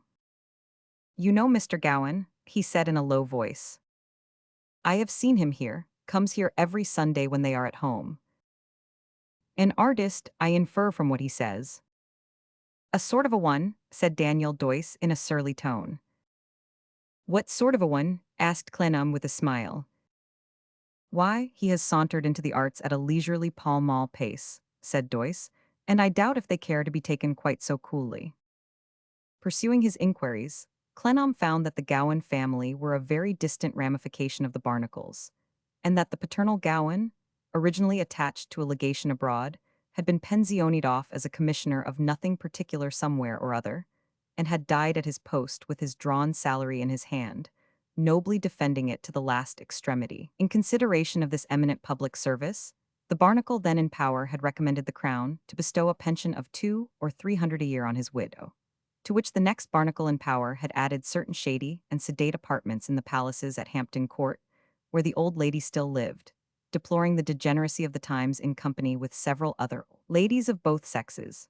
Her son, Mr. Henry Gowan, inheriting from his father, the commissioner, that very questionable help in life, a very small independence had been difficult to settle, the rather as public appointments chanced to be scarce, and his genius, during his earlier manhood, was of that exclusively agricultural character which applies itself to the cultivation of wild oats. At last he had declared that he would become a painter, partly because he had always had an idle knack that way, and partly to grieve the souls of the Barnacles in chief who had not provided for him. So it had come to pass successively, first, that several distinguished ladies had been frightfully shocked, then that portfolios of his performances had been handed about nights, and declared with ecstasy to be perfect Claudes, perfect Cuyps, perfect phenomena.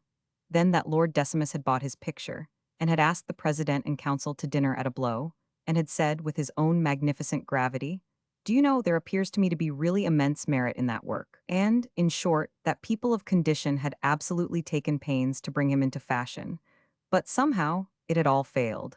The prejudiced public had stood out against it obstinately. They had determined not to admire Lord Decimus's picture. They had determined to believe that in every service except their own, a man must qualify himself, by striving early and late, and by working heart and soul, might and main. So now Mr. Gowan, like that worn-out old coffin which never was Mahomet's nor anybody else's, hung midway between 2 points, jaundiced and jealous as to the one he had left, jaundiced and jealous as to the other that he couldn't reach. Such was the substance of Clennam's discoveries concerning him, made that rainy Sunday afternoon and afterwards. About an hour or so after dinner time, young Barnacle appeared, attended by his eyeglass, in honor of whose family connections Mr. Meagles had cashiered the pretty parlor maids for the day, and had placed on duty in their stead 2 dingy men. Young Barnacle was in the last degree amazed and disconcerted at sight of Arthur, and had murmured involuntarily, "Look here, upon my soul, you know," before his presence of mind returned. Even then, he was obliged to embrace the earliest opportunity of taking his friend into a window, and saying, in a nasal way that was a part of his general debility, "I want to speak to you, Gowan. I say, look here, who is that fellow?" "A friend of our host S, none of mine." "He's a most ferocious radical, you know," said young Barnacle. "Is he? How do you know?" "Echoed, sir. He was pitching into our people the other day in the most tremendous manner. Went up to our place and pitched into my father to that extent that it was necessary to order him out. came back to our department and pitched into me. Look here, you never saw such a fellow. What did he want? Echoed, sir, returned young Barnacle. He said he wanted to know, pervaded our department without an appointment, and said he wanted to know. The stare of indignant wonder with which young Barnacle accompanied this disclosure would have strained his eyes injuriously, but for the opportune relief of dinner. Mr. Meagles, who had been extremely solicitous to know how his uncle and aunt were, begged him to conduct Mrs. Meagles to the dining room. And when he sat on Mrs. Meagles's right hand, Mr. Meagles looked as gratified as if his whole family were there. All the natural charm of the previous day was gone. The eaters of the dinner, like the dinner itself, were lukewarm, insipid, overdone, and all owing to this poor little dull young Barnacle. Conversationless at any time, he was now the victim of a weakness special to the occasion, and solely referable to Clennam. He was under a pressing and continual necessity of looking at that gentleman, which occasioned his eyeglass to get into his soup, into his wine glass, into Mrs. Meagles's plate, to hang down his back like a bell rope, and be several times disgracefully restored to his bosom by one of the dingy men, weakened in mind by his frequent losses of this instrument, and its determination not to stick in his eye, and more enfeebled in intellect every time he looked at the mysterious Clennam. He applied spoons to his eyes, forks, and other foreign matters connected with the furniture of the dinner table. His discovery of these mistakes greatly increased his difficulties, but never released him from the necessity of looking at Clennam. And whenever Clennam spoke, this ill-starred young man was clearly seized with a dread that he was coming, by some artful device, round to that point of wanting to know. It may be questioned, therefore, whether anyone but Mr. Meagles had much enjoyment of the time. Mr. Meagles, however, thoroughly enjoyed young Barnacle, as a mere flask of the golden water in the tale became a full fountain when it was poured out. So Mr. Meagles seemed to feel that this small spice of Barnacle imparted to his table the flavor of the whole family tree. In its presence, his frank, fine, genuine qualities paled. He was not so easy, he was not so natural. He was striving after something that did not belong to him. He was not himself. What a strange peculiarity on the part of Mr. Meagles, and where should we find another such case? At last the wet Sunday wore itself out in a wet night, and young Barnacle went home in a cab, feebly smoking, and the objectionable Gowan went away on foot, accompanied by the objectionable dog. Pet had taken the most amiable pains all day to be friendly with Clennam, but Clennam had been a little reserved since breakfast. That is to say, would have been if he had loved her. When he had gone to his own room, and had again thrown himself into the chair by the fire, Mr. Doyce knocked at the door, candle in hand, to ask him how and at what hour he proposed returning on the morrow. After settling this question, he said a word to Mr. Doyce about this Gowan, who would have run in his head a good deal if he had been his rival. "Those are not good prospects for a painter," said Clennam. "No," returned Doyce. Mr. Doyce stood, chamber candlestick in hand, the other hand in his pocket, looking hard at the flame of his candle, with a certain quiet perception in his face that they were going to say something more. "I thought our good friend a little changed, and out of spirits after he came this morning," said Clennam. "Yes," returned Doyce. "But not his daughter," said Clennam. "No," said Doyce.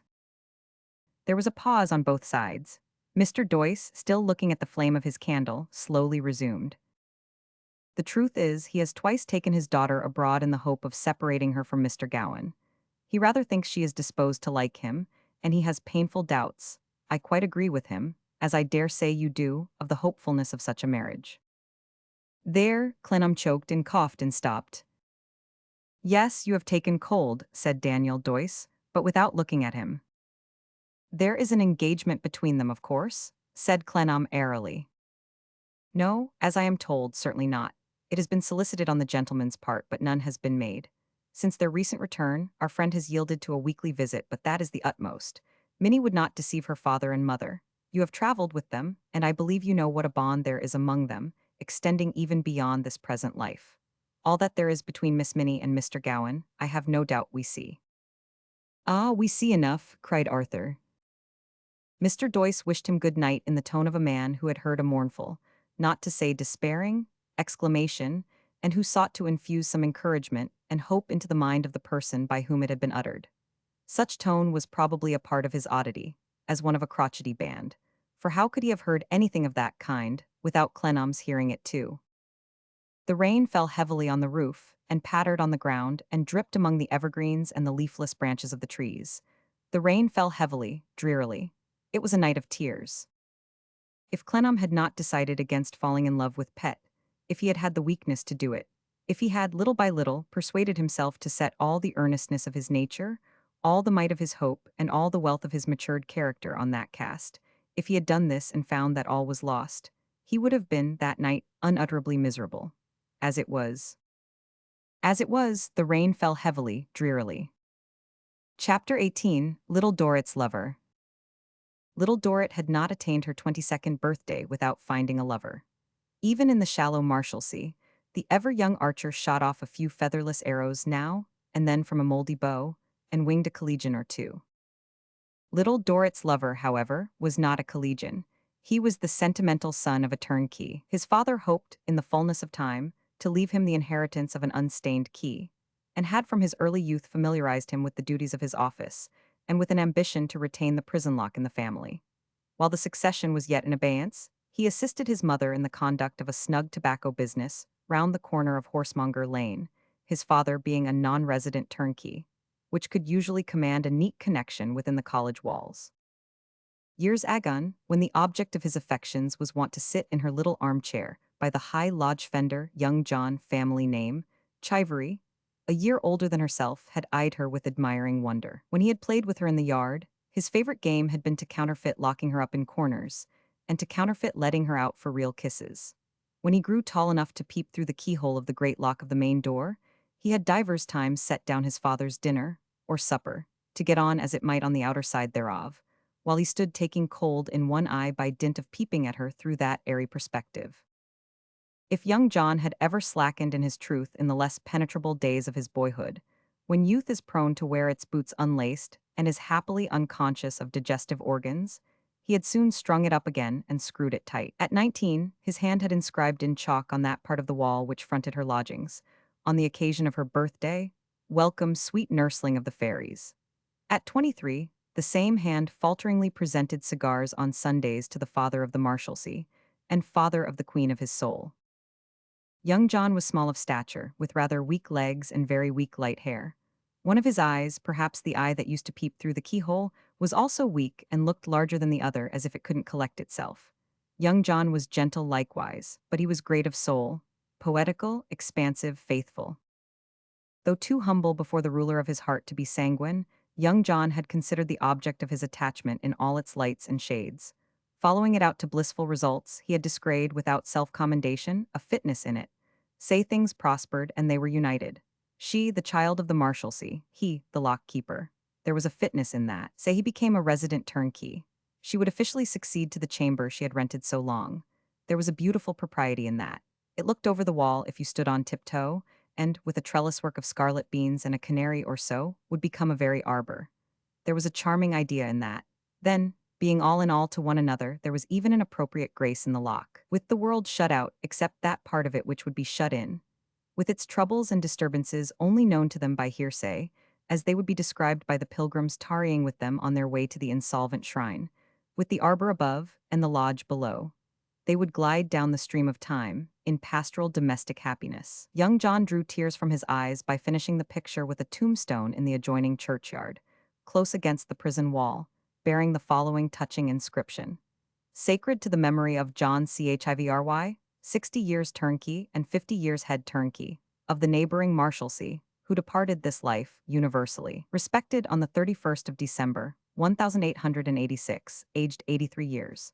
Also of his truly beloved and truly loving wife, Amy, whose maiden name was Dorrit, who survived his loss not quite 48 hours, and who breathed her last in the Marshalsea aforesaid. There she was born, there she lived, there she died." The Chivery parents were not ignorant of their son's attachment.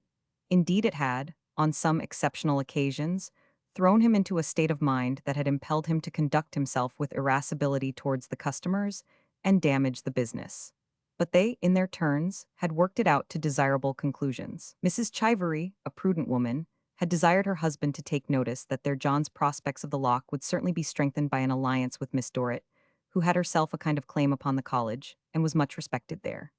Mrs. Chivery had desired her husband to take notice that if, on the one hand, their John had means and a post of trust, on the other hand, Miss Dorrit had family, and that her, Mrs. Chivery's, sentiment was that two halves made a whole. Mrs. Chivery, speaking as a mother and not as a diplomatist, had then, from a different point of view, desired her husband to recollect that their John had never been strong, and that his love had fretted and worrited him enough as it was, without his being driven to do himself a mischief, as nobody couldn't say he wouldn't be if he was crossed. These arguments had so powerfully influenced the mind of Mr. Chivery, who was a man of few words, that he had on sundry Sunday mornings given his boy what he termed a lucky touch, signifying that he considered such commendation of him to good fortune, preparatory to his that day declaring his passion and becoming triumphant.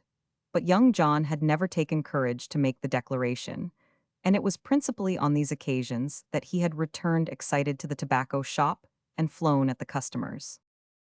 In this affair, as in every other, Little Dorrit herself was the last person considered.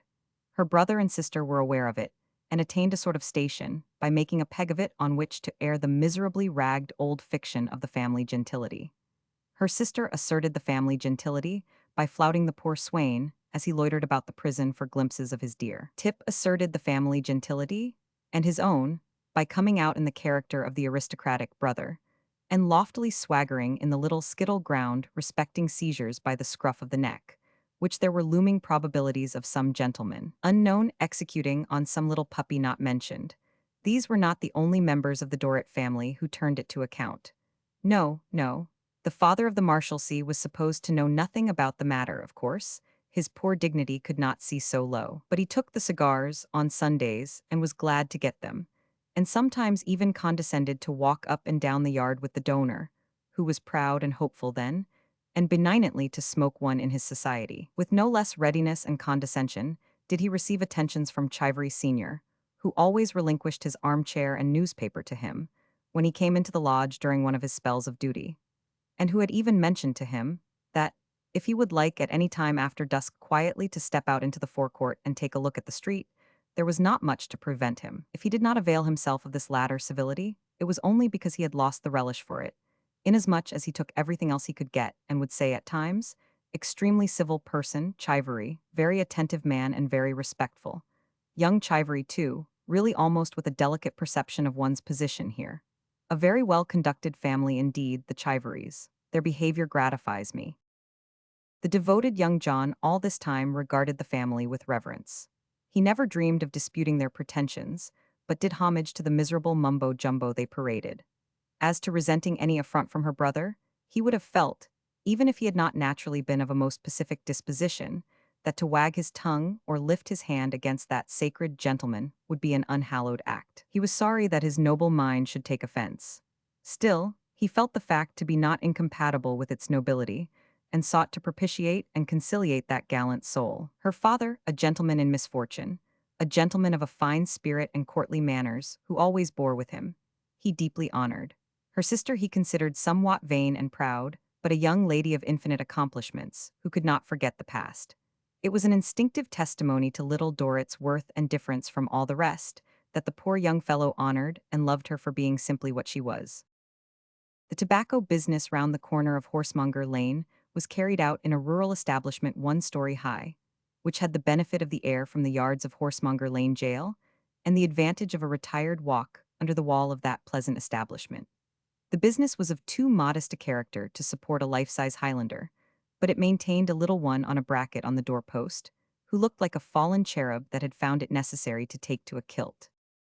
From the portal thus decorated, one Sunday after an early dinner of baked viands, young John issued forth on his usual Sunday errand, not empty-handed, but with his offering of cigars. He was neatly attired in a plum-colored coat, with as large a collar of black velvet as his figure could carry, a silken waistcoat bedecked with golden sprigs, a chaste neckerchief much in vogue at that day, representing a preserve of lilac pheasants on a buff ground, pantaloons so highly decorated with side stripes that each leg was a 3-stringed lute, and a hat of state very high and hard. When the prudent Mrs. Chivery perceived that in addition to these adornments her John carried a pair of white kid gloves and a cane like a little finger-post, surmounted by an ivory hand marshalling him the way that he should go, and when she saw him, in this heavy marching order, turn the corner to the right, she remarked to Mr. Chivery, who was at home at the time, that she thought she knew which way the wind blew.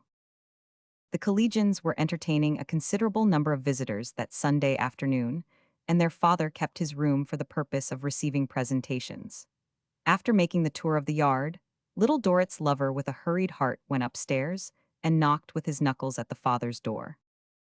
Come in," said a gracious voice. The father's voice, her father's, the Marshalsea's father's.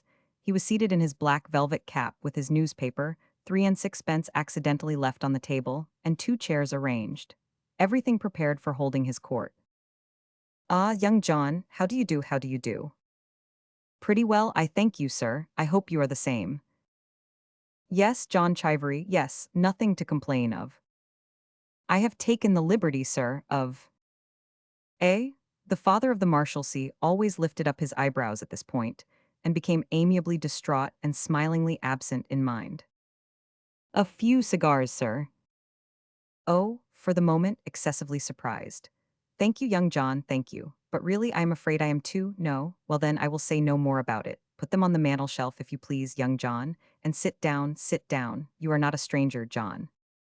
"Thank you, sir, I am sure, miss." Here young John turned the great hat round and round upon his left hand, like a slowly twirling mouse gauge. "Miss Amy quite well, sir." "Yes, John, yes, very well, she is out." "Indeed, sir." "Yes, John, Miss Amy is gone for an airing. My young people all go out a good deal. But at their time of life it's natural, John."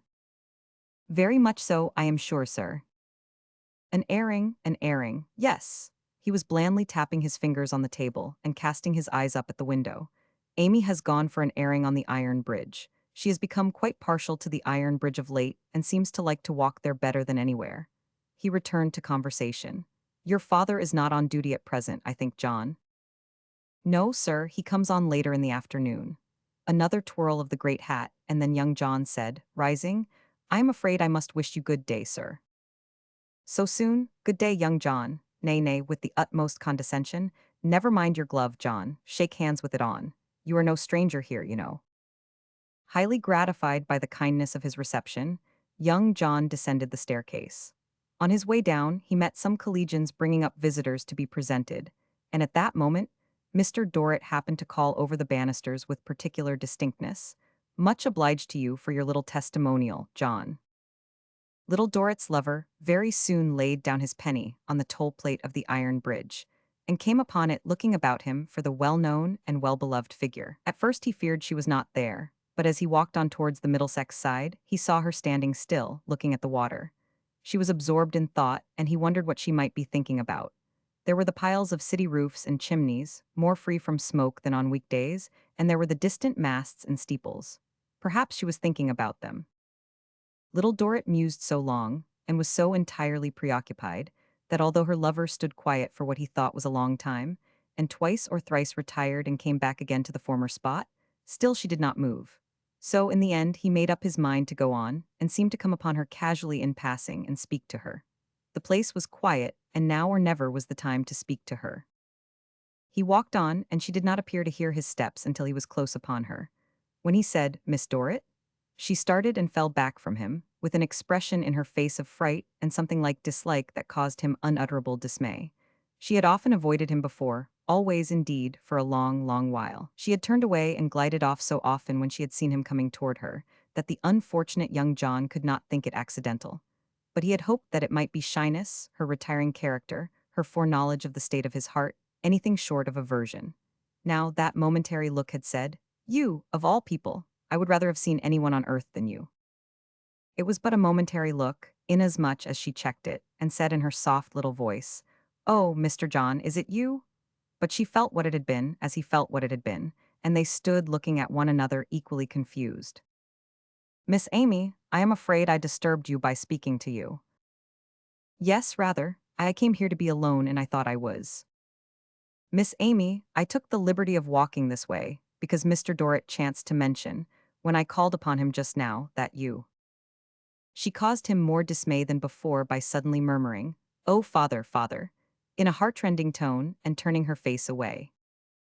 "Miss Amy, I hope I don't give you any uneasiness by naming Mr. Dorrit. I assure you I found him very well and in the best of spirits, and he showed me even more than his usual kindness, being so very kind as to say that I was not a stranger there, and in all ways gratifying me very much. To the inexpressible consternation of her lover, Little Dorrit, with her hands to her averted face, and rocking herself where she stood as if she were in pain, murmured, "Oh, father, how can you? Oh, dear, dear father, how can you do it?" The poor fellow stood gazing at her, overflowing with sympathy, but not knowing what to make of this, until, having taken out her handkerchief and put it to her still averted face, she hurried away. At first he remained stock still, then hurried after her. "Miss Amy, pray, will you have the goodness to stop a moment? Miss Amy, if it comes to that, let me go. I shall go out of my senses if I have to think that I have driven you away like this." His trembling voice and unfeigned earnestness brought Little Dorrit to a stop. "Oh, I don't know what to do," she cried. "I don't know what to do."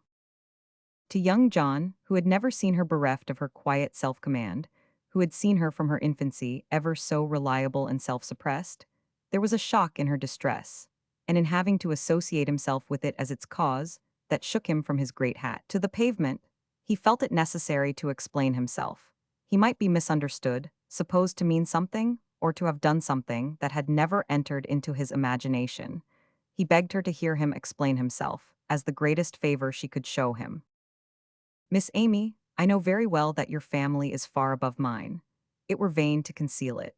There never was a Chivery a gentleman that ever I heard of, and I will not commit the meanness of making a false representation on a subject so momentous. Miss Amy, I know very well that your high-souled brother, and likewise your spirited sister, spurn me from a height. What I have to do is to respect them, to wish to be admitted to their friendship, to look up at the eminence on which they are placed from my lowlier station. For, whether viewed as tobacco or viewed as the lock, I well know it is lowly, and ever wish them well and happy." There really was a genuineness in the poor fellow, and a contrast between the hardness of his hat and the softness of his heart, albeit, perhaps, of his head, too, that was moving. Little Dorrit entreated him to disparage neither himself nor his station, and above all things to divest himself of any idea that she supposed hers to be superior. This gave him a little comfort. "Miss Amy," he then stammered, "I have had for a long time, ages they seem to me revolving ages, a heart-cherished wish to say something to you. May I say it?"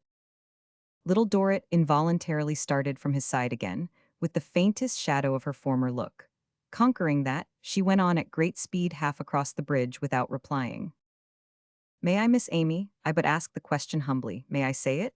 I have been so unlucky already in giving you pain without having any such intentions before the holy heavens, that there is no fear of my saying it unless I have your leave. I can be miserable alone, I can be cut up by myself. Why should I also make miserable and cut up one that I would fling myself off that parapet to give half a moment's joy to? Not that that's much to do, for I'd do it for tuppence." The mournfulness of his spirits and the gorgeousness of his appearance might have made him ridiculous, but that his delicacy made him respectable. Little Dorrit learnt from it what to do. "If you please, John Chivery," she returned, trembling, but in a quiet way, "since you are so considerate as to ask me whether you shall say any more, if you please, no." "Never, Miss Amy." "No, if you please, never." "Oh Lord," gasped young John. "But perhaps you will let me instead say something to you. I want to say it earnestly, and with as plain a meaning as it is possible to express. When you think of us, John, I mean my brother and sister and me, don't think of us as being any different from the rest, for whatever we once were, which I hardly know, we ceased to be long ago and never can be any more. It will be much better for you, and much better for others, if you will do that instead of what you are doing now." Young John dolefully protested that he would try to bear it in mind, and would be heartily glad to do anything she wished. "As to me," said Little Dorrit, "think as little of me as you can, the less, the better. When you think of me at all, John, let it only be as the child you have seen grow up in the prison with one set of duties always occupying her, as a weak, retired, contented, unprotected girl. I particularly want you to remember that when I come outside the gate, I am unprotected and solitary." He would try to do anything she wished, but why did Miss Amy so much want him to remember that? "Because," returned Little Dorrit, "I know I can then quite trust you not to forget today, and not to say any more to me. You are so generous that I know I can trust you for that, and I do and I always will. I am going to show you at once that I fully trust you. I like this place where we are speaking better than any place I know." Her slight color had faded, but her lover thought he saw it coming back just then. "And I may be often here. I know it is only necessary for me to tell you so, to be quite sure that you will never come here again in search of me. And I am quite sure. She might rely upon it, said young John. He was a miserable wretch, but her word was more than a law for him. And goodbye, John, said Little Dorrit. And I hope you will have a good wife one day and be a happy man. I am sure you will deserve to be happy, and you will be John. As she held out her hand to him with these words, the heart that was under the waistcoat of Spriggs, mere slop work, if the truth must be known, swelled to the size of the heart of a gentleman, and the poor common little fellow, having no room to hold it, burst into tears. Oh, don't cry, said Little Dorrit piteously. Don't, goodbye, John, God bless you. Goodbye, Miss Amy, goodbye. And so he left her, first observing that she sat down on the corner of a seat, and not only rested her little hand upon the rough wall, but laid her face against it too, as if her head were heavy, and her mind were sad. It was an affecting illustration of the fallacy of human projects, to behold her lover, with the great hat pulled over his eyes, the velvet collar turned up as if it rained, the plum-colored coat buttoned to conceal the silken waistcoat of golden sprigs, and the little direction post pointing inexorably home, creeping along by the worst back streets, and composing, as he went, the following new inscription for a tombstone in St. George's churchyard. Here lie the mortal remains of John Chivery, never anything worth mentioning, who died about the end of the year 1826, of a broken heart, requesting with his last breath that the word Amy might be inscribed over his ashes, which was accordingly directed to be done by his afflicted parents. Chapter 19. The Father of the Marshalsea in Two or Three Relations. The brothers William and Frederick Dorrit, walking up and down the college yard, of course on the aristocratic or pump side, for the father made it a point of his state to be chary of going among his children on the poor side, except on Sunday mornings, Christmas days, and other occasions of ceremony, in the observance whereof he was very punctual, and at which times he laid his hand upon the heads of their infants and blessed those young insolvents with a benignity that was highly edifying. The brothers, walking up and down the college yard together, were a memorable sight. Frederick the Free was so humbled, bowed, withered, and faded. William the Bond was so courtly, condescending, and benevolently conscious of a position, that in this regard only, if in no other, the brothers were a spectacle to wonder at. 206M. Original. They walked up and down the yard on the evening of Little Dorrit's Sunday interview with her lover on the iron bridge. The cares of state were over for that day. The drawing-room had been well attended. Several new presentations had taken place. The 3 and 6pence accidentally left on the table had accidentally increased to 12 shillings, and the father of the Marshalsea refreshed himself with a whiff of cigar. As he walked up and down, affably accommodating his step to the shuffle of his brother, not proud in his superiority, but considerate of that poor creature, bearing with him, and breathing toleration of his infirmities in every little puff of smoke that issued from his lips and aspired to get over the spiked wall, he was a sight to wonder at. His brother Frederick of the dim eye, palsied hand, bent form, and groping mind, submissively shuffled at his side, accepting his patronage as he accepted every incident of the labyrinthian world in which he had got lost. He held the usual screwed bit of whitey brown paper in his hand, from which he ever and again unscrewed a spare pinch of snuff. That falteringly taken, he would glance at his brother not unadmiringly, put his hands behind him, and shuffle on so at his side until he took another pinch or stood still to look about him, perchance suddenly missing his clarionet. The college visitors were melting away as the shades of night drew on, but the yard was still pretty full, the collegians being mostly out, seeing their friends to the lodge. As the brothers paced the yard, William the Bond looked about him to receive salutes, returned them by graciously lifting off his hat, and, with an engaging air, prevented Frederick the Free from running against the company or being jostled against the wall. The collegians as a body were not easily impressible, but even they, according to their various ways of wondering, appeared to find in the two brothers a sight to wonder at. "You are a little low this evening, Frederick," said the father of the Marshalsea. "Anything the matter?" The matter? He stared for a moment and then dropped his head and eyes again. "No, William, no, nothing is the matter." "If you could be persuaded to smarten yourself up a little, Frederick." "Aye," said the old man hurriedly. "But I can't be, don't talk so, that's all over." The father of the Marshalsea glanced at a passing collegian with whom he was on friendly terms, as who should say, "An enfeebled old man, this. But he is my brother, sir, my brother, and the voice of nature is potent, and steered his brother clear of the handle of the pump by the threadbare sleeve. Nothing would have been wanting to the perfection of his character as a fraternal guide, philosopher, and friend, if he had only steered his brother clear of ruin, instead of bringing it upon him. I think, William, said the object of his affectionate consideration, that I am tired and will go home to bed. My dear Frederick, returned the other, don't let me detain you, don't sacrifice your inclination to me. Late hours and a heated atmosphere, and years, I suppose, said Frederick, weaken me. My dear Frederick, returned the father of the Marshalsea, do you think you are sufficiently careful of yourself? Do you think your habits are as precise and methodical as, shall I say, as mine are? Not to revert again to that little eccentricity which I mentioned just now, I doubt if you take air and exercise enough, Frederick. Here is the parade, always at your service. Why not use it more regularly than you do? Huh? Sighed the other. Yes, yes, yes, yes. But it is of no use saying yes, yes, my dear Frederick, the father of the Marshalsea in his mild wisdom persisted, unless you act on that assent. Consider my case, Frederick. I am a kind of example. Necessity and time have taught me what to do. At certain stated hours of the day, you will find me on the parade, in my room, in the lodge, reading the paper, receiving company, eating and drinking. I have impressed upon Amy during many years that I must have my meals, for instance, punctually. Amy has grown up in a sense of the importance of these arrangements, and you know what a good girl she is. The brother only sighed again as he plodded dreamily along. Ha, yes, yes, yes, yes.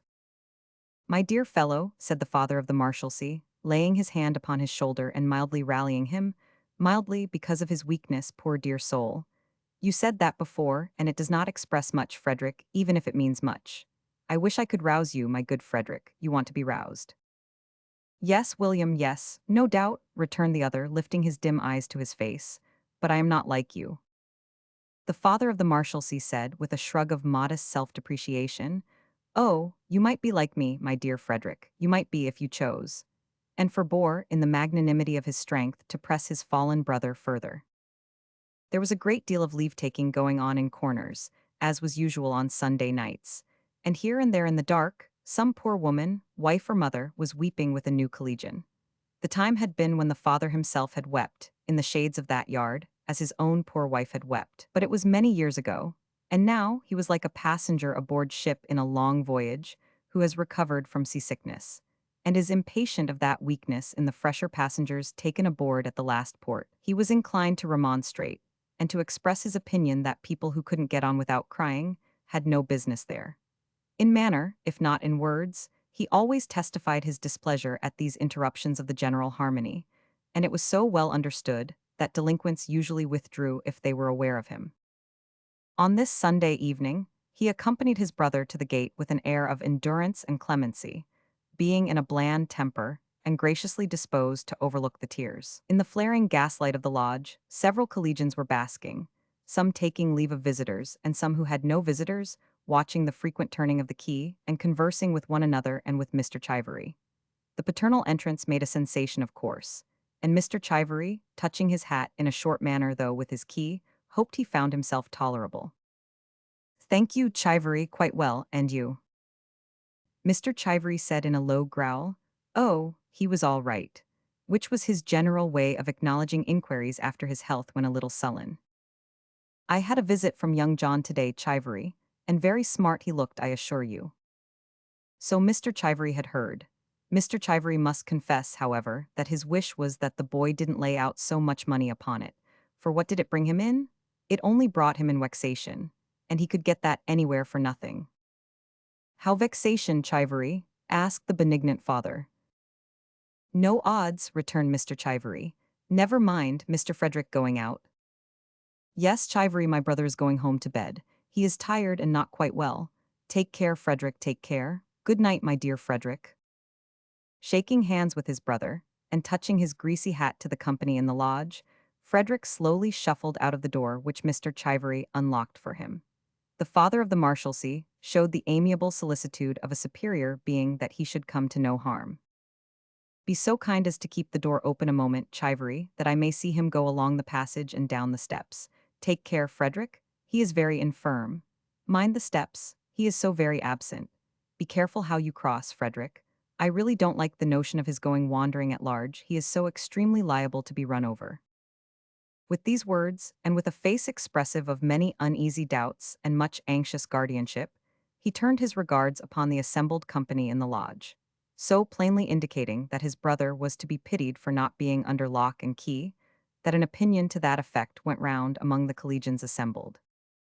But he did not receive it with unqualified assent.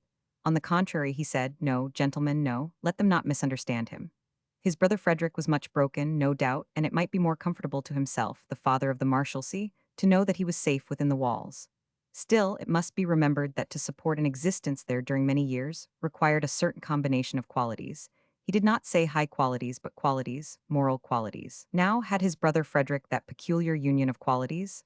Gentlemen, he was a most excellent man, a most gentle, tender, and estimable man, with the simplicity of a child.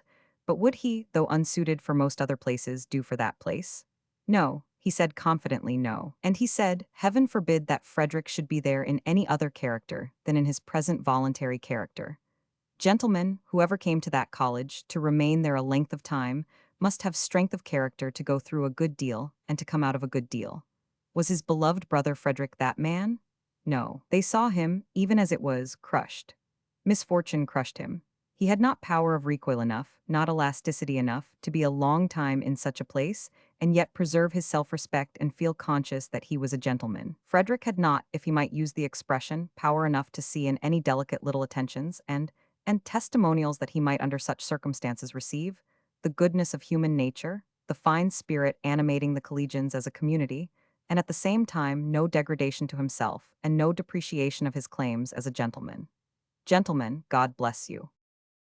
Such was the homily with which he improved, and pointed the occasion to the company in the lodge before turning into the sallow yard again, and going with his own poor shabby dignity, past the collegian in the dressing gown who had no coat, and past the collegian in the seaside slippers who had no shoes, and past the stout greengrocer collegian in the corduroy knee breeches who had no cares, and past the lean clerk collegian in buttonless black who had no hopes, up his own poor shabby staircase to his own poor shabby room.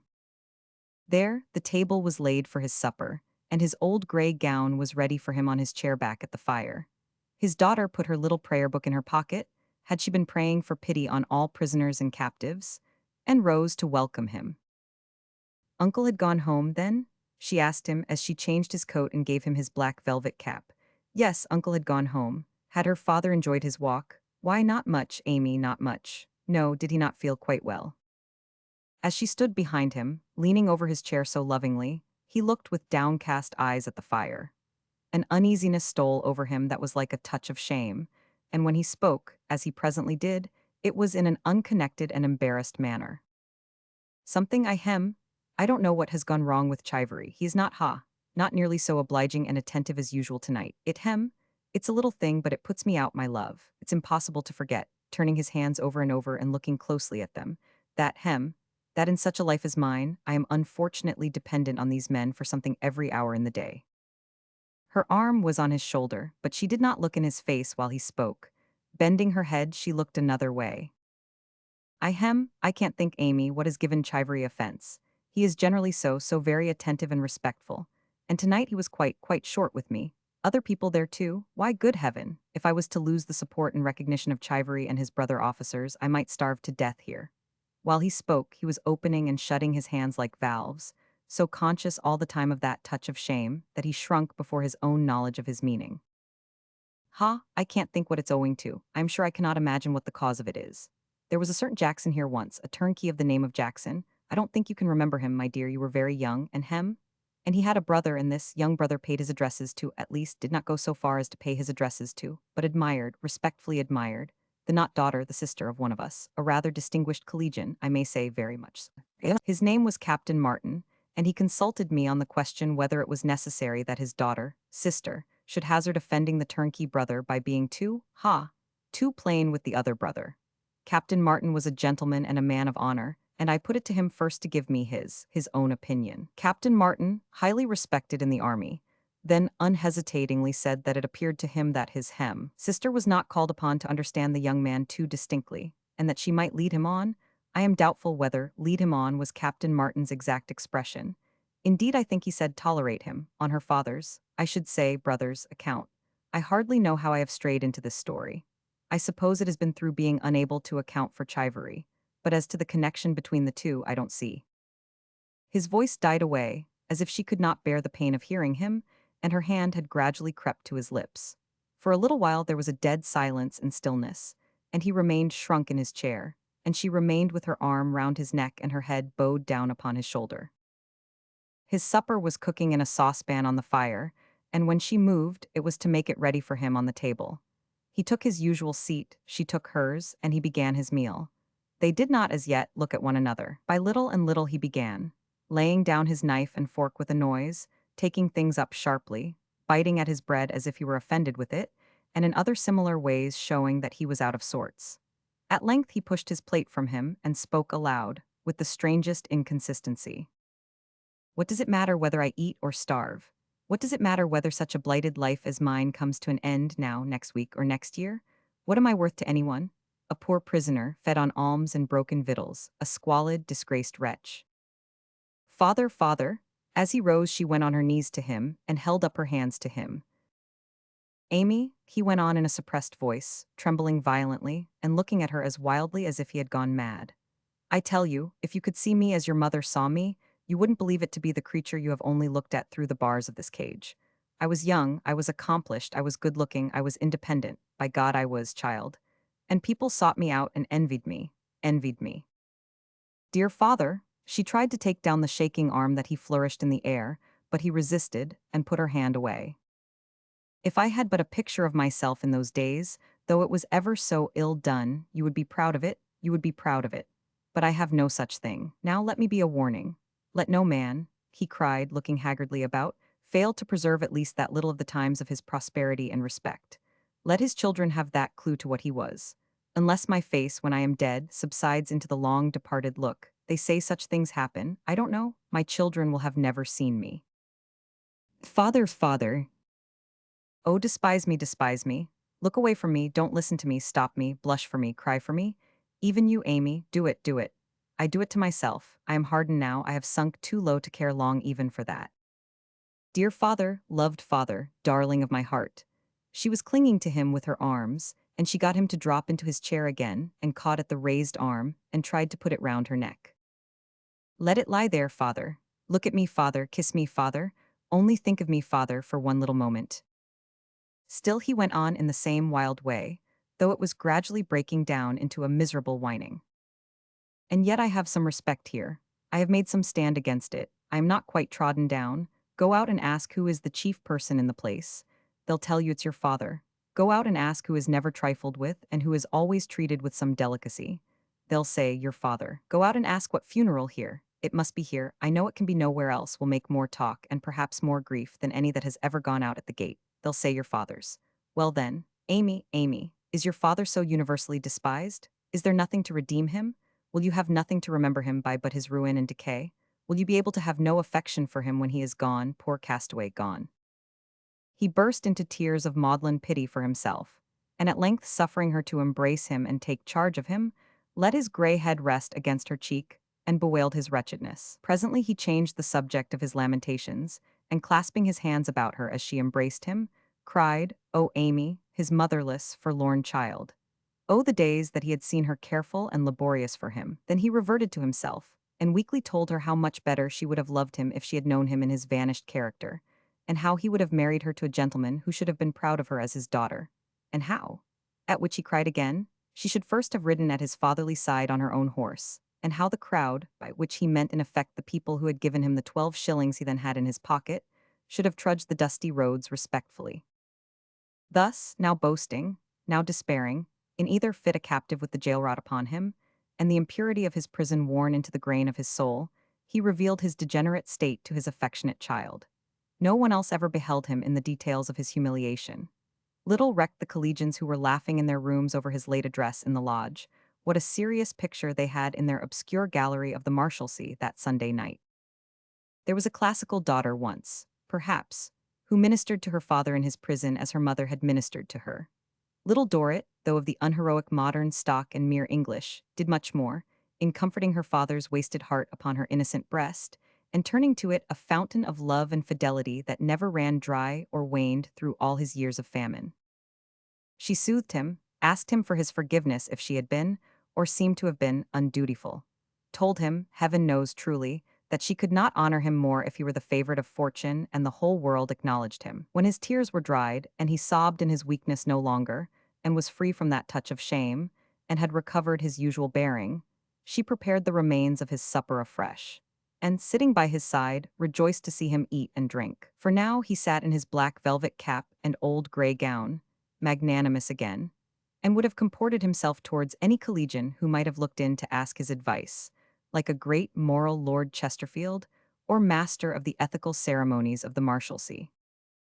To keep his attention engaged, she talked with him about his wardrobe, when he was pleased to say that yes, indeed, those shirts she proposed would be exceedingly acceptable, for those he had were worn out, and, being ready-made, had never fitted him. Being conversational, and in a reasonable flow of spirits, he then invited her attention to his coat as it hung behind the door, remarking that the father of the place would set an indifferent example to his children, already disposed to be slovenly, if he went among them out at elbows. He was jocular, too, as to the heeling of his shoes, but became grave on the subject of his cravat and promised her that, when she could afford it, she should buy him a new one. While he smoked out his cigar in peace, she made his bed and put the small room in order for his repose. Being weary then, owing to the advanced hour and his emotions, he came out of his chair to bless her and wish her good night. All this time he had never once thought of her dress, her shoes, her need of anything. No other person upon earth, save herself, could have been so unmindful of her wants. He kissed her many times with "Bless you, my love. Good night, my dear." But her gentle breast had been so deeply wounded by what she had seen of him that she was unwilling to leave him alone, lest he should lament and despair again. "Father, dear, I am not tired. Let me come back presently, when you are in bed, and sit by you." He asked her, with an air of protection, if she felt solitary. "Yes, father."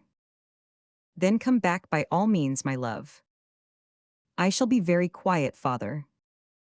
"Don't think of me, my dear," he said, giving her his kind permission fully. "Come back by all means." He seemed to be dozing when she returned, and she put the low fire together very softly lest she should awake him. But he overheard her and called out who was that. "Only Amy, father." "Amy, my child, come here. I want to say a word to you." He raised himself a little in his low bed, as she kneeled beside it to bring her face near him, and put his hand between hers. Oh, both the private father and the father of the Marshalsea were strong within him then. "My love, you have had a life of hardship here. No companions, no recreations, many cares, I am afraid." "Don't think of that, dear, I never do. You know my position, Amy. I have not been able to do much for you, but all I have been able to do I have done." "Yes, my dear father," she rejoined, kissing him. I know, I know. "I am in the 23rd year of my life here," he said, with a catch in his breath that was not so much a sob as an irrepressible sound of self-approval, the momentary outburst of a noble consciousness. "It is all I could do for my children, I have done it. Amy, my love, you are by far the best loved of the three. I have had you principally in my mind. Whatever I have done for your sake, my dear child, I have done freely and without murmuring. Only the wisdom that holds the clue to all hearts and all mysteries can surely know to what extent a man, especially a man brought down as this man had been, can impose upon himself. Enough, for the present place, that he lay down with wet eyelashes, serene, in a manner majestic, after bestowing his life of degradation as a sort of portion on the devoted child upon whom its miseries had fallen so heavily, and whose love alone had saved him to be even what he was. That child had no doubts, asked herself no question, for she was but too content to see him with a lustre round his head. Poor dear, good dear, truest, kindest, dearest were the only words she had for him, as she hushed him to rest. She never left him all that night.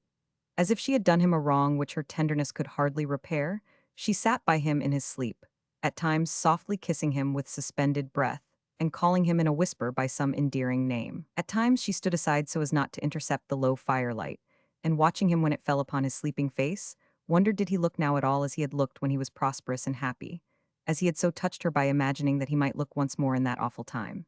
At the thought of that time, she kneeled beside his bed again and prayed, "Oh, spare his life. Oh, save him to me. Oh, look down upon my dear, long-suffering, unfortunate, much-changed, dear, dear father." Not until the morning came to protect him and encourage him Did she give him a last kiss and leave the small room?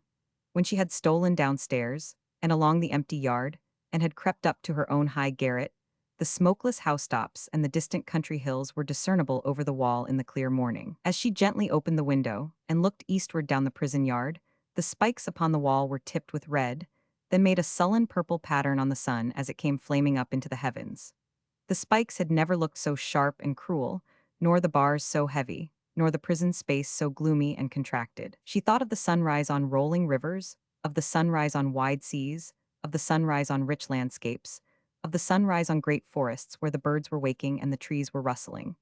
And she looked down into the living grave on which the sun had risen, with her father in it 23 years, and said, in a burst of sorrow and compassion, "No, no, I have never seen him in my life." Chapter 20, Moving in Society. If young John Chivery had had the inclination and the power to write a satire on family pride, he would have had no need to go for an avenging illustration out of the family of his beloved. He would have found it amply in that gallant brother and that dainty sister, so steeped in mean experiences, and so loftily conscious of the family name. So ready to beg or borrow from the poorest, to eat of anybody's bread, spend anybody's money, drink from anybody's cup and break it afterwards.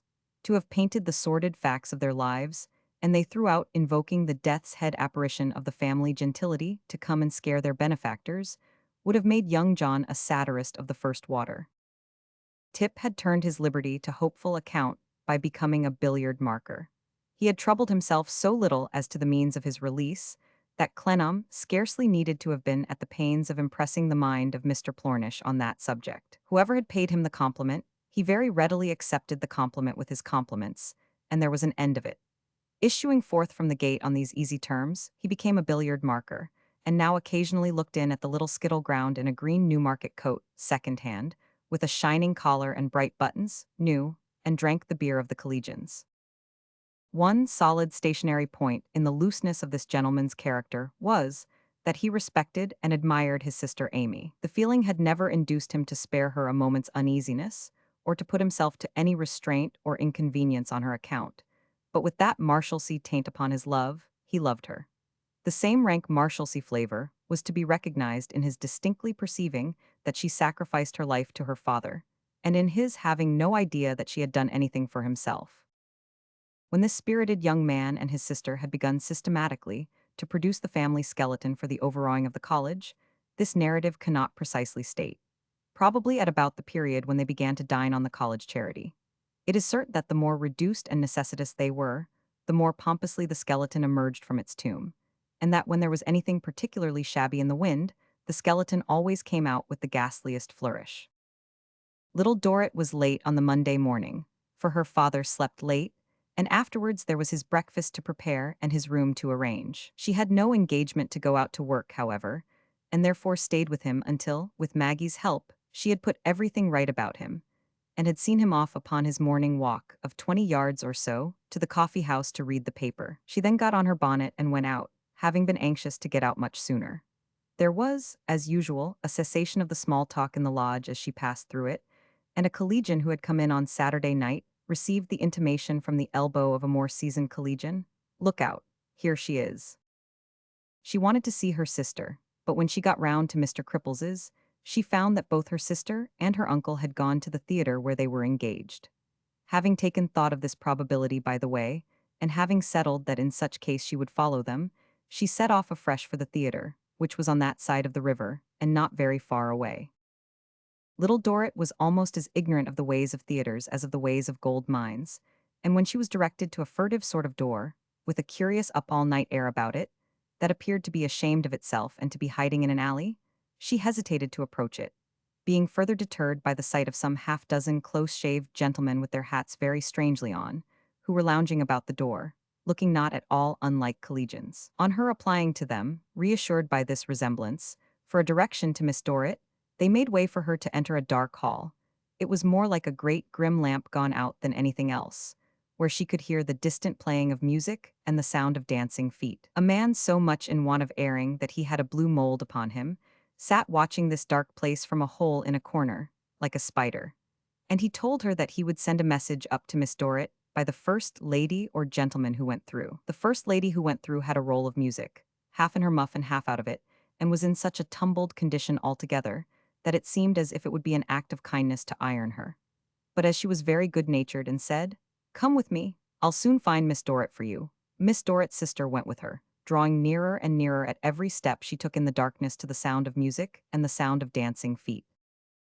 At last they came into a maze of dust, where a quantity of people were tumbling over one another, and where there was such a confusion of unaccountable shapes of beams, bulkheads, brick walls, ropes, and rollers, and such a mixing of gaslight and daylight, that they seemed to have got on the wrong side of the pattern of the universe. Little Dorrit, left to herself and knocked against by somebody every moment, was quite bewildered when she heard her sister's voice.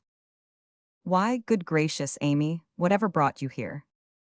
"I wanted to see you, Fanny dear, and as I am going out all day tomorrow, and knew you might be engaged all day today, I thought. But the idea, Amy, of you coming behind, I never did." As her sister said this in no very cordial tone of welcome, she conducted her to a more open part of the maze, where various golden chairs and tables were heaped together, and where a number of young ladies were sitting on anything they could find, chattering. All these young ladies wanted ironing, and all had a curious way of looking everywhere while they chattered. Just as the sisters arrived here, a monotonous boy in a Scotch cap put his head round a beam on the left and said, "Less noise there, ladies," and disappeared. Immediately after which, a sprightly gentleman with a quantity of long black hair looked round a beam on the right and said, "Less noise there, darlings," and also disappeared. "The notion of you among professionals, Amy, is really the last thing I could have conceived," said her sister. "Why, how did you ever get here?" "I don't know. The lady who told you I was here was so good as to bring me in. Like you quiet little things, you can make your way anywhere, I believe. I couldn't have managed it, Amy, though I know so much more of the world." It was the family custom to lay it down as family law that she was a plain domestic little creature, without the great and sage experience of the rest. This family fiction was the family assertion of itself against her services, not to make too much of them. "Well, and what have you got on your mind, Amy? Of course you have got something on your mind about me," said Fanny. She spoke as if her sister, between 2 and 3 years her junior, were her prejudiced grandmother. "It is not much, but since you told me of the lady who gave you the bracelet, Fanny." The monotonous boy put his head round the beam on the left and said, "Look out there, ladies," and disappeared. The sprightly gentleman with the black hair as suddenly put his head round the beam on the right and said, "Look out there, darlings," and also disappeared. Thereupon all the young ladies rose and began shaking their skirts out behind. "Well, Amy," said Fanny, doing as the rest did, "what were you going to say?" "Since you told me a lady had given you the bracelet you showed me, Fanny, I have not been quite easy on your account, and indeed want to know a little more if you will confide more to me." "Now, ladies," said the boy in the Scotch cap. "Now, darlings," said the gentleman with the black hair. They were every one gone in a moment, and the music and the dancing feet were heard again. Little Dorrit sat down in a golden chair, made quite giddy by these rapid interruptions. Her sister and the rest were a long time gone, and during their absence a voice, it appeared to be that of the gentleman with the black hair, was continually calling out through the music, "1, 2, 3, 4, 5, 6, go. 1, 2, 3, 4, 5, 6, go. Steady, darlings. 1, 2, 3, 4, 5, 6, go." Ultimately the voice stopped, and they all came back again, more or less out of breath, folding themselves in their shawls and making ready for the streets. "Stop a moment, Amy, and let them get away before us," whispered Fanny. They were soon left alone, nothing more important happening in the meantime than the boy looking round his old beam and saying, "Everybody at 11 tomorrow, ladies," and the gentleman with the black hair looking round his old beam and saying, "Everybody at 11 tomorrow, darlings," each in his own accustomed manner. When they were alone, something was rolled up or by other means got out of the way, and there was a great empty well before them, looking down into the depths of which Fanny said, "Now, uncle." Little Dorrit, as her eyes became used to the darkness, faintly made him out at the bottom of the well, in an obscure corner by himself, with his instrument in its ragged case under his arm. The old man looked as if the remote high gallery windows, with their little strip of sky, might have been the point of his better fortunes, from which he had descended, until he had gradually sunk down below there to the bottom. He had been in that place 6 nights a week for many years, but had never been observed to raise his eyes above his music book, and was confidently believed to have never seen a play. There were legends in the place that he did not so much as know the popular heroes and heroines by sight, and that the low comedian had mugged at him in his richest manner 50 nights for a wager, and he had shown no trace of consciousness. The carpenters had a joke to the effect that he was dead without being aware of it, and the frequenters of the pit supposed him to pass his whole life, night and day, and Sunday and all, in the orchestra. They had tried him a few times with pinches of snuff offered over the rails, and he had always responded to this attention with a momentary waking up of manner that had the pale phantom of a gentleman in it. Beyond this he never, on any occasion, had any other part in what was going on than the part written out for the clarionet. In private life, where there was no part for the clarionet, he had no part at all. Some said he was poor, some said he was a wealthy miser. But he said nothing, never lifted up his bowed head, never varied his shuffling gait by getting his springless foot from the ground. Though expecting now to be summoned by his niece, he did not hear her until she had spoken to him 3 or 4 times. Nor was he at all surprised by the presence of 2 nieces instead of one, but merely said in his tremulous voice, I am coming, and crept forth by some underground way which emitted a cellarous smell. And so, Amy, said her sister, when the 3 together passed out at the door that had such a shamefaced consciousness of being different from other doors, the uncle instinctively taking Amy's arm as the arm to be relied on. So, Amy, you are curious about me. She was pretty and conscious, and rather flaunting, and the condescension with which she put aside the superiority of her charms and of her worldly experience, and addressed her sister on almost equal terms, had a vast deal of the family in it. I am interested, Fanny, and concerned in anything that concerns you. 219M. Original. So you are, and you are the best of Amy's. If I am ever a little provoking, I am sure you'll consider what a thing it is to occupy my position and feel a consciousness of being superior to it. I shouldn't care, said the daughter of the father of the Marshalsea, if the others were not so common. None of them have come down in the world as we have. They are all on their own level, common. Little Dorrit mildly looked at the speaker but did not interrupt her. Fanny took out her handkerchief and rather angrily wiped her eyes. I was not born where you were, you know, Amy, and perhaps that makes a difference. My dear child, when we get rid of Uncle, you shall know all about it. We'll drop him at the cook's shop where he is going to dine.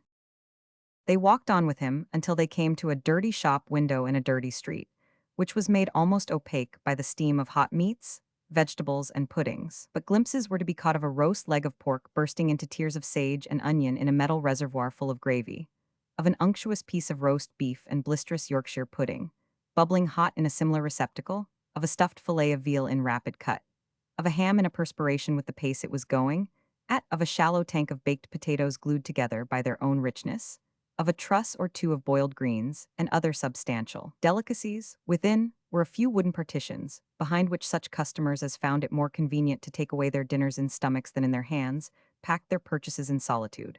Fanny, opening her reticule as they surveyed these things, produced from that repository a shilling and handed it to Uncle.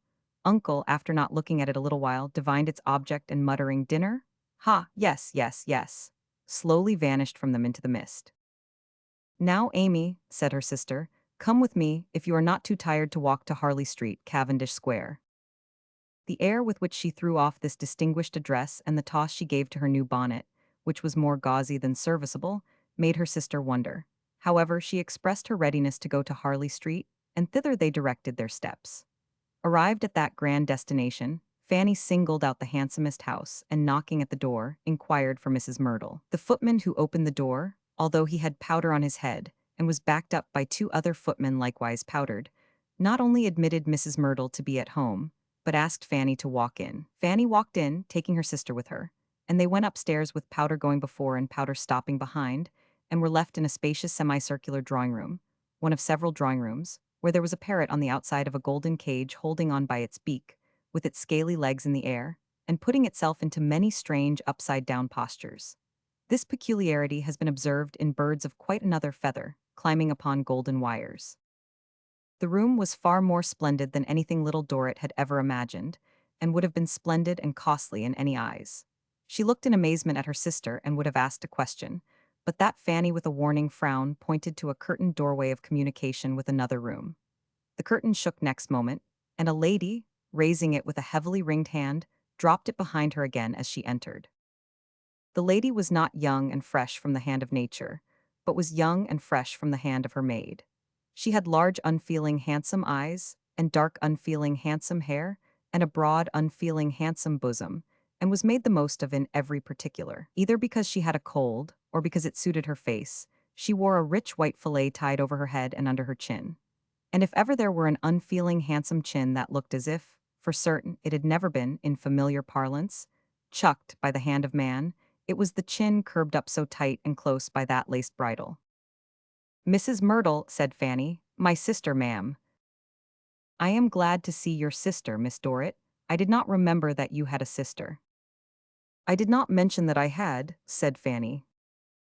"Ah," Mrs. Myrtle curled the little finger of her left hand as who should say, "I have caught you, I know you did."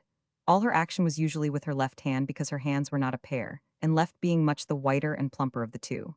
Then she added, "Sit down," and composed herself voluptuously, in a nest of crimson and gold cushions, on an ottoman near the parrot. "Also professional?" said Mrs. Myrtle, looking at Little Dorrit through an eyeglass. Fanny answered no. "No," said Mrs. Myrtle, dropping her glass, "has not a professional air, very pleasant but not professional."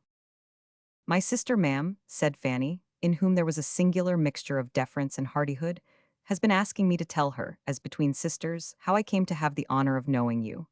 And as I had engaged to call upon you once more, I thought I might take the liberty of bringing her with me, when perhaps you would tell her. I wish her to know, and perhaps you will tell her." "Do you think, at your sister's age?" hinted Mrs. Myrtle. "She is much older than she looks," said Fanny, "almost as old as I am." "Society," said Mrs. Myrtle with another curve of her little finger, "is so difficult to explain to young persons, indeed is so difficult to explain to most persons, that I am glad to hear that. I wish society was not so arbitrary, I wish it was not so exacting. Bird, be quiet." The parrot had given a most piercing shriek, as if its name were society, and it asserted its right to its exactions. "But," resumed Mrs. Myrtle, "we must take it as we find it. We know it is hollow and conventional and worldly and very shocking, but unless we are savages in the tropical seas, I should have been charmed to be one myself. Most delightful life and perfect climate, I am told, we must consult it. It is the common lot. Mr. Myrtle is a most extensive merchant, his transactions are on the vastest scale, his wealth and influence are very great, but even he, bird, be quiet." The parrot had shrieked another shriek, and it filled up the sentence so expressively that Mrs. Myrtle was under no necessity to end it. "Since your sister begs that I would terminate our personal acquaintance," she began again, addressing Little Dorrit, "by relating the circumstances that are much to her credit, I cannot object to comply with her request, I am sure. I have a son. I was first married extremely young, of 2 or 3 and 20. Fanny set her lips, and her eyes looked half triumphantly at her sister. "A son of 2 or 3 and 20. He is a little gay, a thing society is accustomed to in young men, and he is very impressible. Perhaps he inherits that misfortune. I am very impressible myself by nature. The weakest of creatures, my feelings are touched in a moment." She said all this and everything else as coldly as a woman of snow, quite forgetting the sisters except at odd times, and apparently addressing some abstraction of society, for whose behoof, too, she occasionally arranged her dress or the composition of her figure upon the ottoman. "So he is very impressible. Not a misfortune in our natural state, I dare say, but we are not in a natural state. Much to be lamented, no doubt, particularly by myself, who am a child of nature if I could but show it, but so it is. Society suppresses us and dominates us, bird, be quiet." The parrot had broken into a violent fit of laughter, after twisting divers bars of his cage with his crooked bill, and licking them with his black tongue. "It is quite unnecessary to say to a person of your good sense, wide range of experience, and cultivated feeling," said Mrs. Myrtle from her nest of crimson and gold, and there put up her glass to refresh her memory as to whom she was addressing, "that the stage sometimes has a fascination for young men of that class of character. In saying the stage, I mean the people on it of the female sex. Therefore, when I heard that my son was supposed to be fascinated by a dancer, I knew what that usually meant in society, and confided in her being a dancer at the opera, where young men moving in society are usually fascinated." She passed her white hands over one another, observant of the sisters now, and the rings upon her fingers grated against each other with a hard sound. "As your sister will tell you," When I found what the theater was, I was much surprised and much distressed. But when I found that your sister, by rejecting my son's advances, I must add, in an unexpected manner, had brought him to the point of proposing marriage, my feelings were of the profoundest anguish, acute. She traced the outline of her left eyebrow and put it right. In a distracted condition which only a mother, moving in society, can be susceptible of, I determined to go myself to the theater and represent my state of mind to the dancer. I made myself known to your sister. I found her, to my surprise, in many respects different from my expectations, and certainly in none more so than in meeting me with, what shall I say, a sort of family assertion on her own part. Mrs. Myrtle smiled.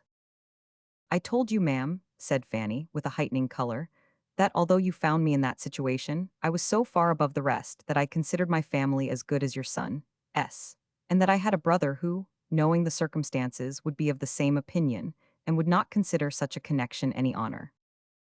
Miss Dorrit, said Mrs. Myrtle, after frostily looking at her through her glass, precisely what I was on the point of telling your sister, in pursuance of your request. Much obliged to you for recalling it so accurately and anticipating me. I immediately, addressing Little Dorrit, for I am the creature of impulse, took a bracelet from my arm, and begged your sister to let me clasp it on hers, in token of the delight I had in our being able to approach the subject so far on a common footing. This was perfectly true, the lady having bought a cheap and showy article on her way to the interview, with a general eye to bribery. And I told you, Mrs. Myrtle, said Fanny, that we might be unfortunate, but we are not common. I think the very words, Miss Dorrit, assented Mrs. Myrtle. And I told you, Mrs. Myrtle, said Fanny, that if you spoke to me of the superiority of your son's standing in society, it was barely possible that you rather deceived yourself in your suppositions about my origin, and that my father's standing, even in the society in which he now moved, what that was best known to myself, was eminently superior, and was acknowledged by every one. Quite accurate, rejoined Mrs. Myrtle, a most admirable memory. Thank you, ma'am. Perhaps you will be so kind as to tell my sister the rest. There is very little to tell, said Mrs. Myrtle, reviewing the breadth of bosom which seemed essential to her having room enough to be unfeeling in, but it is to your sister's credit. I pointed out to your sister the plain state of the case, the impossibility of the society in which we moved recognizing the society in which she moved, though charming, I have no doubt, the immense disadvantage at which she would consequently place the family she had so high an opinion of, upon which we should find ourselves compelled to look down with contempt, and from which, socially speaking, we should feel obliged to recoil with abhorrence. In short, I made an appeal to that laudable pride in your sister. Let my sister know, if you please, Mrs. Myrtle, Fanny pouted, with a toss of her gauzy bonnet, that I had already had the honor of telling your son that I wished to have nothing whatever to say to him. Well, Miss Dorrit, assented Mrs. Myrtle, perhaps I might have mentioned that before. If I did not think of it, perhaps it was because my mind reverted to the apprehensions I had at the time that he might persevere, and you might have something to say to him. I also mentioned to your sister, I again addressed the non-professional Miss Dorrit, that my son would have nothing in the event of such a marriage, and would be an absolute beggar. I mentioned that merely as a fact which is part of the narrative, and not as supposing it to have influenced your sister, except in the prudent and legitimate way in which, constituted as our artificial system is, we must all be influenced by such considerations. Finally, after some high words and high spirit on the part of your sister, we came to the complete understanding that there was no danger, and your sister was so obliging as to allow me to present her with a mark or two of my appreciation at my dressmaker, S. Little Dorrit looked sorry and glanced at Fanny with a troubled face. Also, said Mrs. Myrtle, as to promise to give me the present pleasure of a closing interview, and of parting with her on the best of terms. On which occasion, added Mrs. Myrtle, quitting her nest and putting something in Fanny's hand, Miss Dorrit will permit me to say farewell with best wishes in my own dull manner. The sisters rose at the same time, and they all stood near the cage of the parrot, as he tore at a clawful of biscuit and spat it out, seemed to mock them with a pompous dance of his body without moving his feet, and suddenly turned himself upside down, and trailed himself all over the outside of his golden cage, with the aid of his cruel beak and black tongue. Adieu, Miss Dorrit, with best wishes, said Mrs. Myrtle. If we could only come to a millennium, or something of that sort, I for one might have the pleasure of knowing a number of charming and talented persons from whom I am at present excluded. A more primitive state of society would be delicious to me. There used to be a poem when I learnt lessons, something about lo the poor Indians who something mind. If a few thousand persons moving in society could only go and be Indians, I would put my name down directly. But as moving in society, we can't be Indians, unfortunately. Good morning. They came downstairs with powder before them and powder behind, the elder sister haughty and the younger sister humbled, and were shut out into unpowdered Harley Street, Cavendish Square. Well, said Fanny, when they had gone a little way without speaking, have you nothing to say, Amy? Oh, I don't know what to say, she answered, distressed. You didn't like this young man, Fanny. Like him, he is almost an idiot. I am so sorry, don't be hurt. But since you ask me what I have to say, I am so very sorry, Fanny, that you suffered this lady to give you anything. You little fool, returned her sister, shaking her with the sharp pull she gave her arm. Have you no spirit at all? But that's just the way. You have no self-respect, you have no becoming pride, just as you allow yourself to be followed about by a contemptible little chivery of a thing. With the scornfulest emphasis, you would let your family be trodden on and never turn. Don't say that, dear Fanny, I do what I can for them. You do what you can for them? Repeated Fanny, walking her on very fast. Would you let a woman like this, whom you could see, if you had any experience of anything, to be as false and insolent as a woman can be, would you let her put her foot upon your family and thank her for it? No, Fanny, I am sure. Then make her pay for it, you mean little thing. What else can you make her do? Make her pay for it, you stupid child, and do your family some credit with the money. They spoke no more all the way back to the lodging where Fanny and her uncle lived. When they arrived there, they found the old man practicing his clarionet in the dolefulest manner in a corner of the room. Fanny had a composite meal to make, of chops and porter and tea, and indignantly pretended to prepare it for herself, though her sister did all that in quiet reality. When at last Fanny sat down to eat and drink, she threw the table implements about and was angry with her bread, much as her father had been last night. If you despise me, she said, bursting into vehement tears, because I am a dancer, why did you put me in the way of being one? It was your doing. You would have me stoop as low as the ground before this Mrs. Myrtle, and let her say what she liked and do what she liked and hold us all in contempt and tell me so to my face, because I am a dancer. Oh, Fanny. And Tip, too, poor fellow. She is to disparage him just as much as she likes without any check, I suppose because he has been in the law and the docks and different things.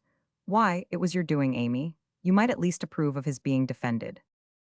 All this time, the uncle was dolefully blowing his clarionet in the corner, sometimes taking it an inch or so from his mouth for a moment while he stopped to gaze at them, with a vague impression that somebody had said something. And your poor father, Amy, because he is not free to show himself and to speak for himself, you would let such people insult him with impunity. If you don't feel for yourself because you go out to work, you might at least feel for him, I should think, knowing what he has undergone so long. Poor little Dorrit felt the injustice of this taunt rather sharply. The remembrance of last night added a barbed point to it. She said nothing in reply, but turned her chair from the table towards the fire. Uncle, after making one more pause, blew a dismal wail and went on again. Fanny was passionate with the teacups and the bread as long as her passion lasted, and then protested that she was the wretchedest girl in the world, and she wished she was dead. After that her crying became remorseful, and she got up and put her arms round her sister. Little Dorrit tried to stop her from saying anything, but she answered that she would, she must. Thereupon she said again and again, I beg your pardon, Amy, and forgive me, Amy, almost as passionately as she had said what she regretted.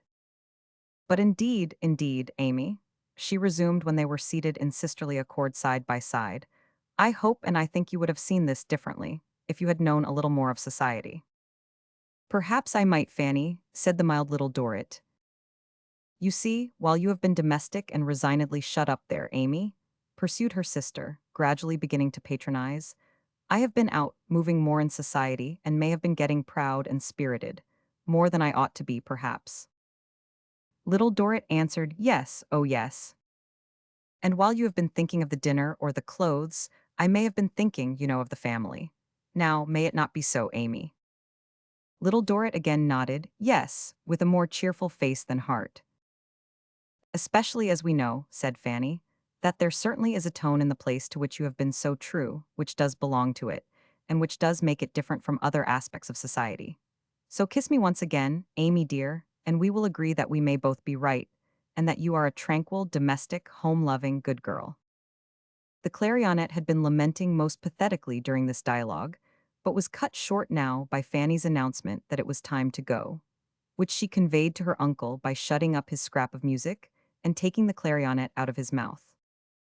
Little Dorrit parted from them at the door and hastened back to the Marshalsea. It fell dark there sooner than elsewhere, and going into it that evening was like going into a deep trench. The shadow of the wall was on every object, not least upon the figure in the old grey gown and the black velvet cap as it turned towards her when she opened the door of the dim room. Why not upon me too? Thought Little Dorrit with the door yet in her hand. It was not unreasonable in Fanny. Chapter 21, Mr. Myrtle's Complaint. Upon that establishment of state, the Myrtle establishment in Harley Street, Cavendish Square, there was the shadow of no more common wall than the fronts of other establishments of state on the opposite side of the street. Like unexceptionable society, the opposing rows of houses in Harley Street were very grim with one another. Indeed, the mansions and their inhabitants were so much alike in that respect, that the people were often to be found drawn up on opposite sides of dinner tables, in the shade of their own loftiness, staring at the other side of the way with the dullness of the houses. Everybody knows how like the street the two dinner rows of people who take their stand by the street will be. The expressionless uniform 20 houses, all to be knocked at and rung at in the same form, all approachable by the same dull steps, all fended off by the same pattern of railing, all with the same impracticable fire escapes, the same inconvenient fixtures in their heads, and everything without exception to be taken at a high valuation. Who has not dined with these? The house so drearily out of repair, the occasional bow window, the stuccoed house, the newly fronted house, the corner house with nothing but angular rooms, the house with the blinds always down, the house with the hatchment always up, the house where the collector has called for 1/4 of an idea and found nobody at home, who has not dined with these, the house that nobody will take and is to be had a bargain, who does not know her, the showy house that was taken for life by the disappointed gentleman and which does not suit him at all, who is unacquainted with that haunted habitation. Harley Street, Cavendish Square, was more than aware of Mr. and Mrs. Myrtle. Intruders there were in Harley Street of whom it was not aware, but Mr. and Mrs. Myrtle it delighted to honor. Society was aware of Mr. and Mrs. Myrtle.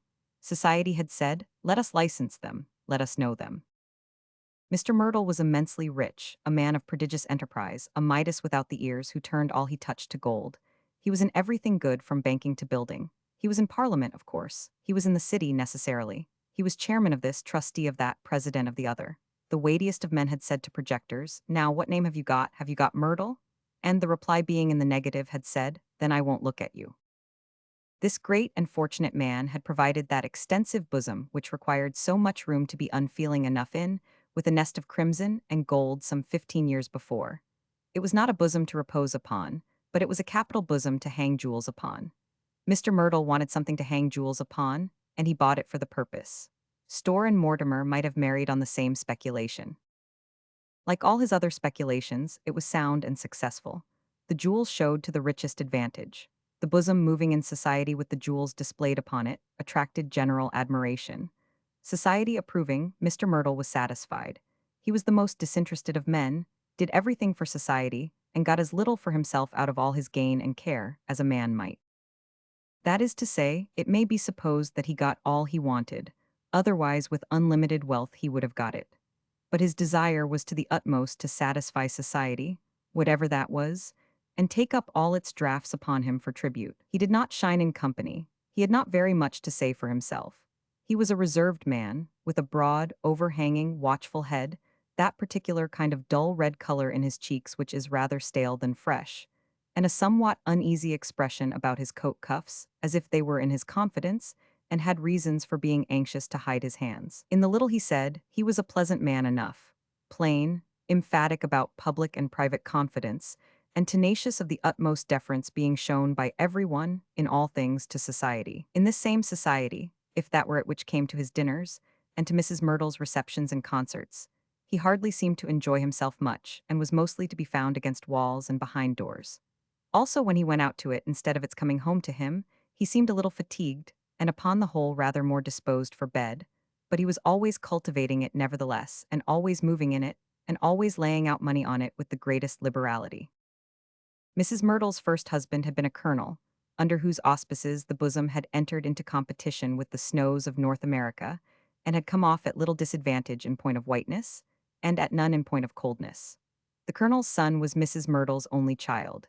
He was of a chuckle-headed, high-shouldered make, with a general appearance of being not so much a young man as a swelled boy. He had given so few signs of reason, that a byword went among his companions that his brain had been frozen up in a mighty frost which prevailed at St. John's, New Brunswick, at the period of his birth there, and had never thawed from that hour. Another byword represented him as having in his infancy, through the negligence of a nurse, fallen out of a high window on his head, which had been heard by responsible witnesses to crack. It is probable that both these representations were of ex post facto origin. The young gentleman, whose expressive name was Sparkler, being monomaniacal in offering marriage to all manner of undesirable young ladies, and in remarking of every successive young lady to whom he tendered a matrimonial proposal that she was a deuced fine gal, well educated too, with no bigod nonsense about her. A son-in-law with these limited talents might have been a clog upon another man, but Mr. Myrtle did not want a son-in-law for himself. He wanted a son-in-law for society. Mr. Sparkler having been in the Guards, and being in the habit of frequenting all the races, and all the lounges, and all the parties, and being well known, society was satisfied with its son-in-law. This happy result Mr. Myrtle would have considered well attained, though Mr. Sparkler had been a more expensive article. And he did not get Mr. Sparkler by any means cheap for society, even as it was. There was a dinner giving in the Harley Street establishment, while Little Dorrit was stitching at her father's new shirts by his side that night.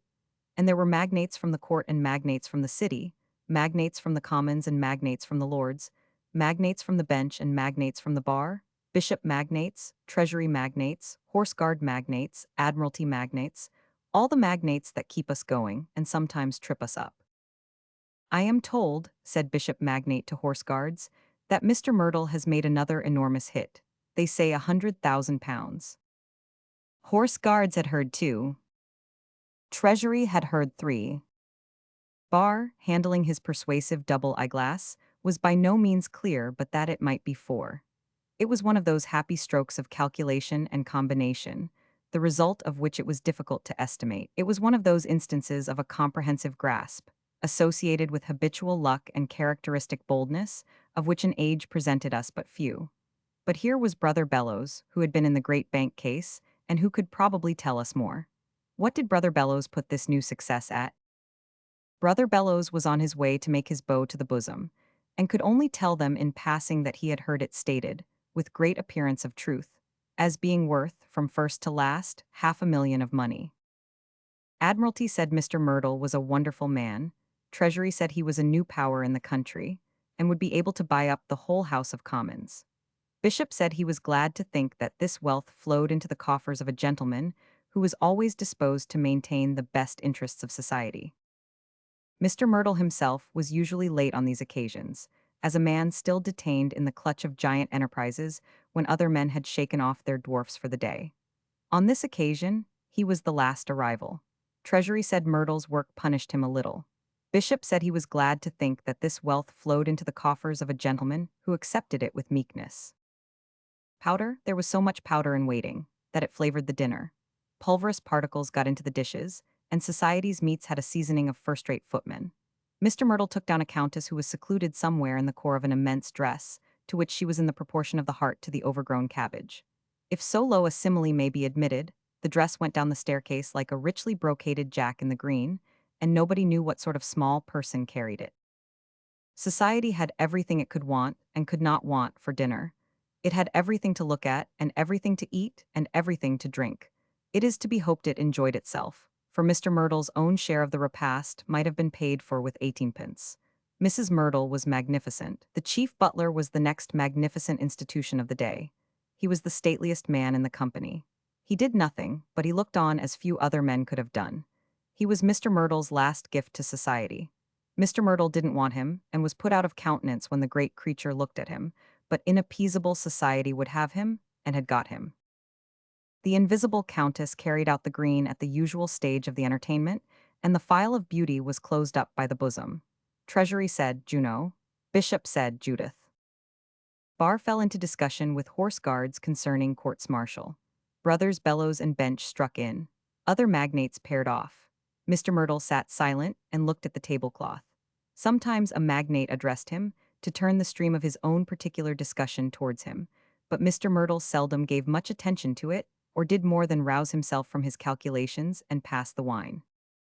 When they rose, so many of the magnates had something to say to Mr. Myrtle, individually, that he held little levies by the sideboard, and checked them off as they went out at the door. Treasury hoped he might venture to congratulate one of England's world-famed capitalists and merchant princes. He had turned that original sentiment in the House a few times, and it came easy to him on a new achievement. To extend the triumphs of such men was to extend the triumphs and resources of the nation, and Treasury felt, he gave Mr. Myrtle to understand, patriotic on the subject. "Thank you, my lord," said Mr. Myrtle. "Thank you. I accept your congratulations with pride, and I am glad you approve." "Why, I don't unreservedly approve, my dear Mr. Myrtle. Because," smiling Treasury turned him by the arm towards the sideboard and spoke banteringly, "it never can be worth your while to come among us and help us." Mr. Myrtle felt honored by the "No, no," said Treasury. "That is not the light in which one so distinguished for practical knowledge and great foresight can be expected to regard it. If we should ever be happily enabled, by accidentally possessing the control over circumstances, to propose to one so eminent to come among us and give us the weight of his influence, knowledge, and character, we could only propose it to him as a duty. In fact, as a duty that he owed to society." Mr. Myrtle intimated that society was the apple of his eye, and that its claims were paramount to every other consideration. Treasury moved on, and Barr came up. Barr, with his little insinuating jury droop, and fingering his persuasive double eyeglass, hoped he might be excused if he mentioned to one of the greatest converters of the root of all evil into the root of all good, who had for a long time reflected a shining luster on the annals even of our commercial country. If he mentioned, disinterestedly, and as, what we lawyers called in our pedantic way, amicus curiae, a fact that had come, by accident within his knowledge, he had been required to look over the title of a very considerable estate in one of the eastern counties, lying, in fact, for Mr. Myrtle knew we lawyers loved to be particular, on the borders of two of the eastern counties. Now, the title was perfectly sound, and the estate was to be purchased by one who had the command of money, jury droop, and persuasive eyeglass, on remarkably advantageous terms. This had come to Barr's knowledge only that day, and it had occurred to him, "I shall have the honor of dining with my esteemed friend Mr. Myrtle this evening, and strictly between ourselves, I will mention the opportunity." Such a purchase would involve not only a great legitimate political influence, but some half-dozen church presentations of considerable annual value. Now that Mr. Myrtle was already at no loss to discover means of occupying even his capital, and of fully employing even his active and vigorous intellect, Barr well knew. But he would venture to suggest that the question arose in his mind, whether one who had deservedly gained so high a position and so European a reputation did not owe it, we would not say to himself, but we would say to society, to possess himself of such influences as these, and to exercise them. We would not say for his own or for his party's, but we would say for society's benefit. Mr. Myrtle again expressed himself as wholly devoted to that object of his constant consideration, and Barr took his persuasive eyeglass up the grand staircase. Bishop then came undesignedly sidling in the direction of the sideboard. Surely the goods of this world, it occurred in an accidental way to Bishop to remark, could scarcely be directed into happier channels than when they accumulated under the magic touch of the wise and sagacious, who, while they knew the just value of riches, Bishop tried here to look as if he were rather poor himself, were aware of their importance, judiciously governed and rightly distributed, to the welfare of our brethren at large. Mr. Myrtle, with humility, expressed his conviction that Bishop couldn't mean him, and with inconsistency, expressed his high gratification in Bishop's good opinion. Bishop then, jauntily stepping out a little with his well-shaped right leg, as though he said to Mr. Myrtle, "Don't mind the apron, a mere form," put this case to his good friend. Whether it had occurred to his good friend that society might not unreasonably hope that one so blessed in his undertakings, and whose example on his pedestal was so influential with it, would shed a little money in the direction of a mission or so to Africa. Mr. Myrtle signifying that the idea should have his best attention, Bishop put another case. Whether his good friend had at all interested himself in the proceedings of our combined, additional, endowed dignitaries committee, and whether it had occurred to him that to shed a little money in that direction might be a great conception finely executed. Mr. Myrtle made a similar reply, and Bishop explained his reason for inquiring. Society looked to such men as his good friend to do such things. It was not that he looked to them, but that society looked to them. Just as it was not our committee who wanted the additional endowed dignitaries, but it was society that was in a state of the most agonizing uneasiness of mind until it got them. He begged to assure his good friend that he was extremely sensible of his good friend's regard on all occasions for the best interests of society. And he considered that he was at once consulting those interests and expressing the feeling of society, when he wished him continued prosperity, continued increase of riches, and continued things in general. Bishop then betook himself upstairs, and the other magnates gradually floated up after him until there was no one left below but Mr. Myrtle. That gentleman, after looking at the tablecloth until the soul of the chief butler glowed with a noble resentment, went slowly up after the rest, and became of no account in the stream of people on the grand staircase. Mrs. Myrtle was at home, the best of the jewels were hung out to be seen, society got what it came for. Mr. Myrtle drank 2 pennyworth of tea in a corner and got more than he wanted. Among the evening magnates was a famous physician, who knew everybody and whom everybody knew. On entering at the door, he came upon Mr. Myrtle drinking his tea in a corner and touched him on the arm. Mr. Myrtle started. "Oh, it's you. Any better today?" "No," said Mr. Myrtle, "I am no better. A pity I didn't see you this morning. Pray come to me tomorrow, or let me come to you." "Well," he replied, "I will come tomorrow as I drive by." Barr and Bishop had both been bystanders during this short dialogue, and as Mr. Myrtle was swept away by the crowd, they made their remarks upon it to the physician. Barr said there was a certain point of mental strain beyond which no man could go, that the point varied with various textures of brain and peculiarities of constitution, as he had had occasion to notice in several of his learned brothers. But the point of endurance passed by a line's breadth, depression and dyspepsia ensued. Not to intrude on the sacred mysteries of medicine, he took it, now, with the jury droop and persuasive eyeglass, that this was Myrtle's case. Bishop said that, when he was a young man, and had fallen for a brief space into the habit of writing sermons on Saturdays, a habit which all young sons of the church should sedulously avoid, he had frequently been sensible of a depression, arising as he supposed from an overtaxed intellect, upon which the yolk of a new-laid egg, beaten up by the good woman in whose house he at that time lodged, with a glass of sound sherry, nutmeg, and powdered sugar acted like a charm. Without presuming to offer so simple a remedy to the consideration of so profound a professor of the great healing art, he would venture to inquire whether the strain, being by way of intricate calculations, the spirits might not, humanly speaking, be restored to their tone by a gentle and yet generous stimulant. "Yes," said the physician, "yes, you are both right, but I may as well tell you that I can find nothing the matter with Mr. Myrtle. He has the constitution of a rhinoceros, the digestion of an ostrich, and the concentration of an oyster. As to nerves, Mr. Myrtle is of a cool temperament and not a sensitive man, is about as invulnerable, I should say, as Achilles. How such a man should suppose himself unwell without reason, you may think strange, but I have found nothing the matter with him. He may have some deep-seated recondite complaint. I can't say. I only say that at present I have not found it out." There was no shadow of Mr. Myrtle's complaint on the bosom now displaying precious stones in rivalry with many similar superb jewel stands. There was no shadow of Mr. Myrtle's complaint on young Sparkler hovering about the rooms, monomaniacally seeking any sufficiently ineligible young lady with no nonsense about her. There was no shadow of Mr. Myrtle's complaint on the barnacles and stilt-stockings, of whom whole colonies were present, or on any of the company. Even on himself, its shadow was faint enough as he moved about among the throng, receiving homage. Mr. Myrtle's complaint. Society and he had so much to do with one another in all things else, that it is hard to imagine his complaint, if he had one, being solely his own affair. Had he that deep-seated recondite complaint, and did any doctor find it out? Patience, in the meantime, the shadow of the Marshalsea wall was a real darkening influence, and could be seen on the Dorrit family at any stage of the sun's course.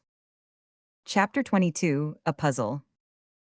Mr. Clennam did not increase in favor with the father of the Marshalsea, in the ratio of his increasing visits. His obtuseness on the great testimonial question was not calculated to awaken admiration in the paternal breast, but had rather a tendency to give offense in that sensitive quarter, and to be regarded as a positive shortcoming in point of gentlemanly feeling. An impression of disappointment, occasioned by the discovery that Mr. Clennam scarcely possessed that delicacy for which, in the confidence of his nature, he had been inclined to give him credit, began to darken the fatherly mind in connection with that gentleman. The father went so far as to say, in his private family circle, that he feared Mr. Clennam was not a man of high instincts. He was happy, he observed, in his public capacity as leader and representative of the college, to receive Mr. Clennam when he called to pay his respects, but he didn't find that he got on with him personally. There appeared to be something, he didn't know what it was, wanting in him. Howbeit, the father did not fail in any outward show of politeness, but, on the contrary, honored him with much attention, perhaps cherishing the hope that, although not a man of a sufficiently brilliant and spontaneous turn of mind to repeat his former testimonial unsolicited, it might still be within the compass of his nature to bear the part of a responsive gentleman in any correspondence that way tending. In the threefold capacity of the gentleman from outside who had been accidentally locked in on the night of his first appearance, of the gentleman from outside who had inquired into the affairs of the father of the Marshalsea, with the stupendous idea of getting him out, and of the gentleman from outside who took an interest in the child of the Marshalsea, Clennam soon became a visitor of mark. He was not surprised by the attentions he received from Mr. Chivery when that officer was on the lock, for he made little distinction between Mr. Chivery's politeness and that of the other turnkeys. It was on one particular afternoon that Mr. Chivery surprised him all at once, and stood forth from his companions in bold relief. Mr. Chivery, by some artful exercise of his power of clearing the lodge, had contrived to rid it of all sauntering collegians, so that Clennam, coming out of the prison, should find him on duty alone. "Private, I ask your pardon, sir," said Mr. Chivery in a secret manner, "but which way might you be going?" "I am going over the bridge." He saw in Mr. Chivery, with some astonishment, quite an allegory of silence as he stood with his key on his lips. "Private, I ask your pardon again," said Mr. Chivery, "but could you go round by Horsemonger Lane? Could you by any means find time to look in at that address?" Handing him a little card, printed for circulation among the connection of Chivery and Co., tobacconists, importers of pure Havana cigars, Bengal cheroots, and fine-flavored Cubas, dealers in fancy snuffs and C&C. "Private, it ain't tobacco business," said Mr. Chivery. "The truth is it's my wife. She's wishful to say a word to you, sir, upon a point respecting—" "Yes," said Mr. Chivery, answering Clennam's look of apprehension with a nod, "respecting her. I will make a point of seeing your wife directly." "Thank you, sir, much obliged. It ain't above 10 minutes out of your way. Please to ask for Mrs. Chivery." These instructions, Mr. Chivery, who had already let him out, cautiously called through a little slide in the outer door, which he could draw back from within for the inspection of visitors when it pleased him. Arthur Clennam, with the card in his hand, betook himself to the address set forth upon it and speedily arrived there. It was a very small establishment, wherein a decent woman sat behind the counter working at her needle. Little jars of tobacco, little boxes of cigars, a little assortment of pipes, a little jar or two of snuff, and a little instrument like a shoeing horn for serving it out, composed the retail stock in trade. Arthur mentioned his name and his having promised to call, on the solicitation of Mr. Chivery, about something relating to Miss Dorrit, he believed. Mrs. Chivery at once laid aside her work, rose up from her seat behind the counter, and deploringly shook her head. "You may see him now," said she, "if you'll condescend to take a peep." With these mysterious words, she preceded the visitor into a little parlor behind the shop, with a little window in it commanding a very little dull backyard. In this yard a wash of sheets and tablecloths tried, in vain, for want of air, to get itself dried on a line or two, and among those flapping articles was sitting in a chair, like the last mariner left alive on the deck of a damp ship, without the power of furling the sails, a little woebegone young man. "Our John," said Mrs. Chivery. Not to be deficient in interest, Clennam asked what he might be doing there. "It's the only change he takes," said Mrs. Chivery, shaking her head afresh. "He won't go out even in the backyard when there's no linen, but when there's linen to keep the neighbors' eyes off, he'll sit there, hours he will. Says he feels as if it was groves." Mrs. Chivery shook her head again, put her apron in a motherly way to her eyes, and reconducted her visitor into the regions of the business. "Please to take a seat, sir," said Mrs. Chivery. "Miss Dorrit is the matter with our John, sir. He's a breaking his heart for her, and I would wish to take the liberty to ask how it's to be made good to his parents when bust." Mrs. Chivery, who was a comfortable-looking woman, much respected about Horsemonger Lane for her feelings and her conversation, uttered this speech with fell composure, and immediately afterwards began again to shake her head and dry her eyes. "Sir," said she in continuation, "you are acquainted with the family, and have interested yourself with the family, and are influential with the family. If you can promote views calculated to make two young people happy, let me, for our John's sake, and for both their sakes, implore you so to do." "I have been so habituated," returned Arthur at a loss, "during the short time I have known her, to consider little. I have been so habituated to consider Miss Dorrit in a light altogether removed from that in which you present her to me, that you quite take me by surprise. Does she know your son?" "Brought up together, sir," said Mrs. Chivery, "played together." "Does she know your son as her admirer?" "Oh, bless you, sir," said Mrs. Chivery, with a sort of triumphant shiver, "she never could have seen him on a Sunday without knowing he was that. His cane alone would have told it long ago if nothing else had. Young men like John don't take to ivory hands a pinting for nothing. How did I first know it myself? Similarly. Perhaps Miss Dorrit may not be so ready as you see." "Then she knows it, sir," said Mrs. Chivery, "by word of mouth." "Are you sure?" "Sir," said Mrs. Chivery, "sure and cert as in this house I am. I see my son go out with my own eyes when in this house I was, and I see my son come in with my own eyes when in this house I was, and I know he done it." Mrs. Chivery derived a surprising force of emphasis from the foregoing circumstantiality and repetition. "May I ask you how he came to fall into the desponding state which causes you so much uneasiness?" "That," said Mrs. Chivery, "took place on that same day, when to this house I see that John with these eyes return. Never been himself in this house since. Never was like what he has been since, not from the hour when to this house 7 year ago me and his father, as tenants by the quarter, came." An effect in the nature of an affidavit was gained from this speech by Mrs. Chivery's peculiar power of construction. "May I venture to inquire, what is your version of the matter?" "You may," said Mrs. Chivery, "and I will give it to you in honor and in word as true as in this shop I stand. Our John has every one's good word and every one's good wish. He played with her as a child when in that yard a child she played. He has known her ever since. He went out upon the Sunday afternoon, when in this very parlor he had dined, and met her, with appointment or without appointment, which I do not pretend to say. He made his offer to her. Her brother and sister is high in their views and against our John. Her father is all for himself in his views and against sharing her with anyone, under which circumstances she has answered our John, 'No, John, I cannot have you. I cannot have any husband. It is not my intentions ever to become a wife. It is my intentions to be always a sacrifice. Farewell, find another worthy of you, and forget me.' This is the way in which she is doomed to be a constant slave to them that are not worthy that a constant slave she unto them should be. This is the way in which our John has come to find no pleasure but in taking cold among the linen, and in showing in that yard, as in that yard I have myself shown you, a broken-down ruin that goes home to his mother's heart." Here the good woman pointed to the little window, whence her son might be seen sitting disconsolate in the tuneless groves, and again shook her head and wiped her eyes, and besought him, for the united sakes of both the young people, to exercise his influence towards the bright reversal of these dismal events.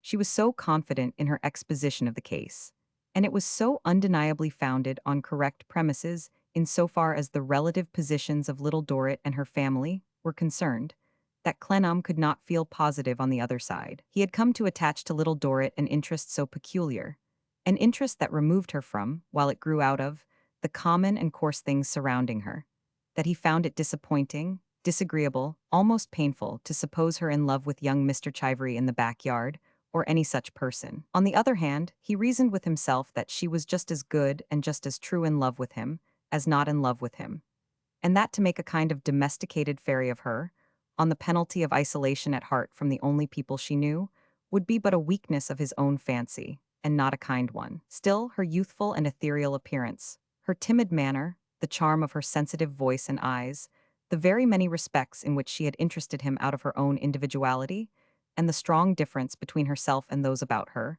were not in unison, and were determined not to be in unison with this newly presented idea. He told the worthy Mrs. Chivery, after turning these things over in his mind. He did that, indeed, while she was yet speaking, that he might be relied upon to do his utmost at all times to promote the happiness of Miss Dorrit, and to further the wishes of her heart if it were in his power to do so, and if he could discover what they were. At the same time, he cautioned her against assumptions and appearances, enjoined strict silence and secrecy, lest Miss Dorrit should be made unhappy, and particularly advised her to endeavor to win her son's confidence, and so to make quite sure of the state of the case. Mrs. Chivery considered the latter precaution superfluous, but said she would try. She shook her head as if she had not derived all the comfort she had fondly expected from this interview, but thanked him nevertheless for the trouble he had kindly taken. They then parted good friends, and Arthur walked away. The crowd in the street jostling the crowd in his mind, and the two crowds making a confusion, he avoided London Bridge and turned off in the quieter direction of the Iron Bridge. He had scarcely set foot upon it when he saw Little Dorrit walking on before him. It was a pleasant day, with a light breeze blowing, and she seemed to have that minute come there for air. He had left her in her father's room within an hour. It was a timely chance, favorable to his wish of observing her face and manner when no one else was by. He quickened his pace, but before he reached her, she turned her head. "Have I startled you?" he asked. "I thought I knew the step," she answered, hesitating. "And did you know it, Little Dorrit? You could hardly have expected mine." "I did not expect any, but when I heard a step I thought it sounded like yours." "Are you going further?" "No, sir, I am only walking here for a little change." They walked together, and she recovered her confiding manner with him, and looked up in his face as she said, after glancing around, "It is so strange. Perhaps you can hardly understand it. I sometimes have a sensation as if it was almost unfeeling to walk here." "Unfeeling?" "To see the river and so much sky and so many objects and such change and motion. Then to go back, and find him in the same cramped place." "Ah, yes, but going back, you must remember that you take with you the spirit and influence of such things to cheer him." "Do I? I hope I may. I am afraid you fancy too much, sir, and make me out too powerful. If you were in prison, could I bring such comfort to you?" "Yes, Little Dorrit, I am sure of it." He gathered from a tremor on her lip, and a passing shadow of great agitation on her face, that her mind was with her father. He remained silent for a few moments that she might regain her composure. The Little Dorrit, trembling on his arm, was less in unison than ever with Mrs. Chivery's theory, and yet was not irreconcilable with a new fancy which sprung up within him, that there might be someone else in the hopeless, newer fancy still, in the hopeless unattainable distance. They turned, and Clennam said, "Here was Maggie coming." Little Dorrit looked up, surprised, and they confronted Maggie, who brought herself at sight of them to a dead stop. She had been trotting along, so preoccupied and busy that she had not recognized them until they turned upon her. She was now in a moment so conscience-stricken that her very basket partook of the change. "Maggie, you promised me to stop near father." "So I would, little mother, only he wouldn't let me. If he takes and sends me out, I must go. If he takes and says, 'Maggie, you hurry away and back with that letter, and you shall have a sixpence if the answer's a good un,' I must take it. Lor, little mother, what's a poor thing of 10-year-old to do? And if Mr. Tip, if he happens to be a coming in as I come out, and if he says, 'Where are you going, Maggie?' And if I says, 'I'm a going so, and if he says, 'I'll have a try too,' and if he goes into the George and writes a letter, and if he gives it me and says, 'Take that one to the same place, and if the answer's a good un, I'll give you a shilling,' it ain't my fault, mother." Arthur read, in Little Dorrit's downcast eyes, to whom she foresaw that the letters were addressed. "I'm a going so, there, that's where I am a going to," said Maggie. "I'm a going so. It ain't you, little mother, that's got anything to do with it, it's you, said Maggie, addressing Arthur. "You'd better come so, and let me take and give 'em to you." "We will not be so particular as that, Maggie. Give them me here," said Clennam in a low voice. "Well then, come across the road," answered Maggie in a very loud whisper. "Little mother wasn't to know nothing of it, and she would never have known nothing of it if you had only gone so, instead of bothering and loitering about. It ain't my fault. I must do what I am told. They ought to be ashamed of themselves for telling me." Clennam crossed to the other side, and hurriedly opened the letters. That from the father mentioned that most unexpectedly finding himself in the novel position of having been disappointed of a remittance from the city on which he had confidently counted.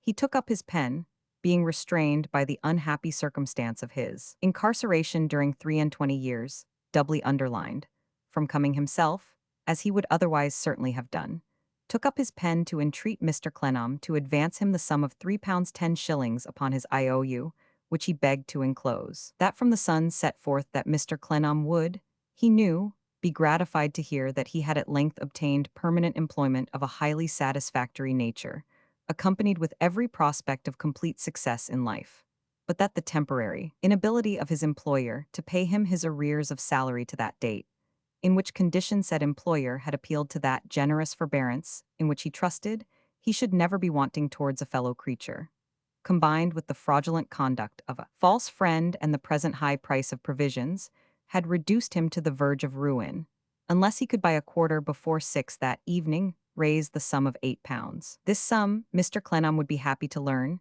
he had, through the promptitude of several friends who had a lively confidence in his probity, already raised, with the exception of a trifling balance of £1 17 and fourpence, the loan of which balance, for the period of 1 month, would be fraught with the usual beneficent consequences. These letters Clennam answered with the aid of his pencil and pocketbook, on the spot, sending the father what he asked for, and excusing himself from compliance with the demand of the son. He then commissioned Maggie to return with his replies, and gave her the shilling of which the failure of her supplemental enterprise would have disappointed her otherwise. When he rejoined Little Dorrit, and they had begun walking as before, she said all at once, "I think I had better go home." "Don't be distressed," said Clennam. "I have answered the letters, they were nothing, you know what they were nothing." "But I am afraid," she returned, "to leave him, I am afraid to leave any of them. When I am gone, they pervert, but they don't mean it, even Maggie." It was a very innocent commission that she undertook, poor thing. And in keeping it secret from you, she supposed, no doubt, that she was only saving you uneasiness. "Yes, I hope so. But I had better go home. It was but the other day that my sister told me I had become so used to the prison that I had its tone and character. It must be so. I am sure it must be when I see these things. My place is there. I am better there. It is unfeeling in me to be here when I can do the least thing there. Goodbye, I had far better stay at home." The agonized way in which she poured this out, as if it burst of itself from her suppressed heart, made it difficult for Clennam to keep the tears from his eyes as he saw and heard her. "Don't call it home, my child," he entreated. "It is always painful to me to hear you call it home. But it is home, what else can I call home? Why should I ever forget it for a single moment? You never do, dear Little Dorrit, in any good and true service. I hope not, oh I hope not, but it is better for me to stay there, much better, much more dutiful, much happier. Please don't go with me, let me go by myself. Goodbye, God bless you, thank you, thank you." He felt that it was better to respect her entreaty, and did not move while her slight form went quickly away from him. When it had fluttered out of sight, he turned his face towards the water and stood thinking. She would have been distressed at any time by this discovery of the letters, but so much so, and in that unrestrainable way.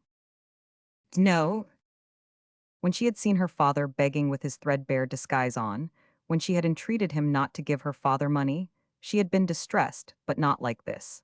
Something had made her keenly and additionally sensitive just now. Now, was there someone in the hopeless, unattainable distance? Or had the suspicion been brought into his mind by his own associations of the troubled river, running beneath the bridge with the same river higher up, its changeless tune upon the prow of the ferry boat, so many miles an hour the peaceful flowing of the stream? Here the rushes, there the lilies, nothing uncertain or unquiet. He thought of his poor child Little Dorrit for a long time there. He thought of her going home. He thought of her in the night. He thought of her when the day came round again. And the poor child Little Dorrit thought of him, too faithfully, too faithfully, in the shadow of the Marshalsea wall. Chapter 23, Machinery in Motion. Mr. Meagles bestirred himself with such prompt activity in the matter of the negotiation with Daniel Doyce, which Clennam had entrusted to him, that he soon brought it into business train, and called on Clennam at 9 o'clock one morning to make his report. "Doyce is highly gratified by your good opinion," he opened the business by saying, "and desires nothing so much as that you should examine the affairs of the works for yourself, and entirely understand them. He has handed me the keys of all his books and papers. Here they are jingling in this pocket, and the only charge he has given me is, let Mr. Clennam have the means of putting himself on a perfect equality with me as to knowing whatever I know. If it should come to nothing after all, he will respect my confidence. Unless I was sure of that to begin with, I should have nothing to do with him. And there, you see, said Mr. Meagles, you have Daniel Doyce all over. A very honorable character. Oh, yes, to be sure, not a doubt of it. Odd, but very honorable. Very odd, though. Now, would you believe, Clennam, said Mr. Meagles with a hearty enjoyment of his friend's eccentricity, that I had a whole morning in what's-his-name yard? Bleeding Heart. A whole morning in Bleeding Heart Yard, before I could induce him to pursue the subject at all. How was that? How was that, my friend? I no sooner mentioned your name in connection with it than he declared off. Declared off on my account? I no sooner mentioned your name, Clennam, than he said, that will never do. What did he mean by that? I asked him. No matter, Meagles, that would never do. Why would it never do? You'll hardly believe it, Clennam, said Mr. Meagles, laughing within himself. But it came out that it would never do, because you and he, walking down to Twickenham together, had glided into a friendly conversation, in the course of which he had referred to his intention of taking a partner, supposing, at the time that you were as firmly and finally settled as St. Paul's Cathedral. Whereas, says he, Mr. Clennam might now believe, if I entertained his proposition, that I had a sinister and designing motive in what was open free speech, which I can't bear, says he, which I really am too proud to bear. I should as soon suspect. Of course you would, interrupted Mr. Meagles, and so I told him. But it took a morning to scale that wall, and I doubt if any other man than myself, he likes me of old, could have got his leg over it. Well, Clennam, this businesslike obstacle surmounted, he then stipulated that before resuming with you I should look over the books and form my own opinion. I looked over the books and formed my own opinion. Is it on the whole for or against? Says he. For, says I then, says he, you may now, my good friend, give Mr. Clennam the means of forming his opinion, to enable him to do which, without bias and with perfect freedom, I shall go out of town for a week. And he's gone, said Mr. Meagles. That's the rich conclusion of the thing.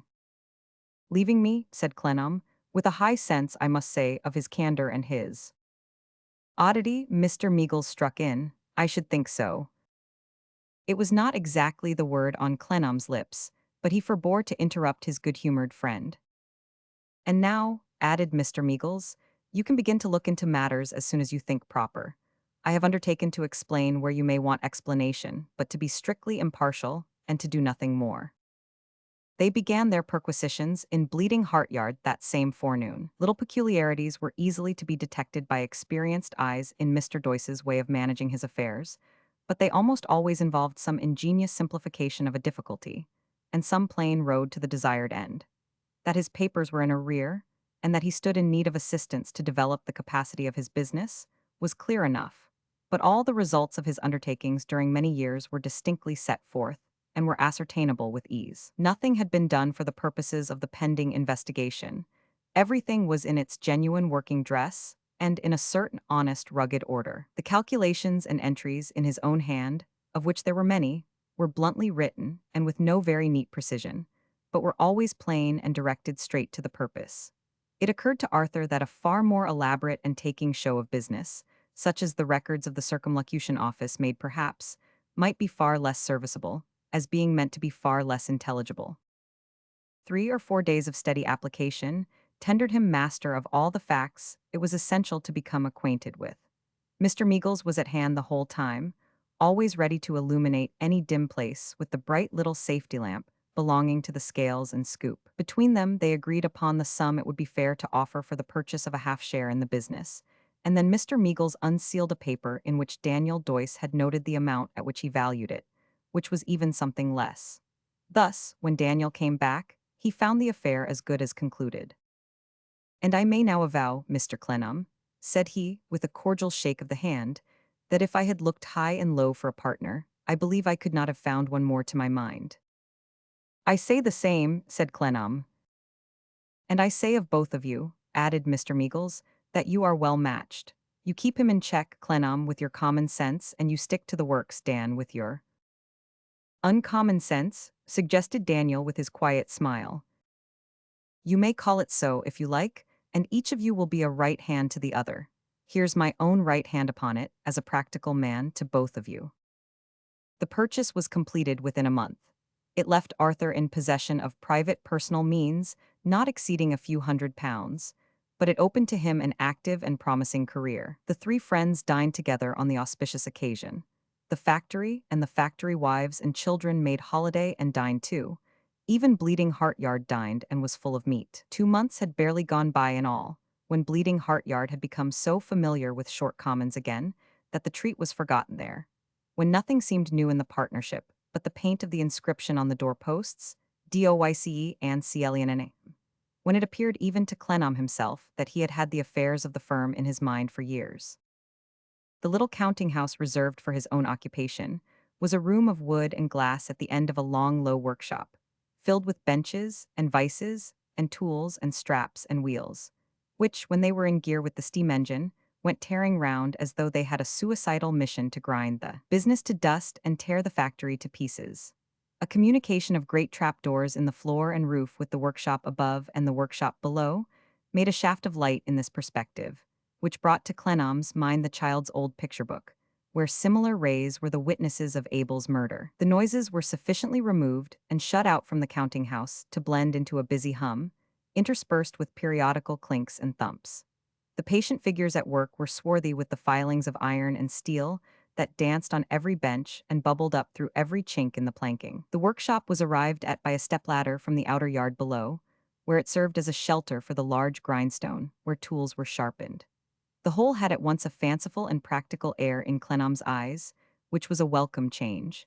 And, as often as he raised them from his first work of getting the array of business documents into perfect order, he glanced at these things with a feeling of pleasure in his pursuit that was new to him. Raising his eyes thus one day, he was surprised to see a bonnet laboring up the stepladder. The unusual apparition was followed by another bonnet. He then perceived that the first bonnet was on the head of Mr. F.S. Ant, and that the second bonnet was on the head of Flora, who seemed to have propelled her legacy up the steep ascent with considerable difficulty. 244M. Original. Though not altogether enraptured at the sight of these visitors, Clennam lost no time in opening the counting-house door and extricating them from the workshop, a rescue which was rendered the more necessary by Mr. F.S. Ant already stumbling over some impediment and menacing steam power as an institution with a stony reticule she carried. Good gracious, Arthur! I should say Mr. Clennam, far more proper. The climb we have had to get up here and however to get down again without a fire escape, and Mr. F.S. Ant slipping through the steps and bruised all over, and you in the machinery and foundry, way to only think, and never told us. Thus Flora out of breath. Meanwhile, Mr. F.S. Ant rubbed her esteemed insteps with her umbrella and vindictively glared.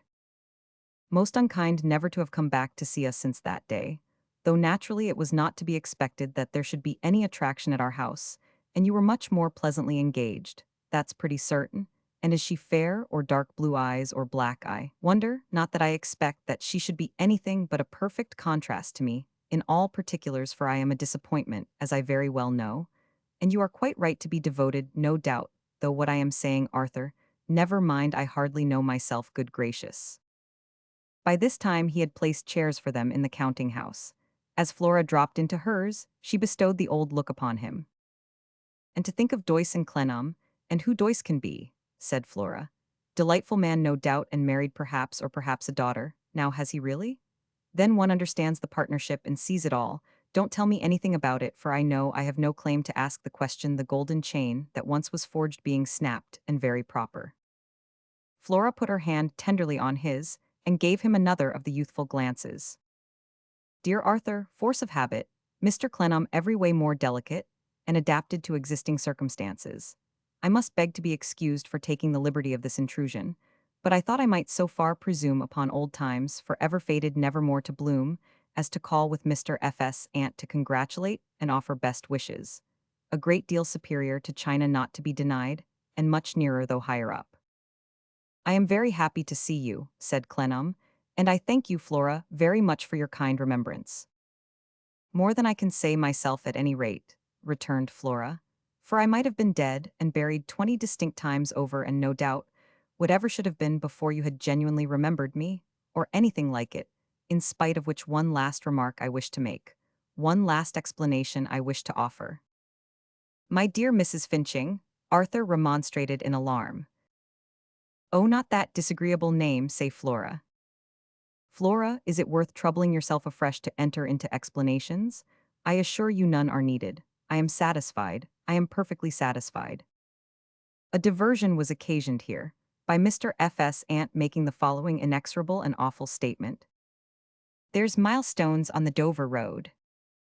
With such mortal hostility towards the human race did she discharge this missile, that Clennam was quite at a loss how to defend himself, the rather as he had been already perplexed in his mind by the honor of a visit from this venerable lady, when it was plain she held him in the utmost abhorrence. He could not but look at her with disconcertment, as she sat breathing bitterness and scorn, and staring leagues away. Flora, however, received the remark as if it had been of a most apposite and agreeable nature, approvingly observing aloud that Mr. F.S. Ant had a great deal of spirit. Stimulated either by this compliment or by her burning indignation, that illustrious woman then added, "Let him meet it if he can," and, with a rigid movement of her stony reticule, an appendage of great size and of a fossil appearance, indicated that Clennam was the unfortunate person at whom the challenge was hurled. "One last remark," resumed Flora. "I was going to say I wish to make one last explanation I wish to offer. Mr. F.S. Ant and myself would not have intruded on business hours, Mr. F. having been in business. And though the wine trade still business, is equally business, call it what you will, and business habits are just the same as witness Mr. F. himself, who had his slippers always on the mat at 10 minutes before 6 in the afternoon, and his boots inside the fender at 10 minutes before 8 in the morning to the moment, in all weathers light or dark, would not therefore have intruded without a motive, which being kindly meant, it may be hoped will be kindly taken, Arthur. Mr. Clennam far more proper, even Doyce and Clennam probably more businesslike." "Pray say nothing in the way of apology," Arthur entreated. "You are always welcome." "Very polite of you to say so, Arthur. Cannot remember Mr. Clennam until the word is out. Such is the habit of times for ever fled, and so true it is that oft in the stilly night ere slumber's chain has bound people, fond memory brings the light of other days around people. Very polite, but more polite than true, I am afraid, for to go into the machinery business without so much as sending a line or a card to Papa. I don't say me though there was a time, but that is past, and stern reality has now my gracious never mind. Does not look like it, you must confess." Even Flora's commas seemed to have fled on this occasion. She was so much more disjointed and voluble than in the preceding interview. "Though indeed," she hurried on, "nothing else is to be expected, and why should it be expected? And if it's not to be expected, why should it be? And I am far from blaming you or anyone. When your mamma and my papa worried us to death and severed the golden bowl. I mean bond, but I dare say you know what I mean, and if you don't lose much and care just as little, I will venture to add, when they severed the golden bond that bound us and threw us into fits of crying on the sofa, nearly choked at least myself, everything was changed. And in giving my hand to Mr. F., I know, I did so with my eyes open, but he was so very unsettled, and in such low spirits that he had distractedly alluded to the river, if not oil of something from the chemist's, and I did it for the best." "My good Flora, we settled that before. It was all quite right." "It's perfectly clear you think so," returned Flora, "for you take it very coolly. If I hadn't known it to be China, I should have guessed myself the polar regions. Dear Mr. Clennam, you are right, however, and I cannot blame you, but as to Doyce and Clennam Papa's property being about here, we heard it from Panks, and but for him, we never should have heard one word about it, I am satisfied." "No, no, don't say that." "What nonsense not to say it, Arthur. Doyce and Clennam. Easier and less trying to me than Mr. Clennam, when I know it and you know it too and can't deny it." "But I do deny it, Flora. I should soon have made you a friendly visit." "Ah," said Flora, tossing her head. "I dare say," and she gave him another of the old looks. "However, when Panks told us, I made up my mind that Mr. F.S. Ant and I would come and call, because when Papa, which was before that, happened to mention her name to me, and to say that you were interested in her, I said at the moment, good gracious, why not have her here then, when there's anything to do instead of putting it out?" "When you say her," observed Clennam, by this time pretty well bewildered, "do you mean Mr. F.S.?" "My goodness, Arthur, Doyce and Clennam, really easier to me with old remembrances.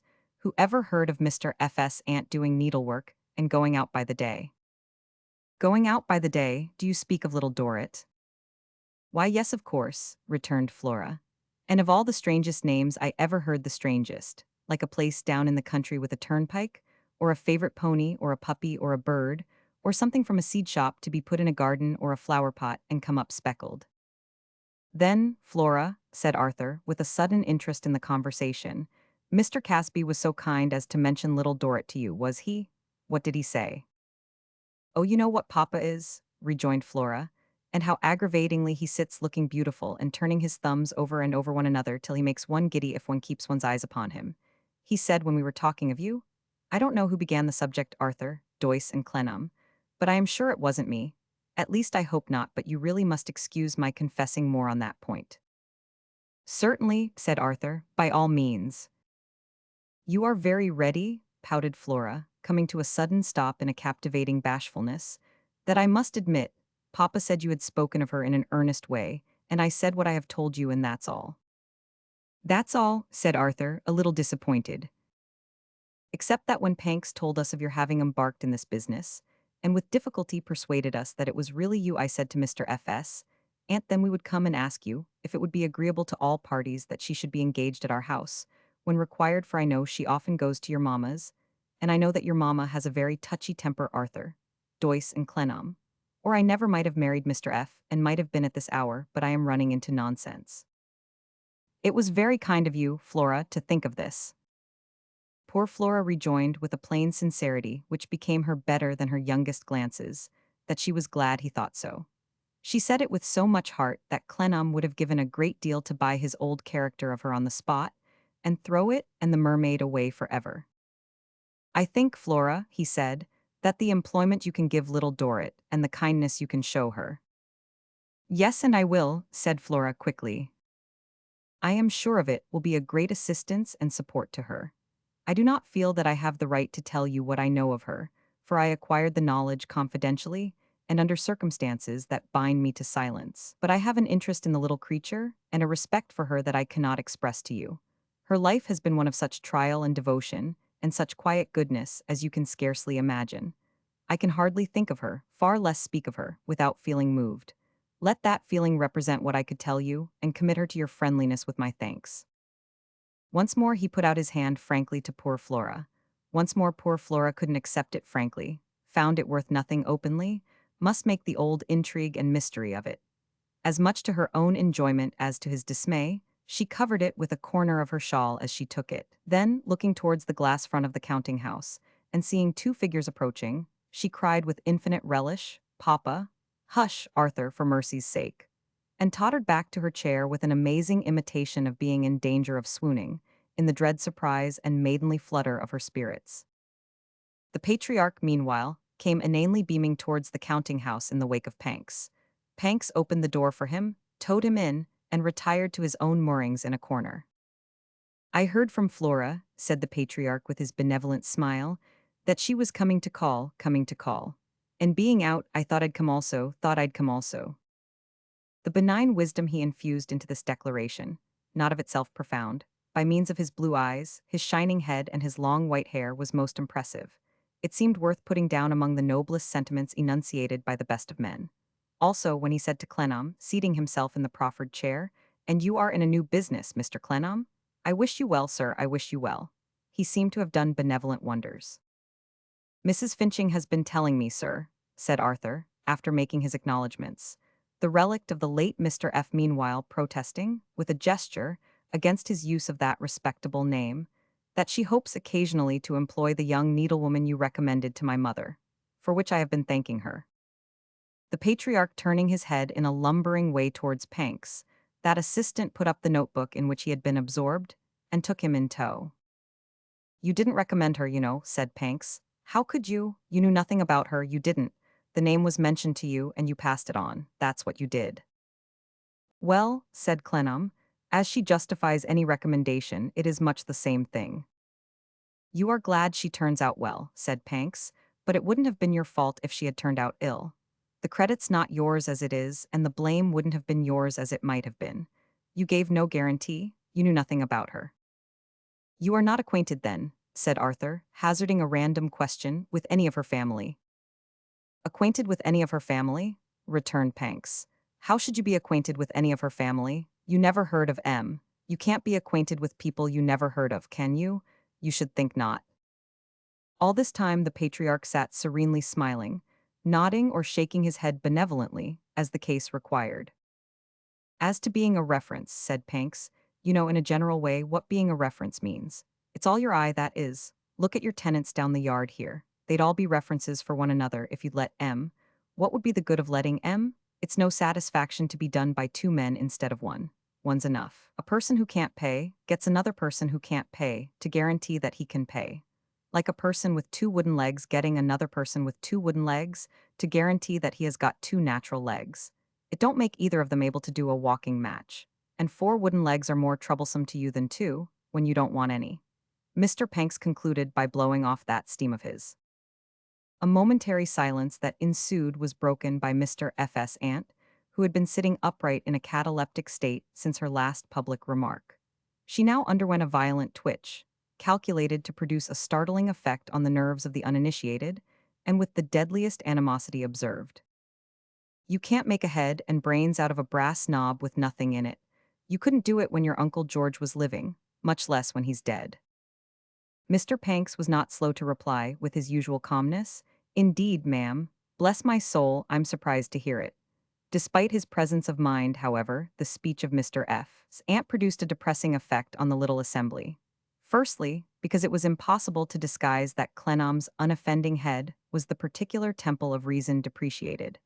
And secondly, because nobody ever knew on these occasions whose Uncle George was referred to, or what spectral presence might be invoked under that appellation. Therefore Flora said, though still not without a certain boastfulness and triumph in her legacy, that Mr. F.'s aunt was very lively today, and she thought they had better go. But Mr. F.'s aunt proved so lively as to take the suggestion in unexpected dudgeon and declare that she would not go, adding, with several injurious expressions, that if he, too evidently meaning Clennam, wanted to get rid of her, let him chuck her out of Winder, and urgently expressing her desire to see him perform that ceremony. In this dilemma, Mr. Panks, whose resources appeared equal to any emergency in the patriarchal waters, slipped on his hat, slipped out at the counting-house door, and slipped in again a moment afterwards with an artificial freshness upon him, as if he had been in the country for some weeks. "Why, bless my heart, ma'am," said Mr. Panks, rubbing up his hair in great astonishment. "Is that you? How do you do, ma'am? You are looking charming today. I am delighted to see you. Favor me with your arm, ma'am. We'll have a little walk together, you and me, if you'll honor me with your company."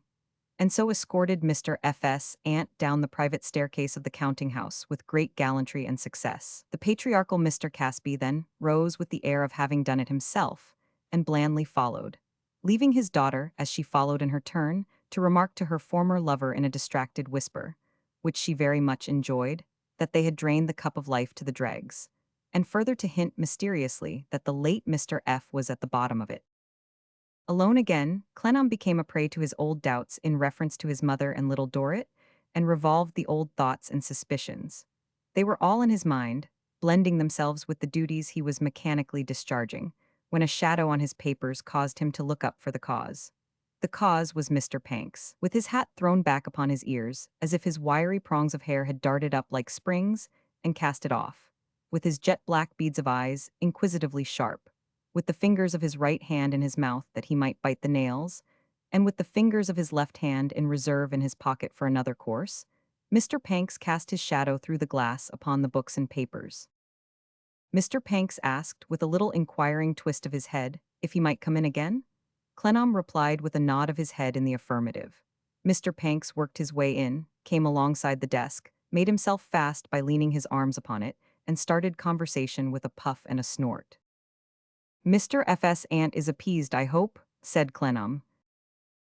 "All right, sir," said Panks. "I am so unfortunate as to have awakened a strong animosity in the breast of that lady," said Clennam. "Do you know why?" "Does she know why?" said Panks. "I suppose not." "I suppose not," said Panks. He took out his notebook, opened it, shut it, dropped it into his hat, which was beside him on the desk, and looked in at it as it lay at the bottom of the hat, all with a great appearance of consideration. "Mr. Clennam," he then began, "I am in want of information, sir." "Connected with this firm?" asked Clennam. "No," said Panks. "With what then, Mr. Panks? That is to say, assuming that you want it of me." "Yes, sir, yes, I want it of you," said Panks, "if I can persuade you to furnish it. A B.C.D.D.A.D.E.D.I. do? Dictionary order. Dorrit, that's the name, sir." Mr. Panks blew off his peculiar noise again and fell to at his right-hand nails. Arthur looked searchingly at him. He returned the look. I don't understand you, Mr. Panks. That's the name that I want to know about. And what do you want to know? Whatever you can and will tell me. This comprehensive summary of his desires was not discharged without some heavy laboring on the part of Mr. Panks's machinery. This is a singular visit, Mr. Panks. It strikes me as rather extraordinary that you should come with such an object to me. It may be all extraordinary together, returned Panks. It may be out of the ordinary course and yet be business. In short, it is business. I am a man of business. What business have I in this present world except to stick to business? No business. With his former doubt whether this dry-hard personage were quite in earnest, Clennam again turned his eyes attentively upon his face. It was as scrubby and dingy as ever, and as eager and quick as ever, and he could see nothing lurking in it that was at all expressive of a latent mockery that had seemed to strike upon his ear in the voice. Now, said Panks, to put this business on its own footing, it's not my proprietor S. Do you refer to Mr. Casby as your proprietor? Panks nodded. My proprietor, put a case. Say, at my proprietor's I hear name of young person Mr. Clennam wants to serve. Say, name first mentioned to my proprietor by Plornish in the yard. Say, I go to Plornish. Say, I ask Plornish as a matter of business for information. Say, Plornish, though 6 weeks in arrear to my proprietor, declines. Say, Mrs. Plornish declines. Say, both refer to Mr. Clennam, put the case. Well? Well, sir, returned Panks. Say, I come to him. Say, here I am. With those prongs of hair sticking up all over his head, and his breath coming and going very hard and short, the busy Panks fell back a step, in tug metaphor, took half a turn astern, as if to show his dingy hull complete, then forged ahead again, and directed his quick glance by turns into his hat where his notebook was, and into Clennam's face. Mr. Panks, not to trespass on your grounds of mystery, I will be as plain with you as I can. Let me ask 2 questions. First, all right, said Panks, holding up his dirty forefinger with his broken nail. I see. What's your motive? Exactly. Motive, said Panks. Good. Nothing to do with my proprietor, not stateable at present, ridiculous to state at present, but good. Desiring to serve young person, name of Dorrit, said Panks with his forefinger still up as a caution. Better admit motive to be good. Secondly and lastly, what do you want to know? Mr. Panks fished up his notebook before the question was put, and buttoning it with care in an inner breast pocket, and looking straight at Clennam all the time, replied with a pause and a puff. I want supplementary information of any sort. Clennam could not withhold a smile, as the panting little steam tug, so useful to that unwieldy ship, the Casby, waited on and watched him as if it were seeking an opportunity of running in and rifling him of all he wanted before he could resist its maneuvers. Though there was that in Mr. Panks's eagerness, too, which awakened many wondering speculations in his mind. After a little consideration, he resolved to supply Mr. Panks with such leading information as it was in his power to impart him, well knowing that Mr. Panks, if he failed in his present research, was pretty sure to find other means of getting it. He, therefore, first requesting Mr. Panks to remember his voluntary declaration that his proprietor had no part in the disclosure, and that his own intentions were good, 2 declarations which that coaly little gentleman with the greatest ardor repeated, openly told him that as to the Dorrit lineage or former place of habitation, he had no information to communicate, and that his knowledge of the family did not extend beyond the fact that it appeared to be now reduced to 5 members, namely, to 2 brothers, of whom one was single, and one a widower with 3 children. The ages of the whole family he made known to Mr. Panks, as nearly as he could guess at them. And finally, he described to him the position of the father of the Marshalsea, and the course of time and events through which he had become invested with that character. To all this, Mr. Panks, snorting and blowing in a more and more portentous manner as he became more interested, listened with great attention, appearing to derive the most agreeable sensations from the painfulest parts of the narrative, and particularly to be quite charmed by the account of William Dorrit's long imprisonment. In conclusion, Mr. Panks, said Arthur, I have but to say this. I have reasons beyond a personal regard for speaking as little as I can of the Dorrit family, particularly at my mother's house. Mr. Panks nodded, and for knowing as much as I can. So devoted a man of business as you are, eh? for Mr. Panks had suddenly made that blowing effort with unusual force. "It's nothing," said Panks. "So devoted a man of business as yourself has a perfect understanding of a fair bargain. I wish to make a fair bargain with you, that you shall enlighten me concerning the Dorrit family when you have it in your power, as I have enlightened you. It may not give you a very flattering idea of my business habits, that I failed to make my terms beforehand," continued Clennam, "but I prefer to make them a point of honor.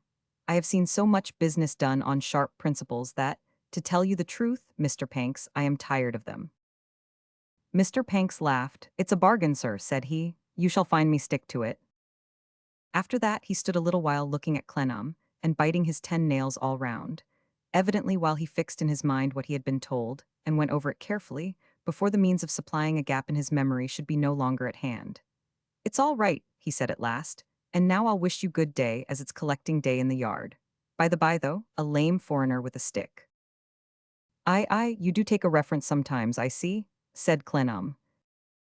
"When he can pay, sir," replied Panks. "Take all you can get and keep back all you can't be forced to give up. That's business. The lame foreigner with the stick wants a top room down the yard. Is he good for it?" "I am," said Clennam, "and I will answer for him." "That's enough. What I must have of Bleeding Heart Yard," said Panks, making a note of the case in his book, "is my bond. I want my bond, you see. Pay up or produce your property. That's the watchword down the yard. The lame foreigner with the stick represented that you sent him, but he could represent, as far as that goes, that the great Mogul sent him. He has been in the hospital, I believe." "Yes, through having met with an accident. He is only just now discharged." "It's pauperizing a man, sir. I have been shown to let him into a hospital," said Panks, and again blew off that remarkable sound. "I have been shown so too," said Clennam coldly. Mr. Panks, being by that time quite ready for a start, got under steam in a moment, and, without any other signal or ceremony, was snorting down the stepladder and working into Bleeding Heart Yard, before he seemed to be well out of the counting-house.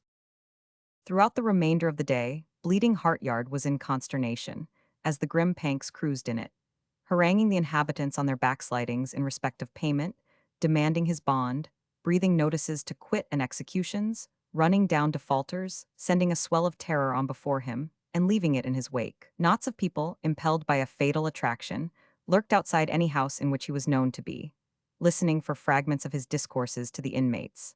And when he was rumored to be coming down the stairs, often could not disperse so quickly, but that he would be prematurely in among them, demanding their own arrears and rooting them to the spot. Throughout the remainder of the day, Mr. Panks's "What were they up to? And what did they mean by it?" sounded all over the yard. Mr. Panks wouldn't hear of excuses, wouldn't hear of complaints, wouldn't hear of repairs, wouldn't hear of anything but unconditional money down. Perspiring and puffing and darting about in eccentric directions, and becoming hotter and dingier every moment, he lashed the tide of the yard into a most agitated and turbid state. It had not settled down into calm water again full 2 hours after he had been seen fuming away on the horizon at the top of the steps. There were several small assemblages of the Bleeding Hearts at the popular points of meeting in the yard that night, among whom it was universally agreed that Mr. Panks was a hard man to have to do with, and that it was much to be regretted, so it was, that a gentleman like Mr. Casby should put his rents in his hands and never know him in his true light.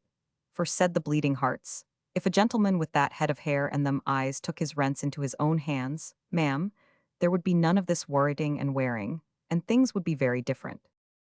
At which identical evening hour and minute, the patriarch, who had floated serenely through the yard in the forenoon before the harrying began, with the express design of getting up this trustfulness in his shining bumps and silken locks, at which identical hour and minute, that first-rate humbug of 1,000 guns was heavily floundering in the little dock of his exhausted tug at home, and was saying, as he turned his thumbs, "A very bad day's work, Panks, very bad day's work. It seems to me, sir, and I must insist on making this observation forcibly in justice to myself, that you ought to have got much more money, much more money." Chapter 24, Fortune-Telling. Little Dorrit received a call that same evening from Mr. Plornish, who, having intimated that he wished to speak to her privately, in a series of coughs so very noticeable as to favor the idea that her father, as regarded her seamstress occupation, was an illustration of the axiom that there are no such stone-blind men as those who will not see. obtained an audience with her on the common staircase outside the door.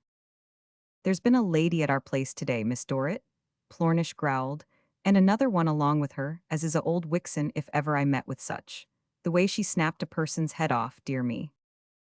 The mild Plornish was at first quite unable to get his mind away from Mr. F.'s aunt.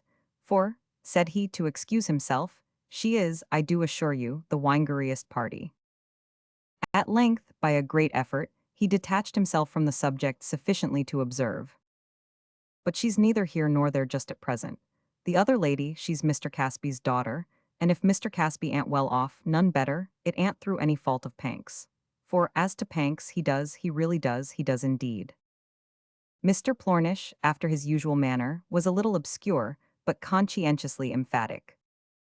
"And what she come to our place for," he pursued, "was to leave word that if Miss Dorrit would step up to that card, which it's Mr. Casby's house that is, and Panks he has a office at the back, where he really does, beyond belief, she would be glad for to engage her. She was a old and a dear friend, she said particular, of Mr. Clennam, and hoped for to prove herself a useful friend to his friend. Them was her words. Wishing to know whether Miss Dorrit could come tomorrow morning, I said I would see you, miss, and inquire and look round there tonight to say yes, or, if you was engaged tomorrow, when." "I can go tomorrow, thank you," said Little Dorrit. "This is very kind of you, but you are always kind." Mr. Plornish, with a modest disavowal of his merits, opened the room door for her readmission, and followed her in with such an exceedingly bald pretense of not having been out at all, that her father might have observed it without being very suspicious. In his affable unconsciousness, however, he took no heed. Plornish, after a little conversation, in which he blended his former duty as a collegian with his present privilege as a humble outside friend, qualified again by his low estate as a plasterer, took his leave, making the tour of the prison before he left, and looking on at a game of skittles with the mixed feelings of an old inhabitant who had his private reasons for believing that it might be his destiny to come back again. Early in the morning, Little Dorrit, leaving Maggie in high domestic trust, set off for the patriarchal tent. She went by the iron bridge, though it cost her a penny, and walked more slowly in that part of her journey than in any other. At 5 minutes before 8 her hand was on the patriarchal knocker, which was quite as high as she could reach. She gave Mrs. Finching's card to the young woman who opened the door, and the young woman told her that Miss Flora having, on her return to the parental roof, reinvested herself with the title under which she had lived there, was not yet out of her bedroom, but she was to please to walk up into Miss Flora's sitting room. She walked up into Miss Flora's sitting room, as in duty bound, and there found a breakfast table comfortably laid for two, with a supplementary tray upon it laid for one. The young woman, disappearing for a few moments, returned to say that she was to please to take a chair by the fire, and to take off her bonnet and make herself at home. But Little Dorrit, being bashful, and not used to make herself at home on such occasions, felt at a loss how to do it. So she was still sitting near the door with her bonnet on, when Flora came in a hurry half an hour afterwards. Flora was so sorry to have kept her waiting, and good gracious, why did she sit out there in the cold when she had expected to find her by the fire reading the paper? And hadn't that heedless girl given her the message then? And had she really been in her bonnet all this time? And pray for goodness sake let Flora take it off. Flora, taking it off in the best-natured manner in the world, was so struck with the face disclosed that she said, "Why, what a good little thing you are, my dear," and pressed her face between her hands like the gentlest of women. It was the word and the action of a moment. Little Dorrit had hardly time to think how kind it was, when Flora dashed at the breakfast table full of business, and plunged over head and ears into loquacity. "Really so sorry that I should happen to be late on this morning of all mornings, because my intention and my wish was to be ready to meet you when you came in, and to say that any one that interested Arthur Clennam half so much must interest me, and that I gave you the heartiest welcome and was so glad. Instead of which they never called me, and there, I still am snoring. I dare say if the truth was known, and if you don't like either cold fowl or hot-boiled ham, which many people do, I dare say, besides Jews and theirs, are scruples of conscience, which we must all respect, though I must say, I wish they had them equally strong when they sell us false articles for real that certainly ain't worth the money. I shall be quite vexed," said Flora. Little Dorrit thanked her and said, shyly, bread and butter and tea was all she usually. "Oh, nonsense, my dear child, I can never hear of that," said Flora, turning on the urn in the most reckless manner, and making herself wink by splashing hot water into her eyes as she bent down to look into the teapot. "You are coming here on the footing of a friend and companion, you know. If you will let me take that liberty, and I should be ashamed of myself, indeed, if you could come here upon any other. Besides which Arthur Clennam spoke in such terms. You are tired, my dear." "No, ma'am." "You turn so pale you have walked too far before breakfast, and I dare say live a great way off and ought to have had a ride," said Flora. "Dear, dear, is there anything that would do you good?" "Indeed, I am quite well, ma'am. I thank you again and again, but I am quite well." "Then take your tea at once, I beg," said Flora. "And this wing of fowl and bit of ham, don't mind me or wait for me, because I always carry in this tray myself to Mr. F.'s aunt, who breakfasts in bed, and a charming old lady too, and very clever. Portrait of Mr. F. behind the door, and very like though too much forehead. And as to a pillar with a marble pavement and balustrades and a mountain, I never saw him near it, nor not likely in the wine trade, excellent man, but not at all in that way." Little Dorrit glanced at the portrait, very imperfectly following the references to that work of art. "Mr. F. was so devoted to me that he never could bear me out of his sight," said Flora, "though of course I am unable to say how long that might have lasted if he hadn't been cut short while I was a new broom, worthy man, but not poetical manly prose, but not romance." Little Dorrit glanced at the portrait again. The artist had given it a head that would have been, in an intellectual point of view, top-heavy for Shakespeare. "Romance, however," Flora went on, busily arranging Mr. F.'s aunt's toast, "as I openly said to Mr. F. when he proposed to me, and you will be surprised to hear that he proposed 7 times, once in a hackney coach, once in a boat, once in a pew, once on a donkey at Tunbridge Wells, and the rest on his knees. Romance was fled with the early days of Arthur Clennam. Our parents tore us asunder. We became marble and stern. Reality usurped the throne. Mr. F. said very much to his credit that he was perfectly aware of it, and even preferred that state of things accordingly. The word was spoken, the fiat went forth. And such is life, you see, my dear. And yet we do not break but bend. Pray make a good breakfast while I go in with the tray." She disappeared, leaving Little Dorrit to ponder over the meaning of her scattered words. She soon came back again, and at last began to take her own breakfast, talking all the while. "You see, my dear," said Flora, measuring out a spoonful or two of some brown liquid that smelt like brandy, and putting it into her tea, "I am obliged to be careful to follow the directions of my medical man, though the flavor is anything but agreeable, being a poor creature, and it may be have never recovered the shock received in youth from too much giving way to crying in the next room when separated from Arthur. Have you known him long?" As soon as Little Dorrit comprehended that she had been asked this question, for which time was necessary, the galloping pace of her new patroness having left her far behind, she answered that she had known Mr. Clennam ever since his return. "To be sure you couldn't have known him before unless you had been in China or had corresponded, neither of which is likely," returned Flora. "For traveling people usually get more or less mahogany, and you are not at all so. And as to corresponding, what about? That's very true, unless so it was at his mother. Was it really that you knew him first? Highly sensible and firm, but dreadfully severe. Ought to be the mother of the man in the iron mask." "Mrs. Clennam has been kind to me," said Little Dorrit. "Really? I am sure I am glad to hear it, because as Arthur's mother it's naturally pleasant to my feelings to have a better opinion of her than I had before, though what she thinks of me when I run on as I am certain to do, and she sits glowering at me like fate in a go-cart. Shocking comparison, really? Invalid and not her fault. I never know or can imagine." "Shall I find my work anywhere, ma'am?" asked Little Dorrit, looking timidly about. "Can I get it?" "You industrious little fairy," returned Flora, taking, in another cup of tea, another of the doses prescribed by her medical man. "There's not the slightest hurry, and it's better that we should begin by being confidential about our mutual friend. Too cold a word for me, at least I do mean that, very proper expression, mutual friend. Then become through mere formalities, not you but me, like the Spartan boy with the fox biting him, which I hope you'll excuse my bringing up, for of all the tiresome boys that will go tumbling into every sort of company, that boy the tiresomest." Little Dorrit, her face very pale, sat down again to listen. "Hadn't I better work the while?" she asked. "I can work and attend too, I would rather, if I may." Her earnestness was so expressive of her being uneasy without her work, that Flora answered, "Well, my dear, whatever you like best," and produced a basket of white handkerchiefs. Little Dorrit gladly put it by her side, took out her little pocket housewife, threaded the needle, and began to hem. What nimble fingers you have, said Flora, but are you sure you are well? Oh, yes, indeed. Flora put her feet upon the fender and settled herself for a thorough good romantic disclosure.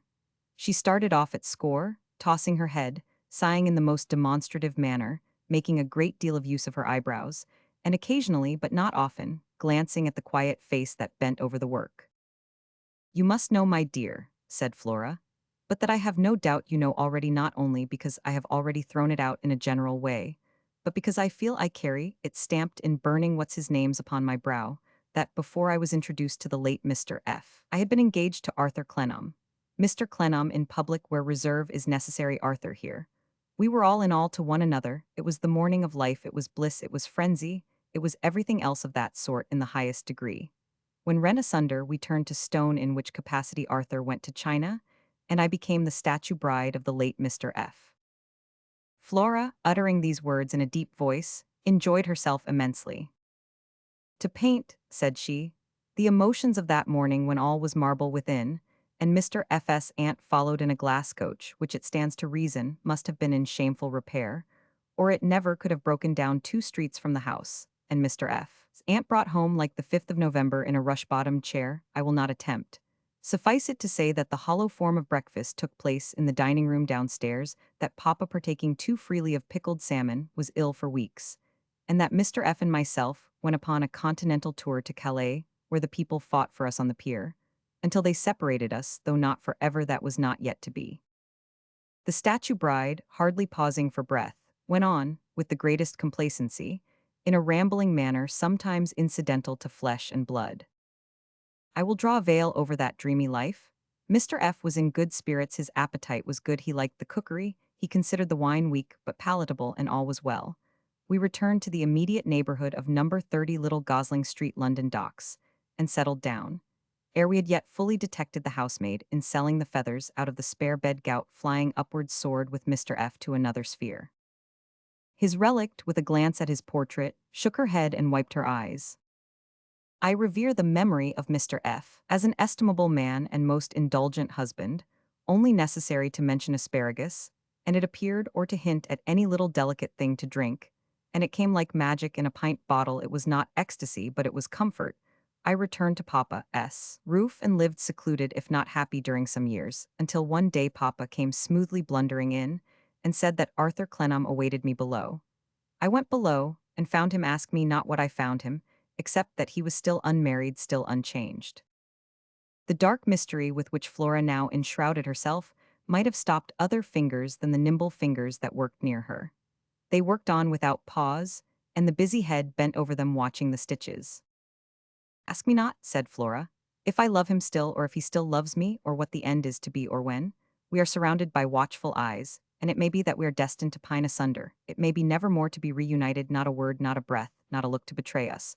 All must be secret as the tomb. Wonder not, therefore, that even if I should seem comparatively cold to Arthur, or Arthur should seem comparatively cold to me, we have fatal reasons. It is enough if we understand them. Hush. All of which Flora said with so much headlong vehemence, as if she really believed it. There is not much doubt that, when she worked herself into full mermaid condition, she did actually believe whatever she said in it. Hush, repeated Flora. I have now told you all. Confidence is established between us. Hush. For Arthur's sake, I will always be a friend to you, my dear girl, and in Arthur's name you may always rely upon me. The nimble fingers laid aside the work, and the little figure rose and kissed her hand. You are very cold, said Flora, changing to her own natural kind-hearted manner, and gaining greatly by the change. Don't work today. I am sure you are not well, I am sure you are not strong. It is only that I feel a little overcome by your kindness, and by Mr. Clennam's kindness in confiding me to one he has known and loved so long. Well, really, my dear, said Flora, who had a decided tendency to be always honest when she gave herself time to think about it, it's as well to leave that alone now, for I couldn't undertake to say after all, but it doesn't signify, lie down a little. I have always been strong enough to do what I want to do, and I shall be quite well directly, returned Little Dorrit with a faint smile. You have overpowered me with gratitude, that's all. If I keep near the window for a moment, I shall be quite myself. Flora opened a window, sat her in a chair by it, and considerately retired to her former place. It was a windy day, and the air stirring on Little Dorrit's face soon brightened it. In a very few minutes she returned to her basket of work, and her nimble fingers were as nimble as ever. Quietly pursuing her task, she asked Flora if Mr. Clennam had told her where she lived. When Flora replied in the negative, Little Dorrit said that she understood why he had been so delicate, but that she felt sure he would approve of her confiding her secret to Flora, and that she would therefore do so now with Flora's permission. Receiving an encouraging answer, she condensed the narrative of her life into a few scanty words about herself and a glowing eulogy upon her father, and Flora took it all in with a natural tenderness that quite understood it, and in which there was no incoherence. When dinner time came, Flora drew the arm of her new charge through hers and led her downstairs, and presented her to the patriarch and Mr. Panks, who were already in the dining room waiting to begin. Mr. F's aunt was, for the time, laid up in ordinary in her chamber. By those gentlemen she was received according to their characters, the patriarch appearing to do her some inestimable service in saying that he was glad to see her, and Mr. Panks blowing off his favorite sound as a salute. In that new presence, she would have been bashful enough under any circumstances, and particularly under Flora's insisting on her drinking a glass of wine and eating of the best that was there. But her constraint was greatly increased by Mr. Panks. The demeanor of that gentleman at first suggested to her mind that he might be a taker of likenesses, so intently did he look at her, and so frequently did he glance at the little notebook by his side. Observing that he made no sketch, however, and that he talked about business only, she began to have suspicions that he represented some creditor of her father's, the balance due to whom was noted in that pocket volume. Regarded from this point of view, Mr. Panks's puffings expressed injury and impatience, and each of his louder snorts became a demand for payment. But here again she was undeceived by anomalous and incongruous conduct on the part of Mr. Panks himself. She had left the table half an hour, and was at work alone. Flora had gone to lie down in the next room, concurrently with which retirement a smell of something to drink had broken out in the house. The patriarch was fast asleep, with his philanthropic mouth open under a yellow pocket handkerchief in the dining room. At this quiet time, Mr. Panks softly appeared before her, urbanely nodding. "Find it a little dull, Miss Dorrit?" inquired Panks in a low voice. "No, thank you, sir," said Little Dorrit. "Busy, I see," observed Mr. Panks, stealing into the room by inches. "What are those now, Miss Dorrit?" "Handkerchiefs." "Are they, though?" said Panks. "I shouldn't have thought it, not in the least looking at them but looking at Little Dorrit. Perhaps you wonder who I am. Shall I tell you? I am a fortune-teller." Little Dorrit now began to think he was mad. "I belong body and soul to my proprietor," said Panks. "You saw my proprietor having his dinner below. But I do a little in the other way sometimes, privately, very privately, Miss Dorrit." Little Dorrit looked at him doubtfully, and not without alarm. "I wish you show me the palm of your hand," said Panks. "I should like to have a look at it. Don't let me be troublesome." He was so far troublesome that he was not at all wanted there, but she laid her work in her lap for a moment, and held out her left hand with her thimble on it. "Years of toil, eh?" said Panks softly, touching it with his blunt forefinger. "But what else are we made for? Nothing, Hallow," looking into the lines. "What's this with bars? It's a college. And what's this with a gray gown and a black velvet cap? It's a father. And what's this with a clarionet? It's an uncle. And what's this in dancing shoes? It's a sister. And what's this straggling about in an idle sort of a way? It's a brother. And what's this thinking for all? Why, this is you, Miss Dorrit." Her eyes met his as she looked up wonderingly into his face, and she thought that, although his were sharp eyes, he was a brighter and gentler-looking man than she had supposed at dinner. His eyes were on her hand again directly, and her opportunity of confirming or correcting the impression was gone. "Now the deuce is in it," muttered Panks, tracing out a line in her hand with his clumsy finger. "If this isn't me in the corner here. What do I want here? What's behind me?" He carried his finger slowly down to the wrist, and round the wrist, and affected to look at the back of the hand for what was behind him. "Is it any harm?" asked Little Dorrit, smiling. "Deuce a bit," said Panks. "What do you think it's worth?" "I ought to ask you that. I am not the fortune-teller." "True," said Panks. "What's it worth? You shall live to see, Miss Dorrit." Releasing the hand by slow degrees, he drew all his fingers through his prongs of hair, so that they stood up in their most portentous manner, and repeated slowly, "Remember what I say, Miss Dorrit. You shall live to see." She could not help showing that she was much surprised, if it were only by his knowing so much about her. Ah, that's it, said Panks, pointing at her. Miss Dorrit, not that ever. More surprised than before, and a little more frightened, she looked to him for an explanation of his last words. Not that, said Panks, making, with great seriousness, an imitation of a surprised look and manner that appeared to be unintentionally grotesque. Don't do that. Never on seeing me, no matter when, no matter where. I am nobody. Don't take on to mind me. Don't mention me, take no notice. Will you agree, Miss Dorrit? I hardly know what to say, returned Little Dorrit, quite astounded. Why? Because I am a fortune teller, Panks the gypsy. I haven't told you so much of your fortune yet, Miss Dorrit, as to tell you what's behind me on that little hand. I have told you you shall live to see. Is it agreed, Miss Dorrit? Agreed that I am to take no notice of me away from here, unless I take on first. Not to mind me when I come and go, it's very easy. I am no loss, I am not handsome, I am not good company, I am only my proprietor's grubber. You need do no more than think, ah, Panks the gypsy at his fortune-telling. He'll tell the rest of my fortune one day, I shall live to know it. Is it agreed, Miss Dorrit? Yees, faltered Little Dorrit, whom he greatly confused. I suppose so, while you do no harm. Good. Mr. Panks glanced at the wall of the adjoining room and stooped forward. Honest creature, woman of capital points, but heedless and a loose talker, Miss Dorrit. With that, he rubbed his hands as if the interview had been very satisfactory to him, panted away to the door, and urbanely nodded himself out again. If Little Dorrit were beyond measure perplexed by this curious conduct on the part of her new acquaintance, and by finding herself involved in this singular treaty, her perplexity was not diminished by ensuing circumstances. Besides that, Mr. Panks took every opportunity afforded him in Mr. Casby's house of significantly glancing at her and snorting at her, which was not much, after what he had done already. He began to pervade her daily life. She saw him in the street constantly. When she went to Mr. Casby's, he was always there. When she went to Mrs. Clennam's, he came there on any pretense, as if to keep her in his sight. A week had not gone by, when she found him to her astonishment in the lodge one night, conversing with the turnkey on duty, and to all appearance one of his familiar companions. Her next surprise was to find him equally at his ease within the prison, to hear of his presenting himself among the visitors at her father's Sunday levee, to see him arm in arm with a collegiate friend about the yard, to learn from fame that he had greatly distinguished himself one evening at the social club that held its meetings in the snuggery, by addressing a speech to the members of the institution, singing a song, and treating the company to 5 gallons of ale. Report madly added a bushel of shrimps. The effect on Mr. Plornish of such of these phenomena as he became an eyewitness of in his faithful visits made an impression on Little Dorrit only second to that produced by the phenomena themselves. They seemed to gag and bind him. He could only stare, and sometimes weakly mutter that it wouldn't be believed down Bleeding Heart Yard that this was Panks.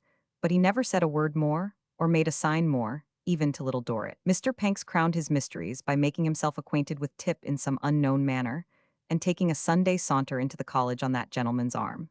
Throughout he never took any notice of Little Dorrit, save once or twice when he happened to come close to her and there was no one very near. On which occasions, he said in passing, with a friendly look and a puff of encouragement, Panks the gypsy, fortune-telling. Little Dorrit worked and strove as usual, wondering at all this, but keeping her wonder, as she had from her earliest years kept many heavier loads in her own breast. A change had stolen, and was stealing yet, over the patient heart. Every day found her something more retiring than the day before. To pass in and out of the prison unnoticed, and elsewhere to be overlooked and forgotten, were, for herself, her chief desires.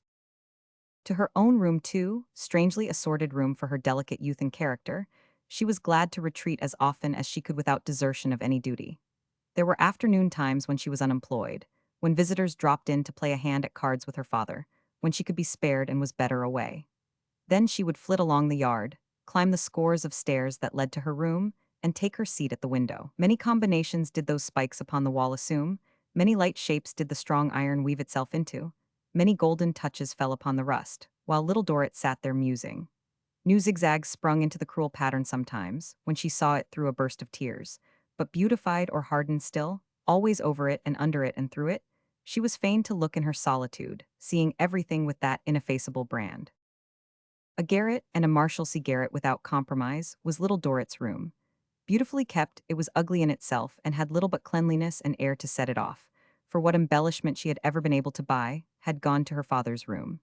Howbeit, for this poor place she showed an increasing love, and to sit in it alone became her favorite rest. Insomuch that on a certain afternoon during the Panks mysteries, when she was seated at her window, and heard Maggie's well-known step coming up the stairs, she was very much disturbed by the apprehension of being summoned away. As Maggie's step came higher up and nearer, she trembled and faltered, and it was as much as she could do to speak, when Maggie at length appeared. "Please, little mother," said Maggie, panting for breath, "you must come down and see him, he's here." "Who, Maggie?" "Who? Oh, course, Mr. Clennam. He's in your father's room, and he says to me, 'Maggie, will you be so kind and go and say it's only me?'" "I am not very well, Maggie. I had better not go. I am going to lie down. See? I lie down now to ease my head. Say, with my grateful regard, that you left me so, or I would have come." "Well, it ain't very polite, though, little mother," said the staring Maggie, "to turn your face away neither." Maggie was very susceptible to personal slights and very ingenious in inventing them. "Putting both your hands afore your face, too?" she went on. "If you can't bear the looks of a poor thing, it would be better to tell her so at once, and not go and shut her out like that, hurting her feelings and breaking her heart at 10-year-old, poor thing." "It's to ease my head, Maggie." "Well, and if you cry to ease your head, little mother, let me cry too. Don't go and have all the crying to yourself," expostulated Maggie. "That ain't not being greedy," and immediately began to blubber. It was with some difficulty that she could be induced to go back with the excuse. But the promise of being told a story, of old her great delight, on condition that she concentrated her faculties upon the errand and left her little mistress to herself for an hour longer, combined with a misgiving on Maggie's part that she had left her good temper at the bottom of the staircase, prevailed. So away she went, muttering her message all the way to keep it in her mind, and at the appointed time came back. "He was very sorry, I can tell you," she announced, "and wanted to send a doctor. And he's coming again tomorrow, he is, and I don't think he'll have a good sleep tonight along hearing about your head, little mother. Oh my, ain't you been a-crying?" "I think I have, a little, Maggie." "The little, oh.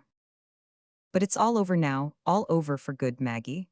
And my head is much better and cooler, and I am quite comfortable. I am very glad I did not go down."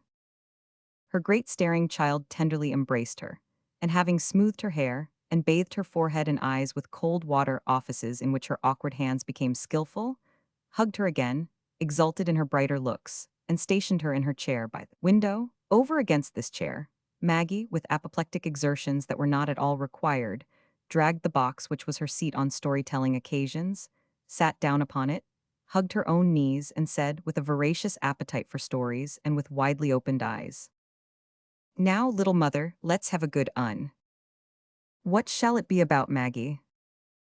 "Oh, let's have a princess," said Maggie, "and let her be a reg'lar one, beyond all belief, you know."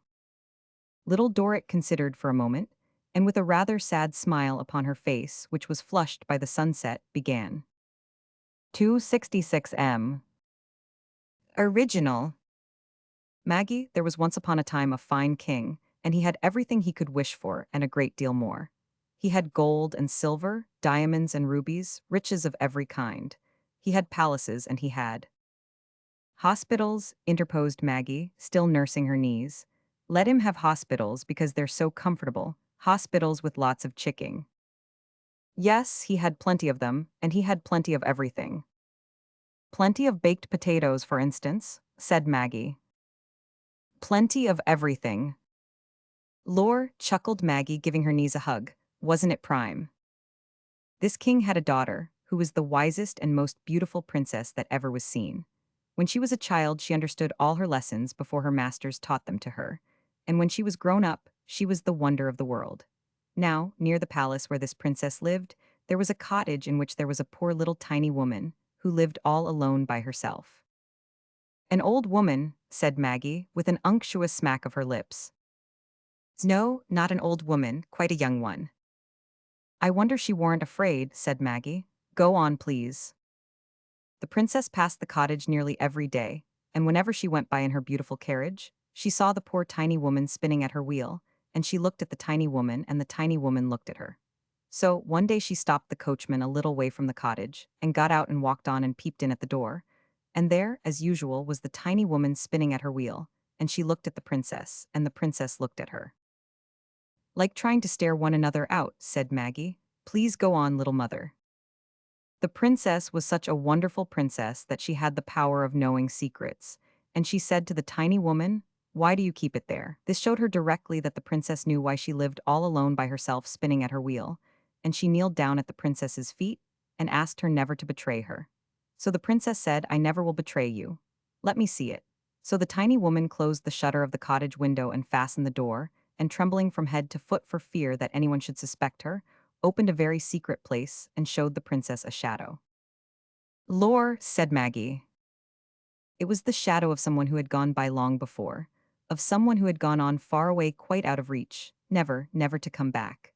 It was bright to look at, and when the tiny woman showed it to the princess, she was proud of it with all her heart, as a great, great treasure. When the princess had considered it a little while, she said to the tiny woman, "And you keep watch over this every day?" And she cast down her eyes and whispered, "Yes." Then the princess said, "Remind me why." To which the other replied that no one so good and kind had ever passed that way, and that was why in the beginning. She said, too, that nobody missed it, that nobody was the worse for it, that someone had gone on, to those who were expecting him. "Someone was a man then?" interposed Maggie.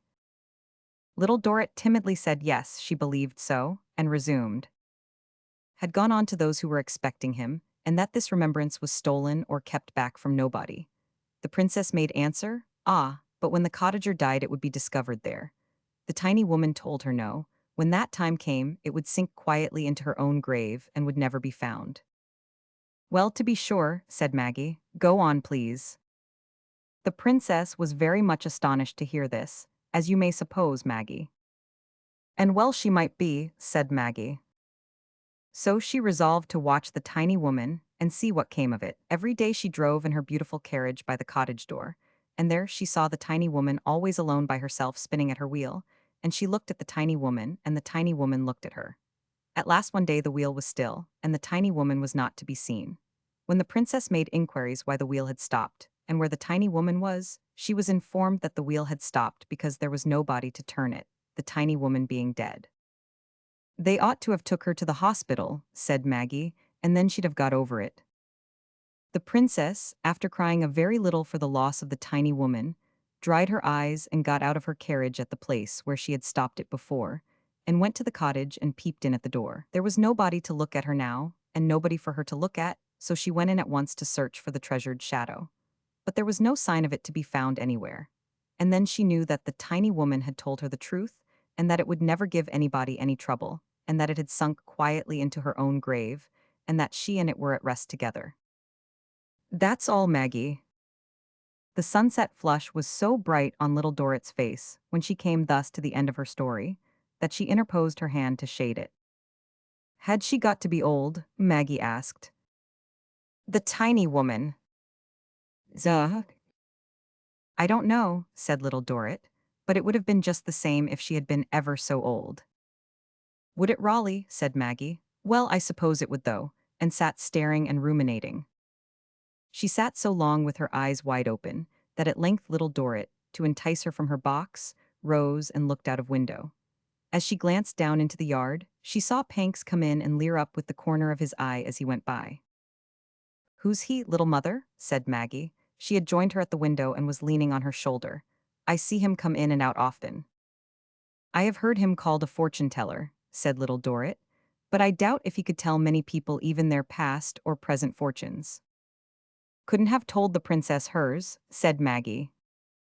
Little Dorrit, looking musingly down into the dark valley of the prison, shook her head. Nor the tiny woman hers, said Maggie. No, said Little Dorrit, with the sunset very bright upon her, but let us come away from the window. Chapter 25, Conspirators and Others. The private residence of Mr. Panks was in Pentonville, where he lodged on the second floor of a professional gentleman in an extremely small way, who had an inner door within the street door, poised on a spring and starting open with a click like a trap, and who wrote up in the fanlight, RUGG, General Agent, Accountant, DEBTS recovered. This scroll, majestic in its severe simplicity, illuminated a little slip of front garden abutting on the thirsty highroad, where a few of the dustiest of leaves hung their dismal heads and led a life of choking. A professor of writing occupied the first floor, and enlivened the garden railings with glass cases containing choice examples of what his pupils had been before 6 lessons, and while the whole of his young family shook the table, and what they had become after 6 lessons when the young family was under restraint. The tenancy of Mr. Panks was limited to one airy bedroom.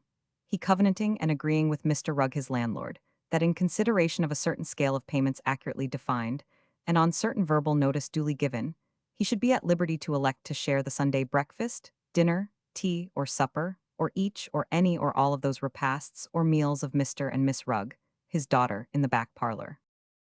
Miss Rugg was a lady of a little property which she had acquired, together with much distinction in the neighborhood, by having her heart severely lacerated and her feelings mangled by a middle-aged baker resident in the vicinity, against whom she had, by the agency of Mr. Rugg, found it necessary to proceed at law to recover damages for a breach of promise of marriage. The baker having been, by the counsel for Miss Rugg, witheringly denounced on that occasion up to the full amount of 20 guineas, at the rate of about 18 pence an epithet, and having been cast in corresponding damages, still suffered occasional persecution from the youth of Pentonville. But Miss Rugg, environed by the majesty of the law, and having her damages invested in the public securities, was regarded with consideration. In the society of Mr. Rugg, who had a round white visage, as if all his blushes had been drawn out of him long ago, and who had a ragged yellow head like a worn-out hearth-broom, and in the society of Miss Rugg, who had little nankeen spots, like shirt buttons, all over her face, and whose own yellow tresses were rather scrubby than luxuriant. Mr. Panks had usually dined on Sundays for some few years, and had twice a week or so enjoyed an evening collation of bread, Dutch cheese, and porter. Mr. Panks was one of the very few marriageable men for whom Miss Rugg had no terrors, the argument with which he reassured himself being twofold, that is to say, firstly, that it wouldn't do twice, and secondly, that he wasn't worth it. Fortified within this double armor, Mr. Panks snorted at Miss Rugg on easy terms. Up to this time, Mr. Panks had transacted little or no business at his quarters in Pentonville, except in the sleeping line. But now that he had become a fortune-teller, he was often closeted after midnight with Mr. Rugg in his little front parlor office, and even after those untimely hours, burnt tallow in his bedroom, though his duties as his proprietor's grubber were in no wise lessened, and though that service bore no greater resemblance to a bed of roses than was to be discovered in its many thorns. Some new branch of industry made a constant demand upon him. When he cast off the patriarch at night, it was only to take an anonymous craft in tow and labor away afresh in other waters. The advance from a personal acquaintance with the elder Mr. Chivery to an introduction to his amiable wife and disconsolate son may have been easy. But easy or not, Mr. Panks soon made it. He nestled in the bosom of the tobacco business within a week or two after his first appearance in the college, and particularly addressed himself to the cultivation of a good understanding with young John. In this endeavor he so prospered as to lure that pining shepherd forth from the groves, and tempt him to undertake mysterious missions, on which he began to disappear at uncertain intervals for as long a space as 2 or 3 days together. The prudent Mrs. Chivery, who wondered greatly at this change, would have protested against it as detrimental to the Highland typification on the doorpost, but for 2 forcible reasons. One, that her John was roused to take strong interest in the business which these starts were supposed to advance, and this she held to be good for his drooping spirits. The other, that Mr. Panks confidentially agreed to pay her, for the occupation of her son's time, at the handsome rate of 7 and 6 pence per day. The proposal originated with himself, and was couched in the pithy terms, "If your John is weak enough, ma'am, not to take it, that is no reason why you should be, don't you see? So, quite between ourselves, ma'am, business being business, here it is." What Mr. Chivery thought of these things, or how much or how little he knew about them, was never gathered from himself. It has been already remarked that he was a man of few words, and it may be here observed that he had imbibed a professional habit of locking everything up. He locked himself up as carefully as he locked up the Marshalsea debtors. Even his custom of bolting his meals may have been a part of an uniform whole, but there is no question that, as to all other purposes, he kept his mouth as he kept the Marshalsea door. He never opened it without occasion. When it was necessary to let anything out, he opened it a little way, held it open just as long as sufficed for the purpose, and locked it again, even as he would be sparing of his trouble at the Marshalsea door, and would keep a visitor who wanted to go out, waiting for a few moments if he saw another visitor coming down the yard, so that one turn of the key should suffice for both.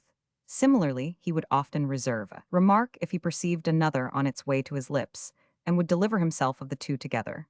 As to any key to his inner knowledge being to be found in his face, the Marshalsea key was as legible as an index to the individual characters and histories upon which it was turned. That Mr. Panks should be moved to invite anyone to dinner at Pentonville was an unprecedented fact in his calendar. But he invited young John to dinner, and even brought him within range of the dangerous, because expensive fascinations of Miss Rugg. The banquet was appointed for a Sunday, and Miss Rugg with her own hands stuffed a leg of mutton with oysters on the occasion, and sent it to the baker's, not the baker's but an opposition establishment. Provision of oranges, apples, and nuts was also made, and rum was brought home by Mr. Panks on Saturday night to gladden the visitor's heart. The store of creature comforts was not the chief part of the visitor's reception. Its special feature was a foregone family confidence and sympathy. When young John appeared at 1:30, without the ivory hand and waistcoat of golden sprigs, the sun shorn of his beams by disastrous clouds, Mr. Panks presented him to the yellow-haired Ruggs as the young man he had so often mentioned who loved Miss Dorrit. "I am glad," said Mr. Rugg, challenging him specially in that character, "to have the distinguished gratification of making your acquaintance, sir. Your feelings do you honor. You are young, may you never outlive your feelings." "If I was to outlive my own feelings, sir," said Mr. Rugg, who was a man of many words and was considered to possess a remarkably good address. "If I was to outlive my own feelings, I'd leave £50 in my will to the man who would put me out of existence." Miss Rugg heaved a sigh. "My daughter, sir," said Mr. Rugg. "Anastasia, you are no stranger to the state of this young man's affections. My daughter has had her trials, sir." Mr. Rugg might have used the word more pointedly in the singular number, "and she can feel for you." Young John, almost overwhelmed by the touching nature of this greeting, professed himself to that effect. "What I envy you, sir, is," said Mr. Rugg, "allow me to take your hat. We are rather short of pegs. I'll put it in the corner, nobody will tread on it there. What I envy you, sir, is the luxury of your own feelings. I belong to a profession in which that luxury is sometimes denied us." Young John replied with acknowledgments that he only hoped he did what was right, and what showed how entirely he was devoted to Miss Dorrit. He wished to be unselfish, and he hoped he was. He wished to do anything as laid in his power to serve Miss Dorrit, altogether putting himself out of sight, and he hoped he did. It was but little that he could do, but he hoped he did it. "Sir," said Mr. Rugg, taking him by the hand, "you are a young man that it does one good to come across. You are a young man that I should like to put in the witness box, to humanize the minds of the legal profession. I hope you have brought your appetite with you, and intend to play a good knife and fork." "Thank you, sir," returned young John. "I don't eat much at present." Mr. Rugg drew him a little apart. "My daughter's case, sir," said he. "At the time when, in vindication of her outraged feelings and her sex, she became the plaintiff in Rugg and Bawkins. I suppose I could have put it in evidence, Mr. Chivery, if I had thought it worth my while, that the amount of solid sustenance my daughter consumed at that period did not exceed 10 ounces per week." "I think I go a little beyond that, sir," returned the other, hesitating, as if he confessed it with some shame.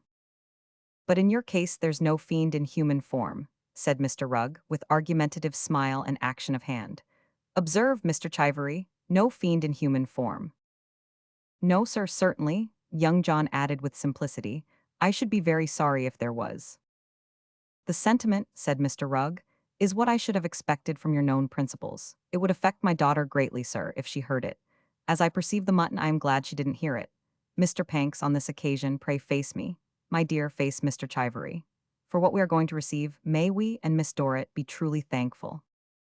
But for a grave waggishness in Mr. Rugg's manner of delivering this introduction to the feast, it might have appeared that Miss Dorrit was expected to be one of the company. Panks recognized the sally in his usual way, and took in his provender in his usual way. Miss Rugg, perhaps making up some of her arrears, likewise took very kindly to the mutton, and it rapidly diminished to the bone. A bread and butter pudding entirely disappeared, and a considerable amount of cheese and radishes vanished by the same means. Then came the dessert. Then also, and before the broaching of the rum and water, came Mr. Panks's notebook. The ensuing business proceedings were brief but curious, and rather in the nature of a conspiracy. Mr. Panks looked over his notebook, which was now getting full, studiously, and picked out little extracts which he wrote on separate slips of paper on the table. Mr. Rugg, in the meanwhile, looking at him with close attention, and young John losing his uncollected eye in mists of meditation. When Mr. Panks, who supported the character of chief conspirator, had completed his extracts, he looked them over, corrected them, put up his notebook, and held them like a hand at cards. Now there's a churchyard in Bedfordshire, said Panks. Who takes it? I'll take it, sir, returned Mr. Rugg, if no one bids. Mr. Panks dealt him his card, and looked at his hand again. Now there's an inquiry in York, said Panks. Who takes it? I'm not good for York, said Mr. Rugg. Then perhaps, pursued Panks, you'll be so obliging John Chivery. Young John assenting, Panks dealt him his card and consulted his hand again. There's a church in London, I may as well take that. And a family Bible, I may as well take that too. That's two to me. Two to me, repeated Panks, breathing hard over his cards. Here's a clerk at Durham for you, John, and an old seafaring gentleman at Dunstable for you, Mr. Rugg. Two to me, was it? Yes, two to me. Here's a stone, three to me, and a stillborn baby, four to me, and all for the present told. When he had thus disposed of his cards, all being done very quietly and in a suppressed tone, Mr. Panks puffed his way into his own breast pocket and tugged out a canvas bag, from which, with a sparing hand, he told forth money for traveling expenses in two little portions. Cash goes out fast, he said anxiously, as he pushed a portion to each of his male companions, very fast. I can only assure you, Mr. Panks, said young John, that I deeply regret my circumstances being such that I can't afford to pay my own charges, or that it's not advisable to allow me the time necessary for my doing the distances on foot, because nothing would give me greater satisfaction than to walk myself off my legs without fee or reward. This young man's disinterestedness appeared so very ludicrous in the eyes of Miss Rugg that she was obliged to effect a precipitate retirement from the company, and to sit upon the stairs until she had had her laugh out. Meanwhile, Mr. Panks, looking, not without some pity, at young John, slowly and thoughtfully twisted up his canvas bag as if he were wringing its neck. The lady, returning as he restored it to his pocket, mixed rum and water for the party, not forgetting her fair self, and handed to everyone his glass. When all were supplied, Mr. Rugg rose, and silently holding out his glass at arm's length above the center of the table, by that gesture invited the other three to add theirs, and to unite in a general conspiratorial clink. The ceremony was effective up to a certain point, and would have been wholly so throughout, if Miss Rugg, as she raised her glass to her lips in completion of it, had not happened to look at young John. When she was again so overcome by the contemptible comicality of his disinterestedness as to splutter some ambrosial drops of rum and water around, and withdraw in confusion. Such was the dinner without precedent, given by Panks at Pentonville, and such was the busy and strange life Panks led. The only waking moments at which he appeared to relax from his cares, and to recreate himself by going anywhere or saying anything without a pervading object, were when he showed a dawning interest in the lame foreigner with the stick down Bleeding Heart Yard. The foreigner, by name John Baptist Cavaletto, they called him Mr. Baptist in the yard, was such a chirping, easy, hopeful little fellow that his attraction for Panks was probably in the force of contrast. Solitary, weak, and scantily acquainted with the most necessary words of the only language in which he could communicate with the people about him, he went with the stream of his fortunes, in a brisk way that was new in those parts. With little to eat and less to drink, and nothing to wear but what he wore upon him, or had brought tied up in one of the smallest bundles that ever were seen, he put as bright a face upon it as if he were in the most flourishing circumstances when he first hobbled up and down the yard, humbly propitiating the general goodwill with his white teeth. It was uphill work for a foreigner, lame or sound, to make his way with the bleeding hearts. In the first place, they were vaguely persuaded that every foreigner had a knife about him. In the second, they held it to be a sound constitutional national axiom that he ought to go home to his own country. They never thought of inquiring how many of their own countrymen would be returned upon their hands from divers parts of the world, if the principle were generally recognized. They considered it particularly and peculiarly British. In the third place, they had a notion that it was a sort of divine visitation upon a foreigner that he was not an Englishman, and that all kinds of calamities happened to his country, because it did things that England did not, and did not do things that England did. In this belief, to be sure, they had long been carefully trained by the barnacles and stiltstockings, who were always proclaiming to them, officially, that no country which failed to submit itself to those two large families could possibly hope to be under the protection of Providence, and who, when they believed it, disparaged them in private as the most prejudiced people under the sun. This, therefore, might be called a political position of the Bleeding Hearts, but they entertained other objections to having foreigners in the yard. They believed that foreigners were always badly off, and though they were as ill off themselves as they could desire to be, that did not diminish the force of the objection. They believed that foreigners were dragooned and bayoneted, and though they certainly got their own skulls promptly fractured if they showed any ill humor, still it was with a blunt instrument, and that didn't count. They believed that foreigners were always immoral, and though they had an occasional assize at home, and now and then a divorce case or so, that had nothing to do with it. They believed that foreigners had no independent spirit, as never being escorted to the pole in droves by Lord Decimus Tight Barnacle, with colours flying and the tune of Rule Britannia playing. Not to be tedious, they had many other beliefs of a similar kind. Against these obstacles, the lame foreigner with the stick had to make head as well as he could. Not absolutely single-handed, because Mr. Arthur Clennam had recommended him to the Plornishes. He lived at the top of the same house, but still at heavy odds. However, the bleeding hearts were kind hearts. And when they saw the little fellow cheerily limping about with a good-humored face, doing no harm, drawing no knives, committing no outrageous immoralities, living chiefly on farinaceous and milk diet, and playing with Mrs. Plornish's children of an evening, they began to think that, although he could never hope to be an Englishman, still it would be hard to visit that affliction on his head. They began to accommodate themselves to his level, calling him Mr. Baptist, but treating him like a baby and laughing immoderately at his lively gestures and his childish English, more because he didn't mind it and laughed too. They spoke to him in very loud voices as if he were stone deaf. They constructed sentences, by way of teaching him the language in its purity, such as were addressed by the savages to Captain Cook, or by Friday to Robinson Crusoe.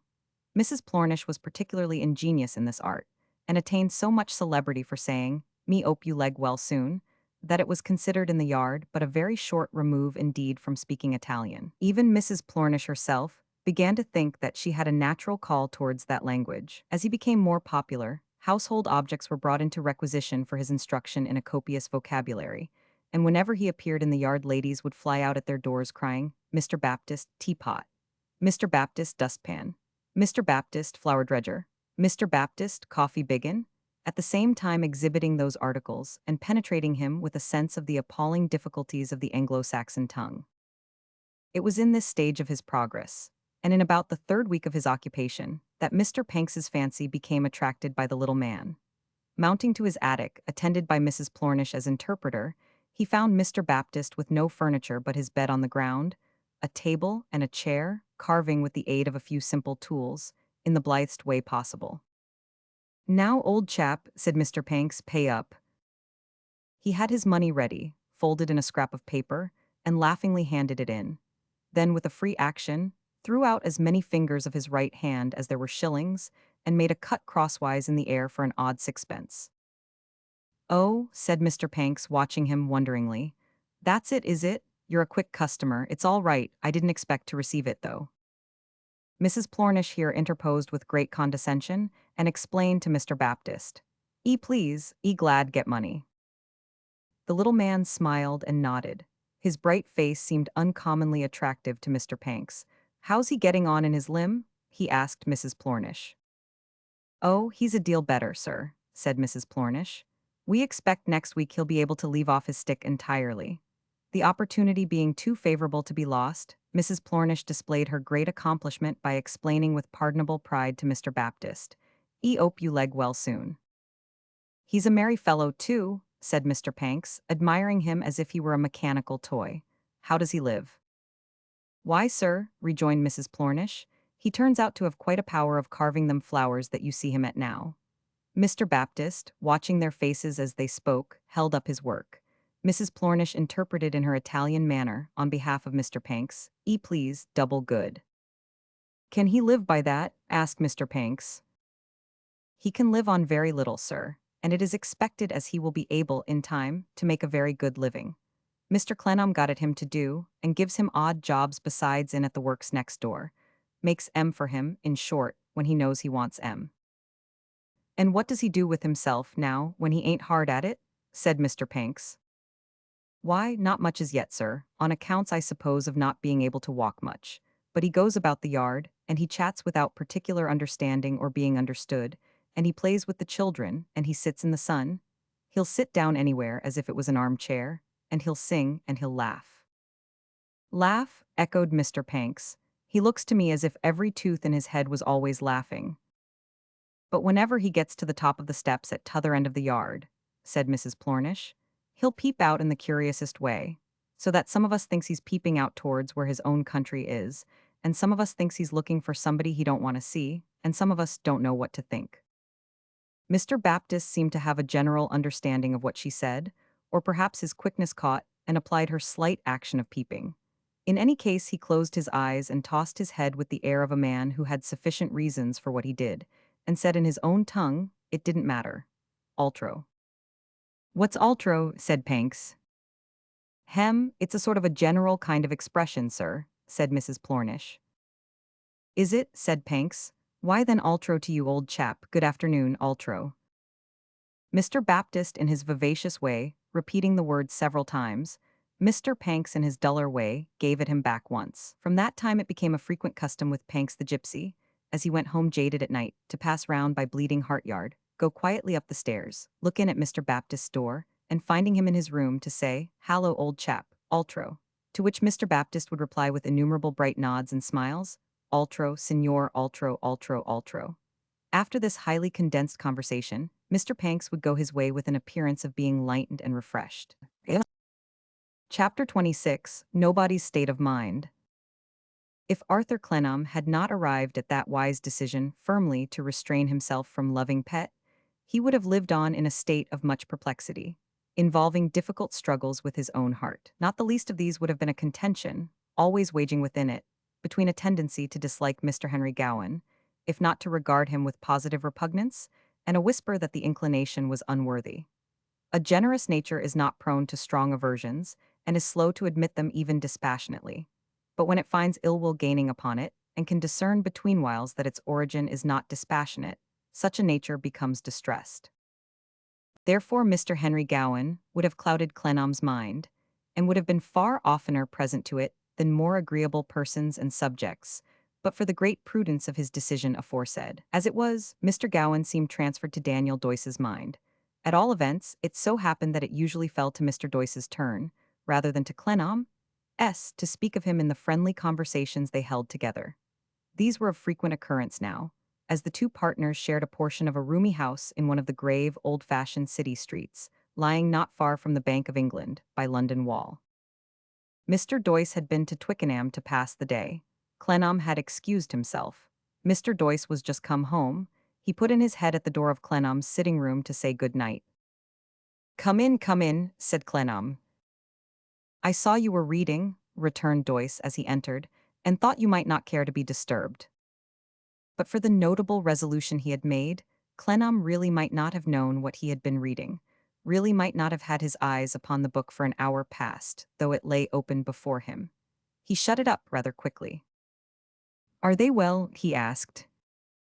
Yes, said Doyce, they are well, they are all well. Daniel had an old workmanlike habit of carrying his pocket handkerchief in his hat. He took it out and wiped his forehead with it, slowly repeating, They are all well. Miss Minnie looking particularly well, I thought.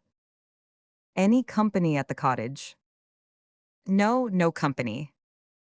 And how did you get on, you four? Asked Clennam gaily. There were 5 of us, returned his partner. There was what's his name, he was there. Who is he? Said Clennam. Mr. Henry Gowan. Ah, to be sure, cried Clennam with unusual vivacity. Yes, I forgot him. As I mentioned, you may remember, said Daniel Doyce, he is always there on Sunday.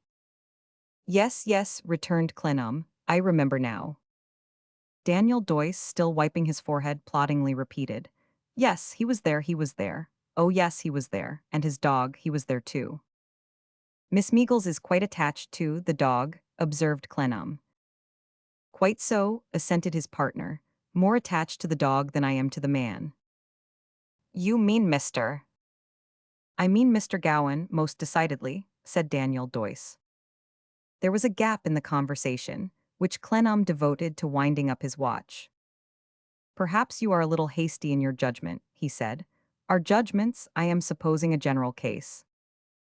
Of course, said Doyce, are so liable to be influenced by many considerations, which, almost without our knowing it, are unfair, that it is necessary to keep a guard upon them.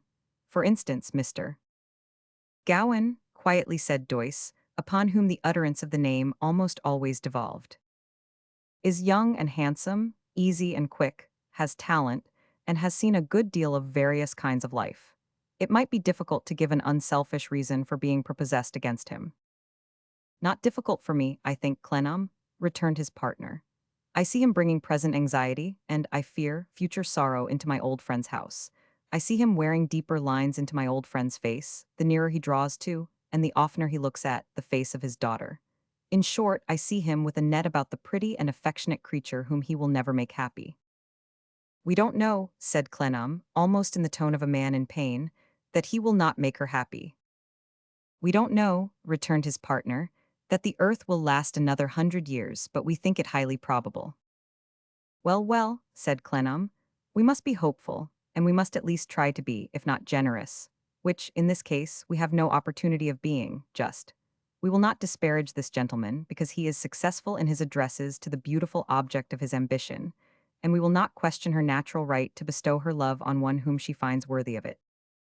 Maybe, my friend, said Doyce, maybe also that she is too young and petted, too confiding and inexperienced to discriminate well. That, said Clennam, would be far beyond our power of correction. Daniel Doyce shook his head gravely, and rejoined, I fear so. Therefore, in a word, said Clennam, we should make up our minds that it is not worthy of us to say any ill of Mr. Gowan. It would be a poor thing to gratify a prejudice against him, and I resolve, for my part, not to depreciate him. I am not quite so sure of myself, and therefore I reserve my privilege of objecting to him, returned the other. But, if I am not sure of myself, I am sure of you, Clennam, and I know what an upright man you are, and how much to be respected. Good night, my friend and partner. He shook his hand in saying this, as if there had been something serious at the bottom of their conversation, and they separated. By this time they had visited the family on several occasions, and had always observed that even a passing allusion to Mr. Henry Gowan when he was not among them, brought back the cloud which had obscured Mr. Meagles's sunshine on the morning of the chance encounter at the ferry. If Clennam had ever admitted the forbidden passion into his breast, this period might have been a period of real trial. Under the actual circumstances, doubtless it was nothing, nothing. Equally, if his heart had given entertainment to that prohibited guest, his silent fighting of his way through the mental condition of this period might have been a little meritorious. In the constant effort not to be betrayed into a new phase of the besetting sin of his experience, the pursuit of selfish objects by low and small means, and to hold instead to some high principle of honor and generosity, there might have been a little merit in the resolution not even to avoid Mr. Meagles's house, lest, in the selfish sparing of himself, he should bring any slight distress upon the daughter through making her the cause of an estrangement which he believed the father would regret. There might have been a little merit in the modest truthfulness of always keeping in view the greater equality of Mr. Gowan's years and the greater attractions of his person and manner. There might have been a little merit in doing all this and much more in a perfectly unaffected way and with a manful and composed constancy, while the pain within him, peculiar as his life and history, was very sharp. There might have been some quiet strength of character. But after the resolution he had made, of course he could have no such merits as these, and such a state of mind was nobody's. Mr. Gowan made it no concern of his whether it was nobody's or somebody's. He preserved his perfect serenity of manner on all occasions, as if the possibility of Clennam's presuming to have debated the great question were too distant and ridiculous to be imagined.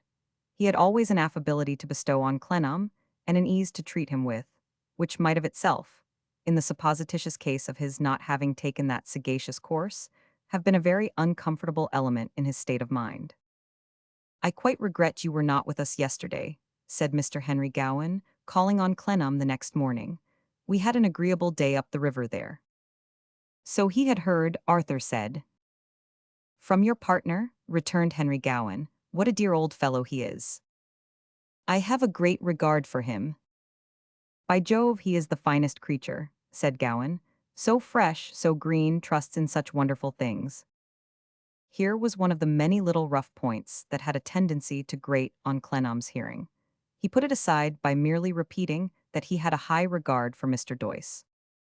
He is charming, to see him mooning along to that time of life, laying down nothing by the way and picking up nothing by the way is delightful. It warms a man. So unspoilt, so simple, such a good soul. Upon my life, Mr. Clennam, one feels desperately worldly and wicked in comparison with such an innocent creature. I speak for myself, let me add, without including you. You are genuine also. Thank you for the compliment, said Clennam, ill at ease. You are too, I hope. So, rejoined the other. To be candid with you tolerably. I am not a great impostor. Buy one of my pictures, and I assure you in confidence it will not be worth the money. Buy one of another man's, any great professor who beats me hollow, and the chances are that the more you give him, the more he'll impose upon you. They all do it. All painters, writers, patriots, all the rest who have stands in the market. Give almost any man I know £10, and he will impose upon you to a corresponding extent, £1,000 to a corresponding extent, £10,000 to a corresponding extent. So great the success, so great the imposition. But what a capital world it is! Cried Gowan with warm enthusiasm. What a jolly, excellent, lovable world it is. I had rather thought, said Clennam, that the principle you mention was chiefly acted on by the barnacles, interrupted Gowan, laughing. By the political gentlemen who condescend to keep the Circumlocution Office. Ah, don't be hard upon the barnacles, said Gowan, laughing afresh. They are darling fellows. Even poor little Clarence, the born idiot of the family, is the most agreeable and most endearing blockhead. And by Jupiter, with a kind of cleverness in him too that would astonish you. It would, very much, said Clennam dryly. And after all, cried Gowan, with that characteristic balancing of his which reduced everything in the wide world to the same light weight, though I can't deny that the Circumlocution Office may ultimately shipwreck everybody and everything still, that will probably not be in our time, and it's a school for gentlemen. It's a very dangerous, unsatisfactory, and expensive school to the people who pay to keep the pupils there, I am afraid, said Clennam, shaking his head. Ah, you are a terrible fellow, returned Gowan airily. I can understand how you have frightened that little donkey, Clarence, the most estimable of mooncalves. I really love him, nearly out of his wits. But enough of him and of all the rest of them. I want to present you to my mother, Mr. Clennam. Pray do me the favor to give me the opportunity. In nobody's state of mind, there was nothing Clennam would have desired less, or would have been more at a loss how to avoid. My mother lives in a most primitive manner down in that dreary red-brick dungeon at Hampton Court, said Gowan. If you would make your own appointment, suggest your own day for permitting me to take you there to dinner, you would be bored and she would be charmed. Really, that's the state of the case. What could Clennam say after this? His retiring character included a great deal that was simple in the best sense, because unpracticed and unused, and in his simplicity and modesty, he could only say that he was happy to place himself at Mr. Gowan's disposal. Accordingly he said it, and the day was fixed. And a dreaded day it was on his part, and a very unwelcome day when it came, and they went down to Hampton Court together. The venerable inhabitants of that venerable pile seemed, in those times, to be encamped there like a sort of civilized gypsies. There was a temporary air about their establishments, as if they were going away the moment they could get anything better. There was also a dissatisfied air about themselves, as if they took it very ill that they had not already got something much better. Genteel blinds and makeshifts were more or less observable as soon as their doors were opened. Screens not half high enough, which made dining rooms out of arched passages, and warded off obscure corners where footboys slept at nights with their heads among the knives and forks. Curtains which called upon you to believe that they didn't hide anything. Panes of glass which requested you not to see them. Many objects of various forms, feigning to have no connection with their guilty secret, a bed, disguised traps in walls which were clearly coal cellars, affectations of no thoroughfares which were evidently doors to little kitchens. Mental reservations and artful mysteries grew out of these things. Callers looking steadily into the eyes of their receivers pretended not to smell cooking 3 feet off. People, confronting closets accidentally left open, pretended not to see bottles. Visitors with their heads against a partition of thin canvas and a page, and a young female at high words on the other side, made believe to be sitting in a primeval silence. There was no end to the small social accommodation bills of this nature, which the gypsies of gentility were constantly drawing upon, and accepting for one another. Some of these bohemians were of an irritable temperament, as constantly soured and vexed by 2 mental trials. The first, the consciousness that they had never got enough out of the public.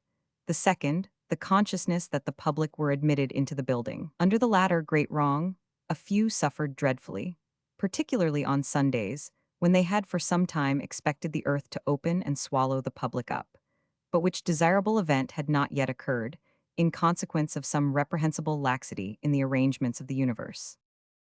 Mrs. Gowan's door was attended by a family servant of several years' standing, who had his own crow to pluck with the public concerning a situation in the post office which he had been for some time expecting, and to which he was not yet appointed. He perfectly knew that the public could never have got him in, but he grimly gratified himself with the idea that the public kept him out.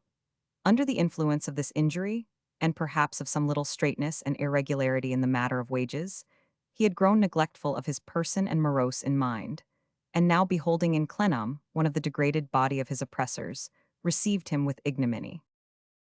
Mrs. Gowan, however, received him with condescension. He found her a courtly old lady, formerly a beauty, and still sufficiently well favored to have dispensed with the powder on her nose and a certain impossible bloom under each eye. She was a little lofty with him. So was another old lady, dark-browed and high-nosed, and who must have had something real about her or she could not have existed. But it was certainly not her hair or her teeth or her figure or her complexion. So was a gray old gentleman of dignified and sullen appearance, both of whom had come to dinner. But as they had all been in the British Embassy way in sundry parts of the earth, and as a British embassy cannot better establish a character with the Circumlocution Office than by treating its compatriots with illimitable contempt, else it would become like the embassies of other countries, Clennam felt that on the whole they let him off lightly. The dignified old gentleman turned out to be Lord Lancaster Stiltstocking, who had been maintained by the Circumlocution Office for many years as a representative of the Britannic Majesty abroad. This noble refrigerator had iced several European courts in his time, and had done it with such complete success that the very name of Englishman yet struck cold to the stomachs of foreigners who had the distinguished honor of remembering him at a distance of a quarter of a century. He was now in retirement, and hence, in a ponderous white cravat like a stiff snowdrift, was so obliging as to shade the dinner. There was a whisper of the pervading bohemian character in the nomadic nature of the service and its curious races of plates and dishes, but the noble refrigerator, infinitely better than plate or porcelain, made it superb. He shaded the dinner, cooled the wines, chilled the gravy, and blighted the vegetables. There was only one other person in the room, a microscopically small footboy, who waited on the malevolent man who hadn't got into the post office.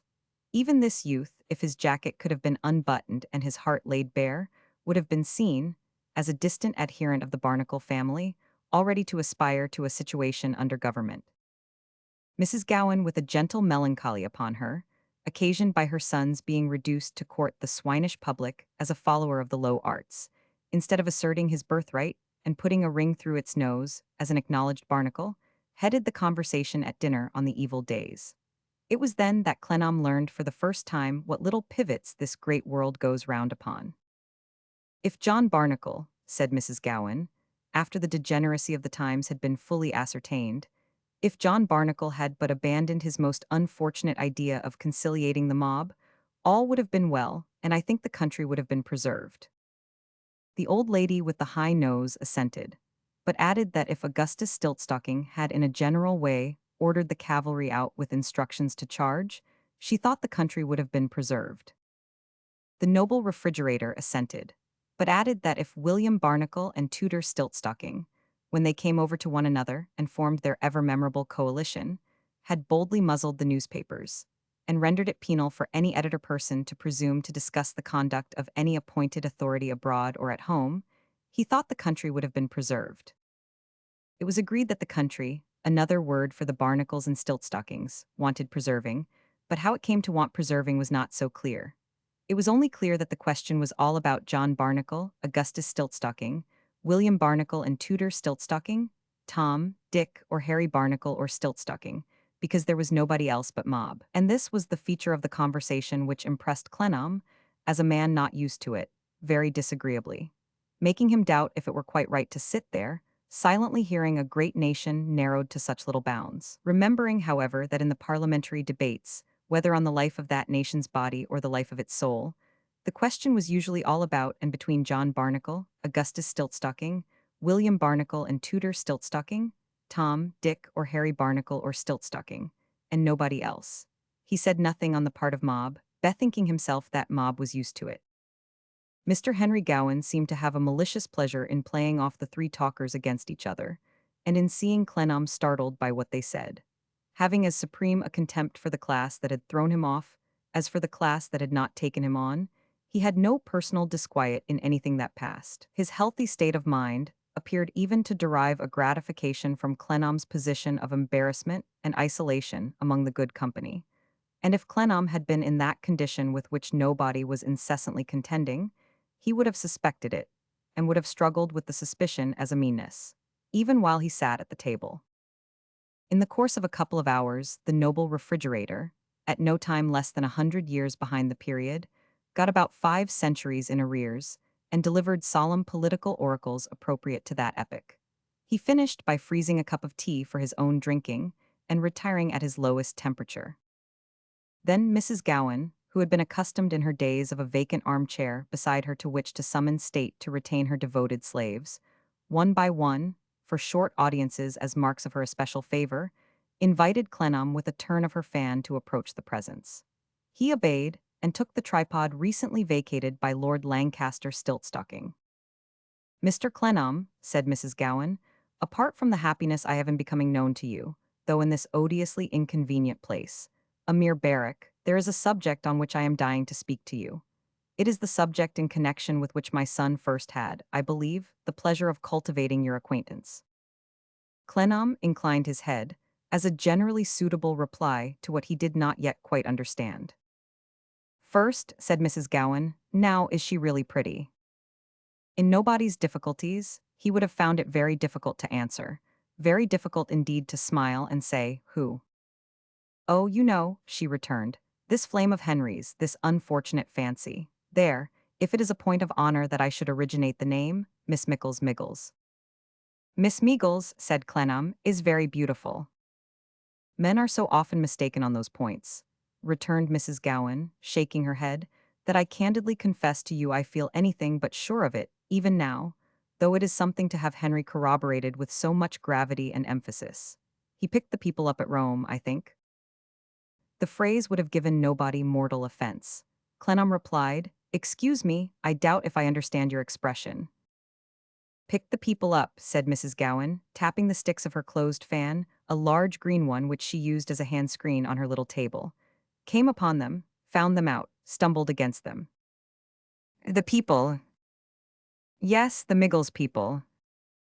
"I really cannot say," said Clennam, "where my friend Mr. Meagles first presented Mr. Henry Gowan to his daughter. I am pretty sure he picked her up at Rome, but never mind where somewhere. Now, this is entirely between ourselves. Is she very plebeian?" "Really, ma'am," returned Clennam, "I am so undoubtedly plebeian myself that I do not feel qualified to judge." "Very neat," said Mrs. Gowan, coolly unfurling her screen. "Very happy, from which I infer that you secretly think her manner equal to her looks." Clennam, after a moment's stiffness, bowed. "That's comforting, and I hope you may be right. Did Henry tell me you had traveled with them?" "I traveled with my friend Mr. Meagles and his wife and daughter during some months. Nobody's heart might have been wrung by the remembrance." "Really comforting because you must have had a large experience of them. You see, Mr. Clennam, this thing has been going on for a long time, and I find no improvement in it. Therefore, to have the opportunity of speaking to one so well informed about it as yourself is an immense relief to me. Quite a boon, quite a blessing, I am sure." "Pardon me," returned Clennam, "but I am not in Mr. Henry Gowan's confidence. I am far from being so well informed as you suppose me to be. Your mistake makes my position a very delicate one. No word on this topic has ever passed between Mr. Henry Gowan and myself." Mrs. Gowan glanced at the other end of the room, where her son was playing écarté on a sofa, with the old lady who was for a charge of cavalry. "Not in his confidence? No," said Mrs. Gowan. "No word has passed between you? No, that I can imagine. But there are unexpressed confidences, Mr. Clennam, and as you have been together intimately among these people, I cannot doubt that a confidence of that sort exists in the present case. Perhaps you have heard that I have suffered the keenest distress of mind from Henry's having taken to a pursuit which, well," shrugging her shoulders, "a very respectable pursuit, I dare say, and some artists are, as artists, quite superior persons. Still, we never yet in our family have gone beyond an amateur, and it is a pardonable weakness to feel a little."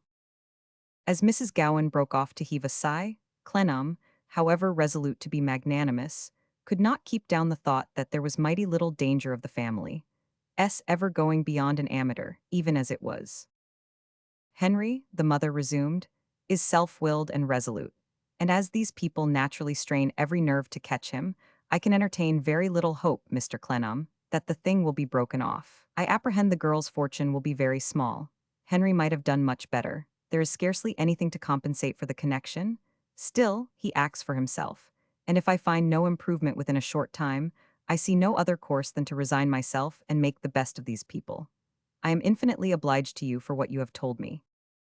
As she shrugged her shoulders, Clennam stiffly bowed again. With an uneasy flush upon his face and hesitation in his manner, he then said in a still lower tone than he had adopted yet, Mrs. Gowan, I scarcely know how to acquit myself of what I feel to be a duty, and yet I must ask you for your kind consideration in attempting to discharge it. A misconception on your part, a very great misconception if I may venture to call it so, seems to require setting right. You have supposed Mr. Meagles and his family to strain every nerve, I think you said. Every nerve, repeated Mrs. Gowan, looking at him in calm obstinacy, with her green fan between her face and the fire. To secure Mr. Henry Gowan. The lady placidly assented. Now that is so far, said Arthur, from being the case that I know Mr. Meagles to be unhappy in this matter, and to have interposed all reasonable obstacles with the hope of putting an end to it. Mrs. Gowan shut up her great green fan, tapped him on the arm with it, and tapped her smiling lips. Why, of course, said she, just what I mean. Arthur watched her face for some explanation of what she did mean. Are you really serious, Mr. Clennam, don't you see? Arthur did not see, and said so. Why, don't I know my son, and don't I know that this is exactly the way to hold him? Said Mrs. Gowan, contemptuously. And do not these Miggles people know it at least as well as I? Oh, shrewd people, Mr. Clennam, evidently people of business. I believe Miggles belonged to a bank. It ought to have been a very profitable bank if he had much to do with its management. This is very well done indeed. I beg and entreat you, ma'am, Arthur interposed. Oh, Mr. Clennam, can you really be so credulous? It made such a painful impression upon him to hear her talking in this haughty tone, and to see her patting her contemptuous lips with her fan, that he said very earnestly, Believe me, ma'am, this is unjust, a perfectly groundless suspicion. Suspicion, repeated Mrs. Gowan. Not suspicion, Mr. Clennam, certainty. It is very knowingly done indeed, and seems to have taken you in completely. She laughed, and again sat tapping her lips with her fan and tossing her head as if she added, Don't tell me. I know such people will do anything for the honor of such an alliance. At this opportune moment, the cards were thrown up, and Mr. Henry Gowan came across the room saying, Mother, if you can spare Mr. Clennam for this time, we have a long way to go, and it's getting late. Mr. Clennam thereupon rose, as he had no choice but to do, and Mrs. Gowan showed him, to the last, the same look and the same tapped contemptuous lips. You have had a portentously long audience of my mother, said Gowan, as the door closed upon them. I fervently hope she has not bored you. Not at all, said Clennam. They had a little open phaeton for the journey, and were soon in it on the road home. Gowan, driving, lighted a cigar. Clennam declined one. Do what he would, he fell into such a mood of abstraction that Gowan said again, I am very much afraid my mother has bored you. To which he roused himself to answer, Not at all, and soon relapsed again. In that state of mind, which rendered nobody uneasy, his thoughtfulness would have turned principally on the man at his side. He would have thought of the morning when he first saw him rooting out the stones with his heel, and would have asked himself, Does he jerk me out of the path in the same careless, cruel way? He would have thought, had this introduction to his mother been brought about by him, because he knew what she would say, and that he could thus place his position before a rival, and loftily warn him off, without himself reposing a word of confidence in him. He would have thought, even if there were no such design as that, had he brought him there to play with his repressed emotions and torment him, the current of these meditations would have been stayed sometimes by a rush of shame, bearing a remonstrance to himself from his own open nature, representing that to shelter such suspicions, even for the passing moment, was not to hold the high, unenvious course he had resolved to keep. At those times, the striving within him would have been hardest, and looking up and catching Gowan's eyes, he would have started as if he had done him an injury. Then, looking at the dark road and its uncertain objects, he would have gradually trailed off again into thinking. Where are we driving, he and I wonder, on the darker road of life? How will it be with us and with her in the obscure distance? Thinking of her, he would have been troubled anew with a reproachful misgiving that it was not even loyal to her to dislike him, and that in being so easily prejudiced against him, he was less deserving of her than at first. "You are evidently out of spirits," said Gowan. "I am very much afraid my mother must have bored you dreadfully." "Believe me, not at all," said Clennam. "It's nothing. Chapter 27, 5 and 20. A frequently recurring doubt, whether Mr. Panks's desire to collect information relative to the Dorrit family could have any possible bearing on the misgivings he had imparted to his mother on his return from his long exile, caused Arthur Clennam much uneasiness at this period. What Mr. Panks already knew about the Dorrit family, what more he really wanted to find out, and why he should trouble his busy head about them at all, were questions that often perplexed him. Mr. Panks was not a man to waste his time and trouble in researches prompted by idle curiosity. That he had a specific object Clennam could not doubt, and whether the attainment of that object by Mr. Panks's industry might bring to light, in some untimely way, secret reasons which had induced his mother to take Little Dorrit by the hand, was a serious speculation. Not that he ever wavered either in his desire or his determination to repair a wrong that had been done in his father's time, should a wrong come to light and be reparable. The shadow of a supposed act of injustice, which had hung over him since his father's death, was so vague and formless that it might be the result of a reality widely remote from his idea of it. But if his apprehensions should prove to be well-founded, he was ready at any moment to lay down all he had and begin the world anew. As the fierce dark teaching of his childhood had never sunk into his heart, so that first article in his code of morals was that he must begin, in practical humility, with looking well to his feet on earth, and that he could never mount on wings of words to heaven. Duty on earth, restitution on earth, action on earth, these first, as the first steep steps upward. Straight was the gate and narrow was the way, far straighter and narrower than the broad high road paved with vain professions and vain repetitions, motes from other men's eyes and liberal delivery of others to the judgment, all cheap materials costing absolutely nothing. No, it was not a selfish fear or hesitation that rendered him uneasy, but a mistrust lest Panks might not observe his part of the understanding between them, and, making any discovery, might take some course upon it without imparting it to him. On the other hand, when he recalled his conversation with Panks, and the little reason he had to suppose that there was any likelihood of that strange personage being on that track at all, there were times when he wondered that he made so much of it. Laboring in this sea, as all barks labor in cross seas, he tossed about and came to no haven. The removal of Little Dorrit herself from their customary association did not mend the matter. She was so much out and so much in her own room that he began to miss her and to find a blank in her place. He had written to her to inquire if she were better, and she had written back, very gratefully and earnestly telling him not to be uneasy on her behalf, for she was quite well, but he had not seen her, for what, in their intercourse, was a long time. He returned home one evening from an interview with her father, who had mentioned that she was out visiting, which was what he always said when she was hard at work to buy his supper, and found Mr. Meagles in an excited state walking up and down his room. On his opening the door, Mr. Meagles stopped, faced round, and said, "Clennam staticorum. What's the matter? I lost." "Why, bless my heart alive," cried Clennam in amazement, "what do you mean?" "Wouldn't count 25, sir, couldn't be got to do it, stopped at 8 and took herself off." "Left your house?" "Never to come back," said Mr. Meagles, shaking his head. "You don't know that girl's passionate and proud character. A team of horses couldn't draw her back now, the bolts and bars of the old Bastille couldn't keep her." "How did it happen? Pray sit down and tell me."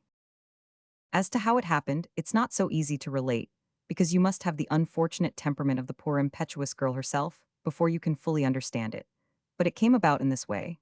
Pet and mother and I have been having a good deal of talk together of late. I'll not disguise from you, Clennam, that those conversations have not been of as bright a kind as I could wish. They have referred to our going away again, in proposing to do which I have had in fact an object." Nobody's heart beat quickly. "An object," said Mr. Meagles, after a moment's pause, "that I will not disguise from you either, Clennam. There's an inclination on the part of my dear child which I am sorry for. Perhaps you guess the person, Henry Gowan." I was not unprepared to hear it. Well, said Mr. Meagles with a heavy sigh, I wish to God you had never had to hear it, however, so it is. Mother and I have done all we could to get the better of it, Clennam. We have tried tender advice, we have tried time, we have tried absence. As yet, of no use. Our late conversations have been upon the subject of going away for another year at least, in order that there might be an entire separation and breaking off for that term. Upon that question, Pet has been unhappy, and therefore Mother and I have been unhappy.